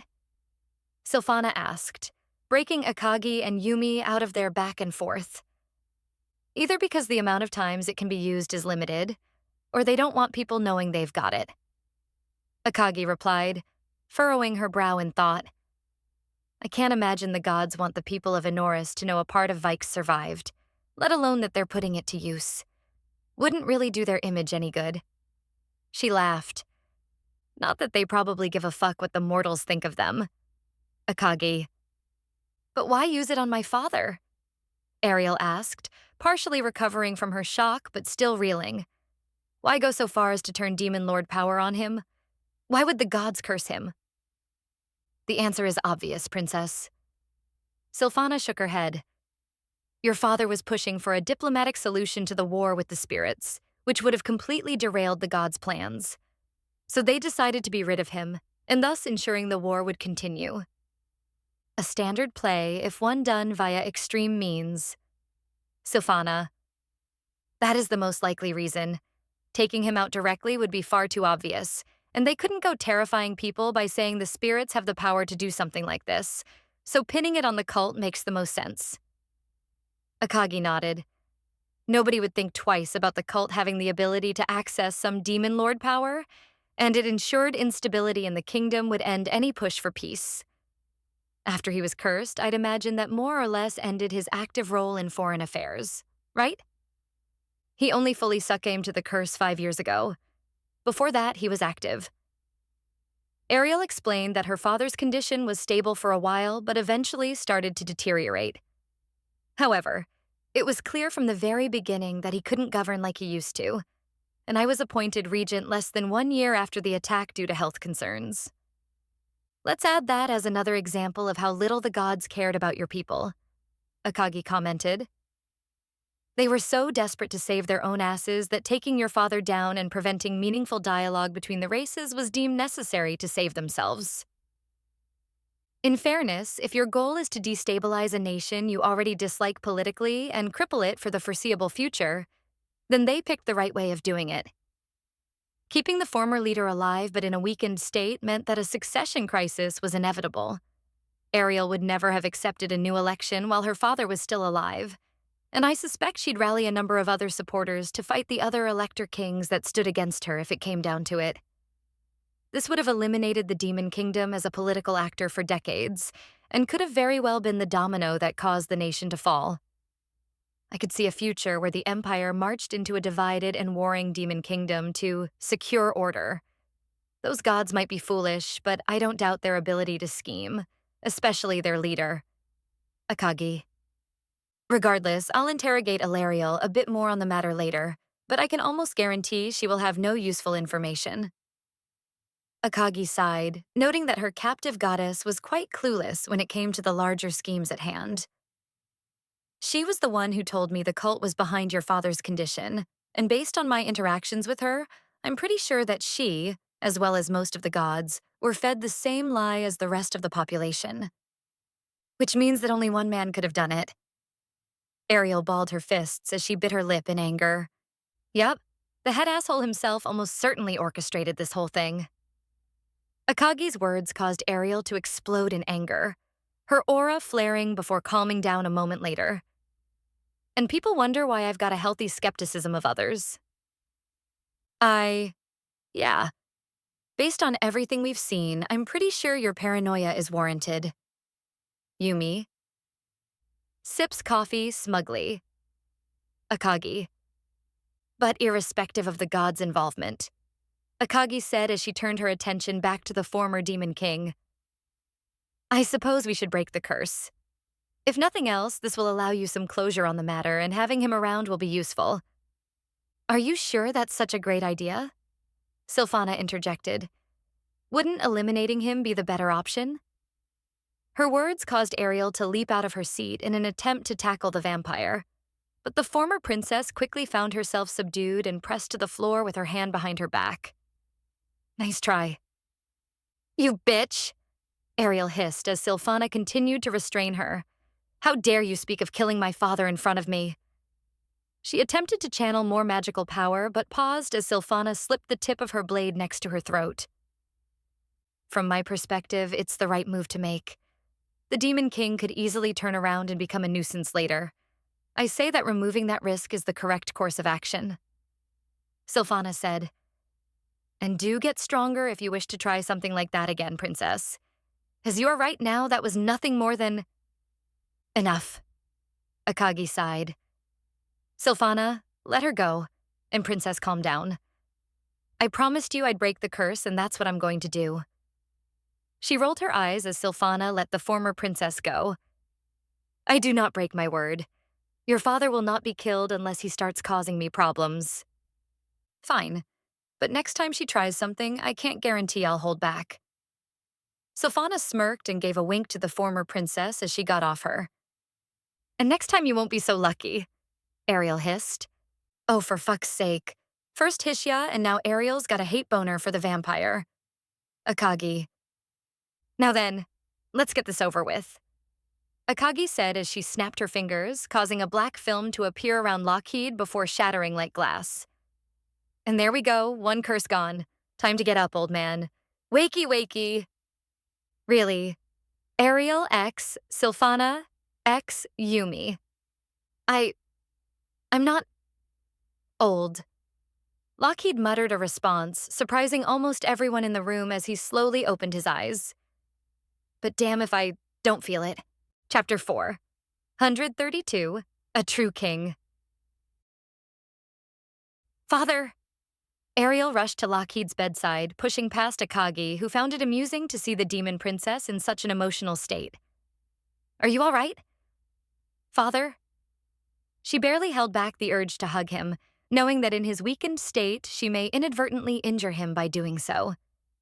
Just fine. Lockheed laughed, which made him cough violently. Give me a few minutes and I'll be doing a marathon. You know me. It'll keep more than a something this small, to keep me down. I like him. Akagi snickered at his ability to joke while in such a poor state. Father. Ariel grabbed his hand, holding it between hers while tears welled in her eyes. I never thought I'd speak to you again. Once you fell unconscious the last time. I thought your next words would be to Mother. Ariel. I never thought that I'd wake up. Either. Lockheed said, slowly smiling as he raised his other hand and put it on his daughter's head, rubbing it softly. Please, forgive me for making you shoulder these burdens. I'm a failure of a father. To make my daughter cry. He said as tears of his own spilled from his eyes as joy and sadness welled from within. I think this is the part where you leave and let them have their moment. Yumi. What? I had all sorts of fun plans, though. I was gonna go cat and start dancing with a top hat and a cane. I was gonna sing an entire song in kitty speak, too. Are you telling me to give up on my dream? Akagi. I hate that I can't tell if you're joking or not. Yumi. Ain't it fun? Akagi. But the fun killer is right. Let's leave them alone for a bit. Akagi said to Sylphana, who nodded before leaving the room with the demon. I'm going to hit you on the head so hard with my fan. I'm not the fun killer. Yumi. You just killed my fun. Thus you are the fun killer. Akagi chuckled as Yumi yelled at her for the less than flattering designation.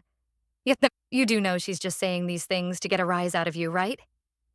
Sylphana rolled her eyes as Yumi kept yelling at Akagi while the demon merely laughed, a sight that the vampire had seen plenty of times since she'd joined the Demon Lord's crew. It would seem in my absence much has changed. Lockheed chuckled weakly as Ariel helped prop him up against the headboard. His muscles had deteriorated significantly, and the demon princess was shocked at how coherent he was despite being in a coma for years. In my prior state, I could hear bits and pieces of what was said around me, so I have a vague idea of what happened since I drifted into the darkness. It would seem that the gods really were responsible for what happened to me. He grimaced, angry at himself for his foolishness and at the gods for betraying him. And after everything, our people gave to them. We turned out back on our creators, our own blood. We sided with the gods to drive back the forces of the hells, and yet we were never anything other than inconvenient existences to them. I always knew the gods were slimy, but I never would have imagined they could look me in the eye and smile warmly as they discussed how proud they were of what our people had become, all while plotting our downfall. Am I a fool for missing it? Or is it simply expecting too much for a mortal to understand a god? Lockheed. If you could hear some of what I talked to you about while you were unconscious, does that mean… Ariel paused, not wanting to finish. She'd told her father all sorts of personal things while he was in a vegetative state, opening up to him and even breaking down from the stress. I have… and I'm sorry you were forced to shoulder such a burden. Lockheed said as he slowly tightened his grip on her hand. I am at fault for joining the war with the spirits, but you were forced to prosecute the end of the conflict in my stead, We were used to perform an act that makes the horrors our ancestors did for the old gods look tame in comparison. I knew something was wrong with that war from the start. Too many things didn't add up, but I still allowed myself to follow the gods' commands, believing it to be in our people's best interest. But in the end, I forced my daughter to take on the role of not just conqueror, but Lockheed. I've made a terrible mistake, Father, Ariel said as she barely held back tears. I led our people on a slaughter of innocent people, and then I commanded those same people to march to their deaths against a demon lord. I am unworthy as a ruler, and a failure as your daughter. Neither of those things are true, Ariel. Lockheed slowly shook his head as he let out a dry cough. Everyone makes mistakes, even kings and queens. From what I remember in your words to me, your thought process was that marching the army to fight the demon lord was necessary lest unrest among the nobles spiral out of control. Had I not been incapacitated or at least died, you wouldn't have been forced into an unwinnable situation. He continued. In the end, this whole chain of events can be traced back to me and my failings. If anyone should be begging forgiveness, it's me. Ariel bit her lip in frustration. She knew that her father was right, but didn't want to admit it. Her choice to go to war was something that Akagi wanted and directed, largely because she knew from the infiltration of the copy bows how precarious the Princess Regent's political situation was. Had Ariel declined to take any action against Akagi, or even tried to work with her, it would have almost certainly resulted in a civil war with the hardline members of the nobility rising up to declare Ariel a traitor and coward. The former princess was well aware of this, and while there was a measure of pride on the line due to the misunderstanding of the cult's involvement with Akagi, it was ultimately correct to say she'd been backed into a corner and had no good options, which was exactly what Akagi wanted. What do we do now, Father? Ariel asked, hoping for direction. Our kingdom has been usurped by a demon lord and its fate uncertain. Our people are almost certainly to be branded as traitors by the rest of the world. And it's only a matter of time until we're drawn into the conflict between Akagi and the gods. Our people will likely be given the same treatment that we gave the spirits. Ariel. I wish I could tell you that I'll handle things and make it all better. Lockheed paused as he coughed heavily. But not even I can say such a thing in jest at this point. I'm little more than a withered husk, and I feel as if I could die at any moment. His statement, while not entirely correct, was also not fully off the mark. The damage to his soul had left him in a nearly dead state, and while he would recover somewhat, there was a low ceiling to how much better he would get. Ariel, gather the Elector Kings and whatever nobles you can from the capital. I'll speak with them. Though, whether or not they listen to me is another story. They may even view my current state as more of an irritant than I was before. At least an unconscious man cannot speak. Lockheed. The electors that went with me to the battlefield have already accepted Sylphana as the new Demon King, and while a formal vote has yet to occur, the other three have already made their refusal abundantly clear. Narmund and Village stormed away from the capital after they learned what had happened, and I suspect that they'll conspire with Kalira and the other Eastern lords to rebel. Ariel had tried and failed to get the nobility that hadn't joined her at Simwea to submit peacefully. Most declared their intention to fight on, while others denounced her as a fraud and proclaimed that she collaborated with the demon lord to deliver her people to damnation in exchange for favors. Even still, I'll make a formal announcement to the people. Hearing it from me, it may help to calm the situation, and if what you've said before is true, we need the demon lord's help if our people are to survive. Lockheed said, noting that Akagi had promised to evacuate their people to Omara to avoid their destruction once Enoris collapsed. The gods, do they truly intend to sacrifice the entire world to save themselves? I've heard as such from Ariel paused, correcting herself. She couldn't bear to use any formalities when it came to gods after everything she'd learned. Ilariel herself. She explained it as a large-scale blood magic ritual that goes far beyond anything I can comprehend. The gods cannot leave this world under normal circumstances, as they are bound to it. But apparently, if they sacrifice the population of Enoris, they can break free of their binding to the world for just long enough to flee.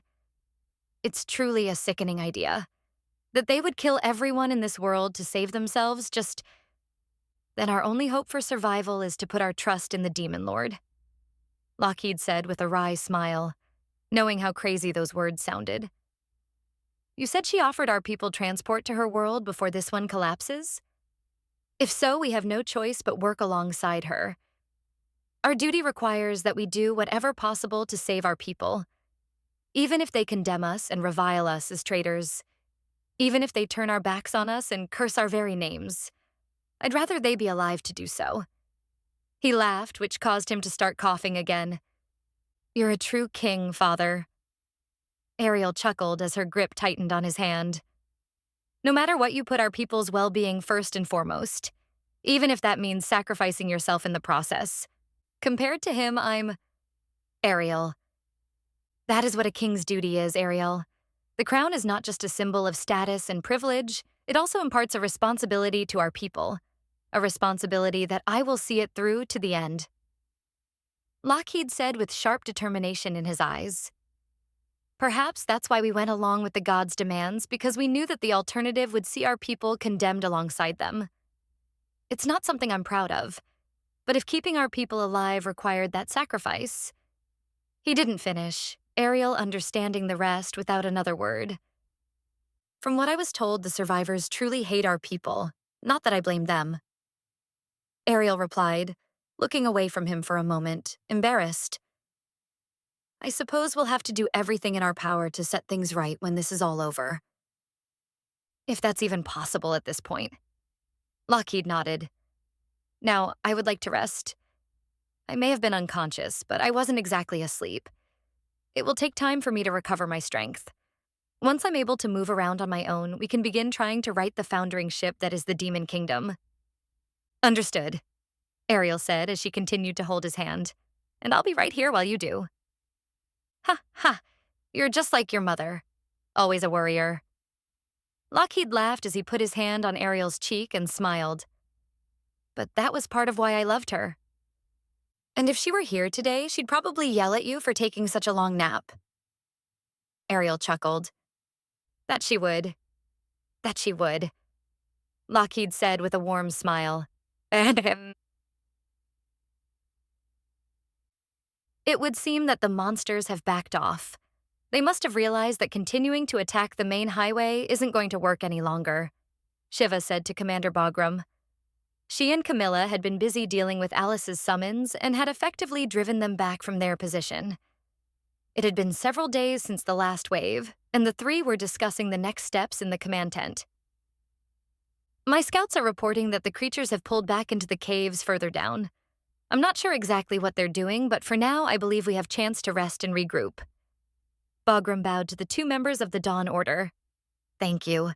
Had it not been for your timely intervention, I fear we would have been forced into an untenable position. Yup. Camilla smirked as she leaned back in her chair and slammed her feet on the table. We really bailed your asses out. So much for the Dwarven military's power. I'd heard you were supposed to be the best, but you let such weak monsters walk all over you. Camilla, Shiva said with a harsh tone, scolding her. Please excuse her attitude, she's got much to learn. It's fine. The fact that we've failed to defend ourselves effectively is inexcusable, and it's a fact that we've struggled to stop these creatures. Bagram nodded. What I'd like to know is where they came from and why they've attacked. The information provided by your government states that these creatures appeared outside of Caracal Decale a few months back. The going theory was that some miners broke through into a cave layer where these creatures were living. Shiva said as she pulled a report out of a bag at her waist. But still, I've never seen creatures like these before. They're of a kind wholly foreign to me, and I've spent countless years fighting creatures of the Under. I'm betting someone created them. Camilla said nonchalantly. Probably some whack job magic type that wanted to see what kind of wacky creations they could make by mixing and matching monsters. I would like to write that off as completely absurd, but it's not the first time something like that came out of the Under. Shiva sighed as she recalled a certain duck's monstrous creations. If I might ask, why have you come to our aid? Bagram asked with a serious tone. The Dawn Order. I was led to believe you were wiped out during the war. And even though the dwarves did not directly take part in military operations, we still condemned you as traitors. So why help us now? He figured that the Order wouldn't go out of its way to help the people of Enoris anymore, and was shocked to see them acting like they had in the past. The Dawn Order exists to protect the people of this world. That mission has not changed just because the people of Enoris have turned their backs on us.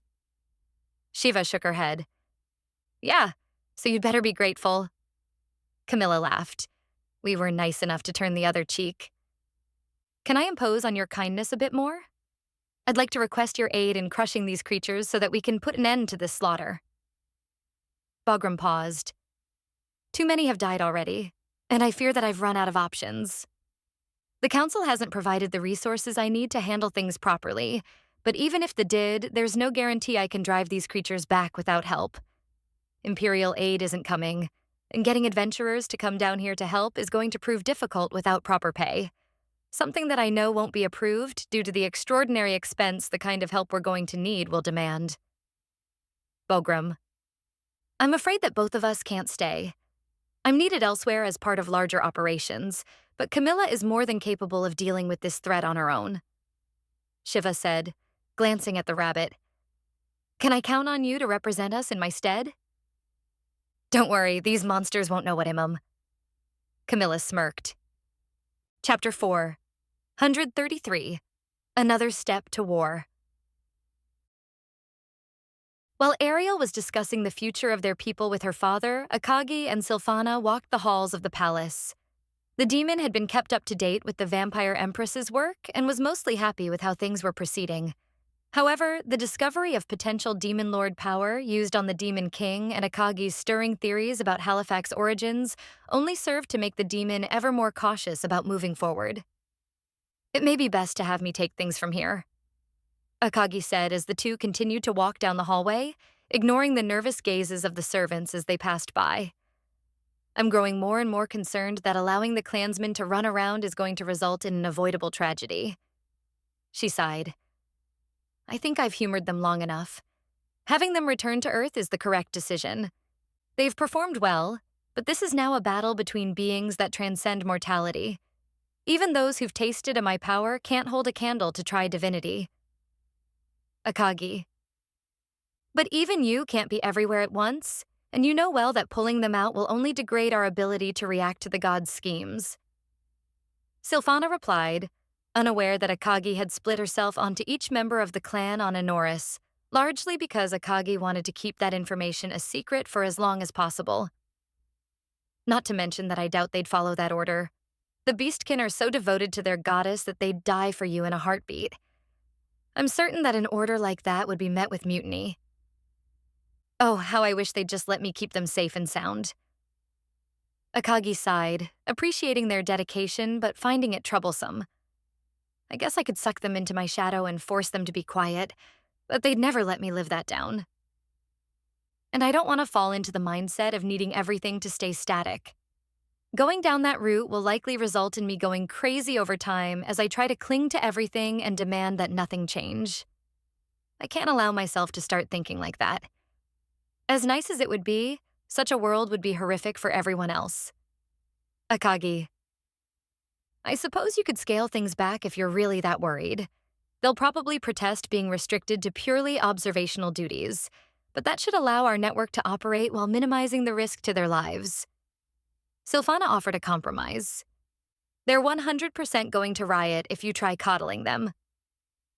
Yumi. I know. Akagi rolled her eyes as Yumi listed off all the reasons why the clan wouldn't stand for being treated like children and protected. I swear, you're all just a bunch of pains in the asses. But we're yours and you have to deal with us. Ha. Yumi. Don't remind me. Akagi sighed deeply. Anyway, I'll figure out what I want to do on that front before I head off to the dwarves. You're heading there once you're finished here, right? I must say I'm a bit surprised that you're going personally. I thought you wanted to take a more hands-off approach in relations with this world's nations. Sylphana had been under the impression that Akagi wanted to sit behind the curtain, so to speak, and wouldn't take a direct part in any negotiations. Originally, I wasn't going to get involved, Akagi said as they paused in front of the large round window at the edge of the hall, the demon's eyes scanning over the dispersing crowd on the street below. However, a few things have popped up which made it necessary for me to handle this personally. She continued, putting her hand on the glass.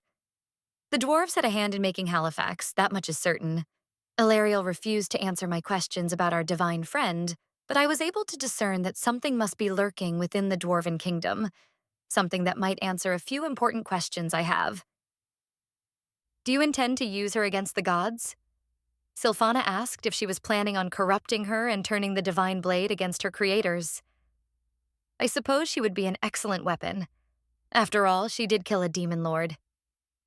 She would, but not for the reasons you think. Akagi laughed, but did not elaborate. But no, I do not intend to use Halifax in that way. I'm more interested in confirming my current theory about her origins, a theory that, if true, could shake things up dramatically. And the only way I can prove it would be to either wring the information out of a certain goddess by force and risk Halifax's life, or find records of her creation.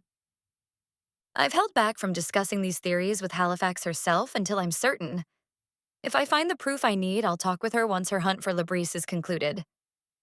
If I'm lucky, that will make this whole thing easier. Akagi. Do you actually believe the goddess's words? Sylphana turned as she leaned against the wall. It's an obvious bluff, one that I think needs to be called. Whatever she's hiding must be important, and if she's willing to go so far as to risk pissing you off, I'd imagine it's because whatever it is would be bad if you were made aware of it. It's less that I believe her, and more that I've not determined the risk to be worth the reward. Akagi replied, glancing over at her.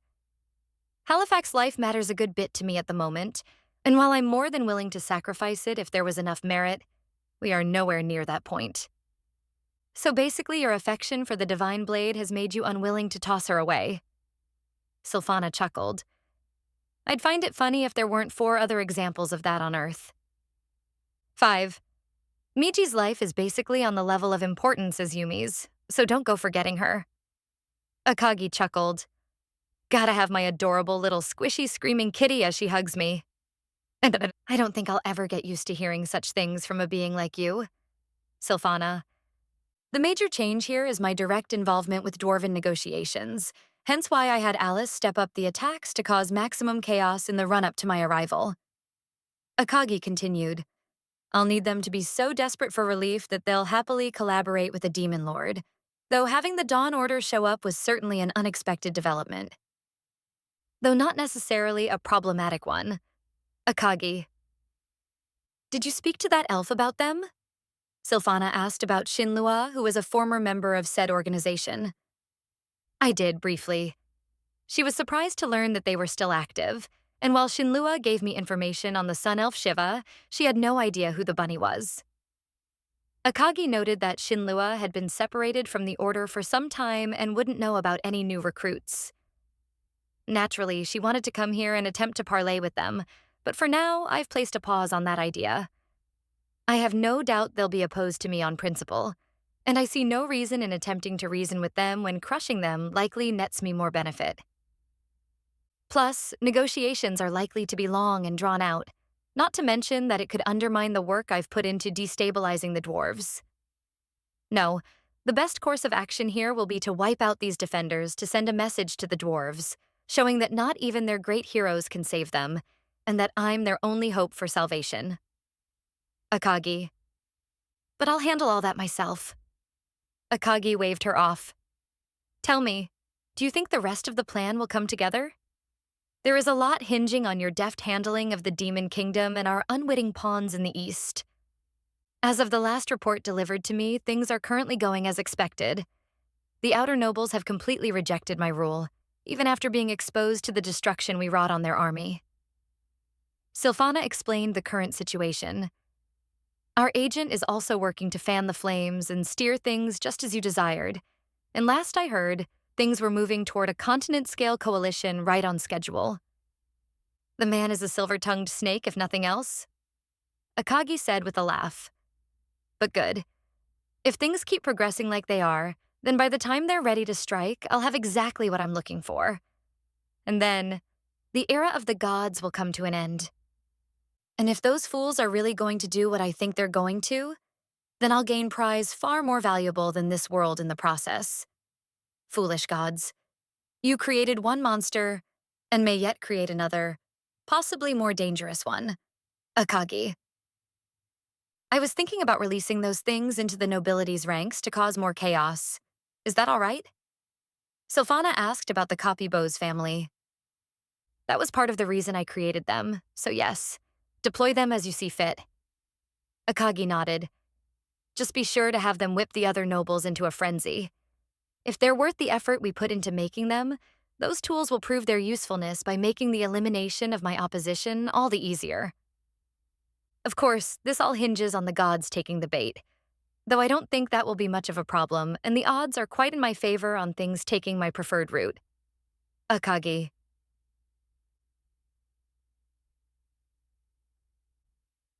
You want me to run a test? Rihael asked Gale, who was speaking to her by video. A small one. I need to make sure the energy from the reactors are calibrated properly, so gather up a few expendable creatures. Gale said as he waved his hand and created a small red magical formation on the ground next to the demigod. I'll be able to track if they make it to the other side, and this will allow me to make other corrective measurements for the main event. Of course, please give me a moment to select a test subject. Rihael said as she stepped back, slashed her scythe, and pulled a large purple worm-like creature out from her summoned dimension. It was massive, easily as tall as a 5-story building, and was very ugly with a mouth filled with razor-sharp teeth. Will this do? It should suffice. Now have it sit atop the formation and stand back. Gale said as the worm wiggled over to the magic circle.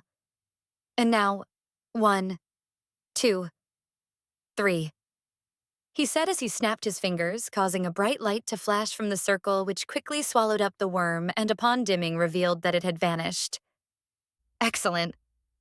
Gale nodded in approval. The power output is going to take a bit more dialing in before it's fully ready, but I've now got confirmation that the aerodal power supplies can successfully breach the dimensional barrier without the need of additional energy. He continued. Continue your work for now. And while I want you to continue collecting creatures for the invasion, there's one in particular that I'd like to see if you can collect, as its power would all but assure your success in the final operation. Oh? Rihael smiled in anticipation.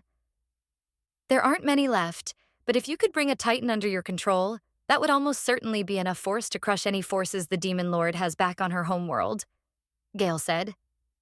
Titans were ancient, biological, titanic weapons of war forged by the archdukes during an ancient conflict between them and the gods. Most were destroyed all those eons ago, but a few lay dormant and could be awoken and subjugated by the angel's ability. Even Halifax or the 4 heroes would struggle to defeat one, and it's unlikely that anything our enemy has, bar the Demon Lord herself, could rise to such a challenge. I've read about Titans, and I've always wanted to test my power against them. Rihael smirked as her eyes briefly flashed black and orange.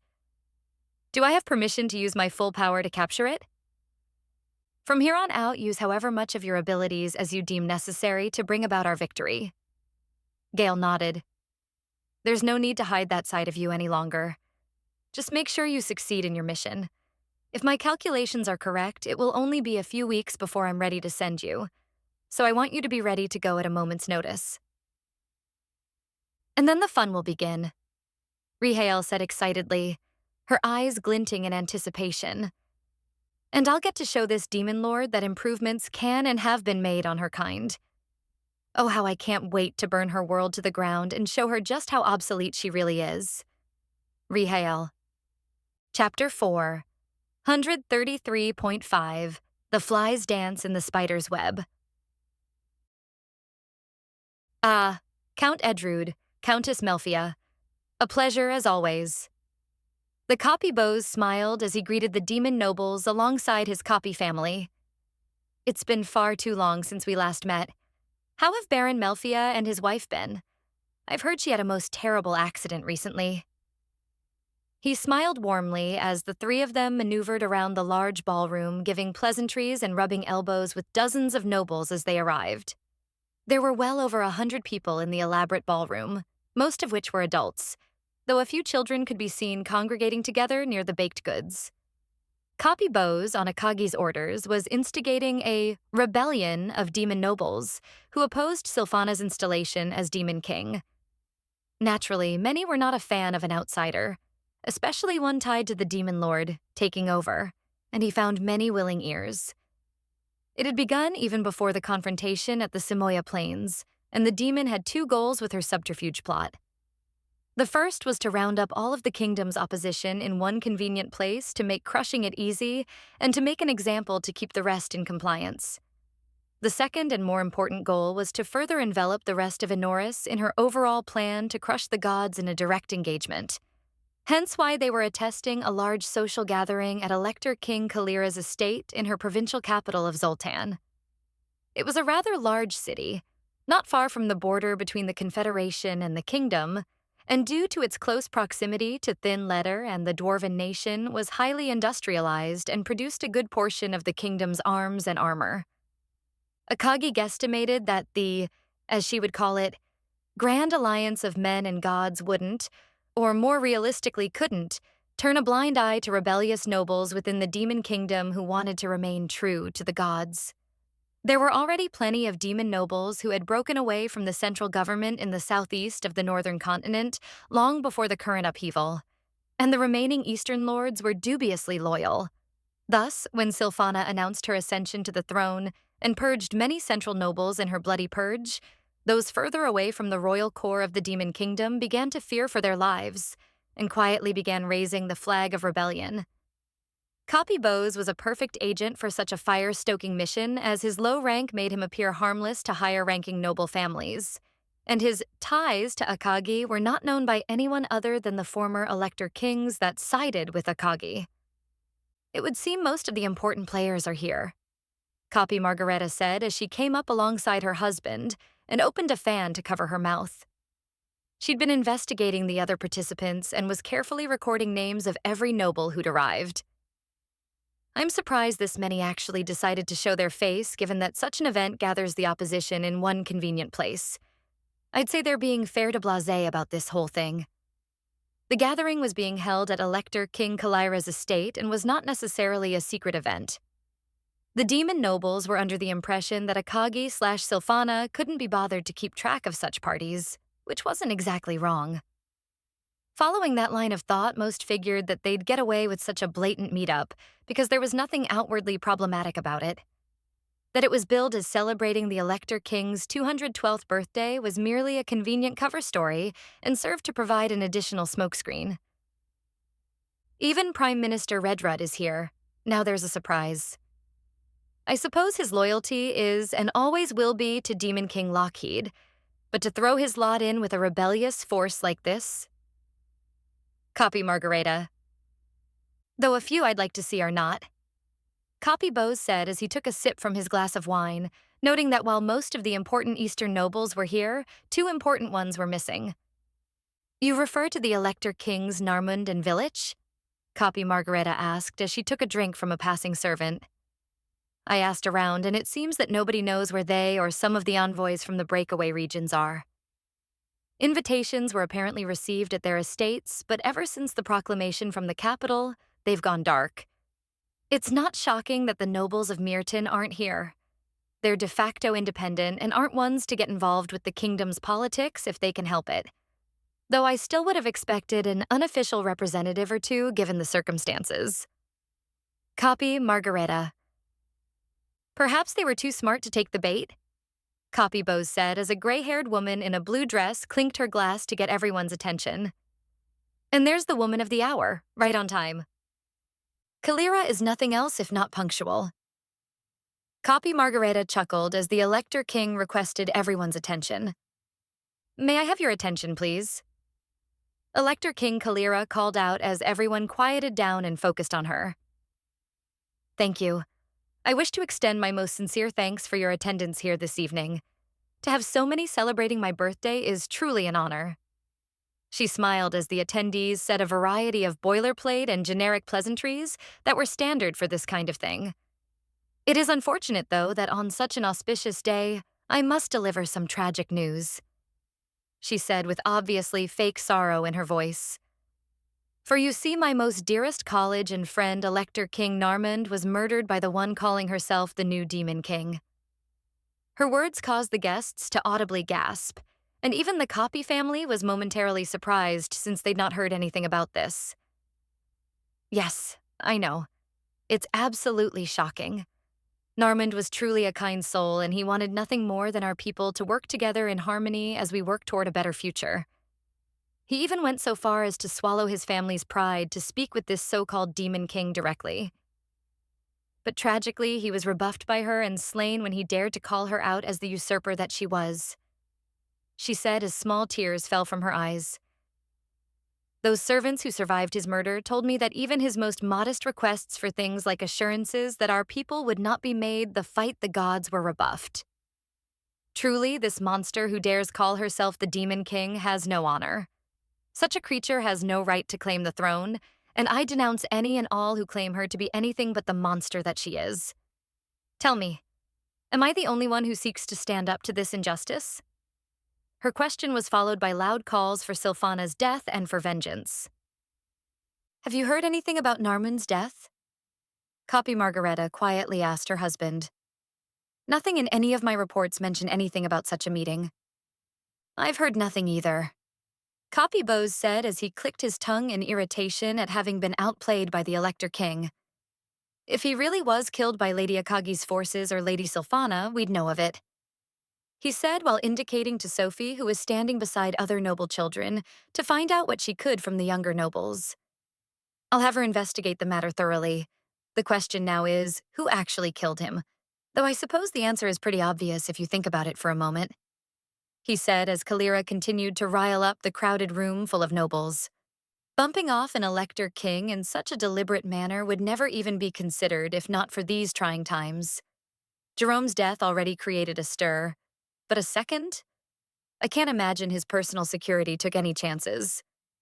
She must have had someone on the inside, especially since Narmund wasn't exactly weak. Copy Bose. Though, does this not play right into the plan?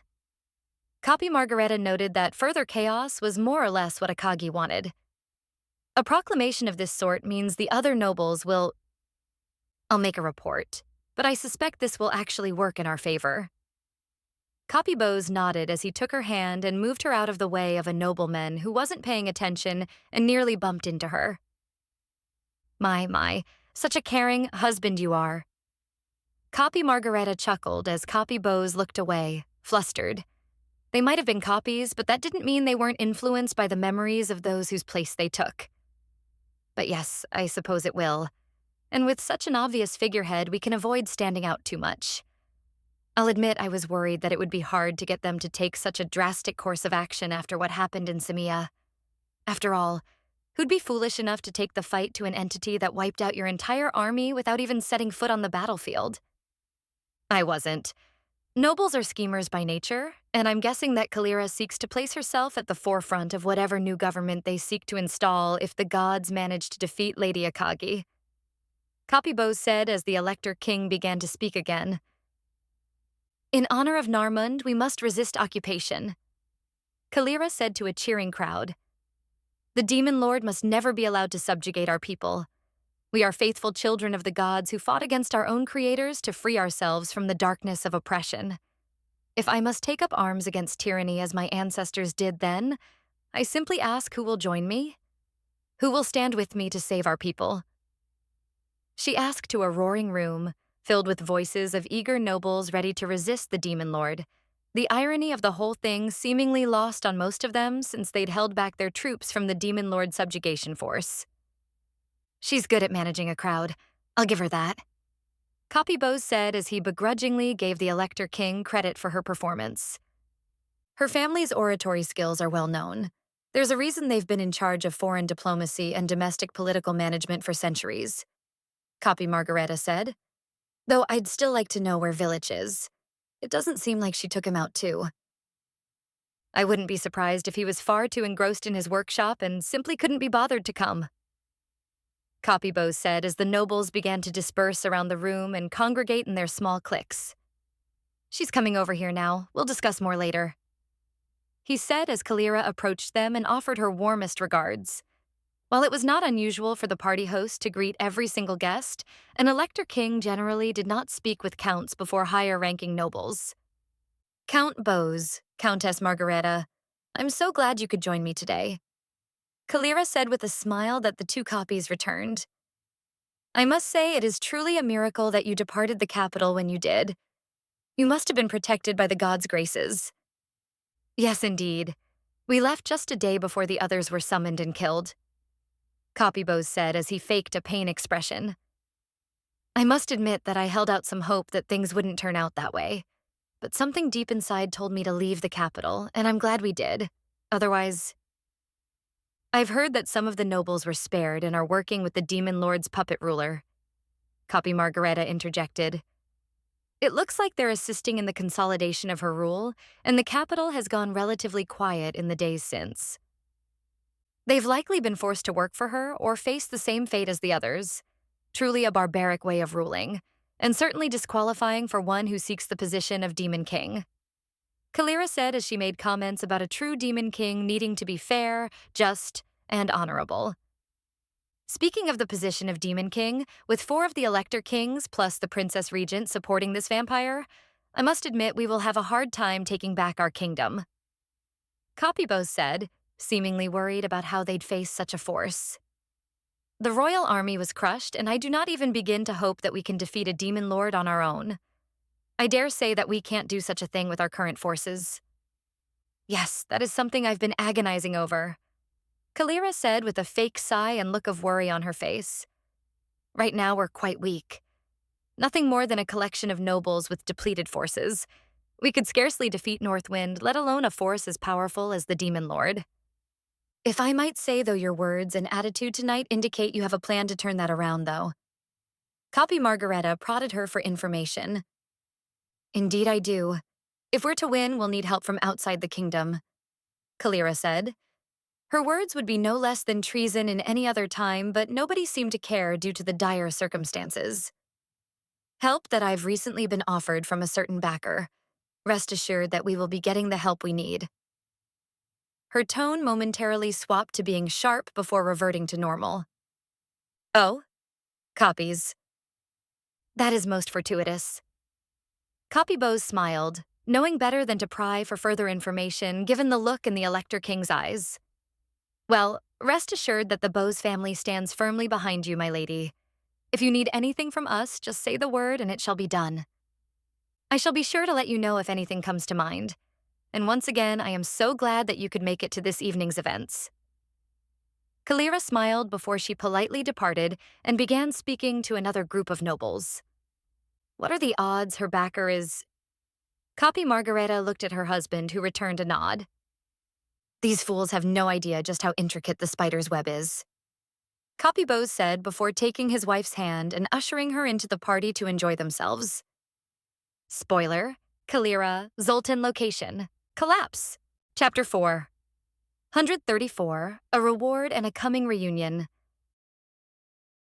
Once discussions between Ariel and her father had concluded, Akagi and Sylphana returned to hash out the next steps in the demon's plans for the kingdom. There was much work to be done, though Akagi planned on leaving most of it in Sylphana's capable hands. This would be a sort of test for the vampire, but Akagi also understood that Sylphana wanted to handle things personally due to her pride. I never imagined that we'd need to rely on a demon lord to save my people. Lockheed sighed as he let out a cough. But if that's what's needed, then that's what's needed. Saving the demon race comes before any personal pride or distaste. You're quite calm about all this. Akagi chuckled at his casual and accepting attitude. Most people would recoil in revulsion or even decry me as a monster. But here you are, staring me down with a fiery determination in your eyes. Can't say I dislike it. I can see why this man drew his people's respect. He's everything that it means to be a true king. I'd love to add him to my collection, but he won't last long enough to allow that, sadly. Too bad. He would have made a wonderful subordinate. Akagi. I've lived for a long time, and I've stared down a great many beasts as well as men, just as if not more vile than you. Lockheed replied as he shook his head, while Ariel tried to give him a glass of water to help his cough. Looking at you, I can tell that behind your tame exterior is a dangerous creature lurking just below the surface. However, I can also tell that you don't want that part of you to come out and that you'd prefer to be left alone. It's an odd combination, having so much power but also being content not to use it. If the leaders of this world shared even half that mindset. Lockheed. Yeah, she's basically just a big, albeit much more dangerous cat. Sylphana smirked, which made Akagi roll her eyes. As long as you leave her alone, feed her, and give her head pats, she'll be content. She's got you on that one. Yumi. I never said she didn't, did I? And also, ceiling fan. Akagi. Bang. Ha, you missed. Yumi. Did I? Akagi. Is that a second ceiling fan? Yumi. I enjoy playing from time to time, but I'll be honest and say I don't want any of this. Akagi shook her head as she continued to torment Yumi on the side. It was never my intention to come to this world and kick up a fuss, but I won't allow a threat to mine to exist. A sentiment that we share. As king, I never wanted war or conflict with other peoples, but I wouldn't hesitate to fight if it meant protecting my kingdom. Lockheed nodded in agreement as he took a sip from the glass. Nothing pleased me more than a boring day where nothing of note happened. Peace is truly the best, and I'd rather my skills in battle go to waste if it meant my people were safe and free from the pain of strife. Agreed, but we now face a situation where only one side gets to live. Akagi replied, walking to the edge of his bed. So, which side will your people be on? Understand that my people will likely never see you as their true lord. Hells, I doubt most of the people of Enoris would see you that way even if you do save them from the impending destruction of this world. Lockheed shook his head. Your status as a demon lord already puts most on edge, but this war with the gods is dragging the regular people into it, and countless have already died. If this was any other situation, you'd be lambasted as little more than a monster like the kinds described in the legends of old. That's fine. Akagi shrugged, her words causing Lockheed to turn his head in surprise. I don't need their love or adoration. All I need is for them to do as they're told and not cause problems. Besides, any issues with civil unrest will be Sylphana's problem, not mine. Well, if they got out of hand enough, then they would become my problem. And needless to say, you don't want it to get to that point. She laughed, though the dark meaning of her words didn't get past anyone in the room. Akagi has no interest in ruling people. Sylphana interjected to explain to the confused former monarch. She finds it more of a pain than anything else, hence why I've been delegated the task. The demons may not appreciate their luck in being the first major group on Enoris to fall under her suzerainty, but I'll ensure they come around. The rest of Enoris will either follow suit or be destroyed, but that choice is up to them. For a being with such power to have no interest in... Lockheed paused, deciding that it wasn't worth thinking about or questioning further. No, there is no use in trying to understand a demon lord. He learned quick. Akagi laughed. But anyway, I'll leave the vampy in charge of handling things. I fully expect your people to resist her attempts at subjugation, but, well... She smirked. That's all part of the plan. I will do whatever I can to convince my people, Lockheed said as he tried to sit up under his own power, failing to do so. I'll make them understand, even if I must offer up my own head to quell their anger. Father, if anyone should... Ariel paused, silenced by her father's sharp gaze. I'm already 1 foot in the grave, Ariel. The people will need someone to lead them. They need you, not a withered corpse of a man, Lockheed said as he coughed. Allow me the dignity of giving my life for our people. This will be my atonement for my failure as king. Father, Ariel said, understanding his reasoning but nevertheless desiring to take his place. Well, someone's head's going to roll, so decide if it's going to be the skeleton, the former princess, or a bunch of random nobles. You all need to figure it out amongst yourselves since I don't really care who ends up under the guillotine. Akagi shrugged as she turned to leave. Oh, wait, before I forget, she said as she paused and reached into her shadow, pulling out a small black handbag. Catch, she said, tossing it to Sylphana. Don't need you thinking I forgot your reward. Our little goddess wasn't very thrilled about giving it up, but I managed to convince her. Zephyria put a time-stop spell on them so they won't expire unless opened. She laughed before vanishing in a mass of shadow. Do I even want to know what's in there? Ariel asked, barely restraining her morbid curiosity. It's really nothing special, Sylphana said as she slid her hand inside and pulled out a small vial of blood. It was a bright red color and seemed to glow and sparkle with power. Ariel could instantly tell that it wasn't normal blood, but had no idea from what manner of creature it came. I've savored many kinds of blood during my life, Sylphana said as she held the vial up to her eye. The vampire's entire body was practically itching to take a taste, and it took everything to hold back from drinking it immediately. Humans, elves, dwarves, vampires, demons, but there was always one kind that eluded me. She smiled, her elated and nearly ecstasy-filled face reflecting on the vial's surface. One kind that never thought I'd have the privilege to taste. But here it is. She laughed. Oh, you have no idea how much I want to unseal this small thing and taste the flavor that's eluded me for 1,000 years, she said before sliding the vial back into the pack. But such a delectable drink must only be indulged in at just the right moment, she said before turning back to Ariel. Now then, with Akagi gone, I think it's time we got back to work. First, we will prepare an official ceremony declaring me as the next Demon King.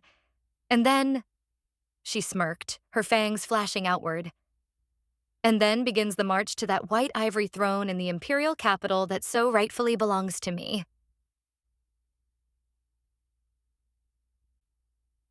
Lord Labris, it would seem a few of the scouts keeping track of those troublemaking siblings have stopped communicating with us, Tanya said over magical communication.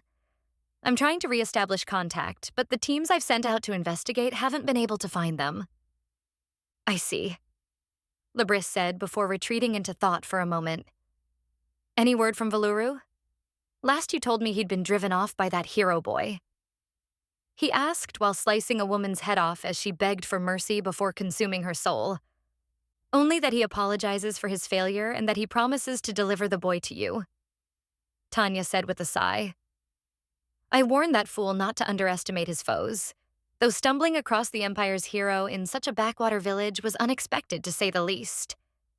Consuming the 2 remaining heroes would be quite the boon. I would have liked to consume the church's heroine, but from what you reported, she no longer exists, Labris said as he sat on the edge of a nearby rock.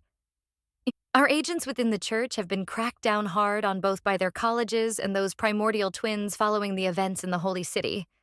But from what they passed along, the hero Hitomi was destroyed to release those troublemaking primordials from their seal. A pity, as her energy would have been far more valuable to you than those idiots, Lord Labris, Tanya said, her warm smile apparent in her words. It matters not. If I cannot have the heroes, I simply need to find more souls to consume. And besides... Labris paused as he flexed his hand before punching the air and creating a shockwave that decimated part of the forest. It won't be much longer until I'm back at full power. I'm still worried about those twins, my lord. Now that many of our agents have disappeared, it's become harder to keep track of their movements, Tanya grumbled. I still don't know what happened to suddenly make them competent enough to discover that we were tracking them. Perhaps they didn't become better at their job, Labris said with a chuckle. Perhaps they've gotten some help. Help? From whom? Tanya asked, unsure who would be able or willing to aid them in their search. There are no normal adventurers capable of seeing through our scout's concealment.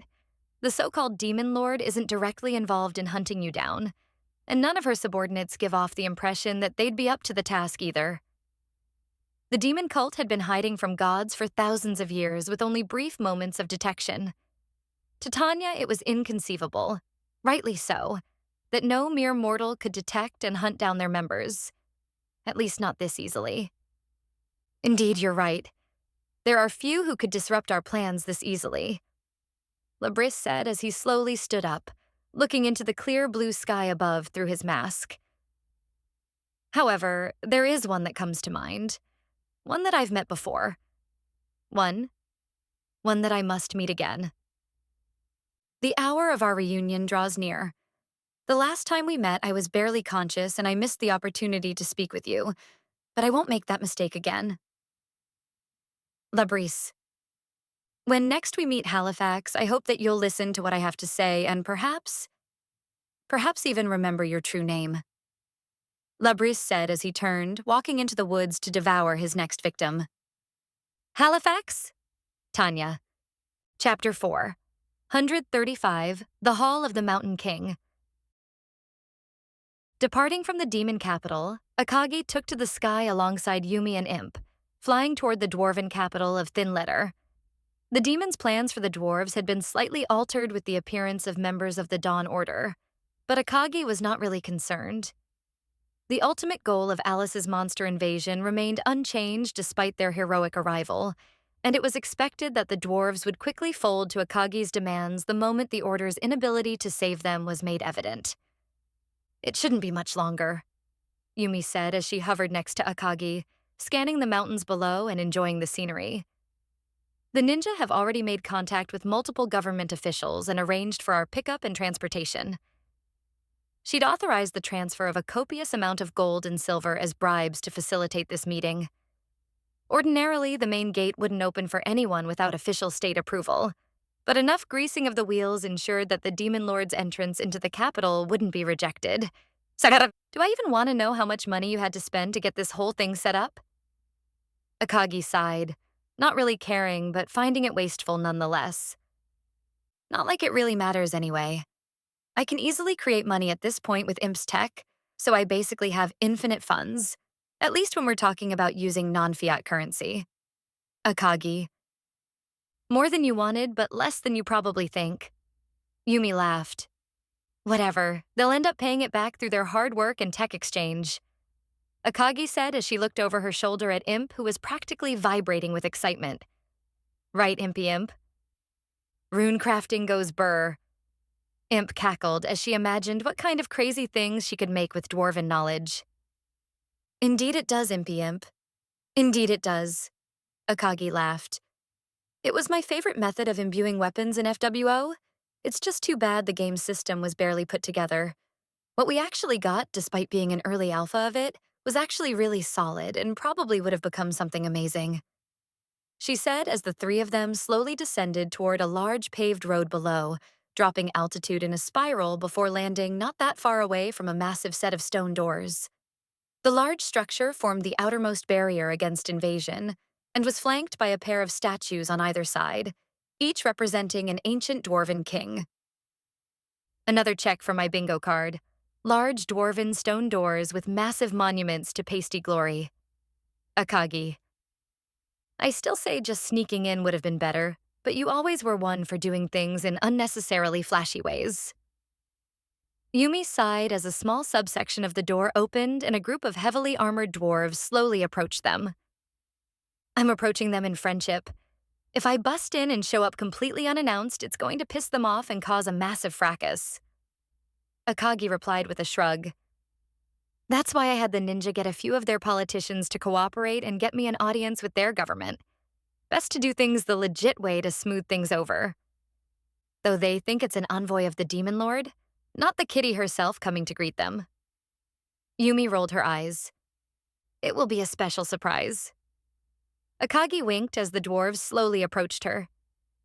I take it that you're the envoy of this Demon Lord we've been told to wait for?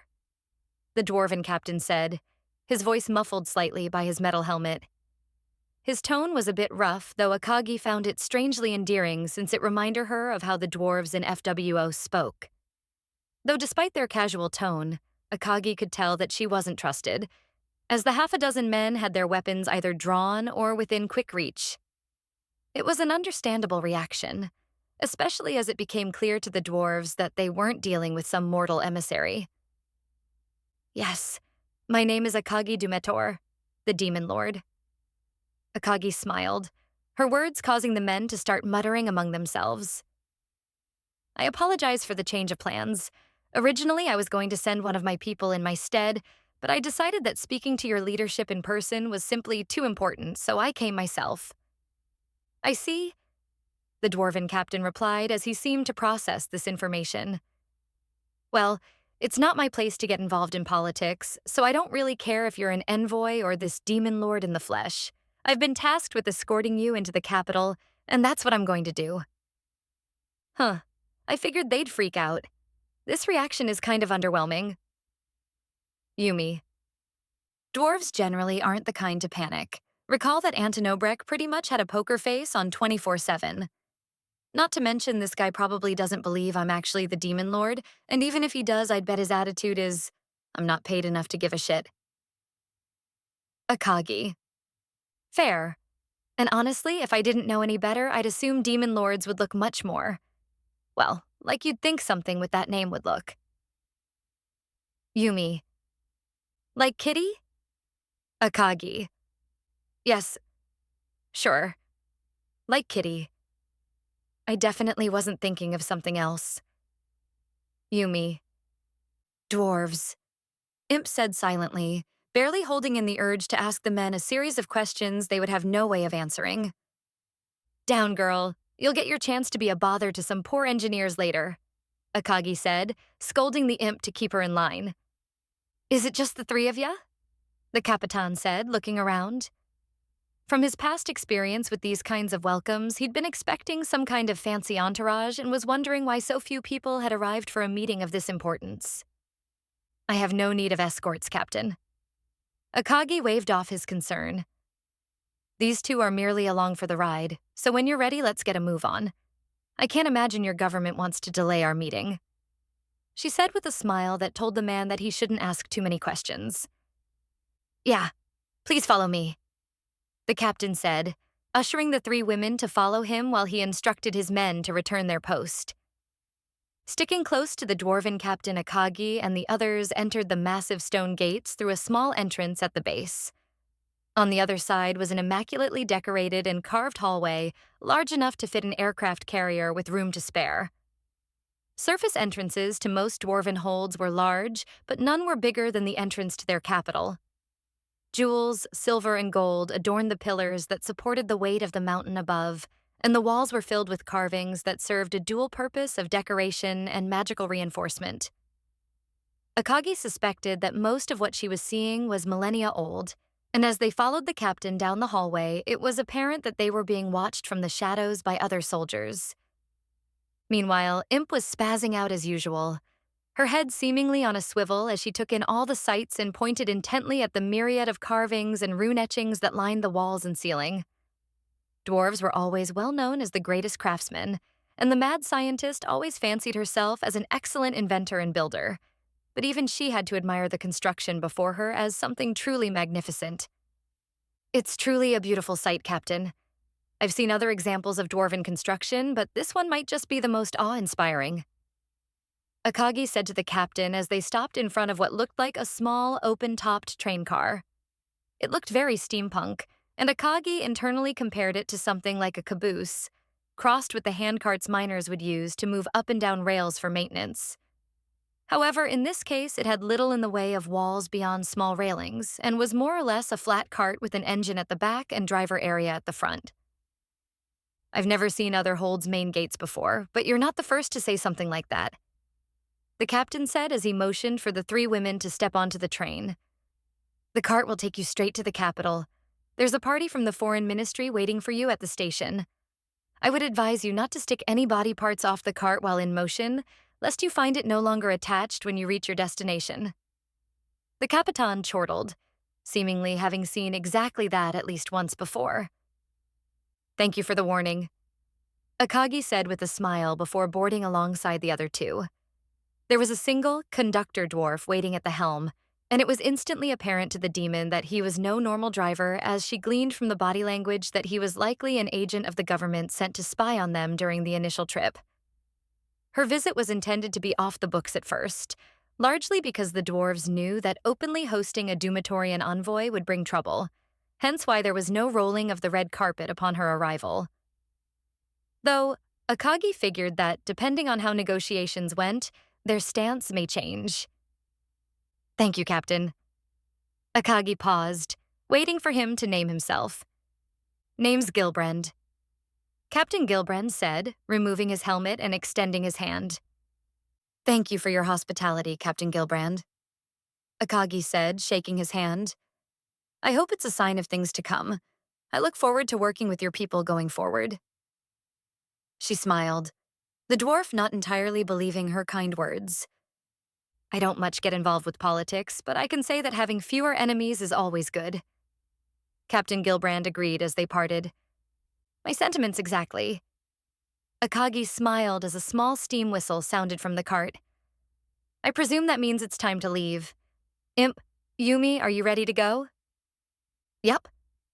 Yumi nodded, while Imp's visibly vibrating Akagi told her all she needed to know about the troublemaking scientist's thoughts on the matter. "Well then, shall we?" Akagi said as the cart started moving as steam roared through its engines. "It's been a very long time since I've seen a proper dwarven city in person, so I'm really looking forward to it," she said, smiling as the cart descended into the mountain. "Especially if this place is as interesting as I've been told." Akagi. Chapter 4. 136. Thin Letter. As the trio cruised along the tracks, they slowly descended deeper into the mountain.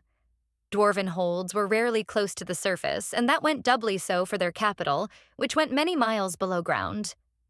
Despite such crushing depths, it was clear that the dwarves knew how to build, and not for a second did Akagi think the highway was in danger of collapse, figuring that it was even more durable than even the most sturdy constructions on Earth.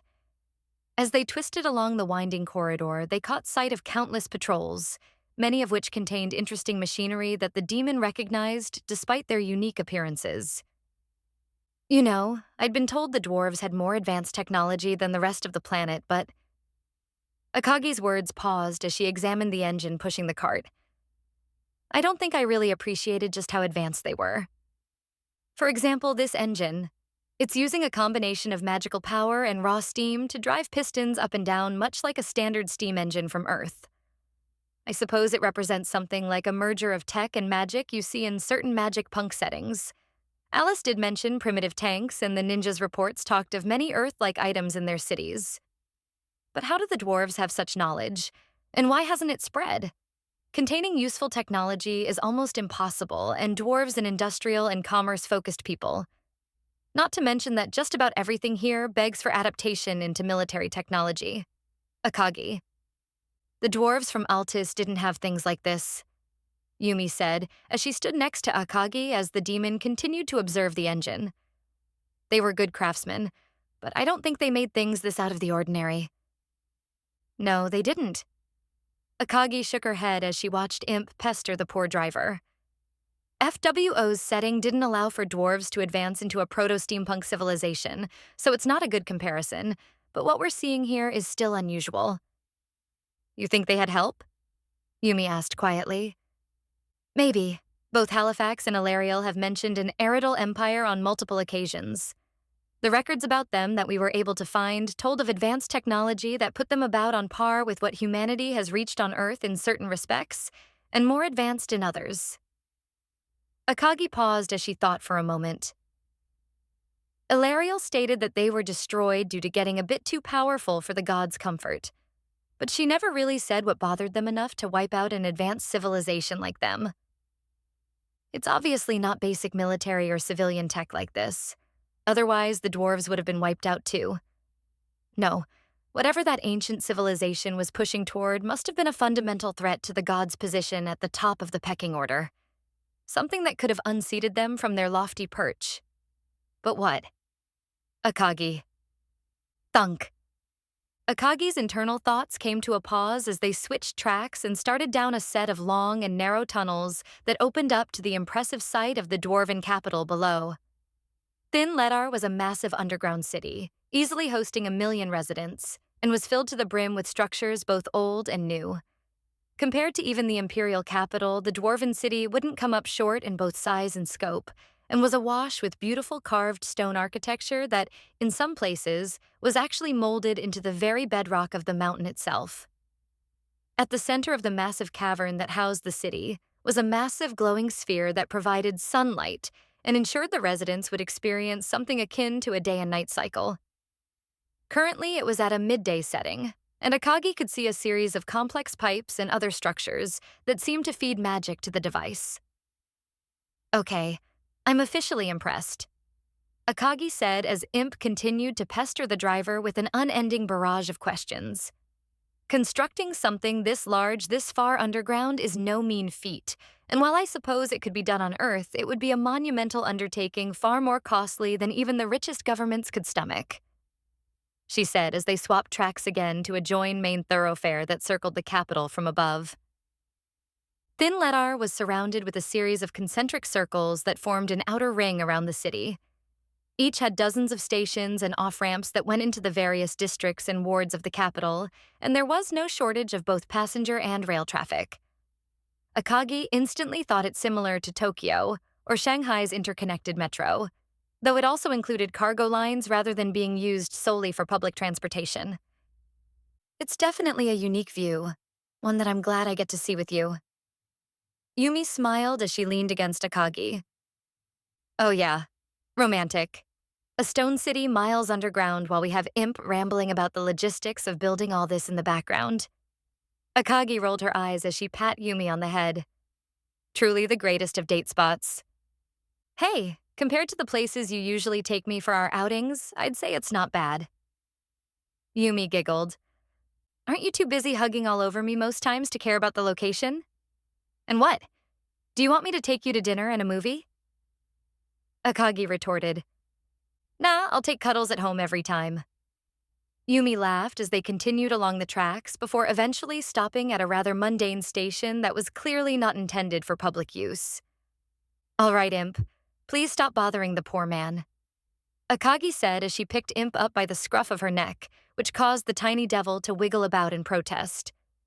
No, have more questions, queries, Imp hissed, demanding to be given more time to talk the poor man's ear off. You can ask them later. Akagi sighed as a group of well-dressed dwarves escorted by armed soldiers entered the small station.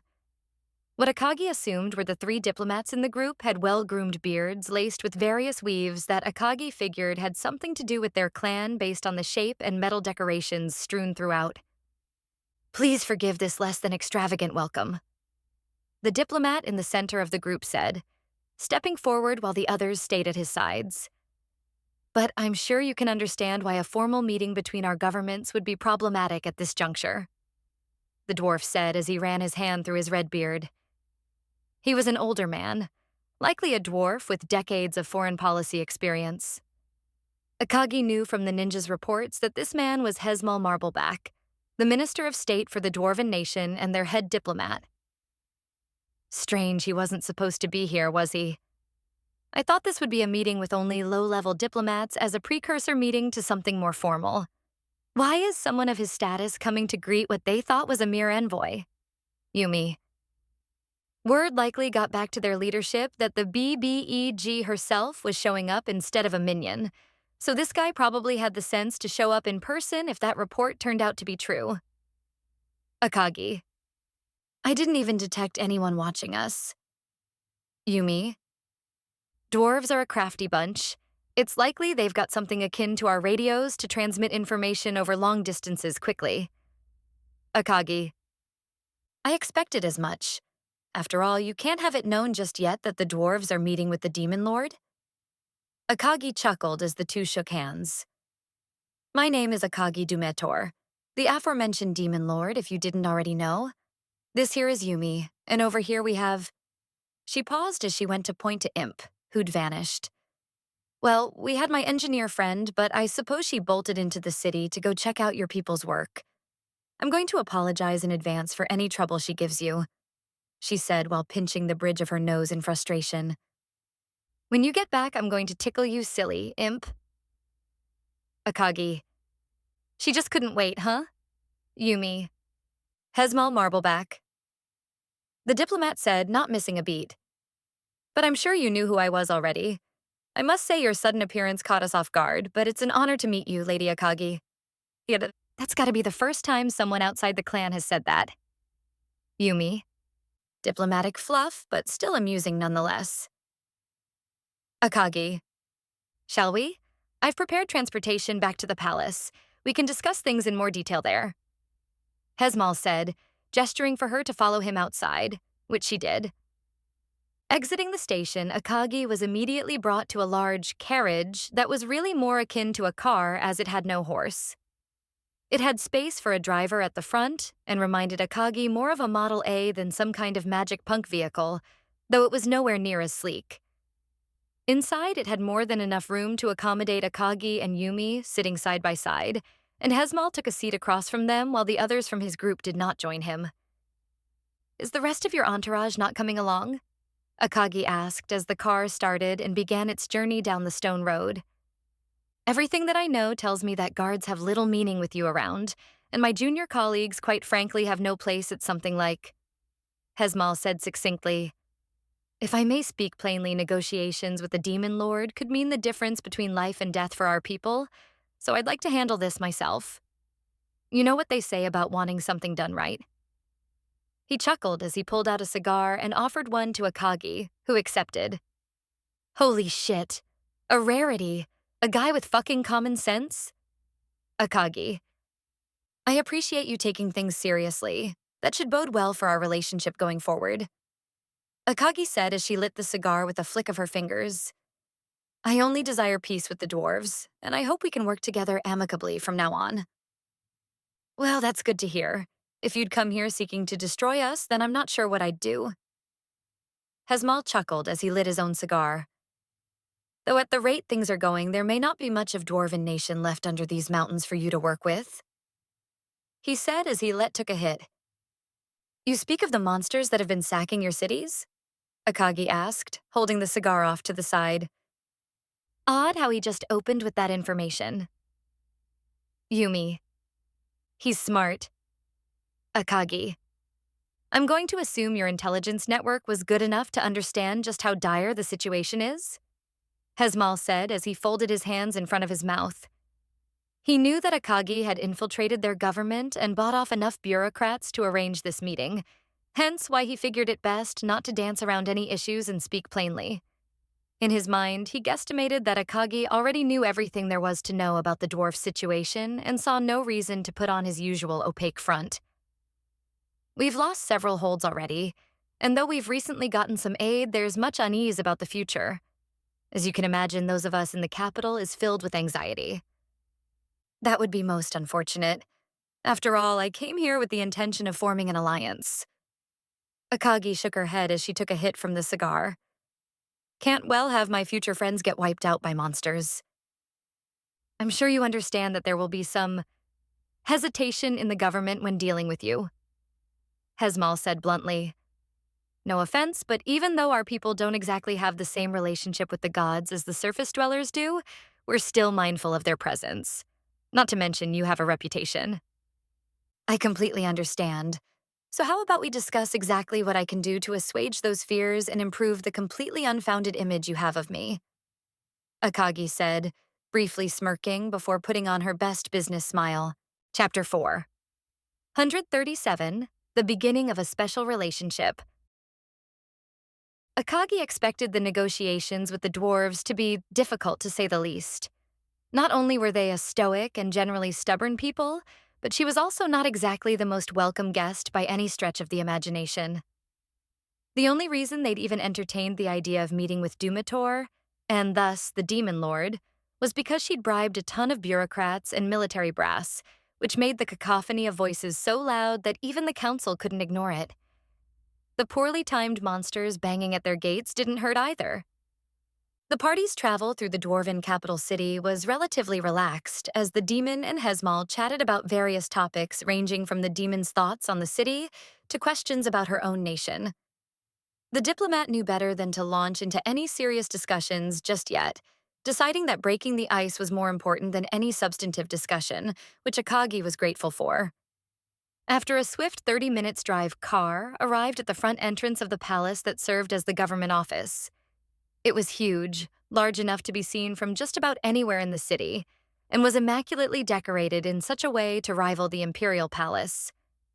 The Dwarven nation was technically a kingdom, though one that had not had an actual monarch in over 1,000 years.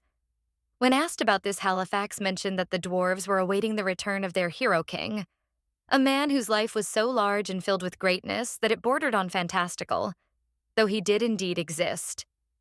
According to the Divine Blade's tale, he'd vanished deep into the under over a millennia and vowed to return when his people needed him most. And ever since, the dwarves had let the throne sit vacant, firm in the belief that he would return to take his rightful place. Pop, please follow me if you would. The rest of the assembly is waiting for us in the main chambers. Hesmal said as he stepped out of the car, politely offering Akagi his hand to help her out, which she took. And I ask for your forgiveness if anyone acts rudely toward you, Lady Akagi. We dwarves are not always the best at diplomacy, and our manners can be rather lacking in delicate matters such as this. He sighed, the demon figuring that his fellow dwarves had caused the diplomat no shortage of headaches. Don't worry, I'm quite familiar with your kind, Minister. Akagi chuckled as the two walked up the large marble staircase to the massive doorway that marked the entrance to the palace. One of my best friends was actually a dwarf. He was a gruff man whose tongue was so sharp it could cut even the strongest steel, but he was a good man under it all. So I doubt anything you or the others say will cause me any displeasure. That's good to hear, and I would be most interested in hearing of this man. That you remember him so fondly must mean he was truly something special. Hesmal smiled as the three of them continued up the staircase. He was indeed. He was indeed. Akagi said with a bitter smile. I really wish that idiot had taken my offer to come with me. If nothing else, having his counsel would be appreciated when handling this situation. Antinobrek, I hope you found peace, even if that should technically be impossible given the circumstances. Akagi. As the three entered, Yumi let out an audible gasp as her eyes scanned the inside of the palace. It was somehow even more opulent than the outside let on, and gave off a vibe of being older, likely even older than most dwarves knew. Its finely crafted architecture truly a sight to behold. The walls were covered in engravings cut into the finest gold and silver, and the sheer amount of precious metals and jewels made even Akagi give pause for a moment. Dwarves were known for a love of gold, something that held true no matter the world, but the sheer amount of the stuff packed into the building left even the demon surprised. I suppose it makes sense based on what Halifax told me. The dwarf king these guys are waiting for is nothing short of a legendary hero. Nay, he might as well be on the level of a god with how much faith these guys have in him. This place might be called a palace, but it's really a massive cathedral based on the contents of those engravings.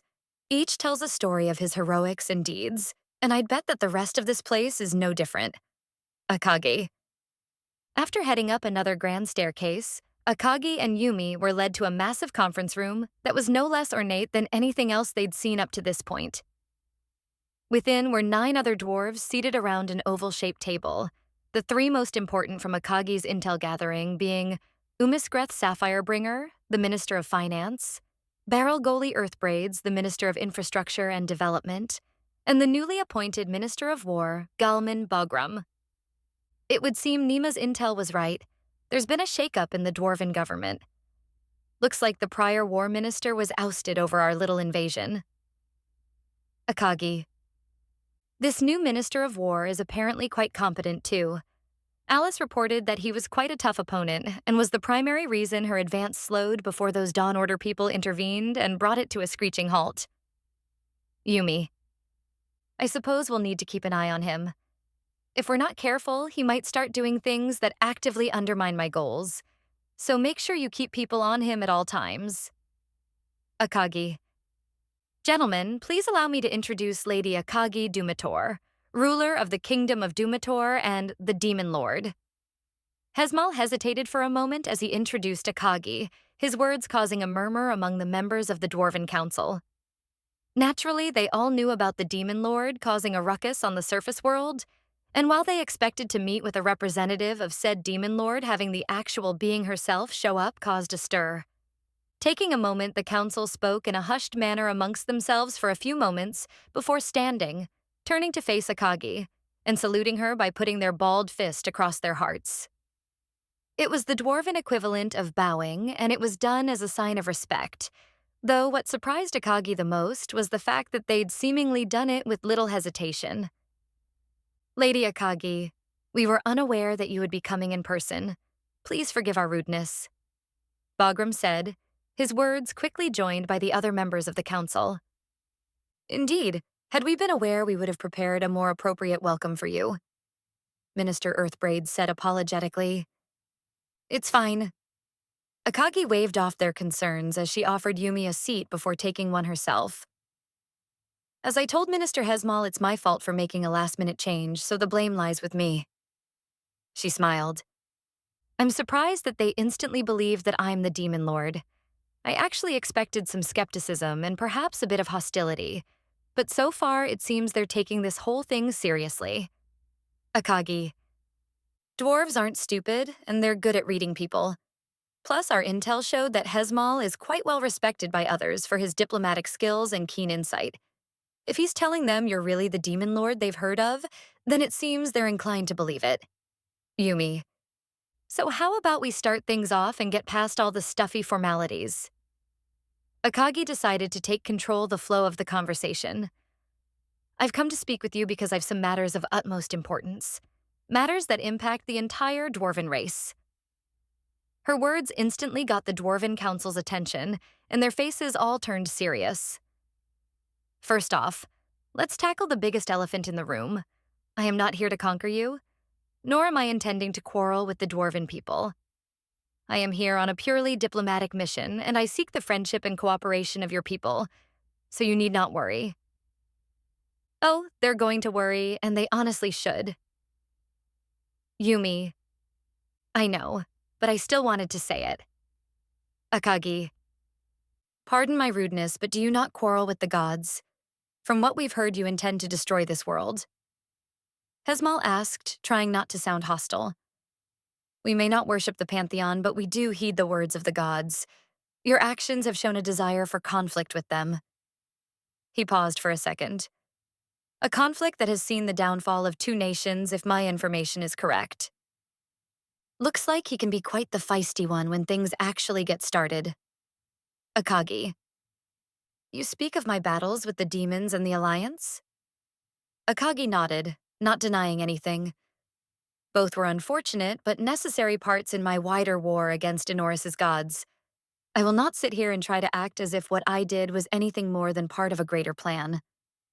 Pardon my interruption, but why are you fighting the gods? Bagram asked a question that the others wanted to ask, but were hesitant to, due to the can of worms it could open. We've heard different stories and rumors, but I'd like to hear the reason straight from you if you don't mind. Akagi paused for a moment as she decided exactly how to answer him.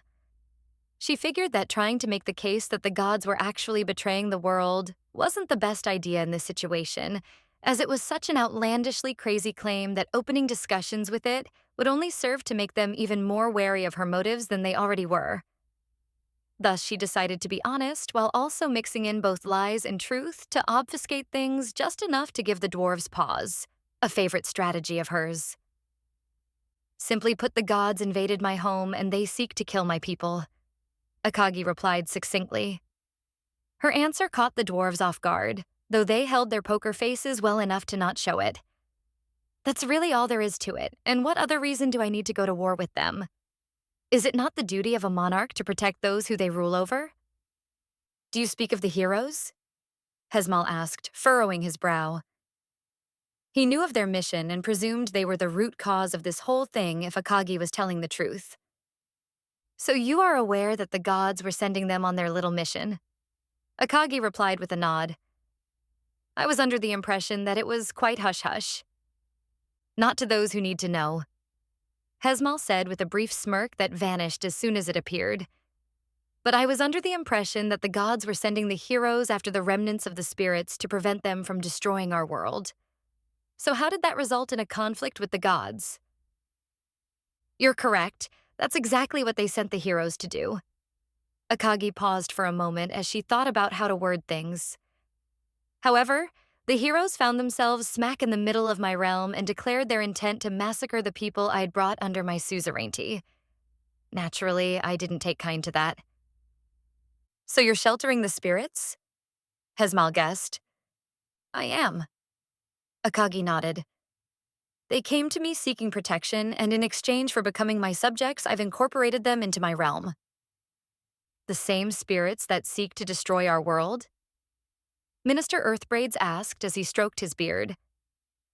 If that's true, then it seems unlikely for us to get along in any meaningful way.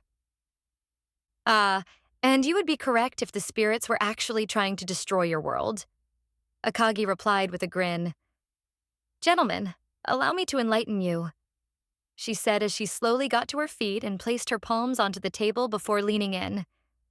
Your world is on the brink of destruction, a destruction that the gods are entirely incapable of saving you from. Spoiler. Commander Bagram, Collapse. Chapter 4. 138, A Totally Legitimate Reason to Transform.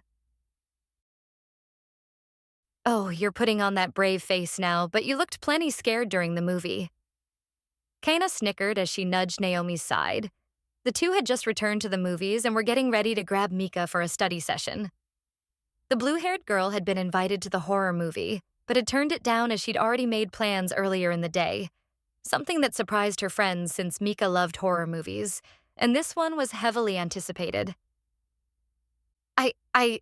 Naomi turned her head as Kana closed the door behind her, trying not to look her in the eye. It was just your imagination, she said as her friend barely managed to keep her laughter in check.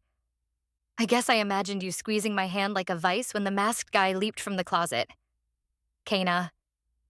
If Mika had come with, she'd have probably been cheering the entire time he ripped that lady apart with his... Kana's words were interrupted by Naomi's hand covering her mouth. No. I watched it already. I don't need a recap. No, thank you, Naomi hissed, which made Kana giggle even more. You're just the worst sometimes, you know that? Oh yeah, I forgot. Demon princess, that's a sadist. What do I expect at this point? Naomi. Only because it's funny. You just make it all too easy to tease you. Kana winked as the two headed to the kitchen to prepare some snacks for the study session and to easy Naomi's nerves. I'll give Mika a call. Could you... She paused admittance as the two entered the kitchen only to find Mika and Miji happily chowing down on some peanut butter and jelly sandwiches. The food itself was not very shocking since Mika liked to eat. What caught the two of them off guard was that their blue-haired friend was in her magical girl form while chowing, minus the normal frills and wearing normal clothing. Oh no, Naomi said as she entered alongside Kana. Mika has been fully corrupted. Heya, Mika said with a goofy smile on her childlike face, jelly stuck on her lip. How was the movie? I heard Splatterhouse 6 was gory. I can't wait to go see it with Mom next weekend. Yeah, it was a great movie, but more importantly, why are you here, and also why are you running around as a magical girl without all the clothes? Kana sighed as she watched Miji happily munch on her sandwich. What? Do I need a reason? Can't I be cute in peace? Mika said, puffing her cheeks cutely. Who died and made you the fun police? Mika is very cute when she gets small. Miji giggled. We watched a whole bunch of shows together, and I got to hug her and take a nap. It was kinda like hugging the kitty. Miji. Oh, you were? Naomi glared at the blue-haired girl. And here I thought you had important plans. I see how it is. You ditched us to play with Miji. In my defense, I never said they were important. I just said I had plans. Mika said as she took a sip of water. Miji and I had a scheduled play date that I made well before your idea for the movie. A movie that, mind you, I would have never pegged you of all people to want to see. Naomi is never good with gore, and especially scary movies. Mika. Do I have to call Mika's parents and get them over here to talk some sense into their child? Kana sighed again before shaking her head. No, wait. They won't do anything. If anything, they'll just find this adorable. Naomi nodded. Truly a depraved child spawned from depraved parents. Oi, don't be jelly of my adorability. Mika smiled as she got out of her chair and walked over to Kana. Ain't my fault I'm as cute as a button, she said with a cheeky smile. I'm not jelly of anything, but you have some on your face. Kana rolled her eyes as she pulled a handkerchief from her bag and wiped off Mika's face. It's like a tired mom helping their stupid kid after a long and tiring day at the office. Naomi. Thanks. Kana Oni-chan. Mika said with a smile so bright and filled with joy, it may very well have been strong enough to banish the demon lord. Erg. Kana winced as she heard Mika's words. The demon princess had few weaknesses, though when exploited, the damage inflicted by abusing them was maximum. No, Kana. What's wrong, Kana Oni-chan? Mika asked while continuing her happy smile, knowing full well what she was doing. Did something hurt you? Are you in pain? Does Kana Oni-chan need a hug to make it feel all better? She said as she happy smile turned into a nasty smirk. I'm fine, Kana said as she backed away, only to be followed by Mika, who hopped forward cutely. No need for any hugs, and please stop saying that. But why? Kana Oni-chan is Kana Oni-chan. Mika giggled. You don't look so good. Please tell me if something is wrong and I'll heal you with my star power if you need me to. She, as her smirk returned to a happy smile. You're playing dirty there, Mika. Dirty. And I approve. Get the demon princess. Strike at her weak point for maximum damage. Naomi. Mika, I'm warning you. I'll give you one last chance to... Kana was interrupted again by a hug from her small friend, which sent her over the edge. Wah ha ha ha ha. Kana. It's time for huggies. Kana Oni-chan needs hugs to feel all better. Mika laughed as Kana's legs gave out from under her. Gotcha. Mika. Me too, Miji said as she leaped in and tackled the two of them to the kitchen floor and joined in the fun. Give Kana Oni-chan all the huggies, big hug. You really are an evil magical girl, Mika, Naomi said as she watched the cuteness unfold, all while Kana's eyes turned to swirl as she stammered out the word Oni-chan over and over again. Why is she so weak to this kind of thing anyway? I guess because she was always the younger sister, the idea of having one of her own is alluring in some way. Now that I think about it, she nearly melted when Alice called her Oni-chan before.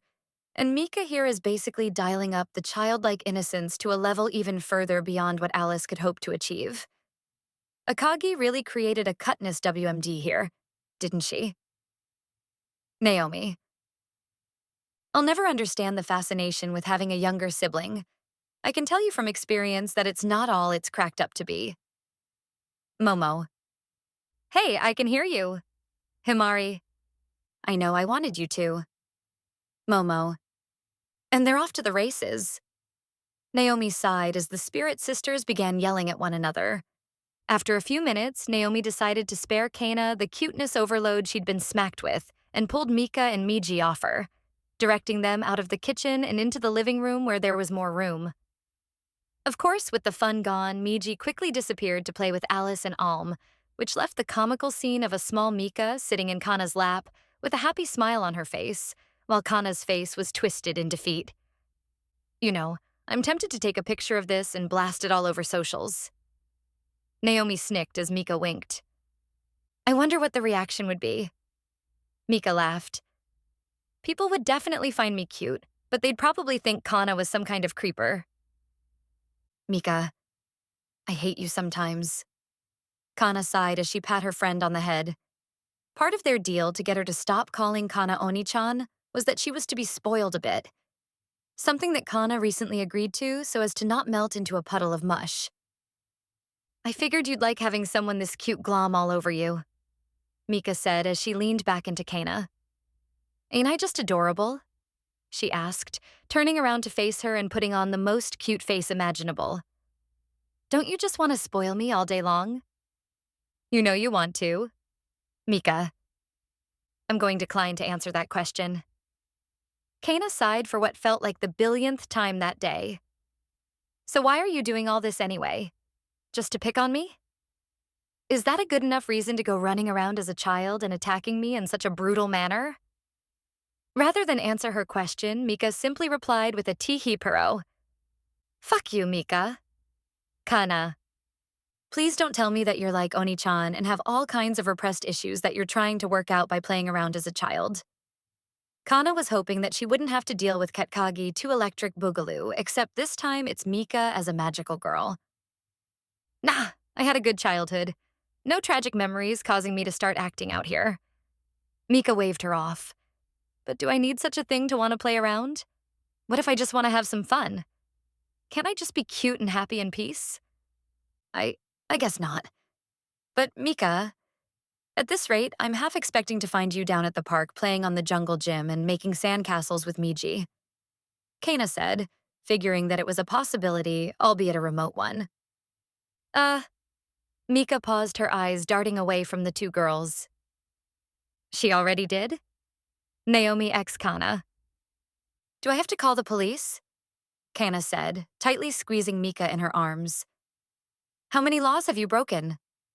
I just spent time with Miji and Alice, Mika said, patting Kana's arm to call uncle. I did nothing impure or bad. I swear on the name Magical Girl Star Guardian. Knowing this idiot, she probably played around with other kids too. Naomi sighed as she pictured the scene in her head. I suppose we shouldn't be surprised. Mika is Mika after all. You can't stop her when she's got a plan in mind. Even still, Kana said as she relented from her squeezing. Oni-chan is one thing, but I don't think we should condone Mika doing similar things. I've read enough manga to know where this kind of thing leads. Oni-chan flopping around as a cat is one thing, but Mika pretending to be a kid is a whole different level of nope. Kana. I swear that my intentions were and are always pure, Mika said, hopping out of her lap and pouting. And besides, I don't do it all the time, she said, blowing a raspberry. Not to mention that your sister said it's fine if I play with the girls, so meh. Oni-chan.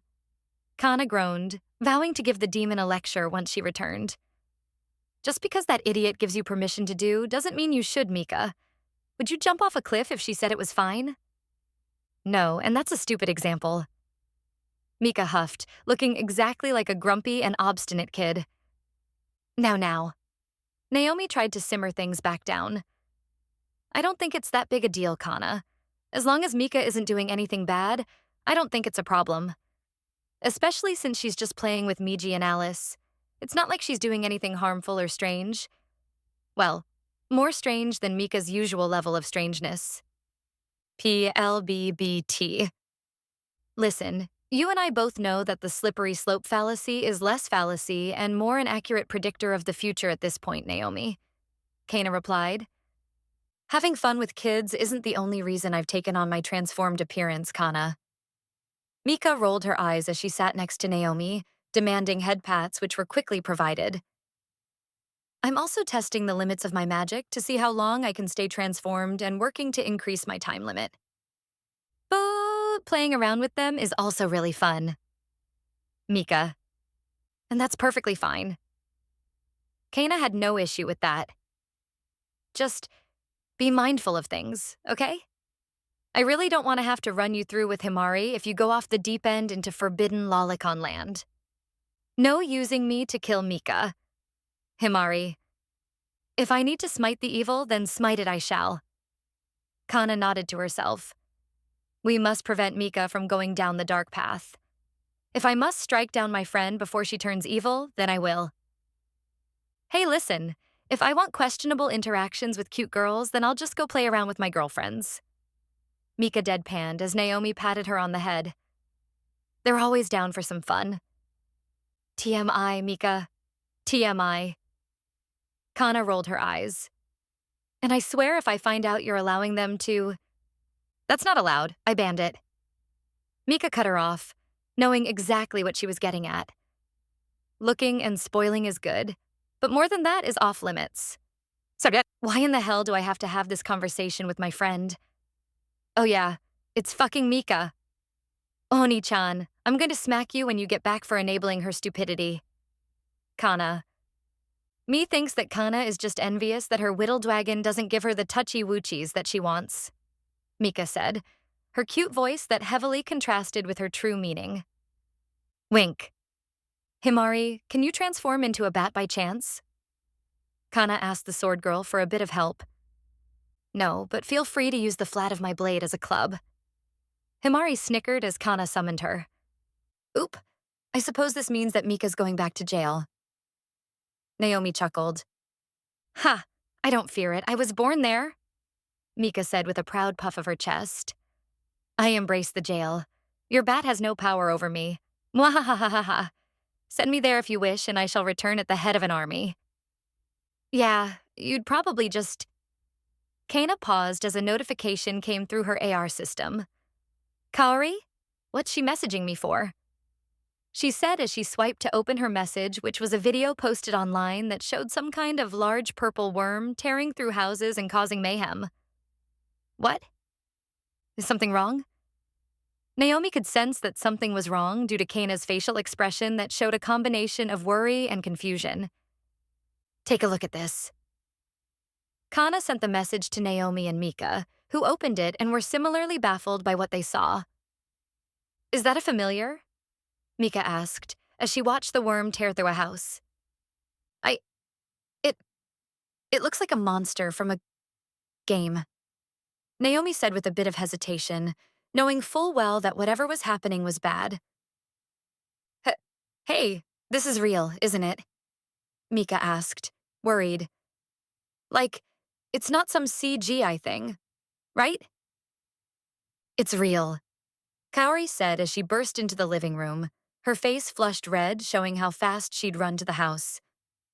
That footage was from about 20 minutes ago. The worm attacked a small village on the other side of Kyoto. What? Mika x Kana x Naomi. Chapter 4. 139. The First. Why the hell is there a monster rampaging through a town? Kana yelped in surprise. Did one of Alice's summons get loose? No, wait. Even if one did, it wouldn't attack people. Probably. Kana. Where are Eris and the others? We need to let them know. Naomi exclaimed, visibly nervous as she imagined what was happening to the people living where the worm monster attacked. I've already reached out to everyone I can. Eris and Ayame are in Tokyo right now with Mixu and Excel at some kind of conference. Problem is that even if they get moving right this second, it's going to take at least an hour to get here. Kaori replied as she shook her head. None of them could move that fast, and while they were far faster than normal humans, it would still take time to go that far. Who else can go then? Don't we have that big Amazon lady? She seems pretty strong. Kana asked, growing increasingly worried that nobody would be able to step in. I have no idea where she's at. She and Tsuchimi went off somewhere this morning and I can't get them to pick up their phones. Kaori replied. Sagara was a powerful monk and would easily squash such a weak creature, though the same could be said about most returnees. Can't we just get Mizumi or Shinlua to handle it then? Naomi figured that either would be more than powerful enough to handle such a creature, since one was a powerful water spirit, and the other was a former adventurer. I have no way of contacting either of them, and I can't go to Omara without the portal or Mizumi to open it, so... Kaori said with a bit of nervousness in her voice. We didn't really plan for something like this. We need to fix that once Akagi gets back. Kaori. Fuck it. Just call Oni-chan and get her to send someone back here. Kana exploded in frustration. And I'll blow up Hishia's phone until she gets her ass back from the US. What a fucking time to be training in the mountains, you stupid dragon. Kana. Is there really nobody here to handle the worm? Mika asked, surprised that everyone was unavailable. How with all the OP characters around here is nobody around? That seems impossible. It's really just bad timing. Kaori shrugged. There were a few ninja and others who could fight here a bit ago, but they got called back to do some work at the base. Normally, we've got at least a handful of people here at any given time for situations like this. Basically, this is a perfect storm of bad timing. She groaned. I've been trying to get through to Akagi already, but she's apparently in an important meeting or something. Nima said she'd get back to me as soon as possible, but I fear it's going to be too late. Even if someone drops everything and comes back, it's not going to be quick enough to prevent more people from dying. Akagi is going to be pissed if they don't interrupt her meeting to deal with this. It's not like they can't get a hold of her either, since the magic radios easily connect that deep underground. Ugh, that stupid Catwoman. Why did she call everyone back like that? I told her to keep a few of the ninja here as guards. Kaori. What about Superbia and Munachika? Naomi asked about the Oni who were close by. She's guarding the gate, so why not just tell her to go deal with it? Superbia can't leave her post. That was Akagi's direct order. Kaori replied. If word gets out that Superbia left to destroy a worm, then Akagi will probably send her to the Happy Farm for disobeying her orders, even over something like this. Superbia's presence at the estate was intended to be the last line of defense. The entire reason she was stationed near the gate was to ensure nothing happened to it. At the same time, even if it would only be for a short while, her absence could allow someone to infiltrate and destroy it, an outcome that was far worse than a town being killed by a worm, and thus would not be allowed, even under these circumstances. Munachika would be perfect for this, but she can't go that far away from Superbia, so that's out as an option too. Even those misfits aren't around. Shiru is overseas with Alvaron doing some stupid thing together, and I can't find Yvonne or Ara anywhere. Those two are probably napping together somewhere warm, and Daikal is gone AUOL again. Kaori. Then I'll go. Mika x Kana. Are you serious? Naomi squeaked in surprise as her two friends declared their intention to fight. That's an actual monster, you know. Kana is one thing, but Mika, I know you've got magical girl power, but have you actually done real battle yet? It doesn't matter, Mika said, as she changed into her magical girl outfit with a single flick of her hand. A magical girl doesn't just sit around and watch as people die. I have this power and I'm going to use it. That was the whole reason I wanted to become a magical girl. For once, I agree with Mika, Kana said as she summoned Himari. You good with killing a worm? She asked the sword girl. I mean, I don't want to touch said worm, but it's kinda necessary. Himari sighed as she imagined the goo she'd have to clean off later. So yeah. You two? Naomi paused as her eyes went wide. She knew her friends were serious and found herself feeling a bit sad as there was little she could do to help with how weak she currently was. I wish I could help. Naomi. Mika, can you carry me? Kana asked her, to which Mika replied with a nod. Easy, and it shouldn't slow me down much. Kaori, this is by Yoshiminadera Temple, isn't it? Mika asked about the location. Yes, but will you really be able to make it quick enough? Kaori asked, unsure if the two of them would reach the attack site in time since it was on the other side of Kyoto. Mika's flying speed should get us there in under 10 minutes if she goes full throttle, Kana said as she quickly ran the numbers in her mind. Faster if I boost you on takeoff. B-boost? Mika asked, nervous since she had no clue what Kana meant. What kind of boost? Wah! Mika screamed at the top of her lungs as Kana carried her princess style in her arms, running at incredible speed out of the estate and up the slope of a nearby mountain. Toe fast! Zoom. Listen, I'm gonna kick us off the top and you're going to take over from there, Mika, Kana said, ignoring Mika's screaming as they quickly reached the top of the mountain. You ready? No, Mika squeaked as she gripped Kana tightly. Well, you'd better be. Kana yelled as she put as much power as she could handle into her legs and leaped off the edge of a cliff, the sheer force of her leap throwing the two of them nearly a mile into the sky and propelling them forward at incredible speeds. Whoosh!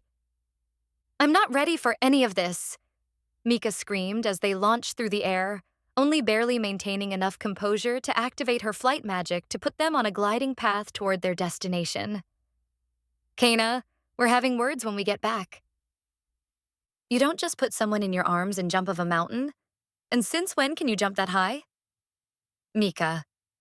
Yeah, yell at me after we stop the worm. Kana laughed as the two rocketed through the air at speeds faster than what Mika could do on her own. Kana's initial bump wouldn't last for long, but she figured it would enable a quicker acceleration and save precious moments since the longer they took, the more people would die. However, while it was an effective method of saving time, it had the unintended side effect of scaring the living daylights out of Mika due to the incredible speed at which Kana ran. And another thing, since when can you run like a certain blue hedgehog? Mika grumbled as she was cradled in Kana's arms, something she found embarrassing. And why are you carrying me like this? It's embracing. The answer to the first question is that I've been training a lot lately. The answer to the second is that I figured it would be the easiest way to get you moving. Kana laughed as Mika blew a raspberry. What? Don't you want to be carried like this? Aren't I your knight in shining armor? She chuckled. Shut up, Mika growled. And wouldn't it be faster if you just ran with me in your arms? Why do we need to fly anyway? You can go faster than me. If it was over open ground, you'd be right. But with all of Kansai's hills and mountains combined with the entire city between here and there, it would be slower to do this on foot. Kana explained. Not to mention if I start hopping on rooftops at max speed, I might damage the buildings. I'm not normal anymore. Am I? Kana. Whatever. Mika sighed as they continued through the air before eventually arriving at the scene of the attack. From the air, they could see the small mountain village was in tatters with most of its buildings damaged or outright destroyed. It was a scene straight out of a war zone, and the gravity of the situation weighed heavily on the girls as they desperately searched for the worm. Where is it? Mika said as she wiggled in Kana's arms in an attempt to get a better look. How can a stupid worm be so hard to find? Quit squirming, Kana barked in her ear. If you drop me, that's only going to make things worse, so stop wiggling around like a certain cat when she wants snuggles. She sighed as she looked around, barely catching the sight of a large creature smashing through a building and devouring a fleeing woman in a single gulp. There. Hang tight, Mika said as the two flew toward the creature, catching the horrifying sight of it lifting up its massive head to swallow the woman whole. It was easily the size of a 3-story building and over 40 feet from head to tail.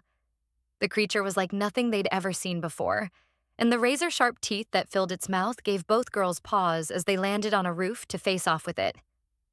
All right, we can totally do this, Mika said, breathing heavily. It was clear that despite all her bravado, she was scared. Something only natural when you took into account that she was little more than an 18-year-old girl who also happened to have what amounted to superpowers and had seen little combat outside of sparring matches. I can do this. Mika. Mika, go help anyone you can find. Kana said as she stepped in front of her and summoned Himari. Leave the worm to me. She could tell that Mika wasn't actually doing well and was worried that she'd be a liability in the coming battle. You're going to fight it alone? Mika yelped. I can't let you. She paused as Kana turned to look at her, the demon princess's eyes saying more than any words could. I really am useless. Aren't I? Mika. I'm sorry, Kana. Mika apologized as she backed away and started searching the village for anyone still alive.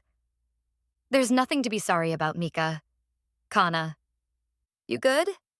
Himari asked Kana how she felt. This is the first time you've fought a proper monster. Want me to come out and handle it myself? I should be able to if you're not feeling well. No, Kana yelled as she tightened her grip on Himari's handle, her eye changing color as she allowed her magic power to swell. I have to do this myself, Himari. It won't mean anything if I let you handle it. All right. Calm down there, Ms. Edgelord. Just remember that we're a team, so you're not doing this alone anyway. Himari chuckled. Thanks.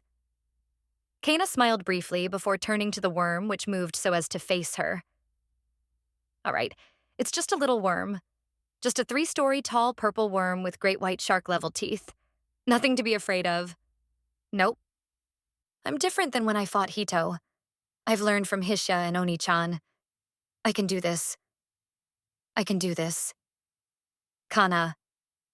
Let's go, Kana yelled as she leaped from the roof toward another nearby building, running along the wall at high speed as she approached the worm.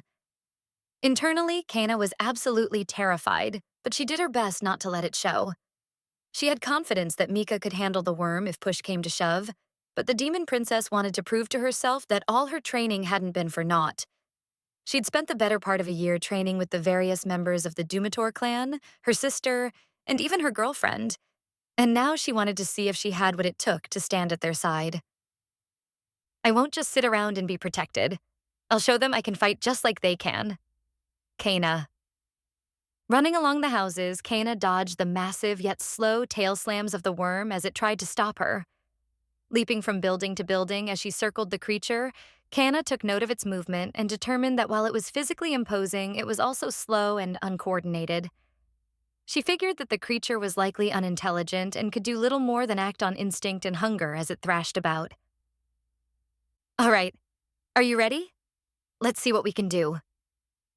Kana yelled as she held out her hand, sending several blasts of fire toward the worm, which exploded on impact and caused the creature to recoil in pain. Good. Now let's... Her words were interrupted as the worm dove toward her, slamming face first into the building and barely missing her as she leaped out of the way and onto the asphalt below, barely dodging some of the falling debris. That was a close one, Himari commented. I take it that fire is not its friend? She asked as the creature hissed and roared.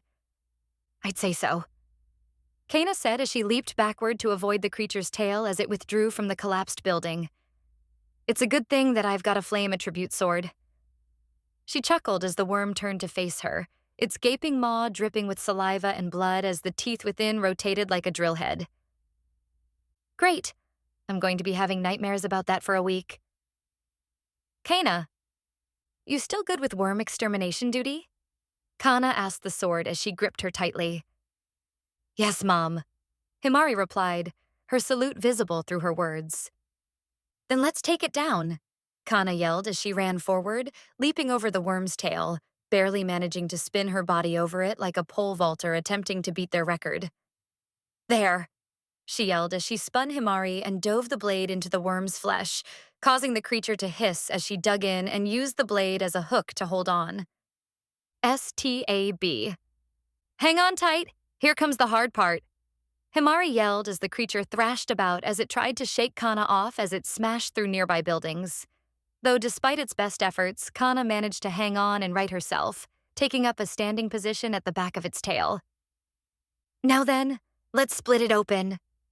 Kana roared as she channeled flame into her sword, causing the wound to burst with flame as she ran up the length of the creature, creating a massive flaming gash behind her as she zipped up its body and reached its head. You know, I never really liked worms, she yelled as she kicked off its head, causing a bit of damage from the sheer power she put in her legs before landing in front of the worm. Now burn! Kana screamed as she swung her still flaming blade into the air before bringing it down and sending a powerful blast toward the creature before surrounding it in an incredibly volatile vortex of flame. Whoosh!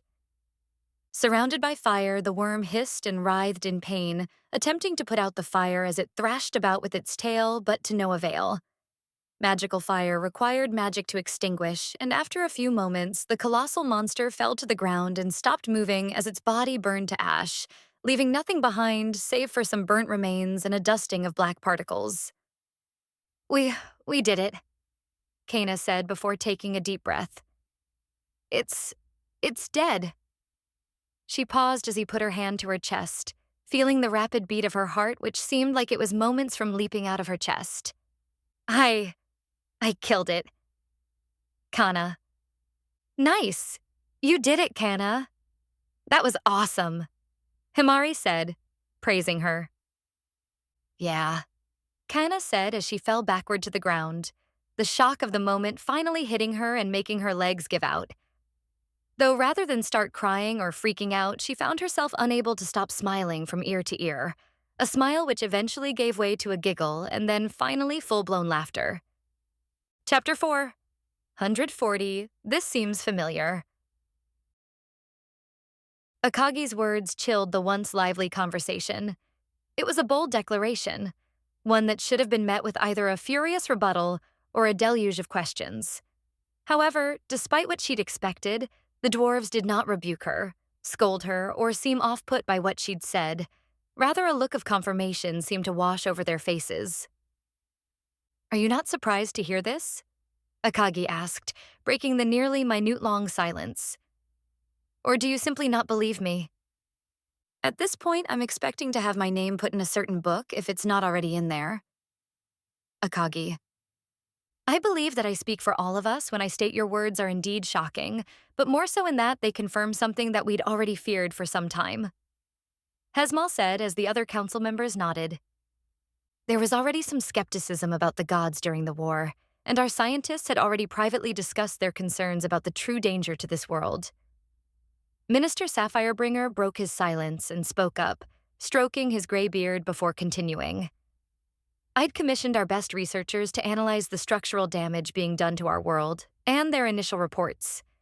They showed that whatever was happening was not the result of a magic spell," he said, his eyes growing dark as Akagi picked up on his unsaid meaning. "So that's why you basically sat out the spirit war." Akagi nodded, finally understanding why such a powerful civilization would send only token support to fight a supposed world-ending threat. "You all realized it was a farce from the beginning. Looks like they're even smarter than I expected. Good, though that could make things easier or harder depending on how this plays out." Akagi: "Yes." Minister Sapphirebringer nodded. "We were skeptical of the gods' claims and investigated them ourselves. And once we heard our researchers' reports, it became difficult to support the war wholeheartedly." "So you limited your assistance to money and material," Akagi replied. "That way the gods couldn't accuse you of siding with the spirits, but it wouldn't result in you having anywhere near as much blood on your hands as if you'd send your armies to battle." I'm pleasantly surprised. I'd worried that every race in this world was led by fools, but it looks like the dwarves bucked this trend quite nicely. Akagi: "Indeed. It's nice to run into people who aren't ideologues or overconfident idiots."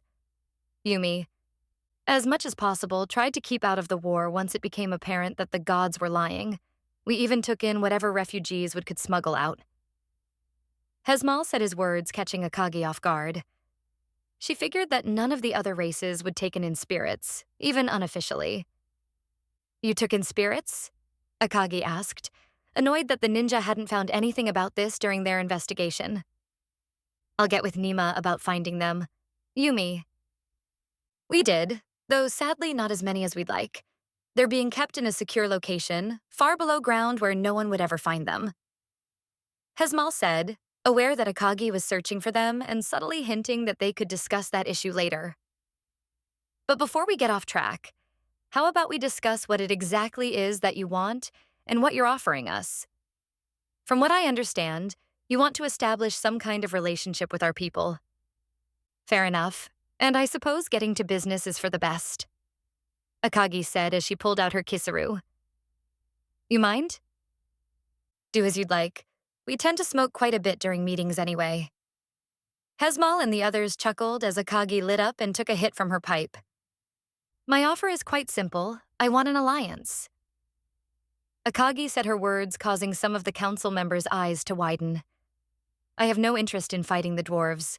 In fact, I actually have much to gain by garnering your cooperation." And now here comes the real fun. Akagi: "And what exactly is it that you hope to gain from us?" Bagram asked, skeptical of Akagi's request. "I doubt you need military power, nor would we offer it even if you did. We have no desire to be drawn into conflict with the rest of the world. I have no need for soldiers nor your military aid." Akagi laughed as she shook her head. "I am more than enough to handle such mundane things. No, what I want from an alliance would primarily be knowledge sharing," she said as she reached into her shadow and pulled out a sword that was engraved with an array of blue glowing runes. "Oh!" Minister Earthbraids gasped, nearly leaping out of his seat as his eyes scanned over the weapon. I've always had a fascination with runecrafting, and this blade is an example of what my finest craftsmen have created after countless hours of toil," Akagi said internally, noting that it was actually considered a failure by Imp due to its low stats. "I'm looking to augment our knowledge with your own. And I'm also happy for that relationship to go in reverse if need be, she said as she set the blade on the table. There are other things that I'm interested in beyond rune crafting, so I think we could have a productive relationship. Wouldn't you agree? I I can scantly imagine the time and effort that went into creating something like that. Minister Earthbraid stammered for a moment before composing himself. As Minister of Infrastructure, the nation's rune crafting was under his direct purview, and the old dwarf was once a fine smith himself. He understood just how powerful the blade in front of him was, at least to the people of this world, and was eager to find out how Akagi had crafted it. It's highly unusual for other races to take an interest in rune crafting, especially with the rise of enchanting. Hesmal noted that most adventurers preferred enchanted weapons since they were cheaper and easier to produce. I suppose we could come to a research and development agreement. However, the main issue facing us would be the consequences of any cooperation between us and you. We'd be wiped out by the rest of the world if they learned we even had this conversation, Bagram said bluntly. You're the god's enemy. If word got out of this meeting, our people would be given the same treatment as the dark elves and the spirits. True, but do you really have a choice? Akagi asked as she let out a puff. As I said before, the gods are incapable of saving your people. Enoris is destined to collapse, and that will guarantee your people's destruction. I'm more than willing to offer all of dwarvenkind a home in my world. Her words again caught the council off guard.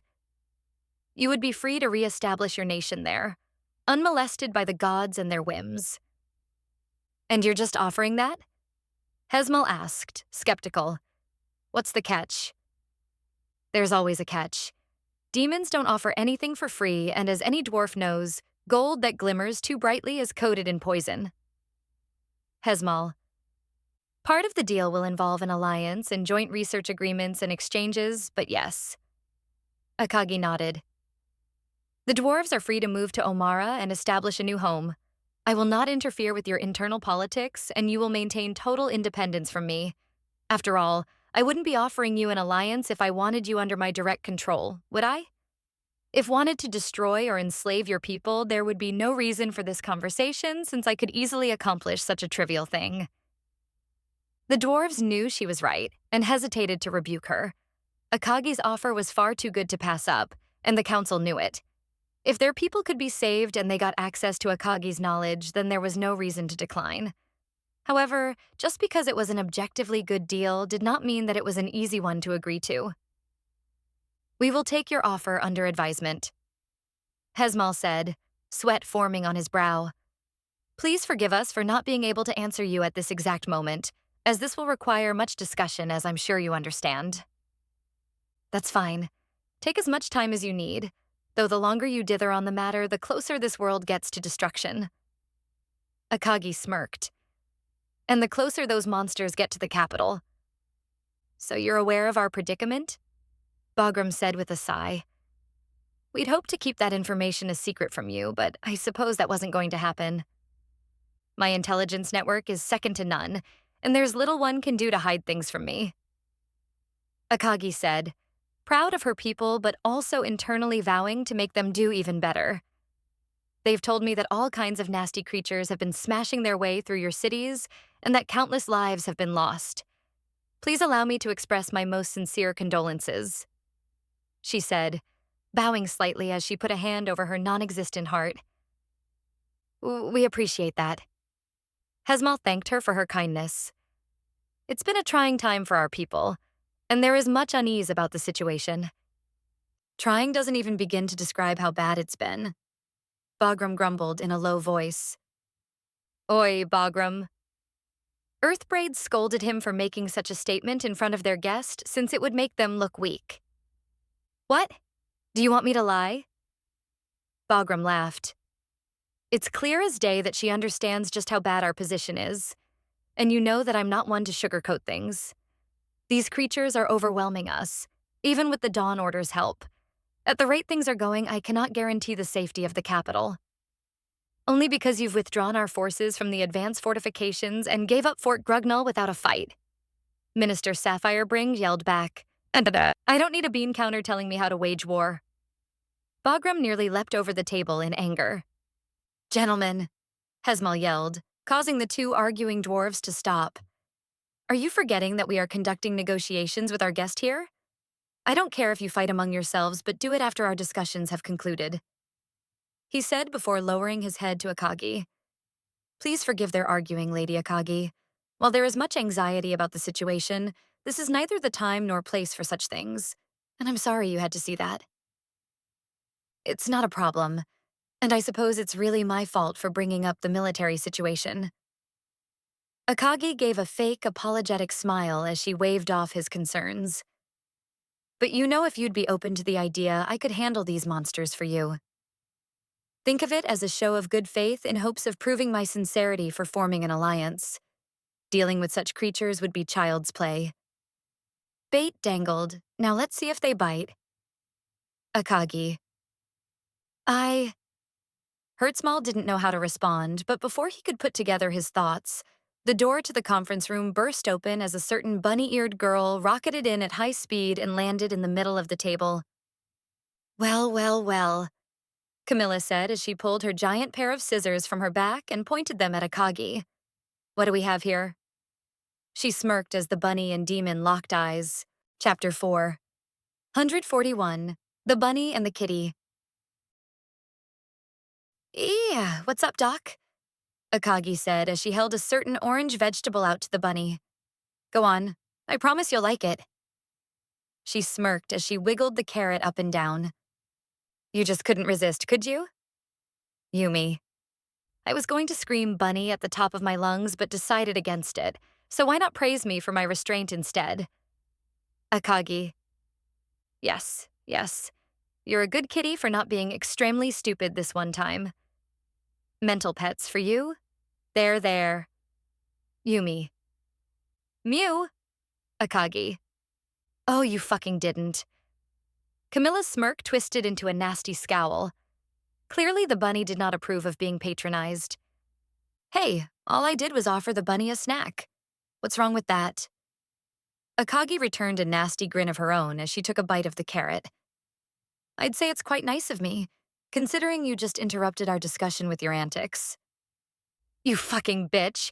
How about we take this outside? Camilla said, cracking her fingers. It looks like I need to teach you a lesson in respect. Hoo boy. Yumi. Respect? Akagi said coldly as she slowly stood up. Little girl, I think you need to learn what that word means, she said, her voice distorting as she held out her hand. Consume-wow. Wait! Hesmal yelled, prompting Akagi to pause the rabbit's imminent demise. Lady Camellia, this is an important meeting with our esteemed guest. I will not allow you to insult her or cause discord.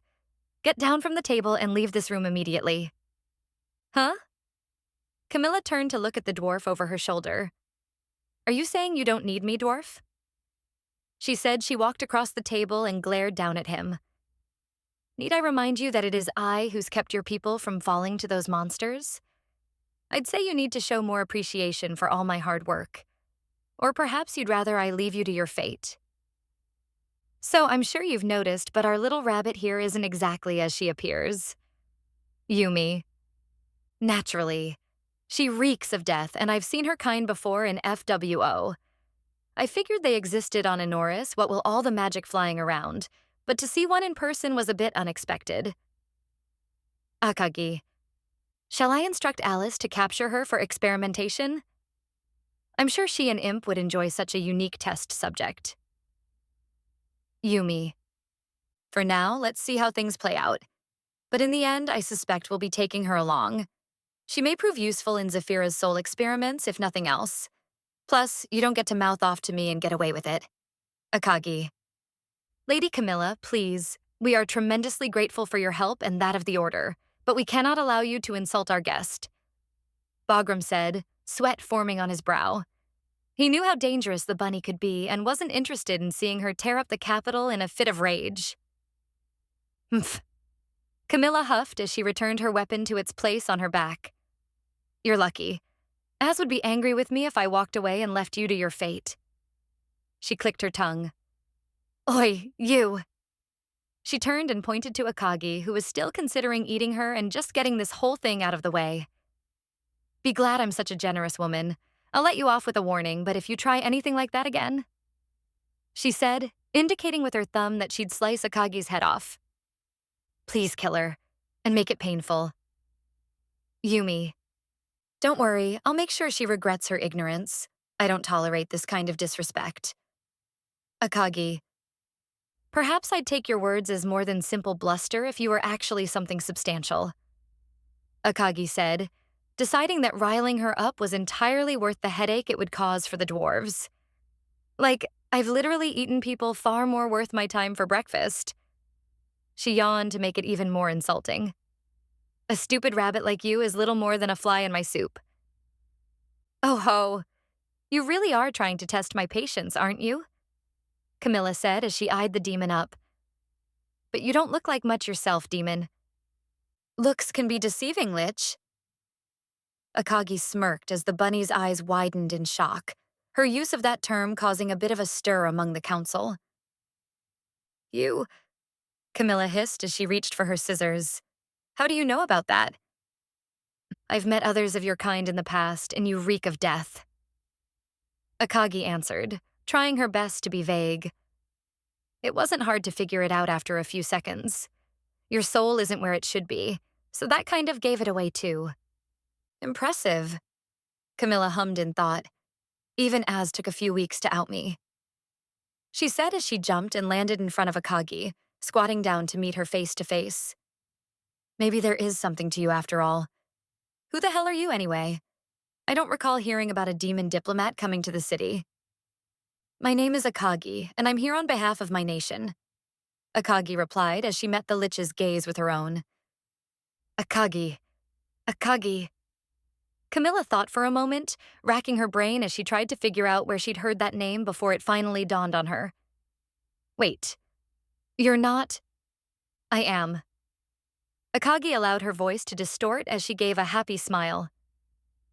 So what was that about me not looking like much? Huh.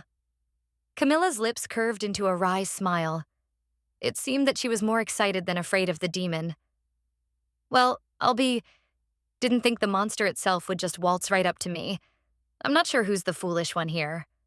Most certainly you. Akagi ex Yumi, ex Dwarven Council. I've heard much about your Dawn Order from a subordinate of mine, but she was under the impression that you'd been crippled. Akagi commented. Such a nice bunch you are, rushing out to save the dwarves like that. Certified grade A, Heros. Ain't ya? I'm just doing what I was told. Camilla retorted. Az took off and made this my problem, so I've got no choice but to handle it since that's my job. And yet the dwarves are still being pushed back. Would you like some help? Akagi offered, knowing full well she'd be rebuffed. I could spare a bit of manpower if you can't handle things on your own. As if. Camilla said as she slowly stood up. I'll handle those monsters and whatever is leading them soon enough. I just need to get warmed up, that's all. Just give me a few days, and I'll send these monsters crawling back to the hole they waltzed out of. I see. Then good luck. It sounds like you'll need it. Akagi continued to give a fake smile. Councilman Hesmal, it would seem you have no need for my help at the moment, but know that Dumator is more than happy to provide if the Order is unable to help. We will keep that in mind, Hesmal said, his face almost stark white from the stress of the situation. Oi, oi, oi. Hang on a moment. I just realized something. Are the dwarves siding with the Demon Lord? Camilla asked the council. That's gotta be a big no-no, right? She smirked, hinting no so subtly that she'd report their actions here today. Be honest, do you really even care about that? Akagi asked. And besides, if you go outing the dwarves and kicking up a stink, won't that put you at risk? The Dawn Order is technically a fugitive from divine punishment, right? We've got authorization to act, so I'm not too worried about that. Camilla said, her words troubling Akagi due to the implications. Does that mean the gods have teamed up with the Order? I suppose that makes sense if they really need people acting on the ground. They're going to try and assemble whatever forces they can to stop me, so teaming up with an old enemy makes perfect sense. Akagi. But Camilla sighed. You are right that I don't care, and my orders do not presently involve fighting you and causing a blow-up. Hell, Lady Rafflia would probably want the dwarves teaming up with this thing based on some of her comments. Gods and their damned plans. Camilla. How lovely. Akagi smiled. So, how about this? I'll leave the destruction of those monsters to you, and if you're unable to handle them, I'll step in. Does that seem fair? She said, looking at Hezmal. I suppose it would. Hezmal said, wiping his forehead with a small towel. Lady Camilla, do you have any objections? Nah, I'll wipe out the monsters on my own.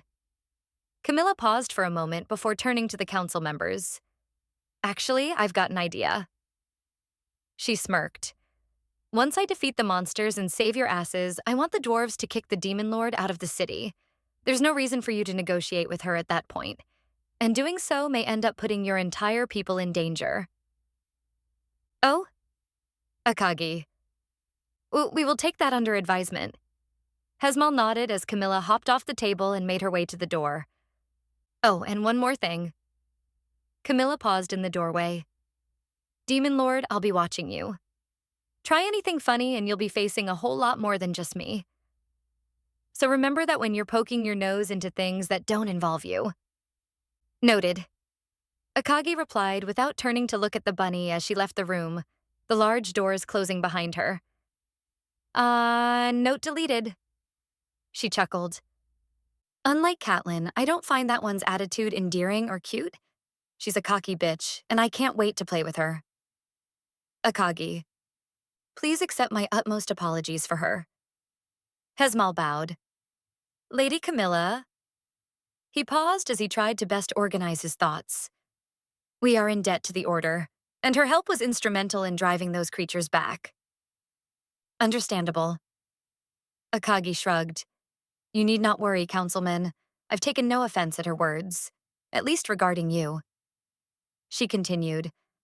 I would caution against trusting her or the Order.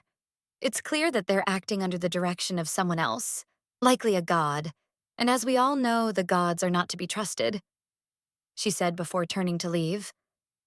I'll believe that is where I will leave things for now. Think over my offer irrespective of the pest that just interrupted us and decide how you wish to proceed. I'll wait for a response, but I would advise you to make your decision quickly. After all, there's no telling what other creatures may yet show up, she said as Yumi formally bowed, and the two of them left the conference room, leaving the council in complete silence. Do you believe we can trust her words? Bagram asked the other members for their thoughts. She's clearly got an angle, but what it might be, I cannot fathom. Minister Earthbraid sighed deeply. There is no such thing as a free lunch, and taking aid from the Demon Lord will have consequences. Consequences that we must be prepared for if we go down that path. We should tread lightly. I fear if we make the wrong call here, it will mean the end of our entire race. Hezmal said as he buried his head in his hands. Chapter 4, 142. Don't worry, I have a permit. Was it really okay to just leave the meeting like that? Yumi asked as the two exited the palace and ventured into the city. With that lich running around, it's only going to complicate things if you really want the dwarves to join us. Shouldn't we remove her? Meh. To be entirely honest, I'm not worried about her. The bunny will be handled in due time. Akagi brushed off her worry as the two continued down the street. Alice will handle things on her end. And honestly, having the undead rabbit around may actually help things out. Because seeing her lose is only going to make it more likely they take your deal? Yumi guessed, to which Akagi merely replied with a chuckle. I suppose that's fine then, but we need to be careful nonetheless. Alice reported that both that woman and her companion were dangerous and could vaporize her summons rather easily. We don't know either's full capabilities, so we'd best be on our guard. Yes, but those weren't the best summons that Alice can muster. I've authorized her to use everything up to but excluding puppers. Akagi explained the restrictions she'd placed on her child. If that thing gets unleashed, it will do far more than torch a city or two, so we can't exactly let it run loose. Not to mention, Wyvern plus Underground doesn't really work. They're going to start questioning things hard if a big flying monster is suddenly miles underground. Akagi. So where to now? Are we going to hunt down our AWOL troublemaker? Yumi asked if she intended to require imp. Yeah. Good luck with that. Akagi rolled her eyes as she imagined the unnecessary amount of work it would take to wrangle her friend. Even my demon lord powers aren't enough to track down that idiot and drag her away from whatever crazy thing she's doing at the moment. Best to leave Impy to her own devices and meet up with her later. She's got one of the radios, right?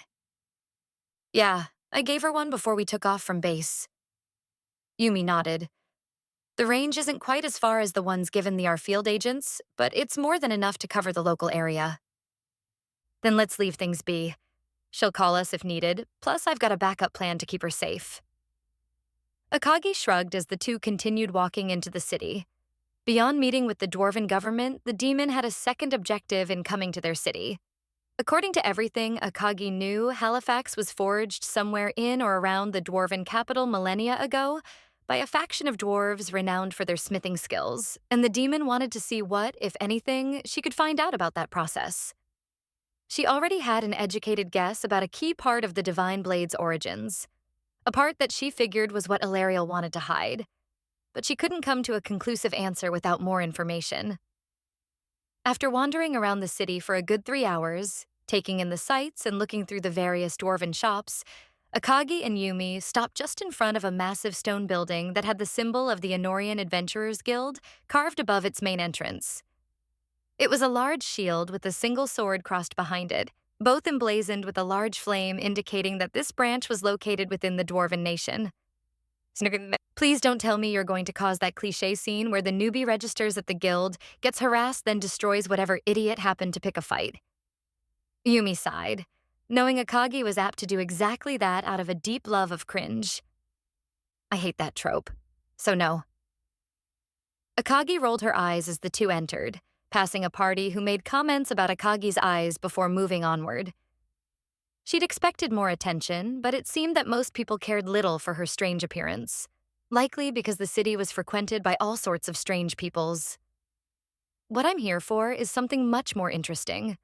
Recall something in your late report. It was only 24 hours past the deadline.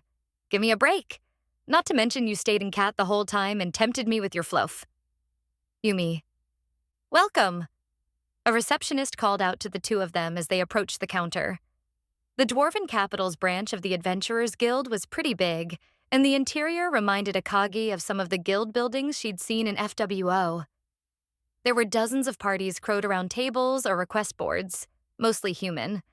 A fact that Akagi expected since most dwarves were more interested in crafting than actually fighting. Ah, anime tropes. Gotta love 'em, especially when they turn out to be real. Akagi chuckled. We've got the guild, cute receptionists, cheap labor, and an entirely stupid ranking system that honestly means jack shit when it comes to measuring someone's actual combat effectiveness, she said, the guild worker becoming increasingly nervous as the demon stopped in front of her. Though I suppose that it's still better to have something like ES ranking over a leveling system. Those fucking suck outside of actual game worlds, and I hate them. Akagi. I've never seen you before. What can I do to help you? The guild worker stammered while other people watched on from afar. Akagi was an intimidating presence to the uninitiated, and her appearance was a bit much for the poor receptionist to handle. Where is the entrance to the king's mausoleum? Akagi asked, her question causing loud murmuring from others in the main hall. The king's mausoleum was the name of the dungeon beneath the dwarven capital, and its entrance was located below the guild building. It was a tightly guarded dungeon with only the highest-ranking adventurers being permitted to enter out of safety concerns, and was not something the average adventurer could enter. I'm sorry, miss. To enter the dungeon, you'll need a permit signed by the country and the guildmaster. Do you have one? The receptionist squeaked as she tried to avoid meeting Akagi's gaze. Ah, but not to worry. I do indeed have a permit, Akagi said as she slipped the guild worker a folded piece of paper, which she quickly yet shakily opened. When did you have time to get that? Yumi. This just says I can do whatever I want. The guild worker replied, scared and confused. Yes! Akagi smiled in a way that made the receptionist shrink backward. So please tell me where it's at before I need to take out my other permit, she said, flashing a brief, murderous grin. EP, guild receptionist. I, um... The guild receptionist looked at her colleagues for help, all of which were ignoring her out of fear. The guild master has to open it. I'll have to dash. So, no need to bother them. Just tell me where the entrance is. Akagi leaned in close to her and whispered. Unless, of course, you want me to kill everyone in this building until I find it myself. Because I don't mind doing that if necessary. The receptionist sucked in air, nearly choking due to terror. Real nice. You're going to make the poor girl faint at this rate. Yumi. Hey, I'm just laying out the options. Which one she picks is entirely on her. Akagi. But please step behind the counter. I'll lead you to the entrance. The guild worker said in a quiet voice, her face white as a sheet. Excellent choice. Akagi smiled as the two moved around the counter and followed the receptionist down a hallway at the end of which was a large stone door. It was rather plain in appearance, though at its center was a small hexagonal slot that Akagi figured was for some kind of key. This is the entrance to the king's mausoleum, but without the guildmaster's talisman? The guild receptionist paused as Akagi walked up to the door and gently kicked it down, the large doors falling aside and revealing a large descending staircase. The receptionist froze, unsure what to say or do. Now, be a good girl and head back to your post. Can't have the others getting worried about you. Akagi said as she headed down the stairs. Oh, and take this. She said as she tossed a small sack of gold coins to the girl, who had a panic attack as she saw just how much money was inside before fleeing at high speed. If memory serves, this place has 100 floors, Yumi said as she pulled out a tablet that had information about the dungeon. The king's mausoleum was a high-level dungeon filled with creatures that most parties couldn't ever hope to handle. That it was also the longest dungeon on the continent also didn't help matters. A full party of high-rank adventurers take about a week to get to the 50th. That sounds painfully slow, almost like Grimora back home. She sighed, recalling a place that Akagi had made her go once during FWO for a skill she wanted the priestess to use. Lucky for us, I can move much faster than that. I estimate we'll be down and out in a few hours, depending on what we run into. And if I find anything neat I want to examine. Akagi replied as they went down the staircase and ended up on the first floor of the dungeon. It was as basic came, looking like little more than a dark cave with blue torches on the walls. This right here is hitting my nostalgia hard. She nodded heavily as Yumi simply shook her head. Hishya and I used to dungeon crawl in all kinds of games together. This kind of thing really reminds me of those days. How many hours did we grind that starter dungeon in Free Wish? It had to be like 200 since we came out and curb-stomped the entire main story in a couple days after that. Poor vampire man who was supposed to be the main boss didn't stand a chance against broken-as-fuck post-game skills. They really should have locked those to actual post-game now that I think about it. But they never expected anyone to be so autistic that they'd grind that hard in a game like that. Akagi. Why are we even going down here anyway? Yumi asked, unsure as to why the demon wanted to make such a detour. Reports said that some powerful artifact was held in the core room, but are you really that interested in it? She figured that the ninja could have handled a job like this rather than Akagi going herself. Something Halifax mentioned to me once leads me to believe that what's down here is far more than just some unique artifact. Akagi replied, noticing that all the monsters on the floor had fled in panic rather than approached her. She was forged in this city, and recalled that the dwarves used something powerful to make her. Additionally, can't you sense it? Sense what? Yumi asked, as she tried to feel with her magic what Akagi was talking about. All of this city's magical power is flowing from this place. Akagi stopped and put her hand on Yumi's shoulder, which enabled the priestess to see the bright white streaks of magic flowing through the dungeon like streams of water. The dwarves are powering this entire place with something at the bottom, and I'm keen on finding out more about it. Whatever it is capable of powering an entire city like this, uses this much magical power on a daily basis, is not normal. Combine it with the fact that it's buried at the bottom of a dungeon and add in Halifax's memories about her creation, and well, you've got me curious.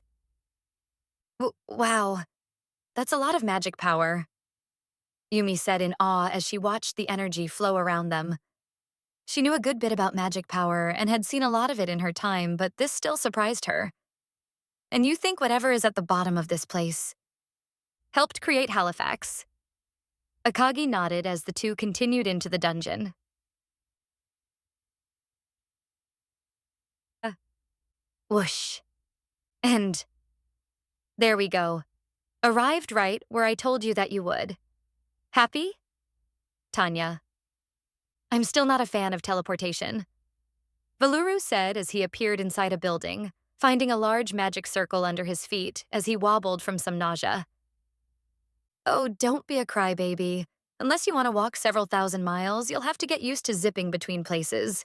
Your weak stomach is no excuse. Lord Labris is counting on us, and I won't let your issues delay his plans.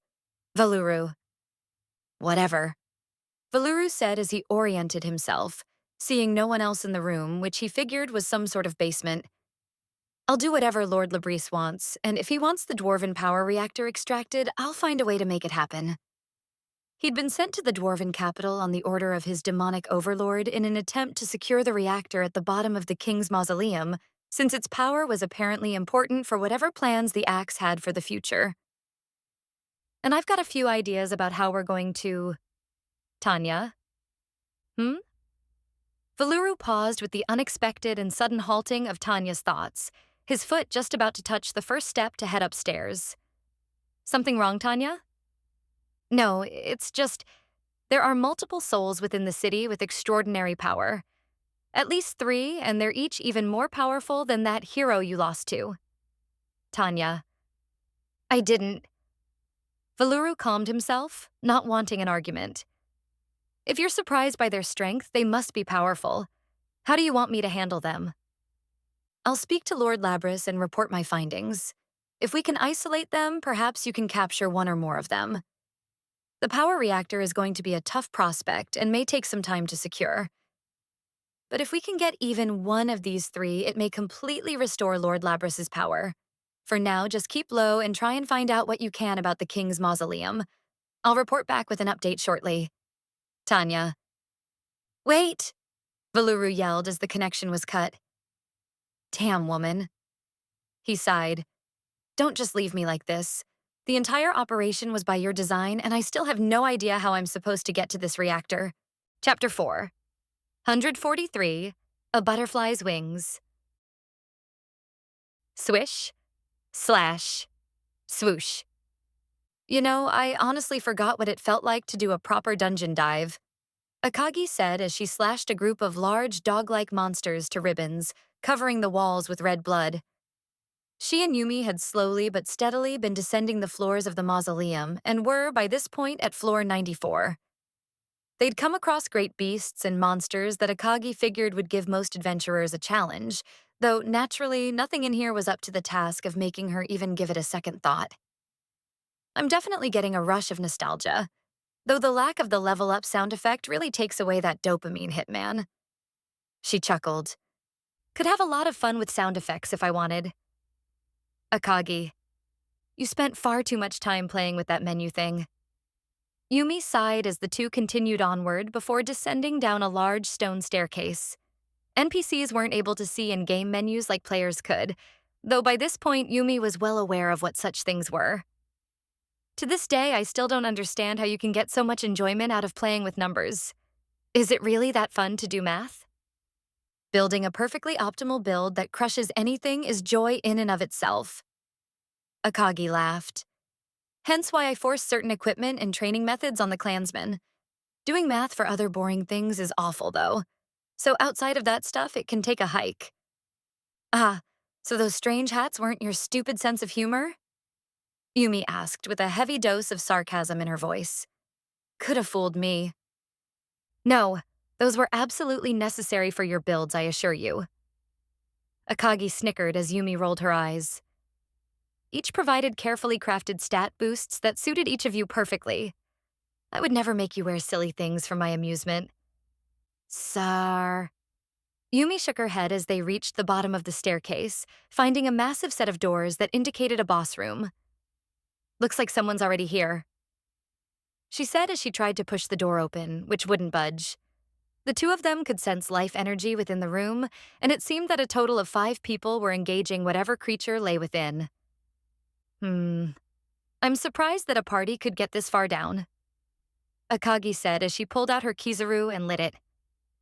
That last boss's bullshit and vulnerability would have thrown us for a loop in FWO, so it's safe to say whoever these guys are, they're pretty good. Sadly for that stupid goat, it was just resistant to attacks under a certain threshold rather than completely immune. Akagi. Not going to intrude? Yumi nudged her, figuring that Akagi would simply kick down the sealed door and handle the boss herself. Oi, I've got enough tact to let a prior party do their thing without interference. Gamer code of honor and all that. Akagi rolled her eyes as she took a puff. I'm not a barbarian. And if they manage to get through and find whatever it is you want at the bottom of this place first? Yumi asked. Then they shall tragically fall at the hands of the final boss. Make sure to send a ham to their widows if that happens. Akagi laughed as they continued to banter back and forth until about 30 minutes later, the large doors creaked and opened. Go, go, go, run out the door! A male adventurer yelled as he led the other 4 out of the boss room, closing it behind them as a massive white blast struck the door with a loud thud.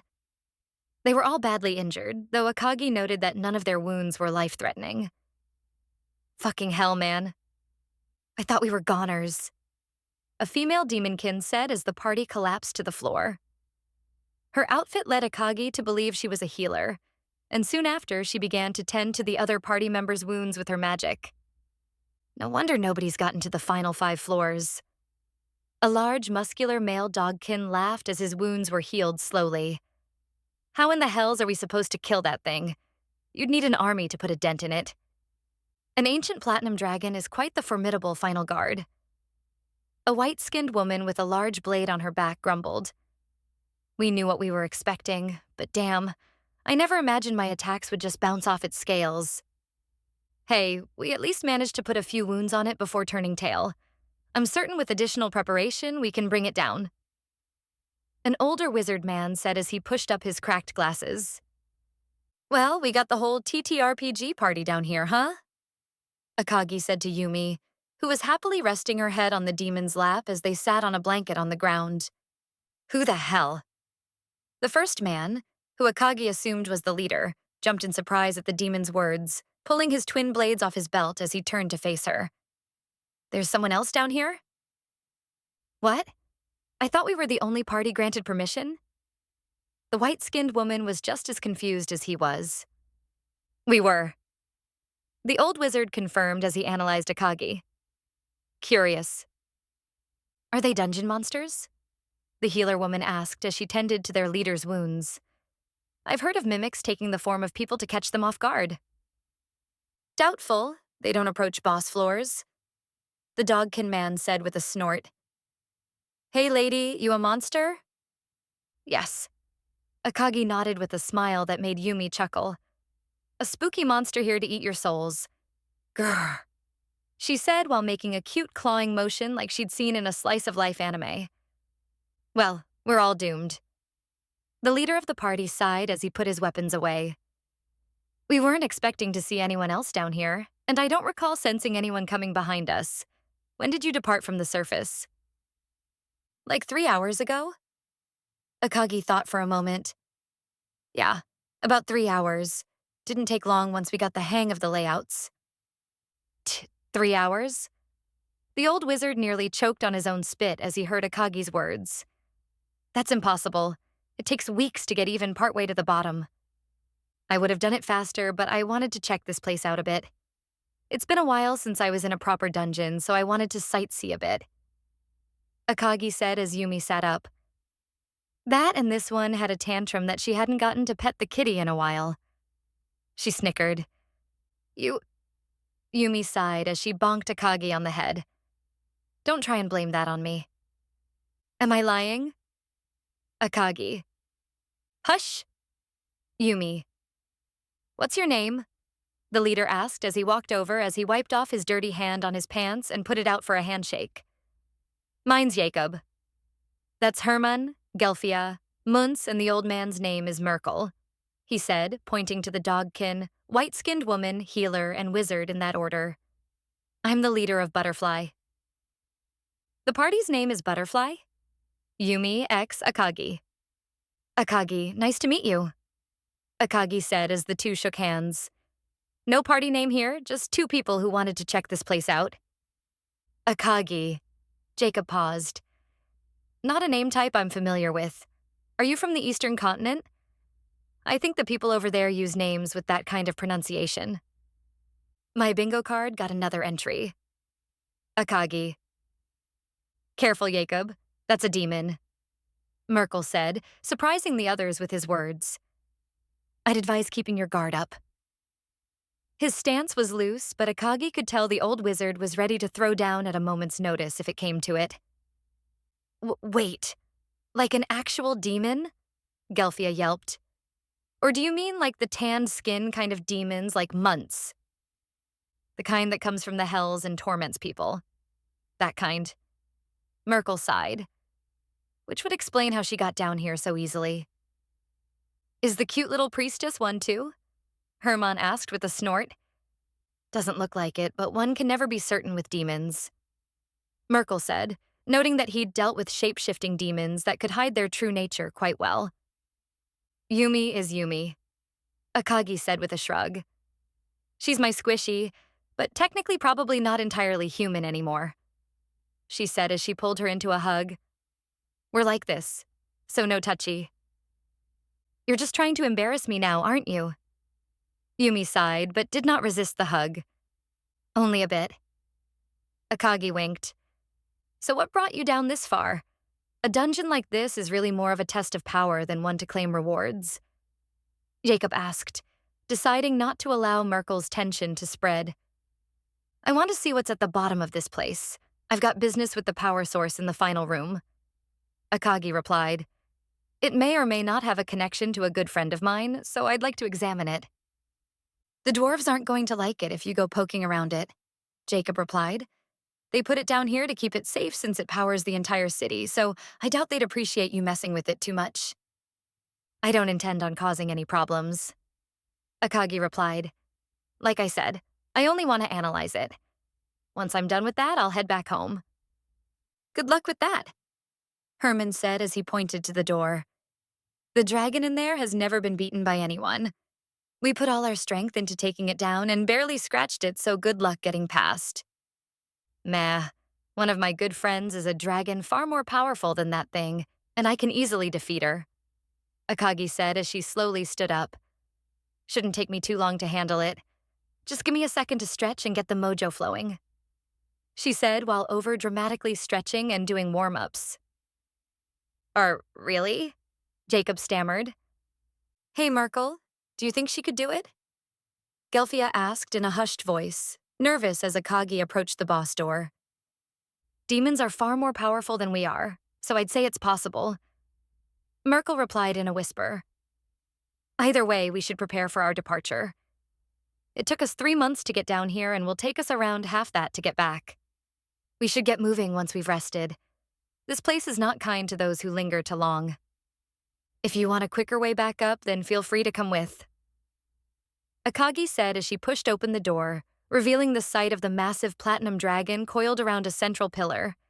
It was a Western-style dragon, though it had long horns and whiskers like an Eastern one.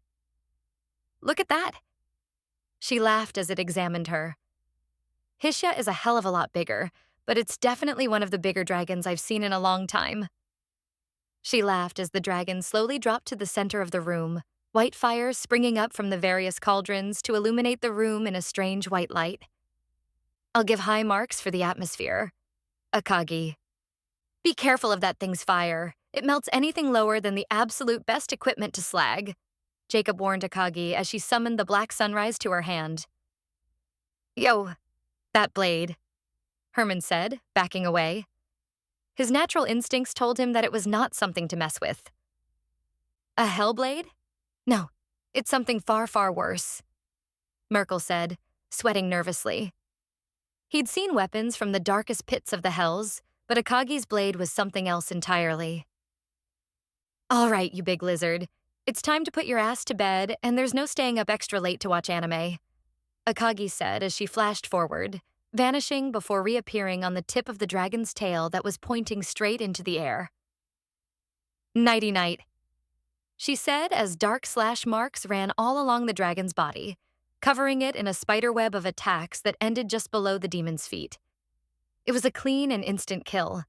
The dragon didn't even live long enough to scream in pain or understand what had just happened to it.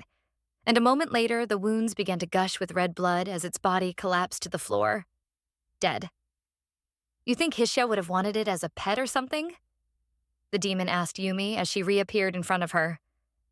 I could have probably captured it and gave it to her all wrapped up with a bow on its little head.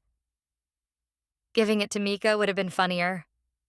Yumi chuckled as Akagi looked over her shoulder at the absolutely gobsmacked butterfly. You five ready? I'll be heading down to the final floor now, and I'll teleport you all out as a reward for being so nice to me. Akagi smiled, though the five of them saw it less as a happy gesture and more as a veiled threat to keep quiet. What the fuck is going on? Butterfly. Chapter 4. 144 Answers. Man, the devs for this place really didn't want you getting to the bottom. Akagi laughed as she slashed a half-dozen massive monsters to pieces as the group traveled along a long corridor. They'd quickly made it to floor 99 and were approaching the end of the dungeon, all while being assaulted by non-stop attacks from creatures that were powerful enough to be bosses in their own right. Did QA fall asleep at the wheel? At this rate, I'm expecting to see wireframes, unfinished polygons, and missing textures. Maybe they'll patch it when the DLC comes out. If Hisha was here, I suspect she'd agree with you, but I'd ask that you stop making references and saying words the others present don't totally understand. Yumi sighed, not wanting to encourage Akagi's use of game terms and ramblings. But you are correct in that it seems this place is throwing everything and the kitchen sink at us. It's likely the dungeon itself is panicking since you've been annihilating monsters that have the power to destroy nations. Meh. Akagi shrugged as she flicked her blade and slid a giant skeleton monster into a million pieces. I'll just imagine that it's just the devs having a fucking tantrum when someone cheeses their way past their happy little project. They probably thought they'd made something cute with that big scary dragon, and now they're stomping their feet like a toddler since I broke their toy. She snicked while Butterfly followed closely behind, terrified, confused, and partial broken. You, bro. What is all this, Jacob? Herman whispered into the party leader's ear. Were we supposed to fight all this? And why is she not even breaking a sweat?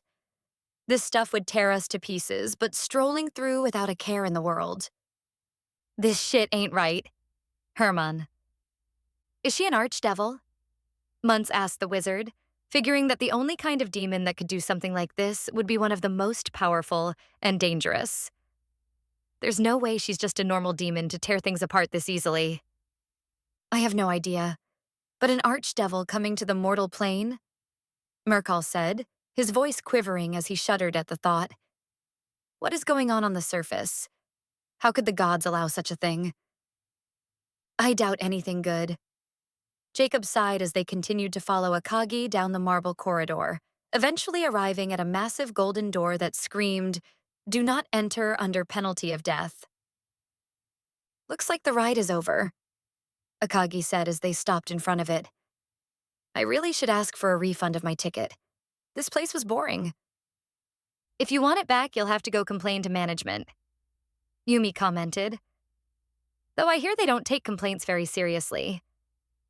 Don't worry, I'll change my haircut to a bob to really drive home the point that I'm an unreasonable asshole. Akagi snickered as she slowly pushed the massive doors apart. Now, let's see what's behind door number 1. And she made that stupid joke again. Yumi. Whoosh. As soon as Akagi opened the door, a massive red laser slammed into her, blinding Butterfly and catching them off guard as the blast enveloped the demon. What the hell was that? Herman yelled as he shielded his eyes from the beam. Some kind of security measure? Yep, it looks like the dungeon had one last trick up its sleeve, Jacob said while trying to see what happened to Akagi. Tsk, tsk, tsk. Akagi chided the dungeon for its cheap tricks, holding back the beam with a single hand, unaffected by the intense heat. It's no good to be a sore loser, the demon yelled as she backhanded the beam away, deflecting into the ceiling above. Boom, says the sorest of sore losers, Yumi said, poking fun at her. Hey now, I can't be a sore loser if I just don't lose. Akagi snickered as she inspected the final room. It was a single chamber with a massive floating crystal at its center. The entire room seemed like something straight out of a sci-fi novel, and was covered in metal panels that seemed more akin to a spaceship than a fantasy dungeon. While at the far back wall behind the large crystal was a cracked glass tank that appeared large enough to hold a whale. All right, my bingo card didn't have a this on it.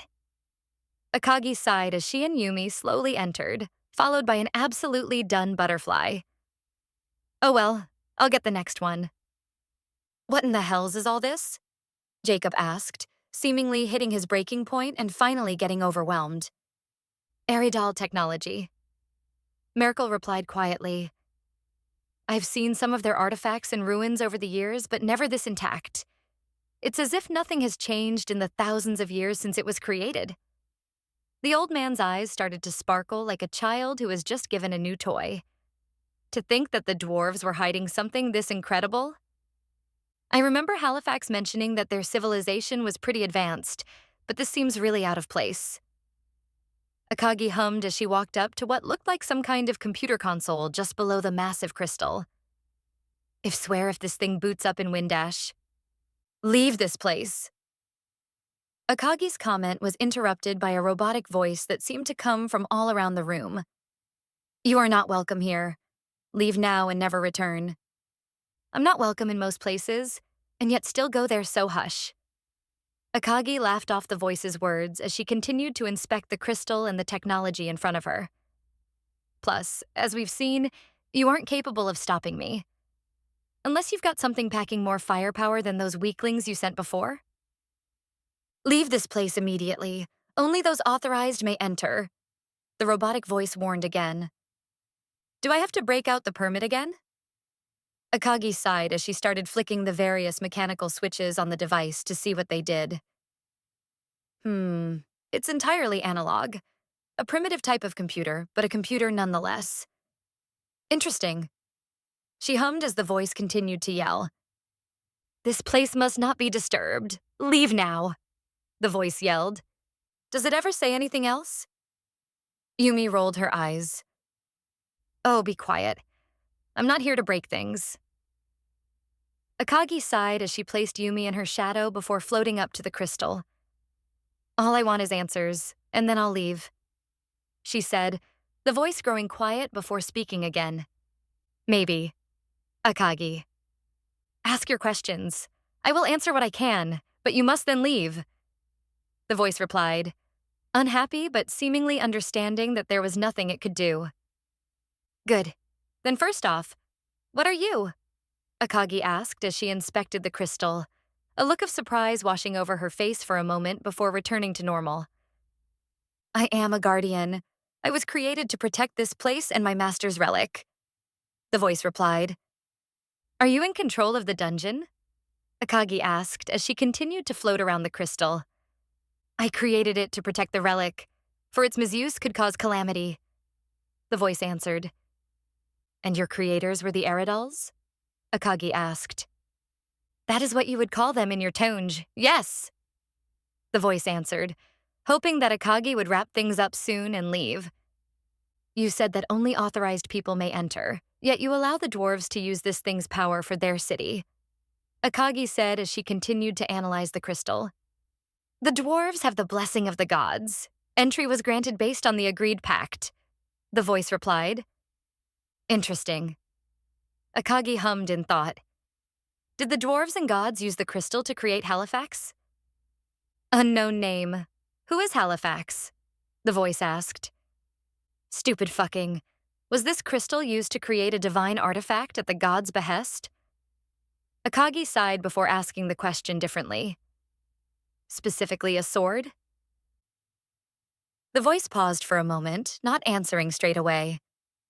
Why do you wish to know this information? Many reasons, but the primary one is because I want to help my friend. Akagi replied as she glared at the ceiling. Now, answer my question. A weapon was forged in this location. A blade designed to slay the demon lord was created using the god's power and the fragment of the greater whole that they provided. The voice answered. A blade to slay the demon lord? Merkel yelped in surprise as he broke from examining some of the technology in the room. You mean the divine blade Halifax was forged here? Divine blade what? Hermann whispered to his teammates. It's only the single most legendary blade in the whole world. Jacob face palmed at his friend, not knowing. Correct, the voice answered. The blade was forged in this location. Using this crystal? But that doesn't seem possible given the timeline of events I know. Akagi replied. The crystal you see before you was not crafted until centuries later from a separate fragment of the greater whole. The voice answered. The gods mixed two aspects together with the help of the ancestors of my creators and made the blade of which you speak. And the Eridals later used that fragment to create this crystal? Akagi asked. Yes, the voice affirmed. But you said your masters were the Eridals? How could you know of the creation of Halifax if it happened before the Eridals created you? Akagi asked for clarification. I am the second iteration of the Guardian. The gods first created me and my masters improved upon their work. The voice answered. I see. Akagi nodded as she looked up at the crystal. Yup, I'm 99% sure I know what Alariel didn't want to tell me. What a fucking mess. Halifax may well fall apart when she finds out. Fucking gods. You're playing with power beyond your understanding. I understand the temptation to turn a demon lord's power against it, but this was an absolutely ridiculous gamble. To forge a blade using part of Vike's power was already a dangerous idea, but it seems you went a step further. Akagi. So Halifax was made from Vike's power? Yumi. It seems so. That lines up with the power I felt from her during the battle, and it makes sense why Alariel didn't want me to know about her origins. She probably feared I'd do something to Halifax with that knowledge. Akagi. Will you? Yumi. Number 1, I will not. I do not harm my friends, especially ones like her. If she truly is born from Vikes, then I have a responsibility to take care of her. Akagi. But speculation will get us nowhere. Akagi sighed, deciding to shelve that issue for the moment. The only ones who know the truth are the gods, and Alariel isn't exactly chatty on the matter. Are your questions answered? If so, leave, the voice yelled. Now just hold your digital horses. I've got one more question. Akagi said as she floated up to the crystal. Is what's powering you related to me? She asked as she put her hand on it. No. The voice yelled in an attempt to stop her, but it was too late. It looks like I was right, Akagi said as she slowly opened her eyes, finding herself just outside a small farming village. This crystal, the Eridals were using fragments of Vikes to power their empire. She said as the wind swept across the fields, blowing her hair around. Vikal! Alec! Dinner is nearly ready. A woman's voice sounded from the nearby farmhouse, followed shortly by the silhouettes of 2 young children running toward it from the forest. Coming, Mom. Children. Chapter 4. 145. The Origin of Everything. There you 2 are. The boy's mother sighed as they came running into the house. Were you messing around in the forest again? I thought I told you it was dangerous to play out there without your father. The 2 were covered in dirt, leaves tangled in their messy hair. It was a common occurrence to see the 2 boys running about and getting dirty, and the villagers had long since grown used to see them and their friends running through the trees. We were just on the edge of the forest, I promise. There were some really neat bugs, Vikal said with a toothy smile that made it hard for his mother to chastise him. He was likely no more than 5 or 6 years old. only slightly younger than his brother, and both boys shared their mother's brown hair. Though, while Vikal's was straight and short, Alec had let his grow long, which showed off its curls with how unkempt it was. "Yeah, we even got this cool beetle. See?" Alec said as he held a large bug up, startling his mother, who shrieked at the top of her lungs before throwing the poor creature out the window and yelling at her children for bringing it into the house. Nice to see that even in another world, kids collect bugs. Akagi chuckled as she watched the scene from just outside the window where the bug had gracefully passed by. "You seeing this, Yumi?" "Yes, but where are we?" Yumi asked, still inside Akagi's shadow. "You touched that crystal, and the next thing I know, we're at some farm watching kids get yelled at by their mother. I'll give you some time to guess. It's no fun if I spell it out right away." Akagi chuckled, which made Yumi grumble about her being secretive for no good reason. "Oh, all right. I'll give you a hint. This is most certainly a memory," she said as the kids ran around the house, avoiding their mother's fury long enough for their father, a tall and muscular hunter that looked strikingly like Alec, to return home. "It looks like you're all having fun." The boy's father laughed as he watched his wife ready a wicker broom to bap the boys on the head. "I'm a bit sad you're enjoying yourselves without me." He smiled. "It's about time you got back. The kids brought another bug in the house." The boy's mother grumbled as she put the broom down. "You need to tell them to stop. You know I can't stand those things." But it was cool. Alec's ex, Vikal. Now, you boys know your mother doesn't like bugs," their father said as he walked over and rubbed their heads. "Don't bring more in the house anymore, okay? It's not nice to do things like that." "All right, brothers. Snakes are fine, though." Their father laughed before being smacked on the back of the head with the broom. "No, animals. In the house." The boy's mother hissed, which caused the boys and their father to look at each other and snicker. "Don't go encouraging them. Otherwise, you're sleeping in the barn." She sighed. "Enough. Dinner is ready, so everyone wash up." Dinner. Alec's ex, Vikal, ex-father. As the family sat down, the scene rapidly shifted around Akagi, changing from a warm house to the dark and lush growth of the nearby forest. The two brothers were the only ones around, and were deep enough that you could no longer see the edge of the forest through the dense underbrush.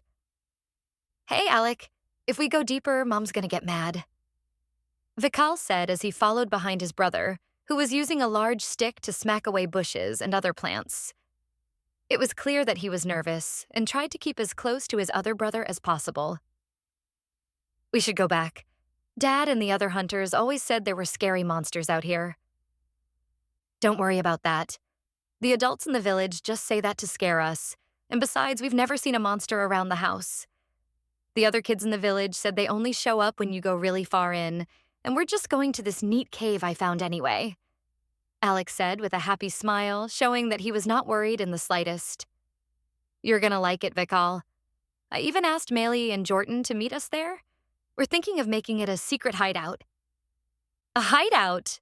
Vikal said excitedly as he forgot about his worries. "That sounds awesome." "Right?" Alex said excitedly. "Now, come on. We're nearly there. There's a small stream just up ahead, and it's right on the other side," he said as the two brothers continued deeper into the woods, crossing a small stream by leaping over some rocks before walking along the opposite bank, and eventually coming to a clearing where two older kids were waiting for them.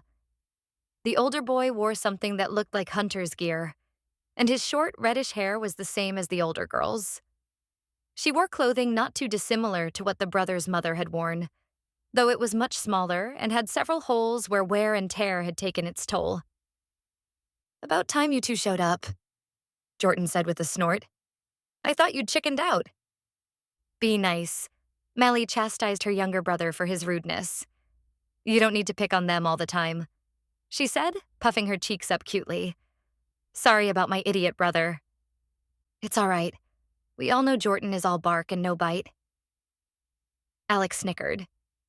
"He probably needed to hold your hand all the way out here since he was scared anyway." "What did you say?"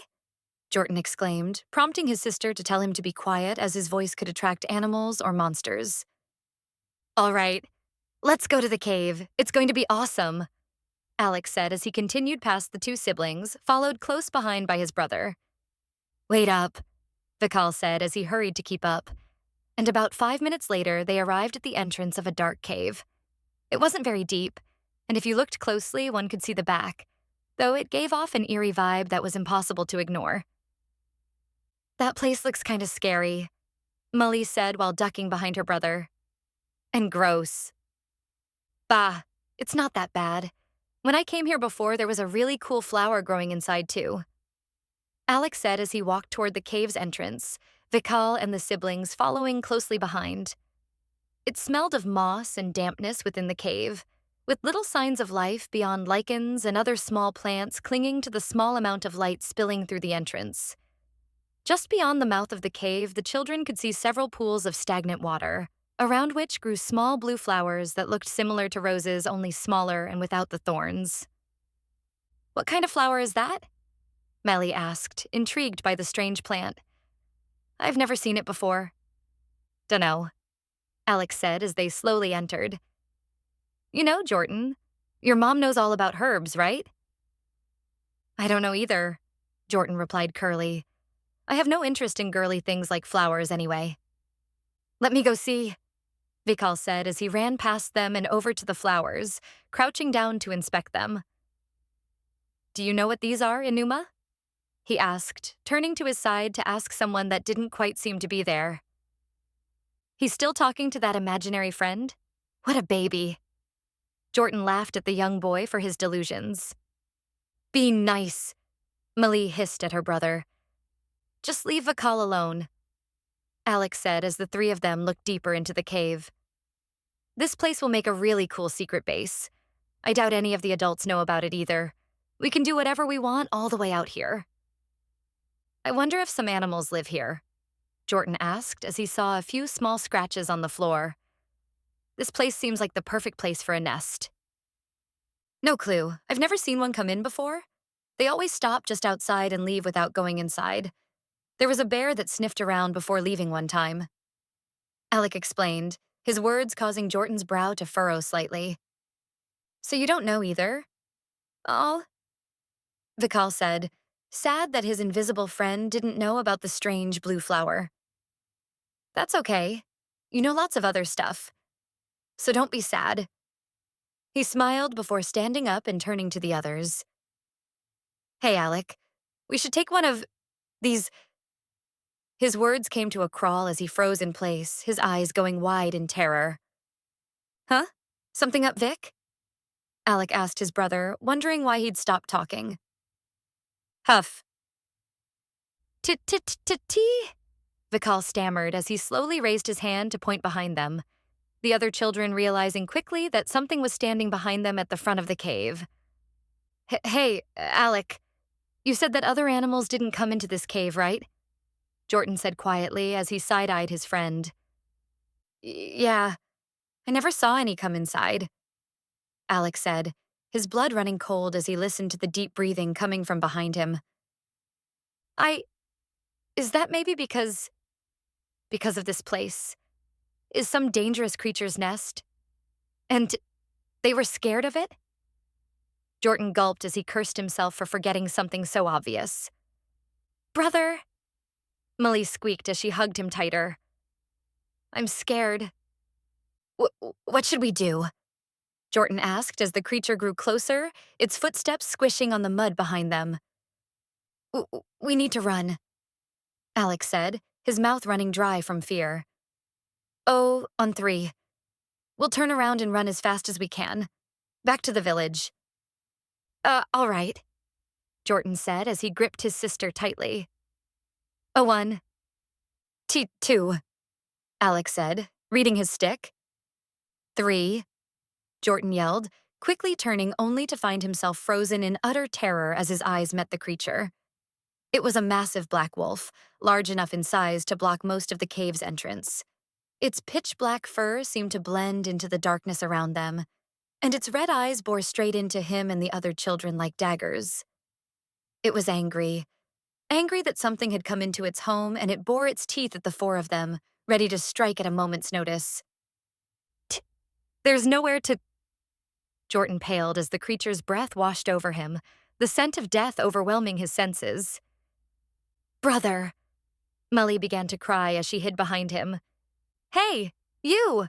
Alec yelled at the creature, smacking his stick against the cave wall and getting its attention. Over here. Grrr. The wolf growled as it turned its gaze on him. Go, I'll distract it, Alec yelled to the others. Go now, tell the adults about the wolf. But what about... Maylee was about to continue before Jordan put his hand over her mouth and picked her up in his arms. You'd better not die, Jordan said as he ran around the side of the wolf while Alec continued to smack the wall and ground to attract the creature's attention. Come on, look over here, you big, ugly dog. Alec yelled loudly while continuing to make as much noise with the stick as possible. You too, Vic. Go, I'll distract it, he said, unable to turn and look at his brother due to fear that the wolf would immediately jump him. Get out of here while you still can. No. Vikal's entire body was paralyzed with fear. Alec, Enuma, you have to help him. He called out to his invisible friend. You can take down the monster, right? He paused, seemingly listening to an inaudible answer. What? I can take it down? No way. I can't fight. What are you waiting for? Alex said as the wolf moved closer, giving an opening to escape that Jordan and Malia took advantage of. Stop talking to your imaginary friend and run. I have the power to fight? Vikal said to his imaginary friend, confused. How? Her. The wolf growled as he leaped toward Alec, swiping the stick out of his hand and chomping at the child, barely missing as he backed away. Nice try, Alec said with a cheeky smile, all while his legs shook in fear. Run, Vic. Now's your chance.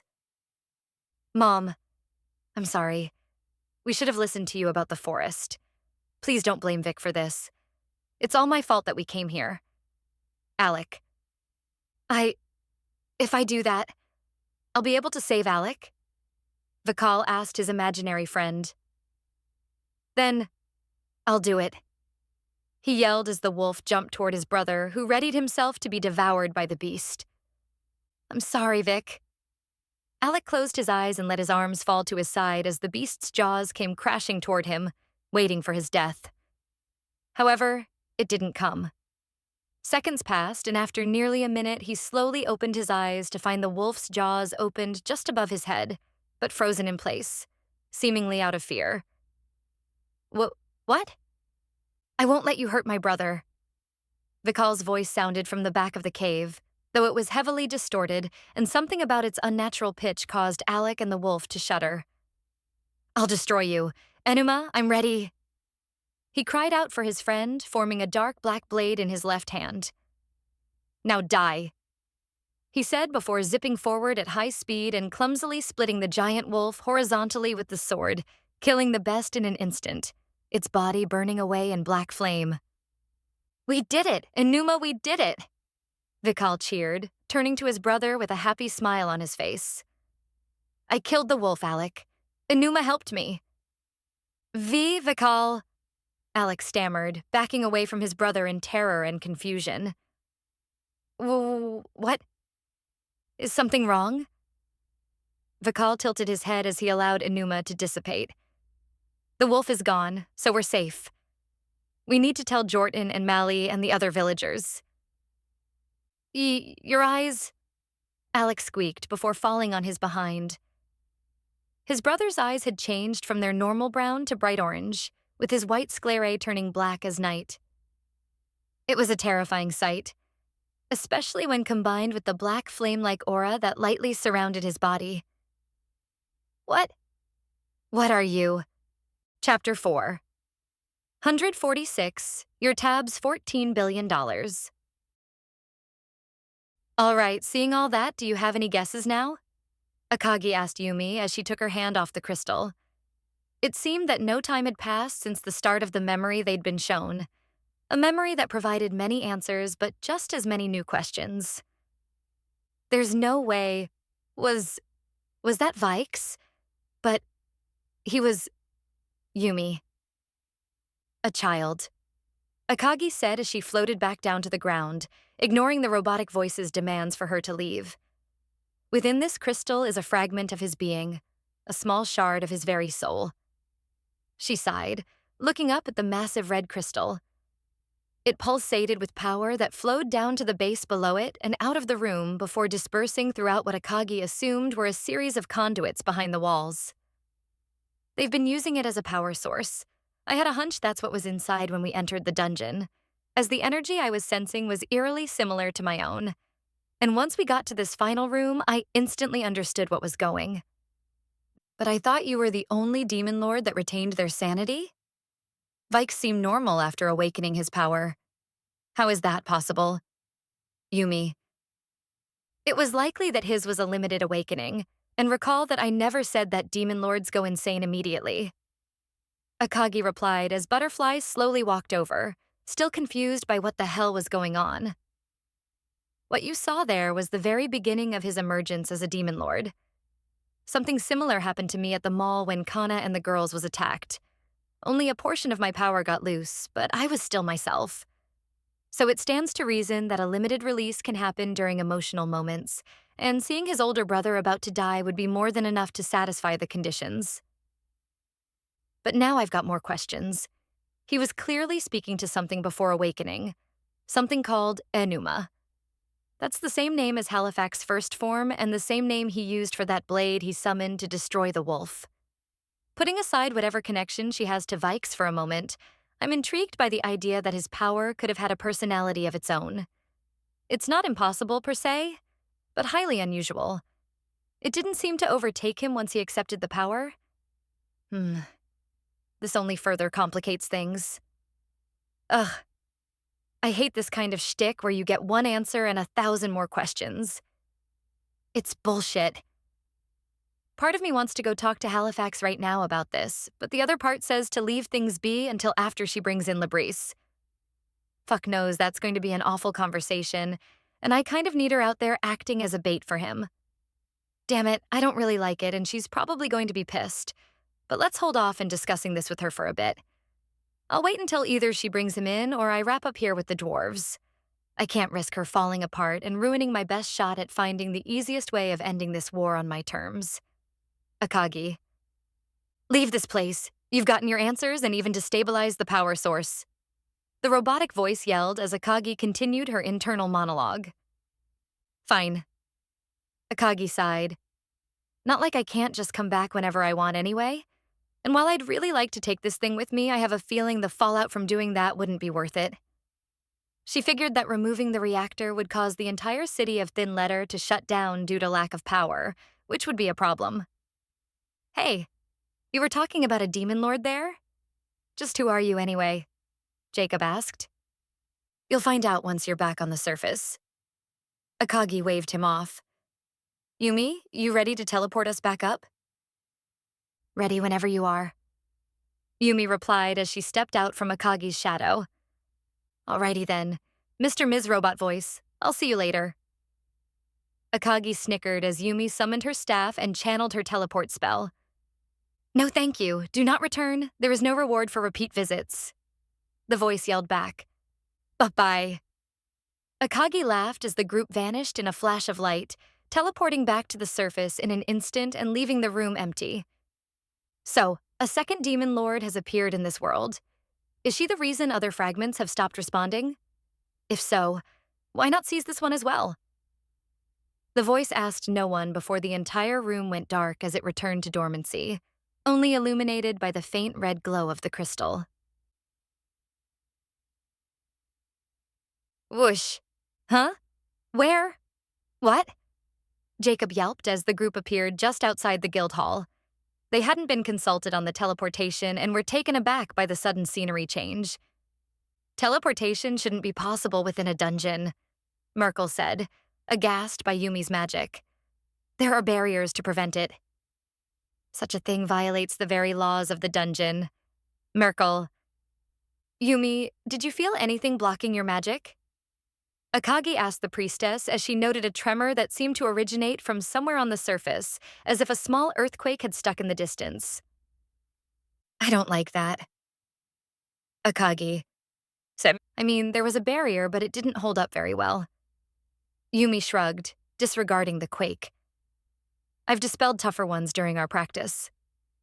What the hell are these two? Butterfly. Well, that wraps that up, Akagi said, dusting her hands off in an overly dramatic fashion. Though now I've got new problems to deal with. It never ends, does it? She sighed.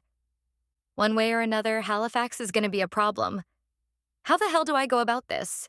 I don't think there's any way to be delicate about this whole mess, and Alariel is liable to get a face pounding once the sword finds out. Okay, that might be worth it in and of itself. Akagi. Hey. Jacob said to Akagi, who was just about to start walking away. Tell me, who exactly are you? Your power and the way you were talking with that strange voice? Are you really an archdemon? Or perhaps a god? He figured that whatever Akagi was, she had to be a higher being since it was clear she wasn't a mortal. Ha! Akagi laughed. My name is Akagi Dumetor.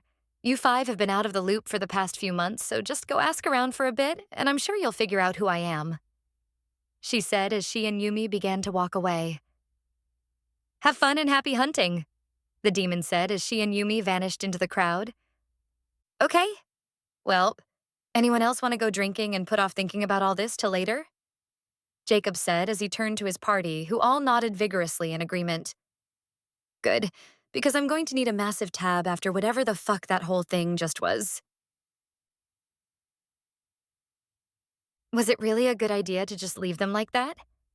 Yumi asked the demon as the two traveled through the dense crowd. They heard quite a bit of sensitive information. Wouldn't it have been better to dispose of them? Damn, Yumi. Chill it with the bloodlust. Akagi snickered as she pat the priestess on the head. Bad girl. Down. No bumping people off just because they're inconvenient. Shut up. Yumi sighed as she swatted Akagi's hand away. As if you don't do just that. Yeah, and in all seriousness, it's a valid question. Akagi replied. I chose to let them live since I judged that nothing they learned was really of any actual consequence, and also because I doubt they even understand anything that just happened. As far as they know, a powerful being had some fun looking at an ancient relic, and that's about it. Fair. They all looked like a bunch of fish out of water with their funny reactions.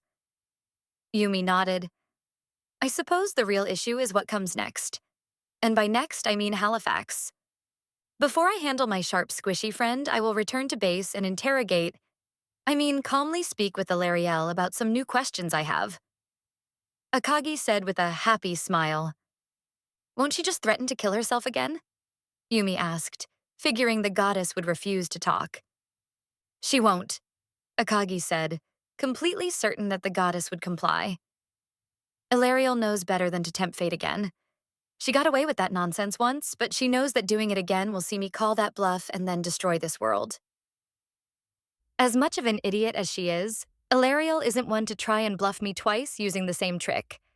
The last thing she wants is for this world to be erased by me, and despite how much she protests my actions, the goddess has done squat to actually get in my way. At the end of the day, she still sees me as the best way to preserve this world and its people, and she's not going to put that at risk a second time. Akagi, will you really destroy Honoris if she uses that same threat again? Yumi asked, wondering if the demon really had it in her to obliterate an entire world. I would, Akagi said, the coldness in her voice sending a brief chill down the priestess's spine. I'd evacuate everyone I want out, and then I'd use the Black Sunrise to tear this reality asunder. There would be nothing left. No souls, no gods, nothing.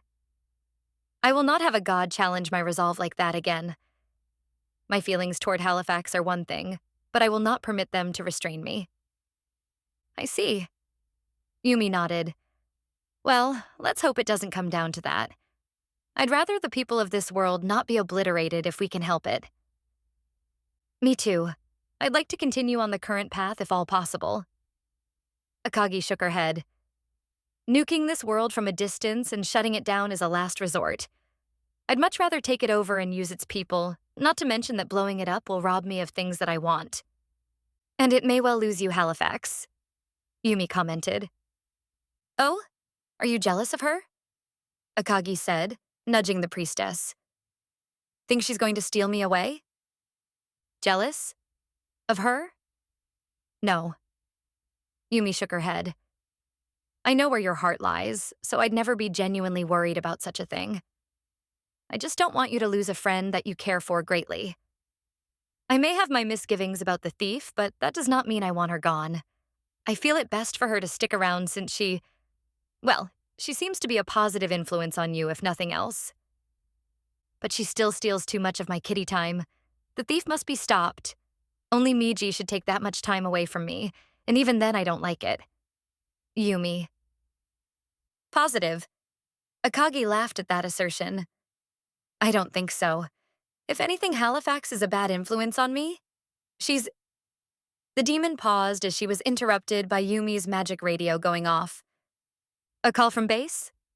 Yumi said as she pulled the radio out of her pocket and pushed the connect button. Is there something wrong, Nima? Well, not wrong per se. Zephyria's voice came through the radio, surprising Akagi and Yumi.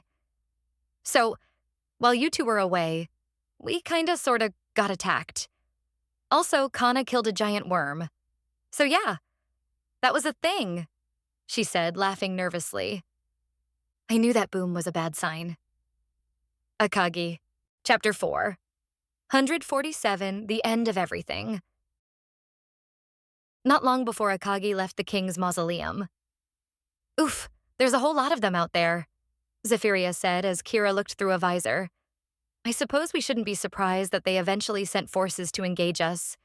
Honestly, I'm shocked that it took this long for the gods to do something, she said while observing the hundreds of small floating figures on the horizon.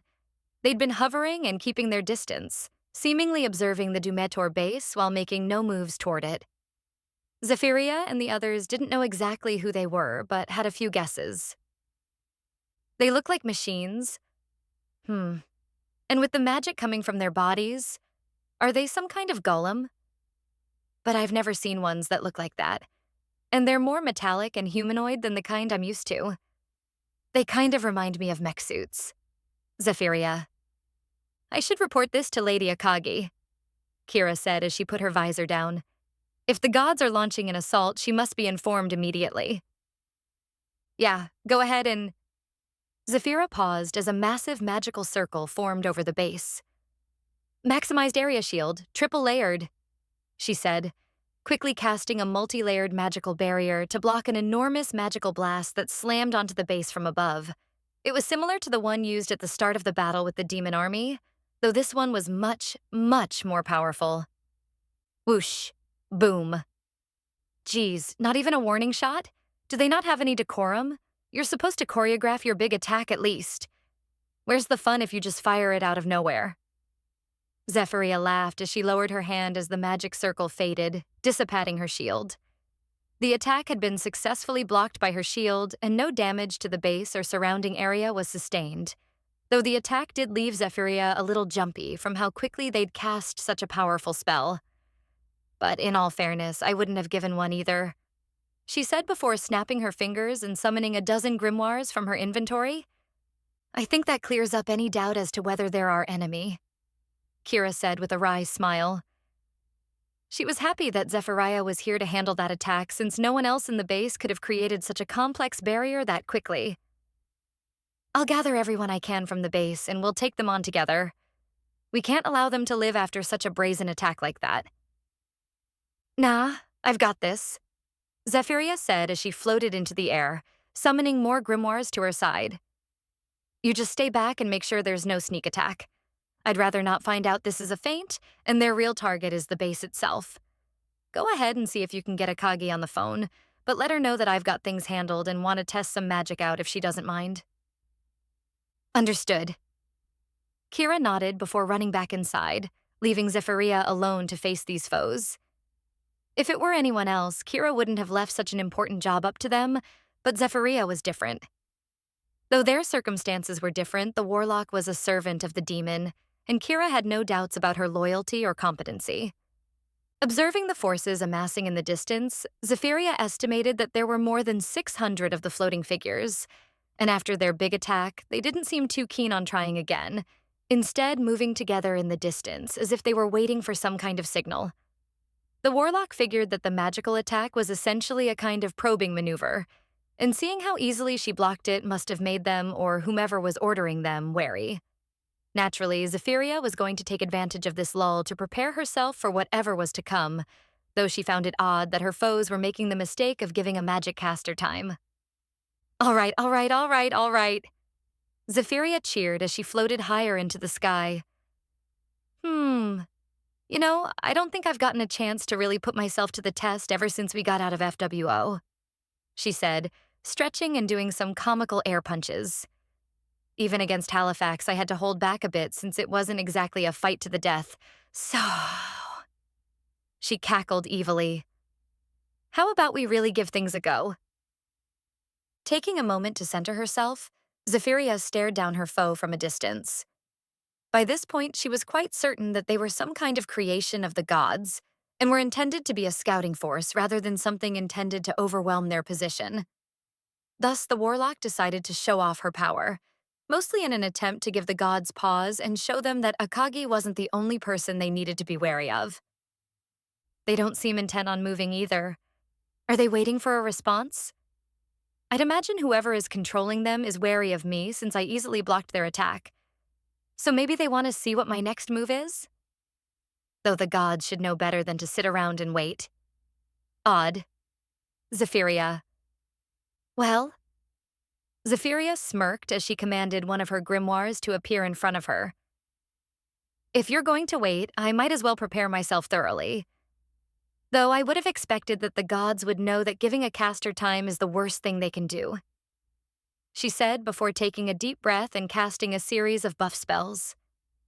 Body of 1,000 stone, false data, full mana control, true sight, extraordinary speed, three-headed giant, magic caster's blessing, wall, freedom of movement, full potential, intuition, greater resistance, status nullification, continuous restoration, indomitable, chaotic twist, magic boost, luck boost, total magic shield, penetrate up, defense up, magic up, ignore resistance, quadruple maximize magic proximity mine, pact of the Joker, flow like water, cast speed up, mana cost reduction, cooldown reduction, complete control, mental acumine, mind shield, magic ward. Holy. Zephyria rattled off a list of buff spells. With each one, her body was briefly covered by a colorful light, indicating a successful cast. Ordinarily, she wouldn't be given the opportunity to set up so many overlapping spells, but it seemed that the gods' minions were either unable or unwilling to interrupt her. This series of casting went ONT for over a minute, and once she was finished with her self-buffing, Zephyria threw out her hand and created a massive set of overlapping magic circles that surrounded her from above, below, and on the sides. Each contained an intricate and complex weave of magic. The formula for each could be seen carved into the circles themselves as it flowed around her.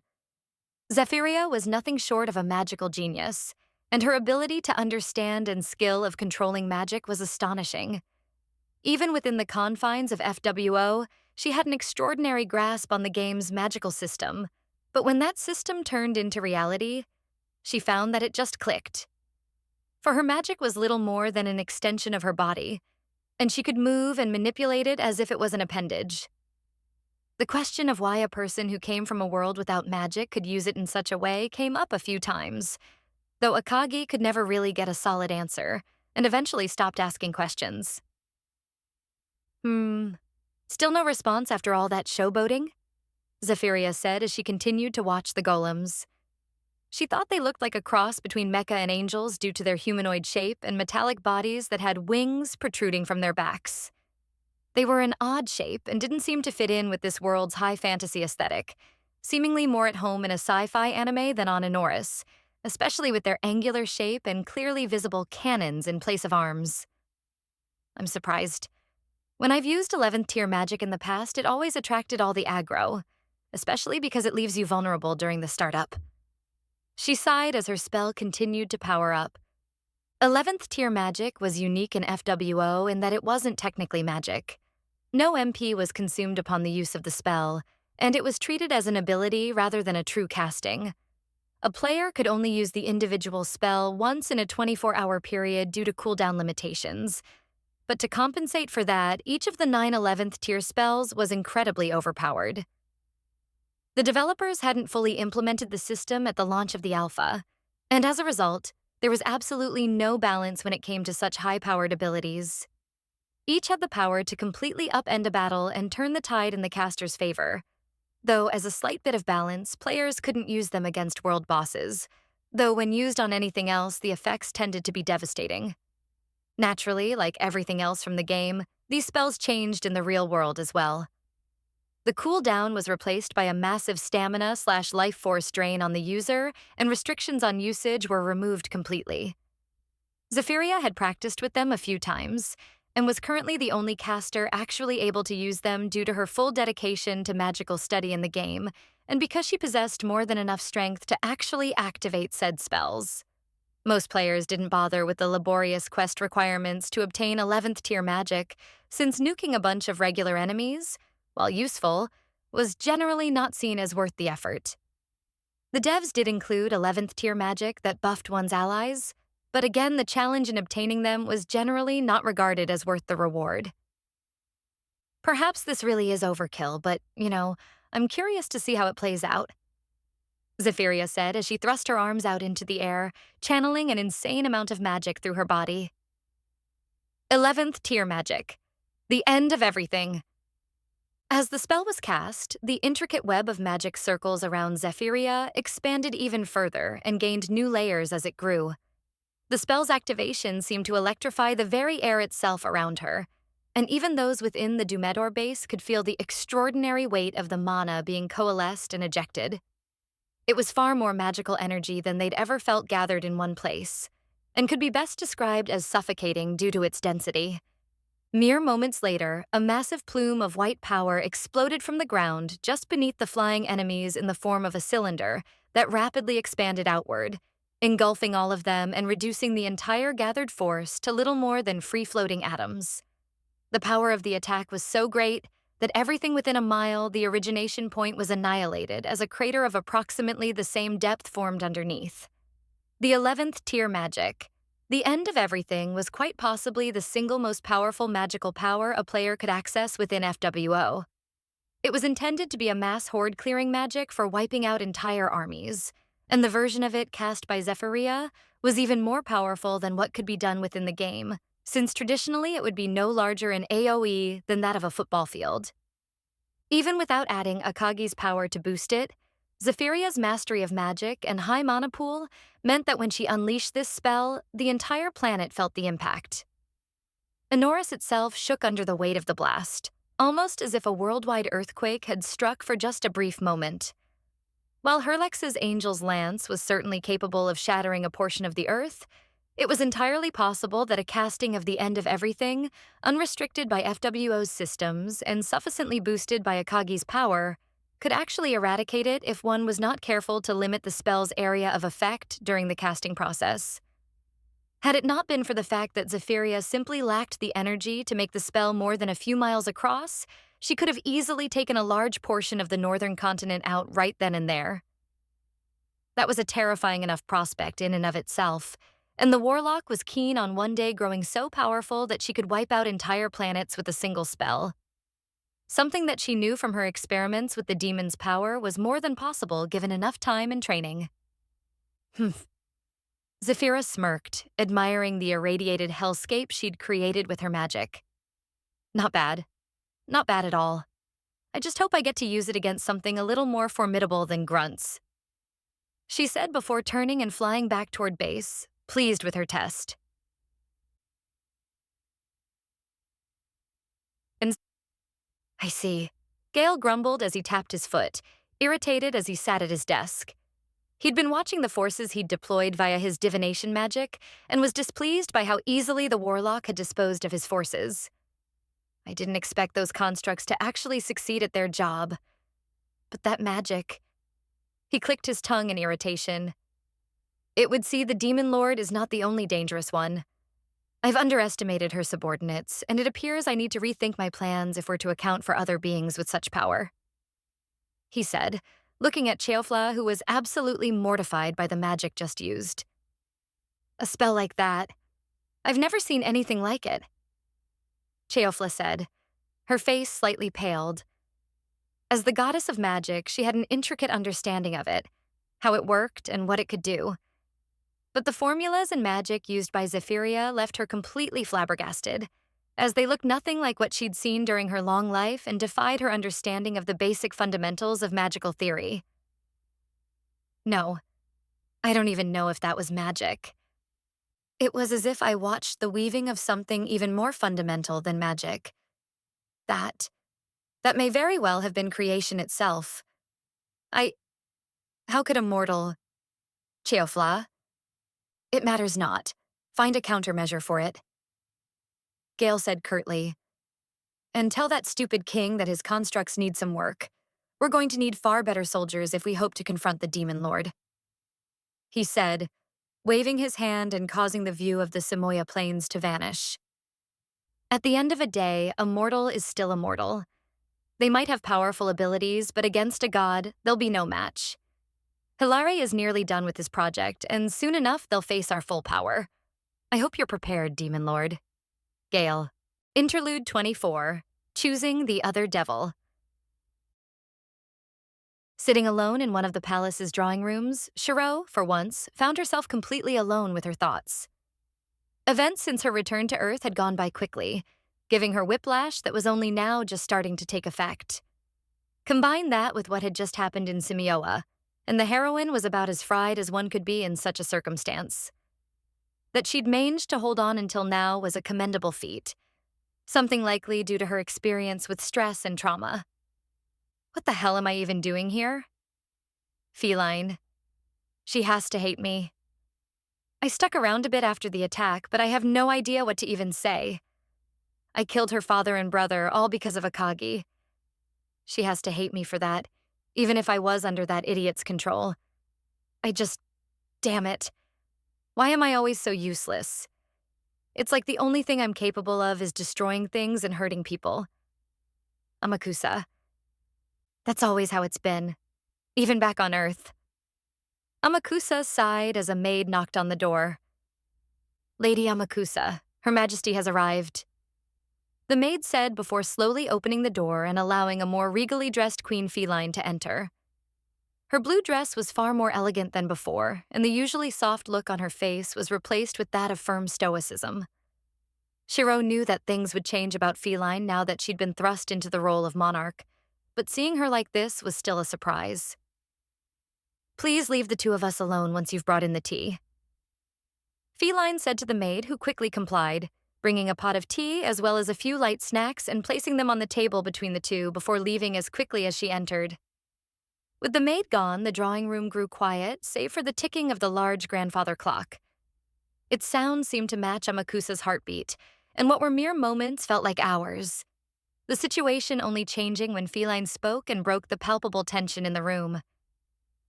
I hear you finally found Alm, Feline said as she quietly poured herself a cup of tea. I'm glad. I was almost certain that she was alive, and it's good to hear she wasn't harmed during her captivity. Feline, Amakusa stammered, not knowing what to say to her friend. Shiro, please. Feline stopped her, putting her hand up to get the heroine to stop. None of what happened was your fault, she said, her words crashing onto Amakusa like a wave and making her slump back into her seat. I thought I made it clear when we talked just after the attack that I didn't blame you for what happened. She shook her head. My brother and father died because of a choice they made, and you were merely the vector by which the Demon Lord imposed a punishment. If you hadn't been around, then she merely would have done it another way, so I do not blame you. But I still killed them, Feline, Amakusa exclaimed before putting her hand over her mouth and apologizing for raising her voice. It doesn't matter that Akagi controlled me. I I still took your family away from you and forced you to become queen. True. It was never my intention to take the crown. Feline nodded. She'd always wanted to avoid entanglement with high-level politics, but unfortunately had a knack for getting dragged in anyway. But my father always said the crown makes its way to the one most deserving it of. In that way, he said, it controls the future of the nation by directing its will through that of the royal family. Though I will freely admit that I'd give it back if that meant their return. She chuckled. You've been forced to bear the weight of our mistakes, and now your people are paying the price. Amakusa said as she looked at the teapot, which Feline grabbed and began to pour for her. The kingdom of Amdamel is now little more than a vassal of the Demon Lord, tied up in this nonsensical war between two monsters. Monsters that are more than happy to kill everyone if it means getting what they want. Let's be real here for a moment. Akagi doesn't give a flying fuck about the people of Enoris. This entire thing is little more than a sideshow compared to the war between her and the gods. Me, Kanado, Hitomi, Feline, Ariel. None of us actually matter to her. We were always just pawns in a greater game, disposable pawns that could and would be replaced just as easily as we were created. Amakusa. A price, Feline said as she took a sip of her tea. Yes, we've paid a price indeed, one that most would find unconscionable. But I found some peace in it, as strange as that may sound. She continued, with my father and brother out of the way, as well as the destruction of most of the reactionary members of the nobility, I've been able to make sweeping changes to the kingdom. Laws that existed to enrich the few have been abolished, and I'm slowly working on breaking the nobility's stranglehold on power.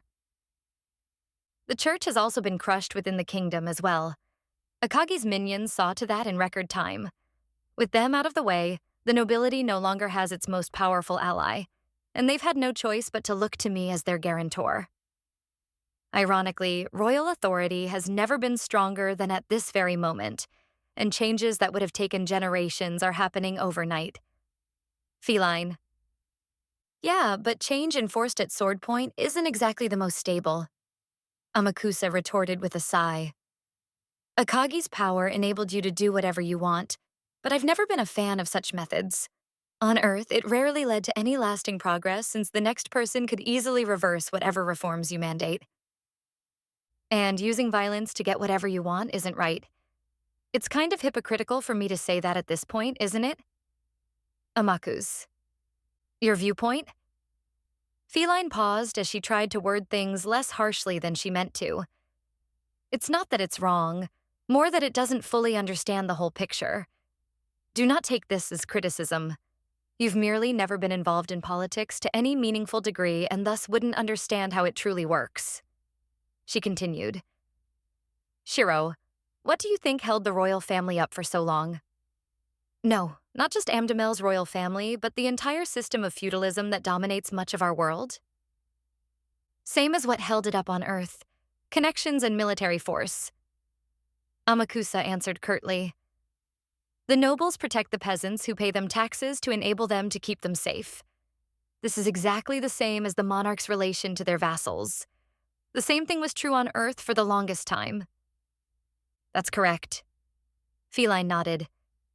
Military force is a key component of a lord and vassal relationship.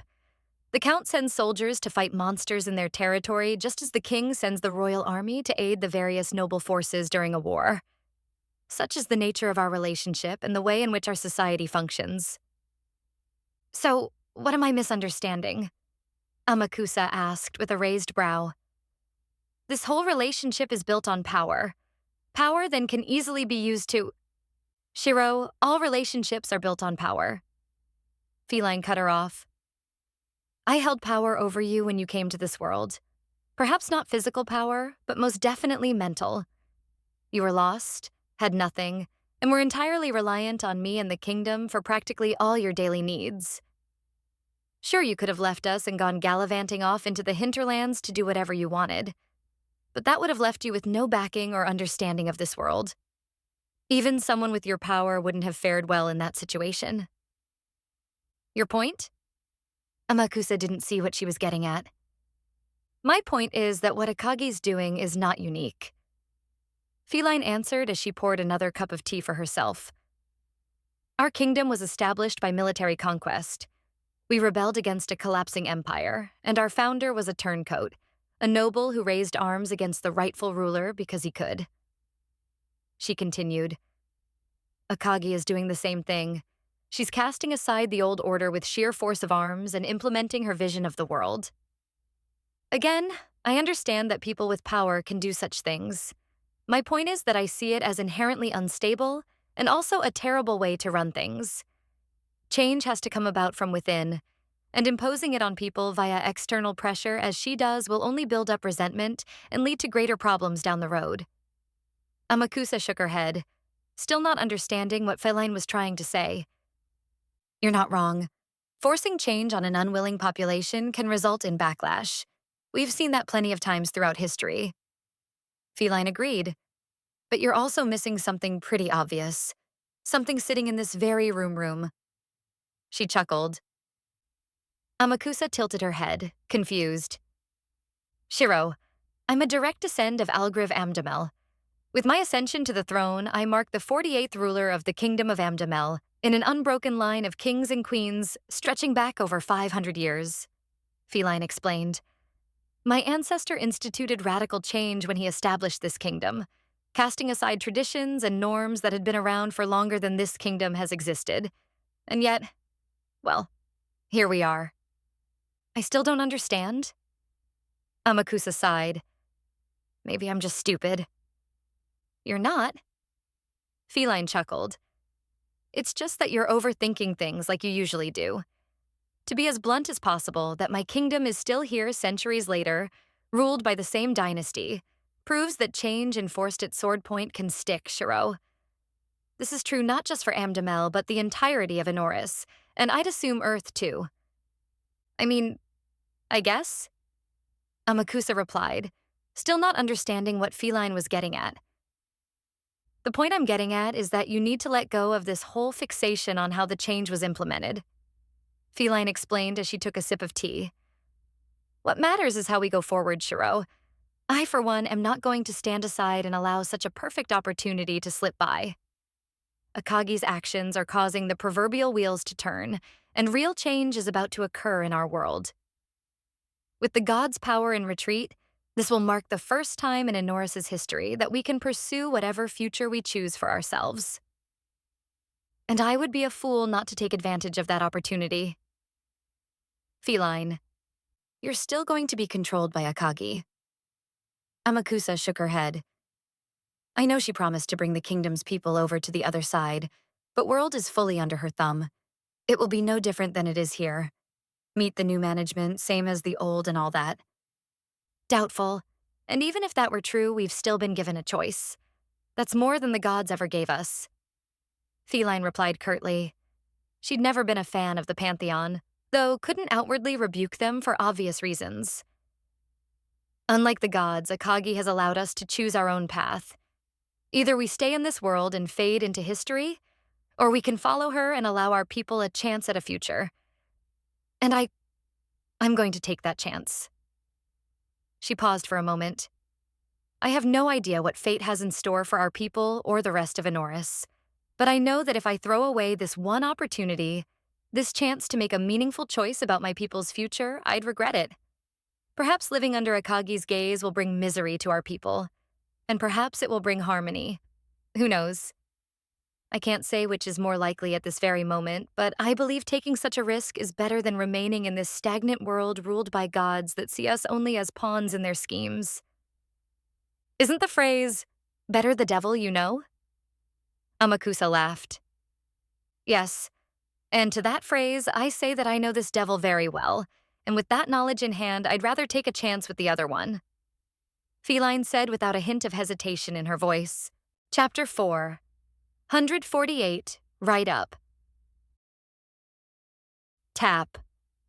Tap. Tap.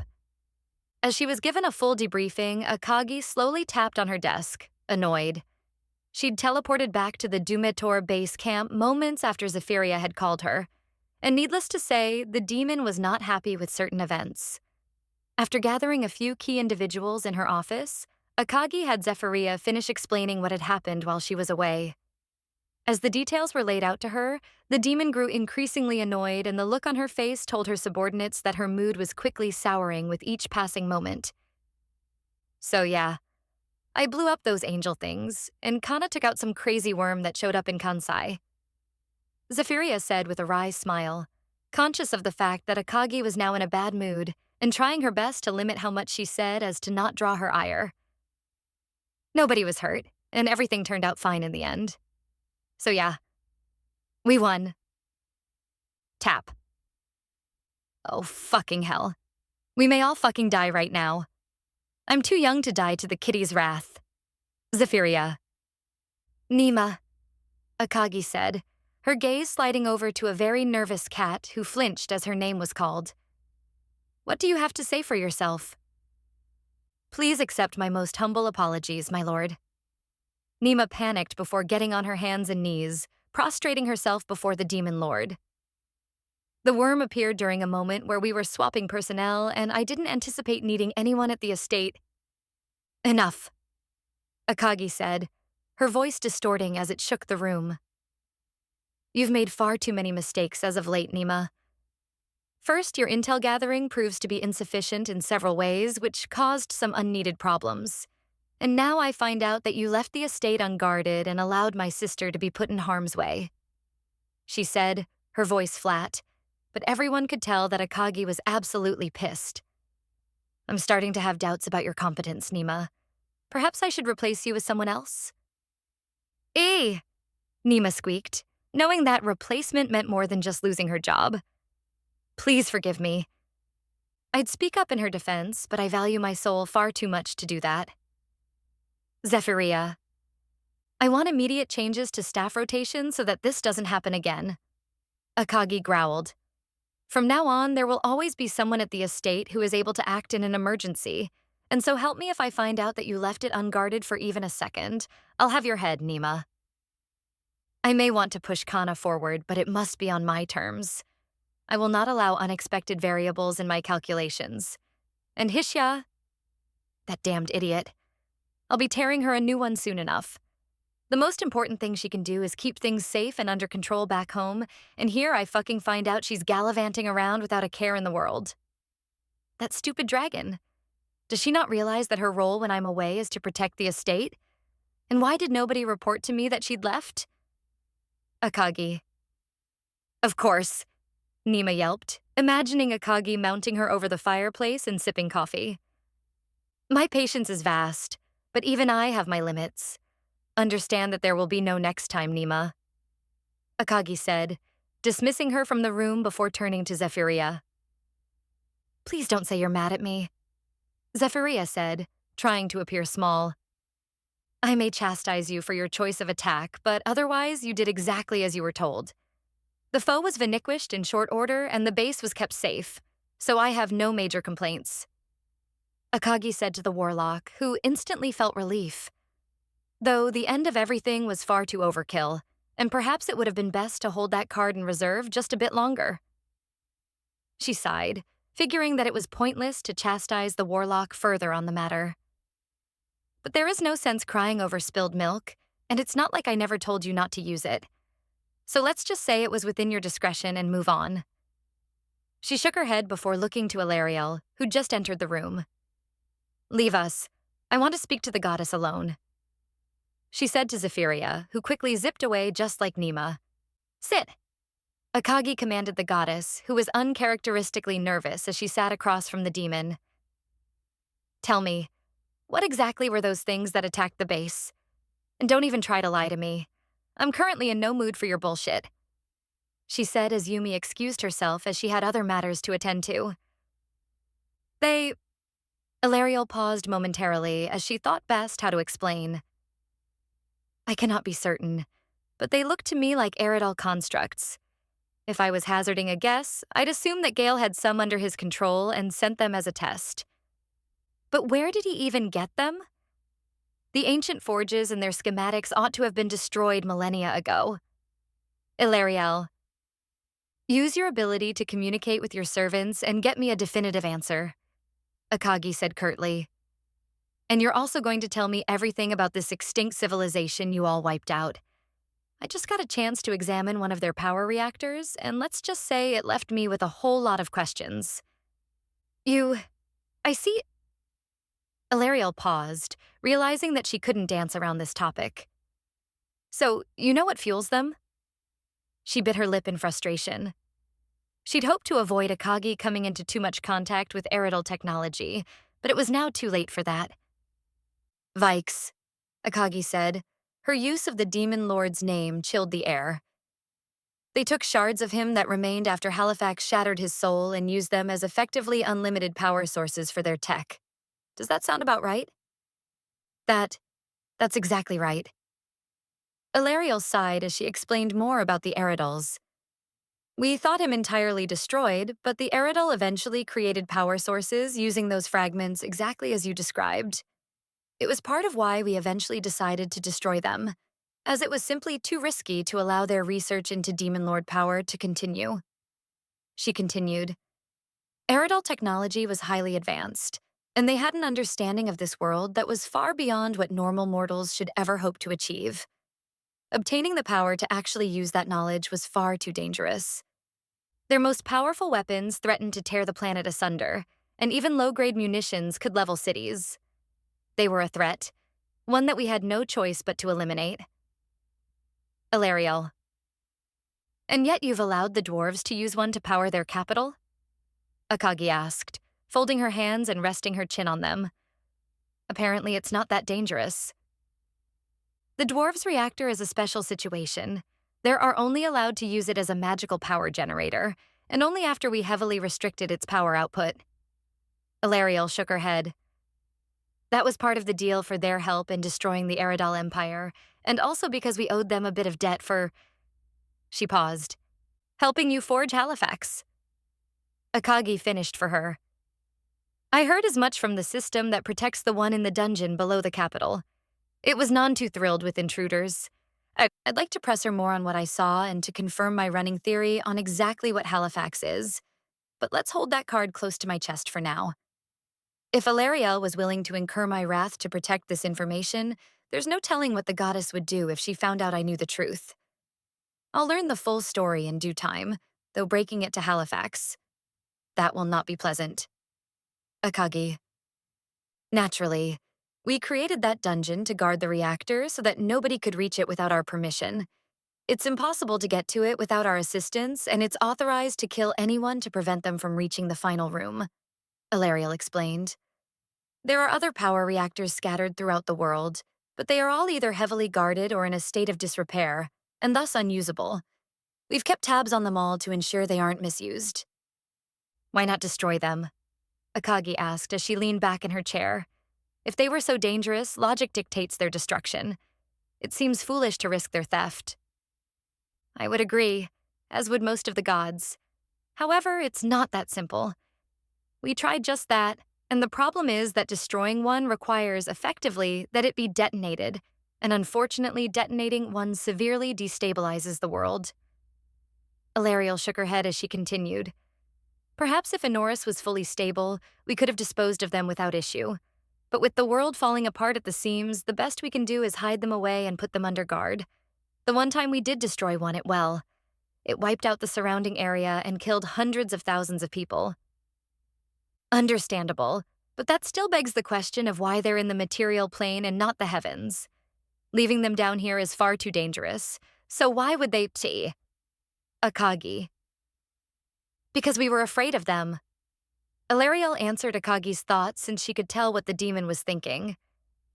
You're not the first person to ask that question, and the reason we left them down here was because there was fear that if they erupted in the heavens, they could kill us.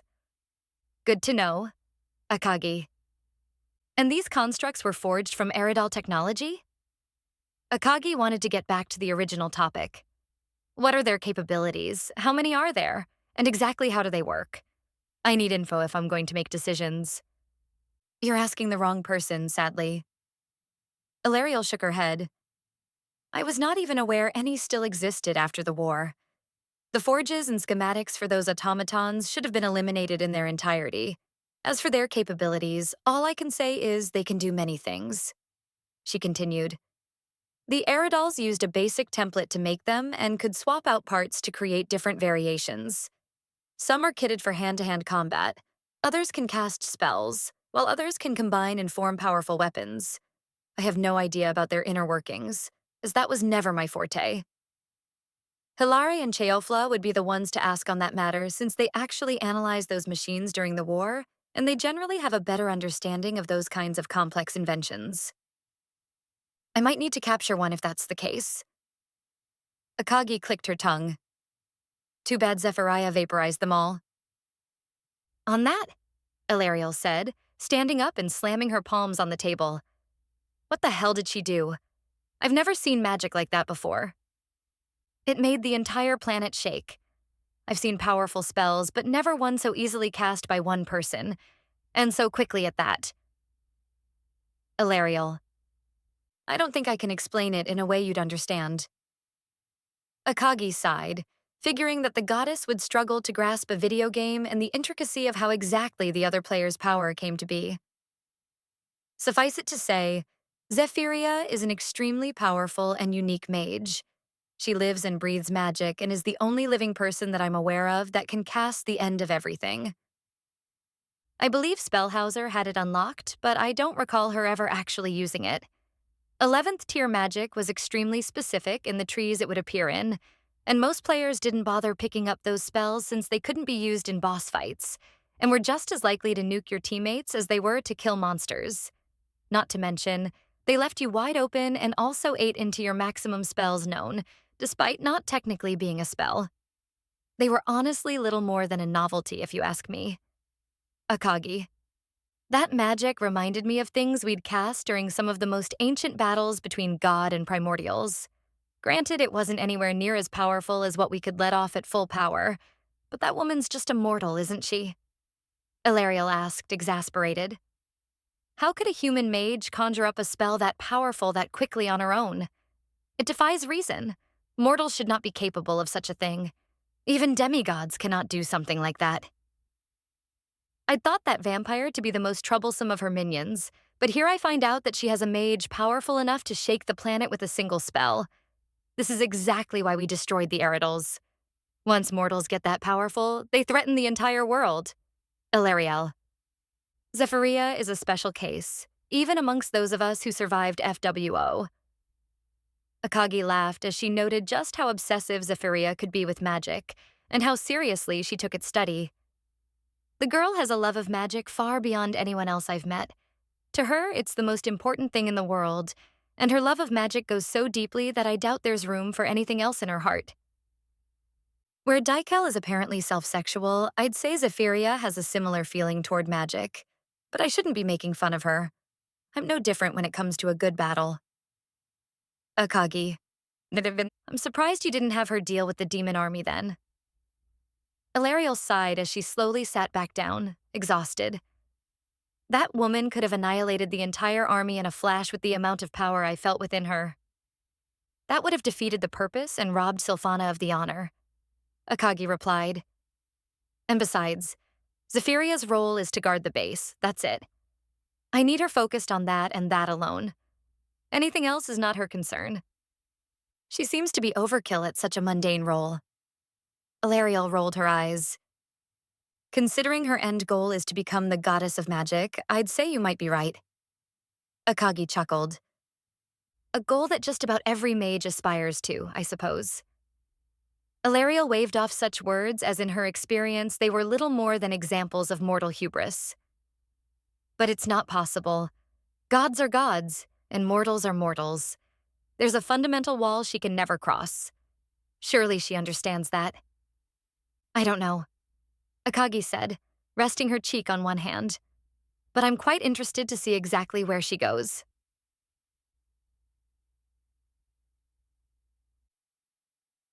Arrogant demon, Camilla growled in frustration as she sliced a dozen different monsters to shreds with her scissors. Just you wait. I'll destroy these stupid monsters and then I'll take your head. she roared, swinging her weapon and sending a blast of air forward which eviscerated another group. And with Az out of the way, there will be no one to stop me from having my fun. Chapter 4. 149, the dominoes have begun to fall.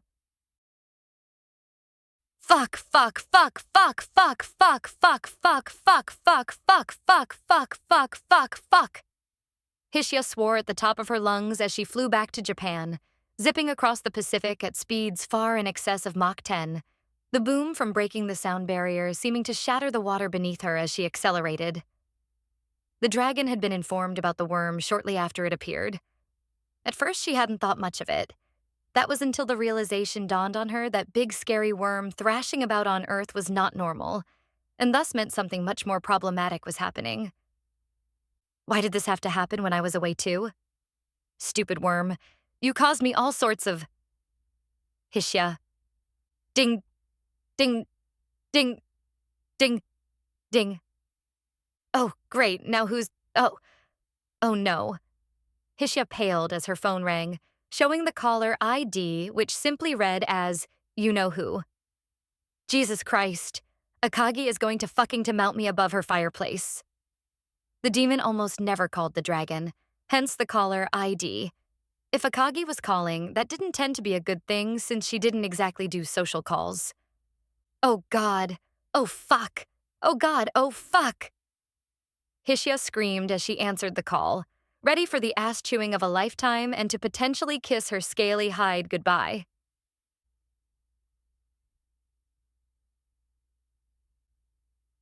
Hup. Kanado grunted as he tossed an entire tree off to the side and helped clear out a small area. The villagers wanted some extra land to build a few storage buildings, and he was more than happy to help. After the attack by the demon cult a few weeks prior, he'd gotten jumpy, especially after realizing that he couldn't attack the culprit himself. Kanado didn't quite know why he couldn't attack other people, though he had a few guesses. Will this do, Chief? I can knock down a few more if you need the room. He asked the older man who was busy ripping up a stump with a few others. Thanks, kid, but that will do plenty. The chief, a middle-aged, sun-tanned man, laughed. It would have taken us weeks to knock those trees down ourselves. You heroes really are something else to rip entire trees right out by the root. Ah, it's nothing. Just helping out. You've all been so kind to me, so it's natural that I repay you.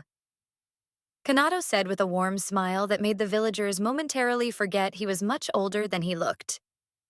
Wee woo, wee woo, wee woo. The three fairies made a strange noise as they zipped toward the Kanato and the villagers. The villagers had no idea what it was, though Kanato noted it sounded like a police siren. What's wrong? Kanato asked the three of them as they hovered in front of him. Is there another enemy? He said, his gaze instantly growing sharper as he expanded his senses to search for potential foes. Unknown. 3 strong people coming, the female fairy said. Be at village soon. They want to steal the soup. The 2 male fairies yelped in fear. I doubt that's why they're here. Kanado sighed, deciding that saying anything else was pointless. It's rare that we get visitors all the way out here, but it does happen from time to time. Perhaps they are just adventurers looking for a place to rest? The chief said as he put down his tools and cracked his shoulder. We should go greet them. Kanado, I'd appreciate it if you'd come with in case they turn out to be hooligans. That was the plan from the start. Kanado said, internally worrying about his inability to defend them if push came to shove, but deciding to come regardless. Was this a curse the demon lord placed on me? It would be fitting. My actions cost the lives of so many innocent people, so taking my ability to hurt others away. But that also means I can't help when people really need it. Kanado. Putting that aside for now, Kanato returned back into the village with the chief. Kanato quickly ran into Burning Light, who'd just arrived and were looking around. He'd never seen them before, though they seemed to instantly recognize him upon their arrival. I believe that's our man, Catelyn said, pointing to Kanato. He looks like the drawings. Quite the baby face, too. I guess he's kinda cute. Catelyn. I remember seeing him once or twice during the war, but never this close up. Nier nodded as the 3 of them slowly approached the hero. Good afternoon. You're the Empire's hero, Kanado, right? That depends. Who are you and what do you want with me? Kanado replied defensively as the fairies hid behind him. Is this the part where we tell him we've been hired to bump him off? Catelyn snickered before being smacked on the back of the head by Misery for her poorly timed joke. Please don't cause us trouble. Misery sighed. Mizzy? Why must you hurt me so? Catelyn cried. You're so mean. Only when you deserve it. Misery huffed. And you deserve it a lot. Please ignore my wife. She's an idiot and I'd say that I'm working on correcting her behavior, but at this point, she's beyond hope. Near sighed as he moved for a handshake. Name's Near. I'm the party leader of Burning Light. Nice to meet you. I've heard quite a lot about you over the years. Burning Light? Kanado thought for a moment before shaking his hand. I think I've heard that party name before. Yeah, you were called out a few times in the Imperial battle reports. The princess thought highly of your ability to take down some pretty strong monsters. I'm Kanado Hiyuki. I take it you're looking for me? Why? Did Rebecca send them to find me? Kanato. Yeah, we're here by request of our employer. Near said with a wry smile. Might be a better idea if we speak in private. He said, glancing at the chief. If you wouldn't mind. Otherwise, things might get a bit complicated. My wife is out right now, so go ahead and use my house.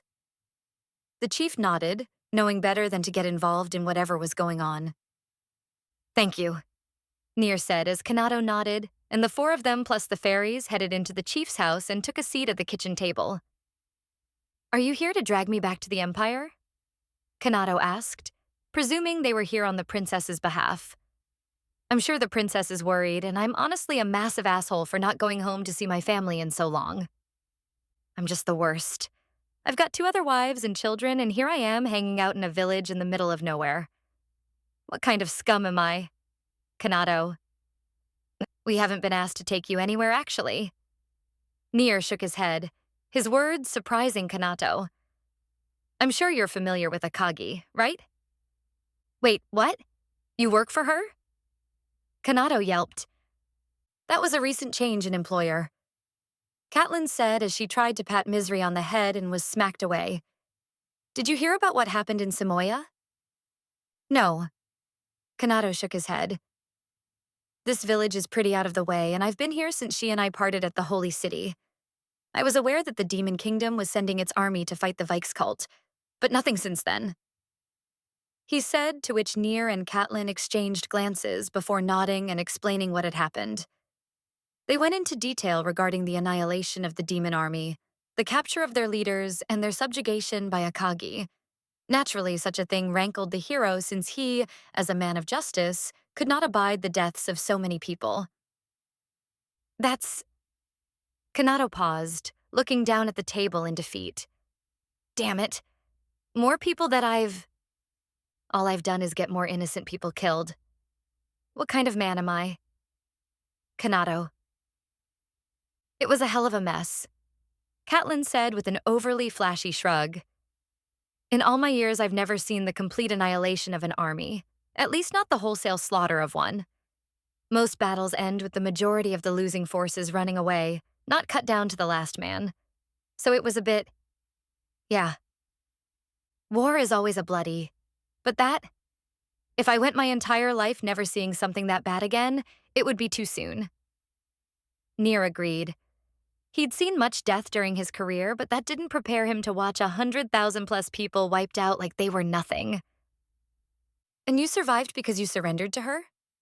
Kanado asked, his words carefully articulated so as not to seem to blame them. Yeah, something like that. Catelyn laughed, not wanting to talk about Misery's brainwashing and subsequent actions. We were honestly expecting to be killed or tortured, but she went and offered us a place working for her, and well, it's okay. You didn't have much of a choice. Kanado shook his head, indicating that she needn't say more. I just hate that things keep coming to that. Not having a choice. I used to berate people for using that cop-out line, but after everything we did to the spirits... Listen, kid. Don't beat yourself up over it. Catelyn interjected, seeing the sadness in his eyes. You were deceived, as was basically the rest of the world. You did what you thought was right. They'd been brought up to speed about everything and honestly felt bad for 3 of the 4 heroes since they were honestly decent people who wanted to help the world. That the 4 of us were tricked changes nothing, Kanato replied, grateful for her words but rejecting them. Ever since I found out the truth about this world, about the gods, I don't know. It's like everything's fallen apart. I thought I was brought to this world to be a hero, someone who saves people and makes the world a better place. But to find out that I'm the villain in this story, he let out a self-deprecating laugh. I can't even bring myself to face my family. How can I face my kids? How can I tell them that their father is a monster? How can I tell everyone that put their faith in me that their entire world is a lie? I suppose that I'm a coward, aren't I? I thought becoming a father and husband would change me, but at the end of the day, I'm still a coward. Kanato! The female fairy landed on the table in front of him and put her hand on his. No sad. Yeah, no sad. Only soup. The 2 male fairies smiled as they hovered in front of him. Thanks, you guys. Kanato smiled a bit as he pat the female fairy on the head. I'm fine, thank you. Oh my, I've never seen fairies get this friendly with a human before. Misery commented, eyes wide in surprise. They usually can't stand humans.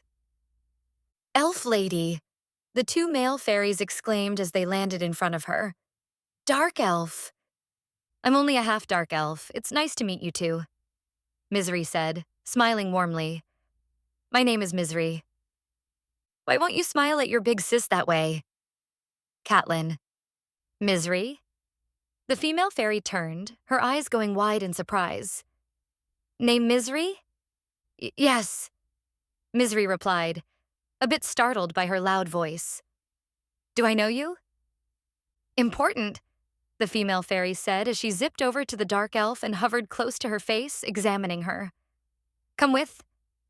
With? To where? Misery asked, confused. Hero and dark elf, needed for Lord Caliago's plan, the female fairy said, her words catching everyone else by surprise. Must come to Fairy Temple, she said before flying back to Kanato. Kanato, need to come with too. Important. Hold up, what's going on? Kanato tried to get her to calm down and explain what she was talking about. Where is this coming from? You never mentioned anything about needing me for some kind of important plan. And who is Caliago? Forgot due to soup, the female fairy said with an embarrassed look on her face. But remembered name Misery. That made me remember plan. Lord Caliago said both needed to save world as part of plan. Chapter 4, 149.5, target sighted. I have no idea why that supposed demon lord just left the city, but I couldn't be happier to see her leave. Valuru spoke to Tanya via telepathy, breathing a mental sigh of relief that Akagi had vanished. He'd nearly come into direct contact with the demon in the vast crowd at the bazaar, only noticing her at the last minute and turning down a side street to avoid making contact. I thought you were keeping an eye on her with that power of yours? Your blunder could have ruined everything. He growled as he took a seat on a nearby bench. How was I supposed to know she'd teleport into the middle of the city like that? And also she disappeared completely. One minute she was wandering around town, and the next her power vanished before showing up a few hours later without warning. Recall that my power is only able to detect souls within a certain distance of my telepathy target. So don't go expecting the impossible of me. You're lucky I was able to give you a heads up at all. Tanya. All right. No need to shout. Valuru said as his head rang from how loud her voice was. Remember that you're screaming directly into my head, and I hope I don't have to tell you how much that hurts. Sometime I have no idea what Lord Labrys sees in her. She's an aggravating woman. Valuru. Regardless of your whining, this presents an opportunity for us. With her gone, that should make it easier for you to act. Tanya. I suppose that's true. Her presence makes any maneuvering difficult. Valuru asked as he stood up and continued down the street, weaving his way through the crowd as merchants yelled up and down the street to sell their wares. This would be the perfect time to make a run on the reactor. Hold on, one of our agents is reaching out. Tanya. Yes, yes. Place me on the back burner, why don't you? Valuru grumbled as he purchased a kebab from a nearby vendor and took a bit out of it. Tanya had more or less placed him on hold. Though unlike on Earth, there was no pleasant elevator music to listen to in the meantime. Not like I'm completely blind here without you or anything. Go ahead, deal with someone else. Take your time. And I still don't understand how I'm supposed to get into the King's Mausoleum and secure the reactor anyway. That place is so dangerous that even the highest-ranked parties don't even bother applying for an entry permit. As much as I hate to admit it, my power alone won't be able to fight the myriad of beasts lurking within, and it would take far too long to descend 100 floors even if I could. I'm starting to think this assignment is Tanya's way of Valuru. It looks like the Demon Lord returned to her Simoya base. Seems that something big went down and she got word of it. Tanya. Big? Valuru asked as he took another bite. That Demon Lord was apparently planning this trip for some time, so whatever happened must have been quite important if she left after only a few hours. Any idea what happened? I can't say for certain. Our forward agents in Simoya were wiped out. Tanya. What? Valuru paused mid-bite as he processed her words. Were they detected? But the Kalori brothers are masters of subterfuge. Even the gods never managed to find them. They were the cult's best agents when it came to stealth, so hearing that they'd been found out and destroyed was a shock. Their signatures went dark not that long ago, and a team sent to investigate what happened teleported to the underground sigil we buried as a contingency since the main one went offline. Said team was the one who called me with telepathy, by the way. Upon arrival, they were shocked to find daylight and a massive abyss just a few feet north of the sigil. Tanya. Are you saying the Demon Lord blew a hole in the earth so large that it reached even the backup sigil? Valuru asked, still shocked. But that sigil was buried deep underground and warded with enough detection-blocking runes and scripts that nothing should have been able to find it. I don't know the full details, but the team reported a deep crater in the ground that went down so far that they could see nothing but darkness. Once they recovered from the shock, they quickly scaled the chasm just in time to see the Demon Lord appear with her helper and enter their base. At this moment, we have no clue what happened or why, but it's clear that the Kalori brothers were vaporized in the attack, hence why their energy signature vanished. Tanya. Damn that Demon Lord. Valuru hissed as he finished his skewer and tossed the stick into a nearby trash can. It's as if she's always one step ahead of us. She must have known of their location for some time and decided to let them collect intel. That's a distinct possibility. We should reevaluate all the intelligence collected by those two to ensure none of it was false. It's possible the Demon Lord used their presence to feed us false information to make us let our guard down or throw us off track. We know from our agents across Northwind that she's looking for Lord Labrise, so at this point, we should presume the worst. Have you informed Lord Labrise of this development? Valuru asked as he bounced between shops, inspecting their wares as he listened for whatever gossip he could find. He's taken a great interest in the Demon Lord, and if she's onto him, that could prove a problem. I'll give him an update once I have more information. Lord Labrise has asked not to be disturbed unless absolutely necessary. Tanya. I still wish he'd tell us more about what his plans are. Valuru grumbled to himself, not allowing his words to reach Tanya via telepathy. Please update him as soon as possible. I will counsel him to return to base until we can discern what the Demon Lord is planning. She's been much too active lately, and if she truly had our best spies by the nose, we must be careful not to fall into any traps she's laid for us. I've already discussed that risk with Lord Labrise, and he is not concerned. Right now, he is focused on regaining his power, and last I was aware he was following rumors of a very powerful individual who appeared in Northwind's capital. Tanya. Is that the one you detected some months back? Valuru figured it was the same person as a prior report. Yes, though our agents on the ground have been unable to verify more than the mere existence of a powerful presence within the city. The last time I connected with one of them, I actually detected several good candidates for devouring. For now, Lord Labris seems keen to wait and watch for an opportunity to strike. Tanya. Do you think he's trying to find this Enuma woman? Valuru asked, his words catching Tanya off guard. How did you hear of that? Tanya. Just as you have eyes and ears in our organization to ensure our people remain loyal, I do too. Valuru smirked. And they told me that our lord is looking for a woman, someone who is apparently very important to him. It seems you're aware of her too, so perhaps you could enlighten me a bit? You'd be best served forgetting everything you know and everything you think you know about this, Valuru. I'm warning you. Tanya. Jealous? Valuru said as he continued down the street before arriving at the central plaza and looking into the reflective fountain water. It must hurt to hear our lord is interested in a woman other than you. Valuru, I'm giving you one last warning. Shut your mouth. Tanya. Fine, fine. Valuru laughed as he spun around and took a seat on the edge of the stone fountain. Far be it from me to get between a woman and her love. Better men than I have made that folly. All you need to know is that Lord Labris is looking for this person, but it has nothing to do with you. Even I have no idea who she is or what his goal is. He's mentioned her only a handful of times and refuses to answer any questions about her. So do me a favor and drop it. We've got more important things to deal with, and you've got a mission to handle. Tanya. Indeed, like finding the other... Valuru paused as a shrill voice filled the plaza. Yes, yes. Imp screeched at the top of her lungs as she examined a nearby shopkeeper's goods. Powerful, extraordinary runes. Many symbol shapes. Much power energy. Ha ha ha ha. Ma'am, I'm glad you seem to like my product, but...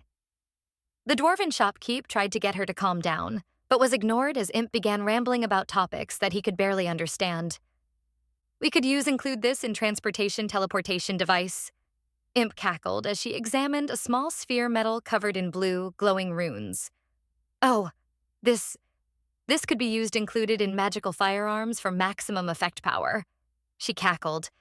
What an obnoxious woman. Valuru clicked his tongue in irritation as he watched Imp bombard the poor man with a million questions. I have no idea what kind of demon she is, but she's giving me secondhand embarrassment. She might be annoying, but it looks like one of our targets showed themselves. How convenient that she appeared right near you. Tanya. You mean to tell me that she is one of the people with powerful souls? Valuru had to hold back from yelling out his confusion. What about that screams powerful soul? I don't make the rules, but at this distance, I can assure you that she's one of them. Her soul is incredible. I've never felt something quite like it. It's practically overflowing with power. If Lord Labris consumes her, it will go a long way to restoring his full power. You need to do whatever you can to capture her. Tanya. Great. Just my luck. Valuru sighed, dreading the fact that he was now going to have to listen to Imp's cackling as he tailed her around the city. Chapter 4. 150, The Warlock. All right, let's see here. If I make a few tweaks to the formula here... Here. Maybe sub out this line for this. No, it's still not quite optimized enough. So let's try. Zephyria spoke to herself as a series of magic formulas circled around her. She'd been standing in front of the Dumetor base experimenting and refining her magic ever since Akagi had gotten Hishia on the phone and was going over the results from her casting of The End of Everything while trying also to improve her other spells. She'd been mostly happy with how her magic turned out, though her ever-racing mind caught areas of inefficiency. It might have been overkill, but actually getting to see it in action was a treat, especially in a world as steeped in magic as this. She said, pausing as a familiar presence crept up behind her. Did Akagi finish interrogating you? Zephyria said, as Ilariel stopped just beyond her ring of magic formulas. Or is this just a pause while she rips Hishia 3 new assholes? Such language. Ilariel sighed, deciding not to chastise the warlock for her foul mouth. I have no idea what's going to happen to that Hishia girl you spoke of.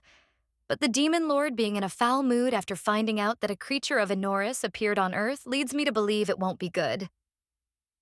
She'd overheard a bit more information on her way out and figured that Gale was testing the waters for an eventual incursion. That, in and of itself, didn't surprise her. What did was that Akagi seemed to have anticipated it and was less angry that it happened, and more that Hishya hadn't done as she was told. I suspect Akagi is going to make a few changes back home, Zephyria said as she summoned a grimoire and flittered through its pages while continuing to adjust the formula. That idiotic dragon really thought it was a good idea to go overseas to train for weeks while nobody was close to the estate? Is she stupid? She sighed. If she was anyone else, Akagi'd probably use corporal punishment to remind her of her place. Friends or not, Akagi doesn't give too much slack when her actions put her sister at risk. It's a bit hard to believe that a demon lord can be so protective of a blood sibling. Ilariel commented as her eyes followed Zephyria's changes to the magic formulas. She was nowhere near as magically knowledgeable as her sister, Sheofla. However, as a god, she still knew it quite well and could tell that Zephyria was far beyond most mortals she met when it came to her comprehensive understanding of magic. From what I know about Vikes, he cared little about such connections. Kana is a special existence, like Yumi. Zephyria answered as she summoned another book. She's the only real connection Akagi has to her past, and the only thing reminding her that she was once human. She said while making air quotes around the word human.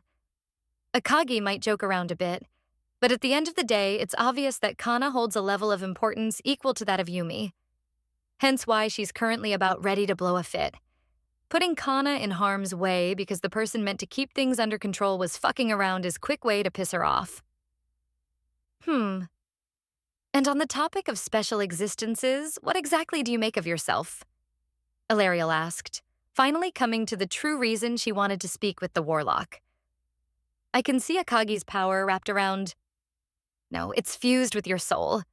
You've become part of her in a way that's similar to when demons make a contract with mortals for power. That's exactly what I did. Zephyria answered as she snapped her fingers, dissipating the magic formulas, and returned her grimoires to her inventory. I've essentially become one with her, and in exchange, she's allowed me to tap into power far beyond what I could ever hope to normally. So she's made you her servant, Ilariel said as she walked off to the side, the wind kicking up and causing the brown grass to rustle loudly. I've seen mortals sell their souls to demons countless times across the eons, and it never ends well for them.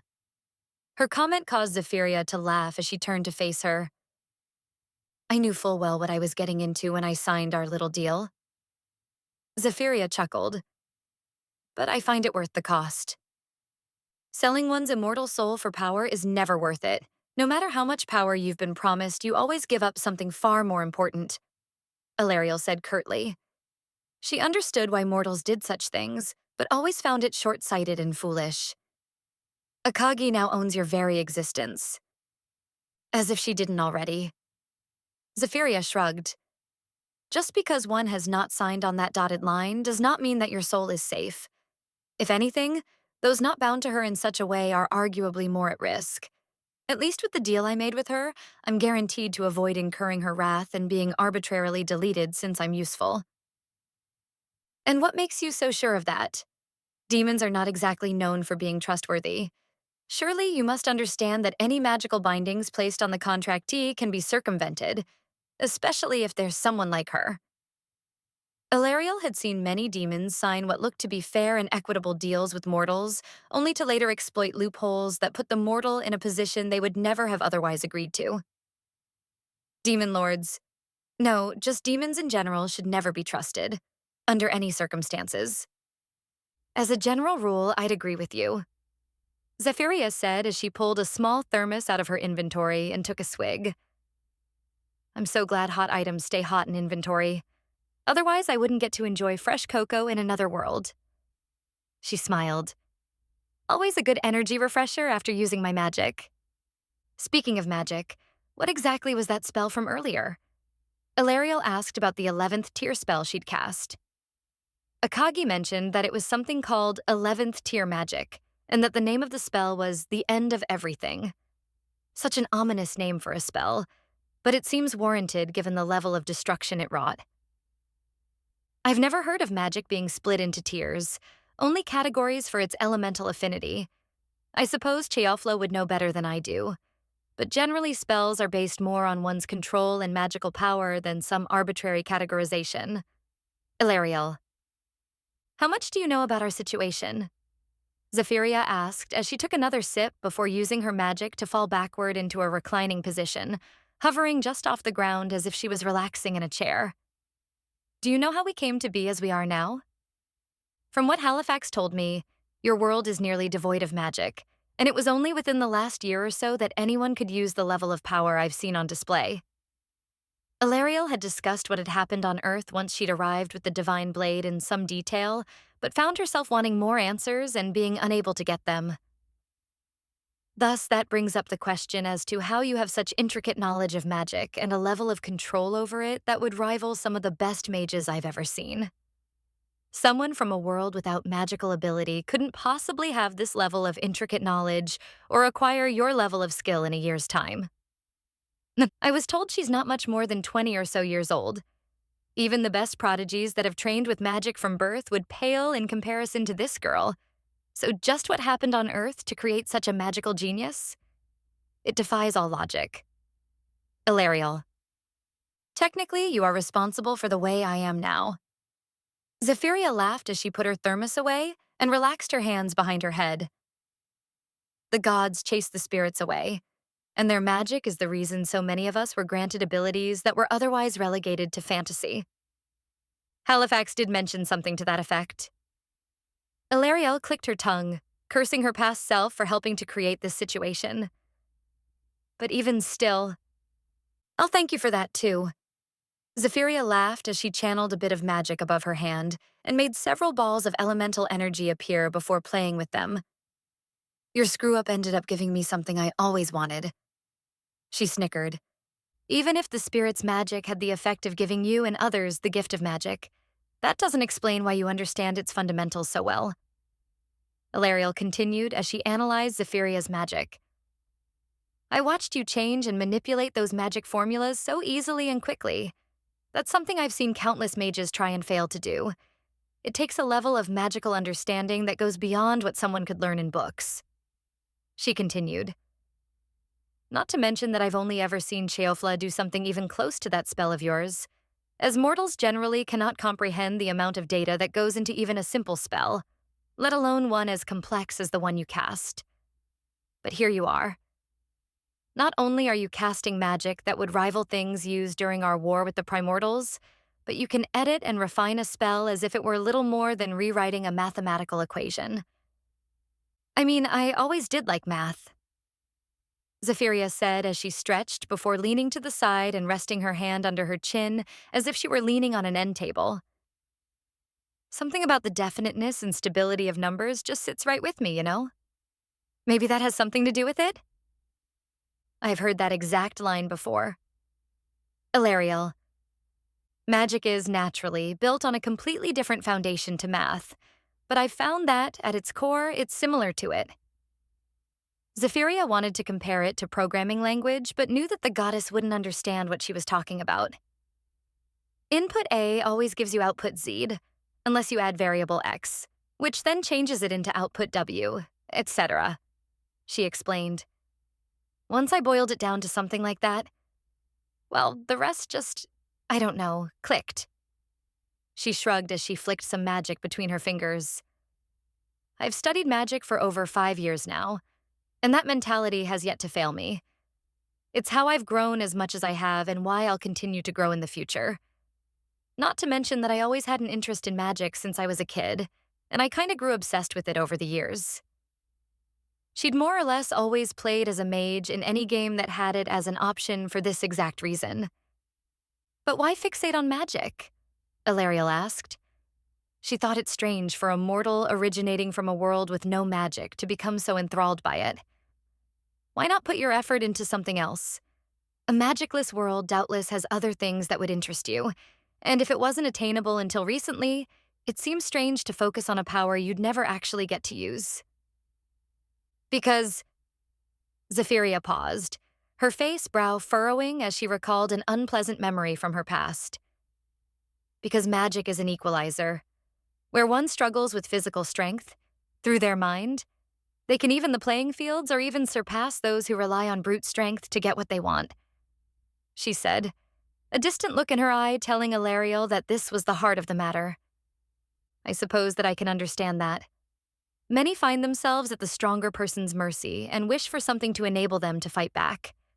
Mages fight with their mind, while warriors fight with their sword arm. Ilariel understood the draw, as plenty of people from Enoris felt the same way. Even in a magicless world, it's only natural for people to have similar desires.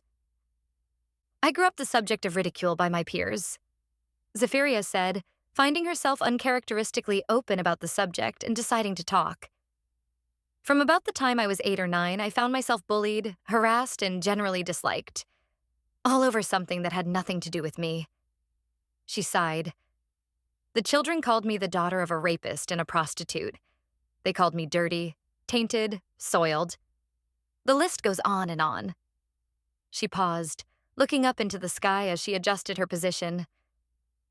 Neighbors and members of my family that had always shown me kindness and warmth suddenly turned me away, and naturally such feelings trickled down to the kids at school.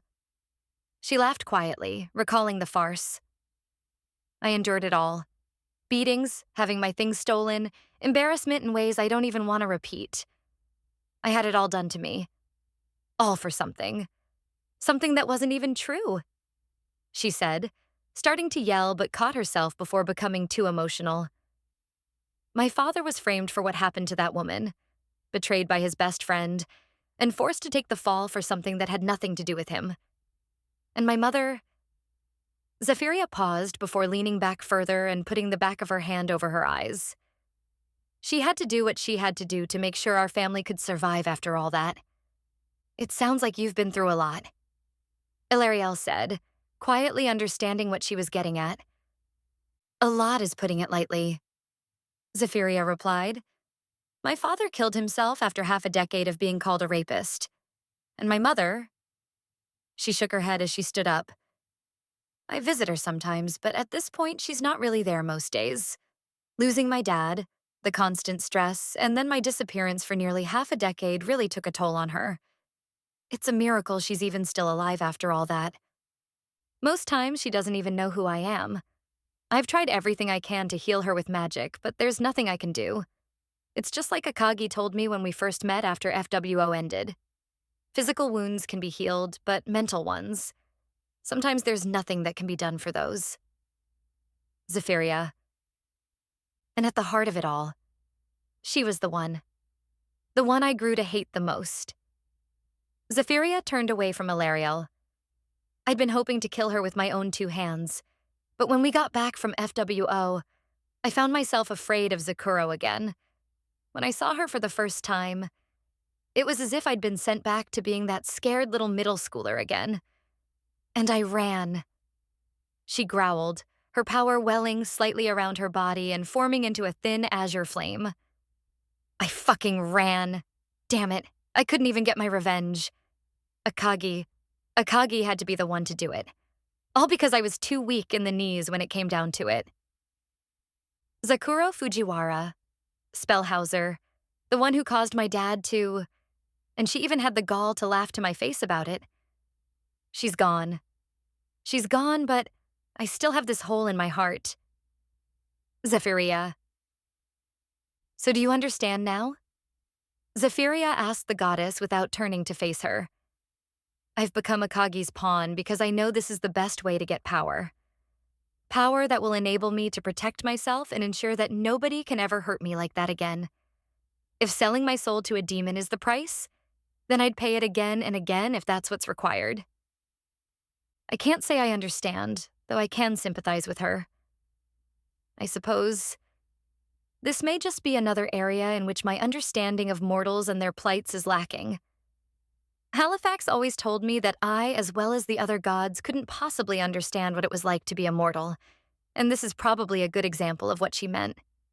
Ilariel, Chapter 4, 150.5, A Mutual Understanding. I'm not entirely sure how I feel about these soulless soldiers, but I suppose as long as they prove effective, I can make do. Silphana said as she examined a humanoid soldier drone. It had just been put together and was lying on Imperial's workbench waiting to be powered on. An army of these automatons was being prepared for her since, while Silphana did have the ability to summon weaker creatures to assist her, there was no way for her to make a proper army, nor did Akagi have enough people for her to command. I suppose they're no better than zombies or thralls. They simply do as they're told with no regard for their own lives. Effective tools, but without independent thought, they're generally quite limited in what they can do without direct coordination. We have no choice but to use them for the moment, but I will begin creating a proper military force shortly after we're done here. Silphana.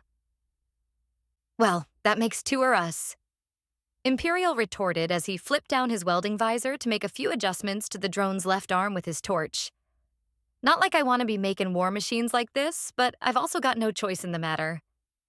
Considering your options are do as the Demon Lord tells you, or have your will forcibly overwritten and replaced with something more compliant, that sounds about right. Silphana chuckled as she watched the gnome make his alterations. While technically in a similar situation to Imperial, the vampire had willingly pledged herself to Akagi rather than be forcibly cowed. The two had an interesting and unique relationship that was a bit different from the one Akagi had with the rest of the clan. To the vampire, Akagi was simply the best path to achieving her birthright. While to Akagi, the vampire was a useful tool in her arsenal, as she was the only subordinate the demon who had with actual military and governorship experience. Of course, the two's relationship was not only built on one using the other, though that was indeed a good part of it, as the two genuinely respected each other. Something that showed when Akagi formally appointed Silphana as her Minister of War, since the vampire had far more actual knowledge of war-making than Akagi. It's not as if Imperial was given that bad of terms for his employment anyway, Yumi said as she entered the workshop behind Silphana. Considering he was part of Libra, he could have easily been given the same treatment as the rest that were at the compound. She said as Imperial finished his welding and flicked up his mask. Plus, you get paid, have vacation time, and are otherwise left alone when she doesn't need you. So I'd say you made out much better than them. She chuckled. I'd like not to be reminded about what became of the others. Imperial sighed as he put his tools on a small table. 'Tis a horrible memory. It's surprising to see you wandering about. Usually our resident overlord has you safely tied to her hip. Silphana chuckled. We both know it's for everyone's benefit that she keeps me close. Yumi retorted, a bit of snark in her words. I may not like the severe level of coddling I'm being given, but considering the alternative is far worse, I'll swallow my complaints and let her smother me. Considering the alternative is all reality is destroy, I'll take being put in the shadow and given head pats. Not like I don't get enough benefit out of it anyway. Yumi. Can't have the demon cat losing its favorite toy, I suppose? Silphana shrugged. Having such an obvious weakness to exploit is why Imperial royalty is raised to value their spouse below their duty. One's position and responsibilities always outrank the life of a single person, especially for royalty. Considering my life is also helping keep Akagi from descending into little more than a feral beast, I believe it's a necessary evil. Yumi glared at her. Not to mention, I think living such a lonely life like you described sounds absolutely dreadful. I can imagine that attitude is exactly why you took the path you did. For how much you apparently cared about duty and responsibility, it certainly seemed like you didn't. Are you referring to my wars with the Empire? Silphana turned to the priestess. Those same wars that killed countless young men from my village, yes, I am.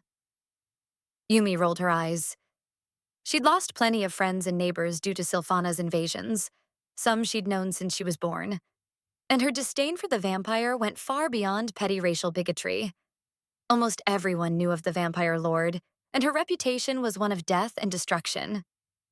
I've been told you wanted to reclaim your throne and that you only became a vampire because you wanted to serve the people of the Empire better. She scoffed. If that were really the case, you should have never accepted the blood kiss and simply reigned as any normal monarch would. Your actions caused more harm than a simple succession would. My goals and designs go far beyond what someone like you can ever hope to understand. Sylphana shot back. You might be bound to a demon lord, but at the end of the day, you're otherwise a mortal being in your mindset. You couldn't possibly comprehend plans on a scale longer than a single human lifetime. I'm gonna slowly back away from this mess. I don't want to get involved in any catfights today. Imperial. That may be true, but I still find it funny how you claim to only want the best for your citizens, but then proceed to wage war against them and kill countless innocent people. Yumi replied, noting that many Imperials had died as a result of her wars, many of whom were just random villagers with no stake in politics. Your monsters attacked countless villages over the years, even during periods of relative quiet on the main front. Many died who had no involvement in your dispute. There were times where innocents perished, yes, and there were plenty of times where my subordinates simply did what they wanted despite my orders. Sylphana nodded, acknowledging that the creatures under her command tended to act on instinct and attack defenseless villagers for no reason. But my enemy was never the people of the Empire. I only ever sought to remove its corrupt and illegitimate leadership. That its people were caught in the crossfire was unfortunate. Was Hassan unfortunate? Yumi asked, recalling how gleefully the creatures seemed to slaughter the peasants. That was a war zone. Sylphana grumbled at the mention of the battle in which she was killed. People die in wars. It's simply the nature of things. I won't try and pretend otherwise. Destroying the fort was one thing, but your monsters also ransacked the local villages and even the city adjacent to the fortress. Yumi pushed. I know that Hishya shoulders some of the blame for events of that day since she redirected some of the monsters, but as someone who had the displeasure of watching that battle from a distance, I can say for certain that your actions intentionally caused more casualties. Do not forget, I've been attached to a demon for half a decade. I know what it looks like when you're trying to mitigate collateral damage versus cause more of it. I was frustrated. Sylphana closed her eyes for a moment before letting out a deep breath and looking up at the metal ceiling. Hassan had stood in my way for centuries. The fortress city was a thorn in my side, a network of defenses that, unless felled, would forever stop my march into the Imperial heartland. She continued. I'd smashed my armies against its great gates over and over again, but that final time I actually managed a breakthrough. She shook her head. I will not lie. My orders during those pivotal moments were both selfish and cathartic in nature. I should not have ordered my soldiers to do as they did. I was just happy to have finally made progress for the first time in hundreds of years. The throne was finally in my grasp, only a bit further, and I may well have been able to take back what was mine. Of course, I was going to get a bit anxious. Sylphana. Had Hishya not felled you in battle that day, what would you have done next? Yumi asked, a bit surprised to see the vampire lord acting so honest and uncharacteristically demure. I'd planned for such an event extensively, Sylphana said as he leaned back against the table where the drone was resting. My army would have reconstituted itself and marched into the Tamora Valley. From there, we would have begun the long march toward the Imperial capital. With Hassan out of the way and the Imperial Army's best units routed, it's entirely likely I could have... She paused, shaking her head. But none of that matters anymore. As we both know, the world we once lived in no longer exists. That I am here now is merely due to a twist of fate and the actions of a group of fools. It's the same for you, though. No? I only escaped because Akagi did something strange to me. Yumi shrugged, not fully understanding how the process Akagi used worked. If not, I suppose I would have ended up like everyone else. Removed from existence. Sylphana clicked her tongue.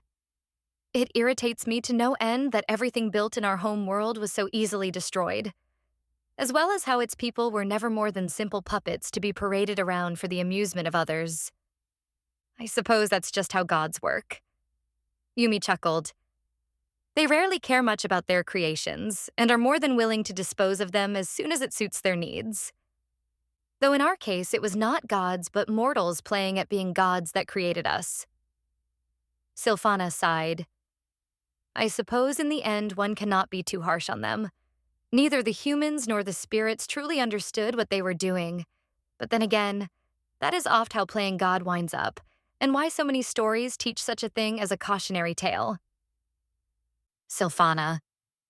Yumi's use of the vampire's name got her attention. Do you really believe in what you say? I am not one to speak lies without reason. Sylphana replied, Then look me in the eyes and tell me that despite your mistakes, everything you ever did was because you loved our people. Yumi's gaze bore into the vampire, taking her aback with its intensity. The vampire found herself surprised by the fire in Yumi's eyes, and something inside her told Sylphana that she needed to answer. I swear on the name of Sylphana Tildescheid that my actions have always been because I thought they were for the greater good of the Empire and its people. Sylphana spoke without thinking, questioning why she'd make such a declaration to someone like Yumi. And can you swear to me that you will act for the good of the people you will soon be ruling? Yumi asked, her presence strangely seeming to suffocate the vampire. That was what I promised Akagi when she granted me her power. In exchange for aiding me in reclaiming my birthright, I was to dedicate myself to my work and my people. Sylphana nodded. This was to be my chance to prove to myself and to the world that I am worthy of being a ruler. I would sooner die than renege on that promise, for that would be the same as abandoning everything I ever believed, everything I ever fought for these last 1,000 years, and I refused to do that. A tense silence hung in the air for a moment before being broken by Yumi's smile. Good, then we can work together without issue, Yumi said as she put her hand out for a handshake, which surprised Sylphana yet again. I've had reservations about you ever since you appeared on Earth, but your words and heart are in sync. She chuckled. Akagi might not say it, but she really wants to build a place where people can be happy, and I think you're exactly who she needs to make that vision into reality. You truly are a strange woman. Sylphana sighed as she shook Yumi's hand. But then again, only the strangest of the strange would willingly become the bride of a demon lord. So perhaps that's a good thing. In all my long life, I don't think I've ever met a person like this priestess. She's taken everything that's happened over this short period of time in stride and adapted to it as if it were nothing. To think a mere village priestess could rise to the position of a trusted confidant of a being of such power, and then even go further to become said being's fated one. If I didn't know better, I'd believe this woman's existence to have been crafted by the gods specifically for this very purpose. Sylphana. Now, getting to the actual reason I came here. Yumi said as she pulled out a small tablet. These drones will make up the bulk of your forces during the coming battles, so let's go over each type and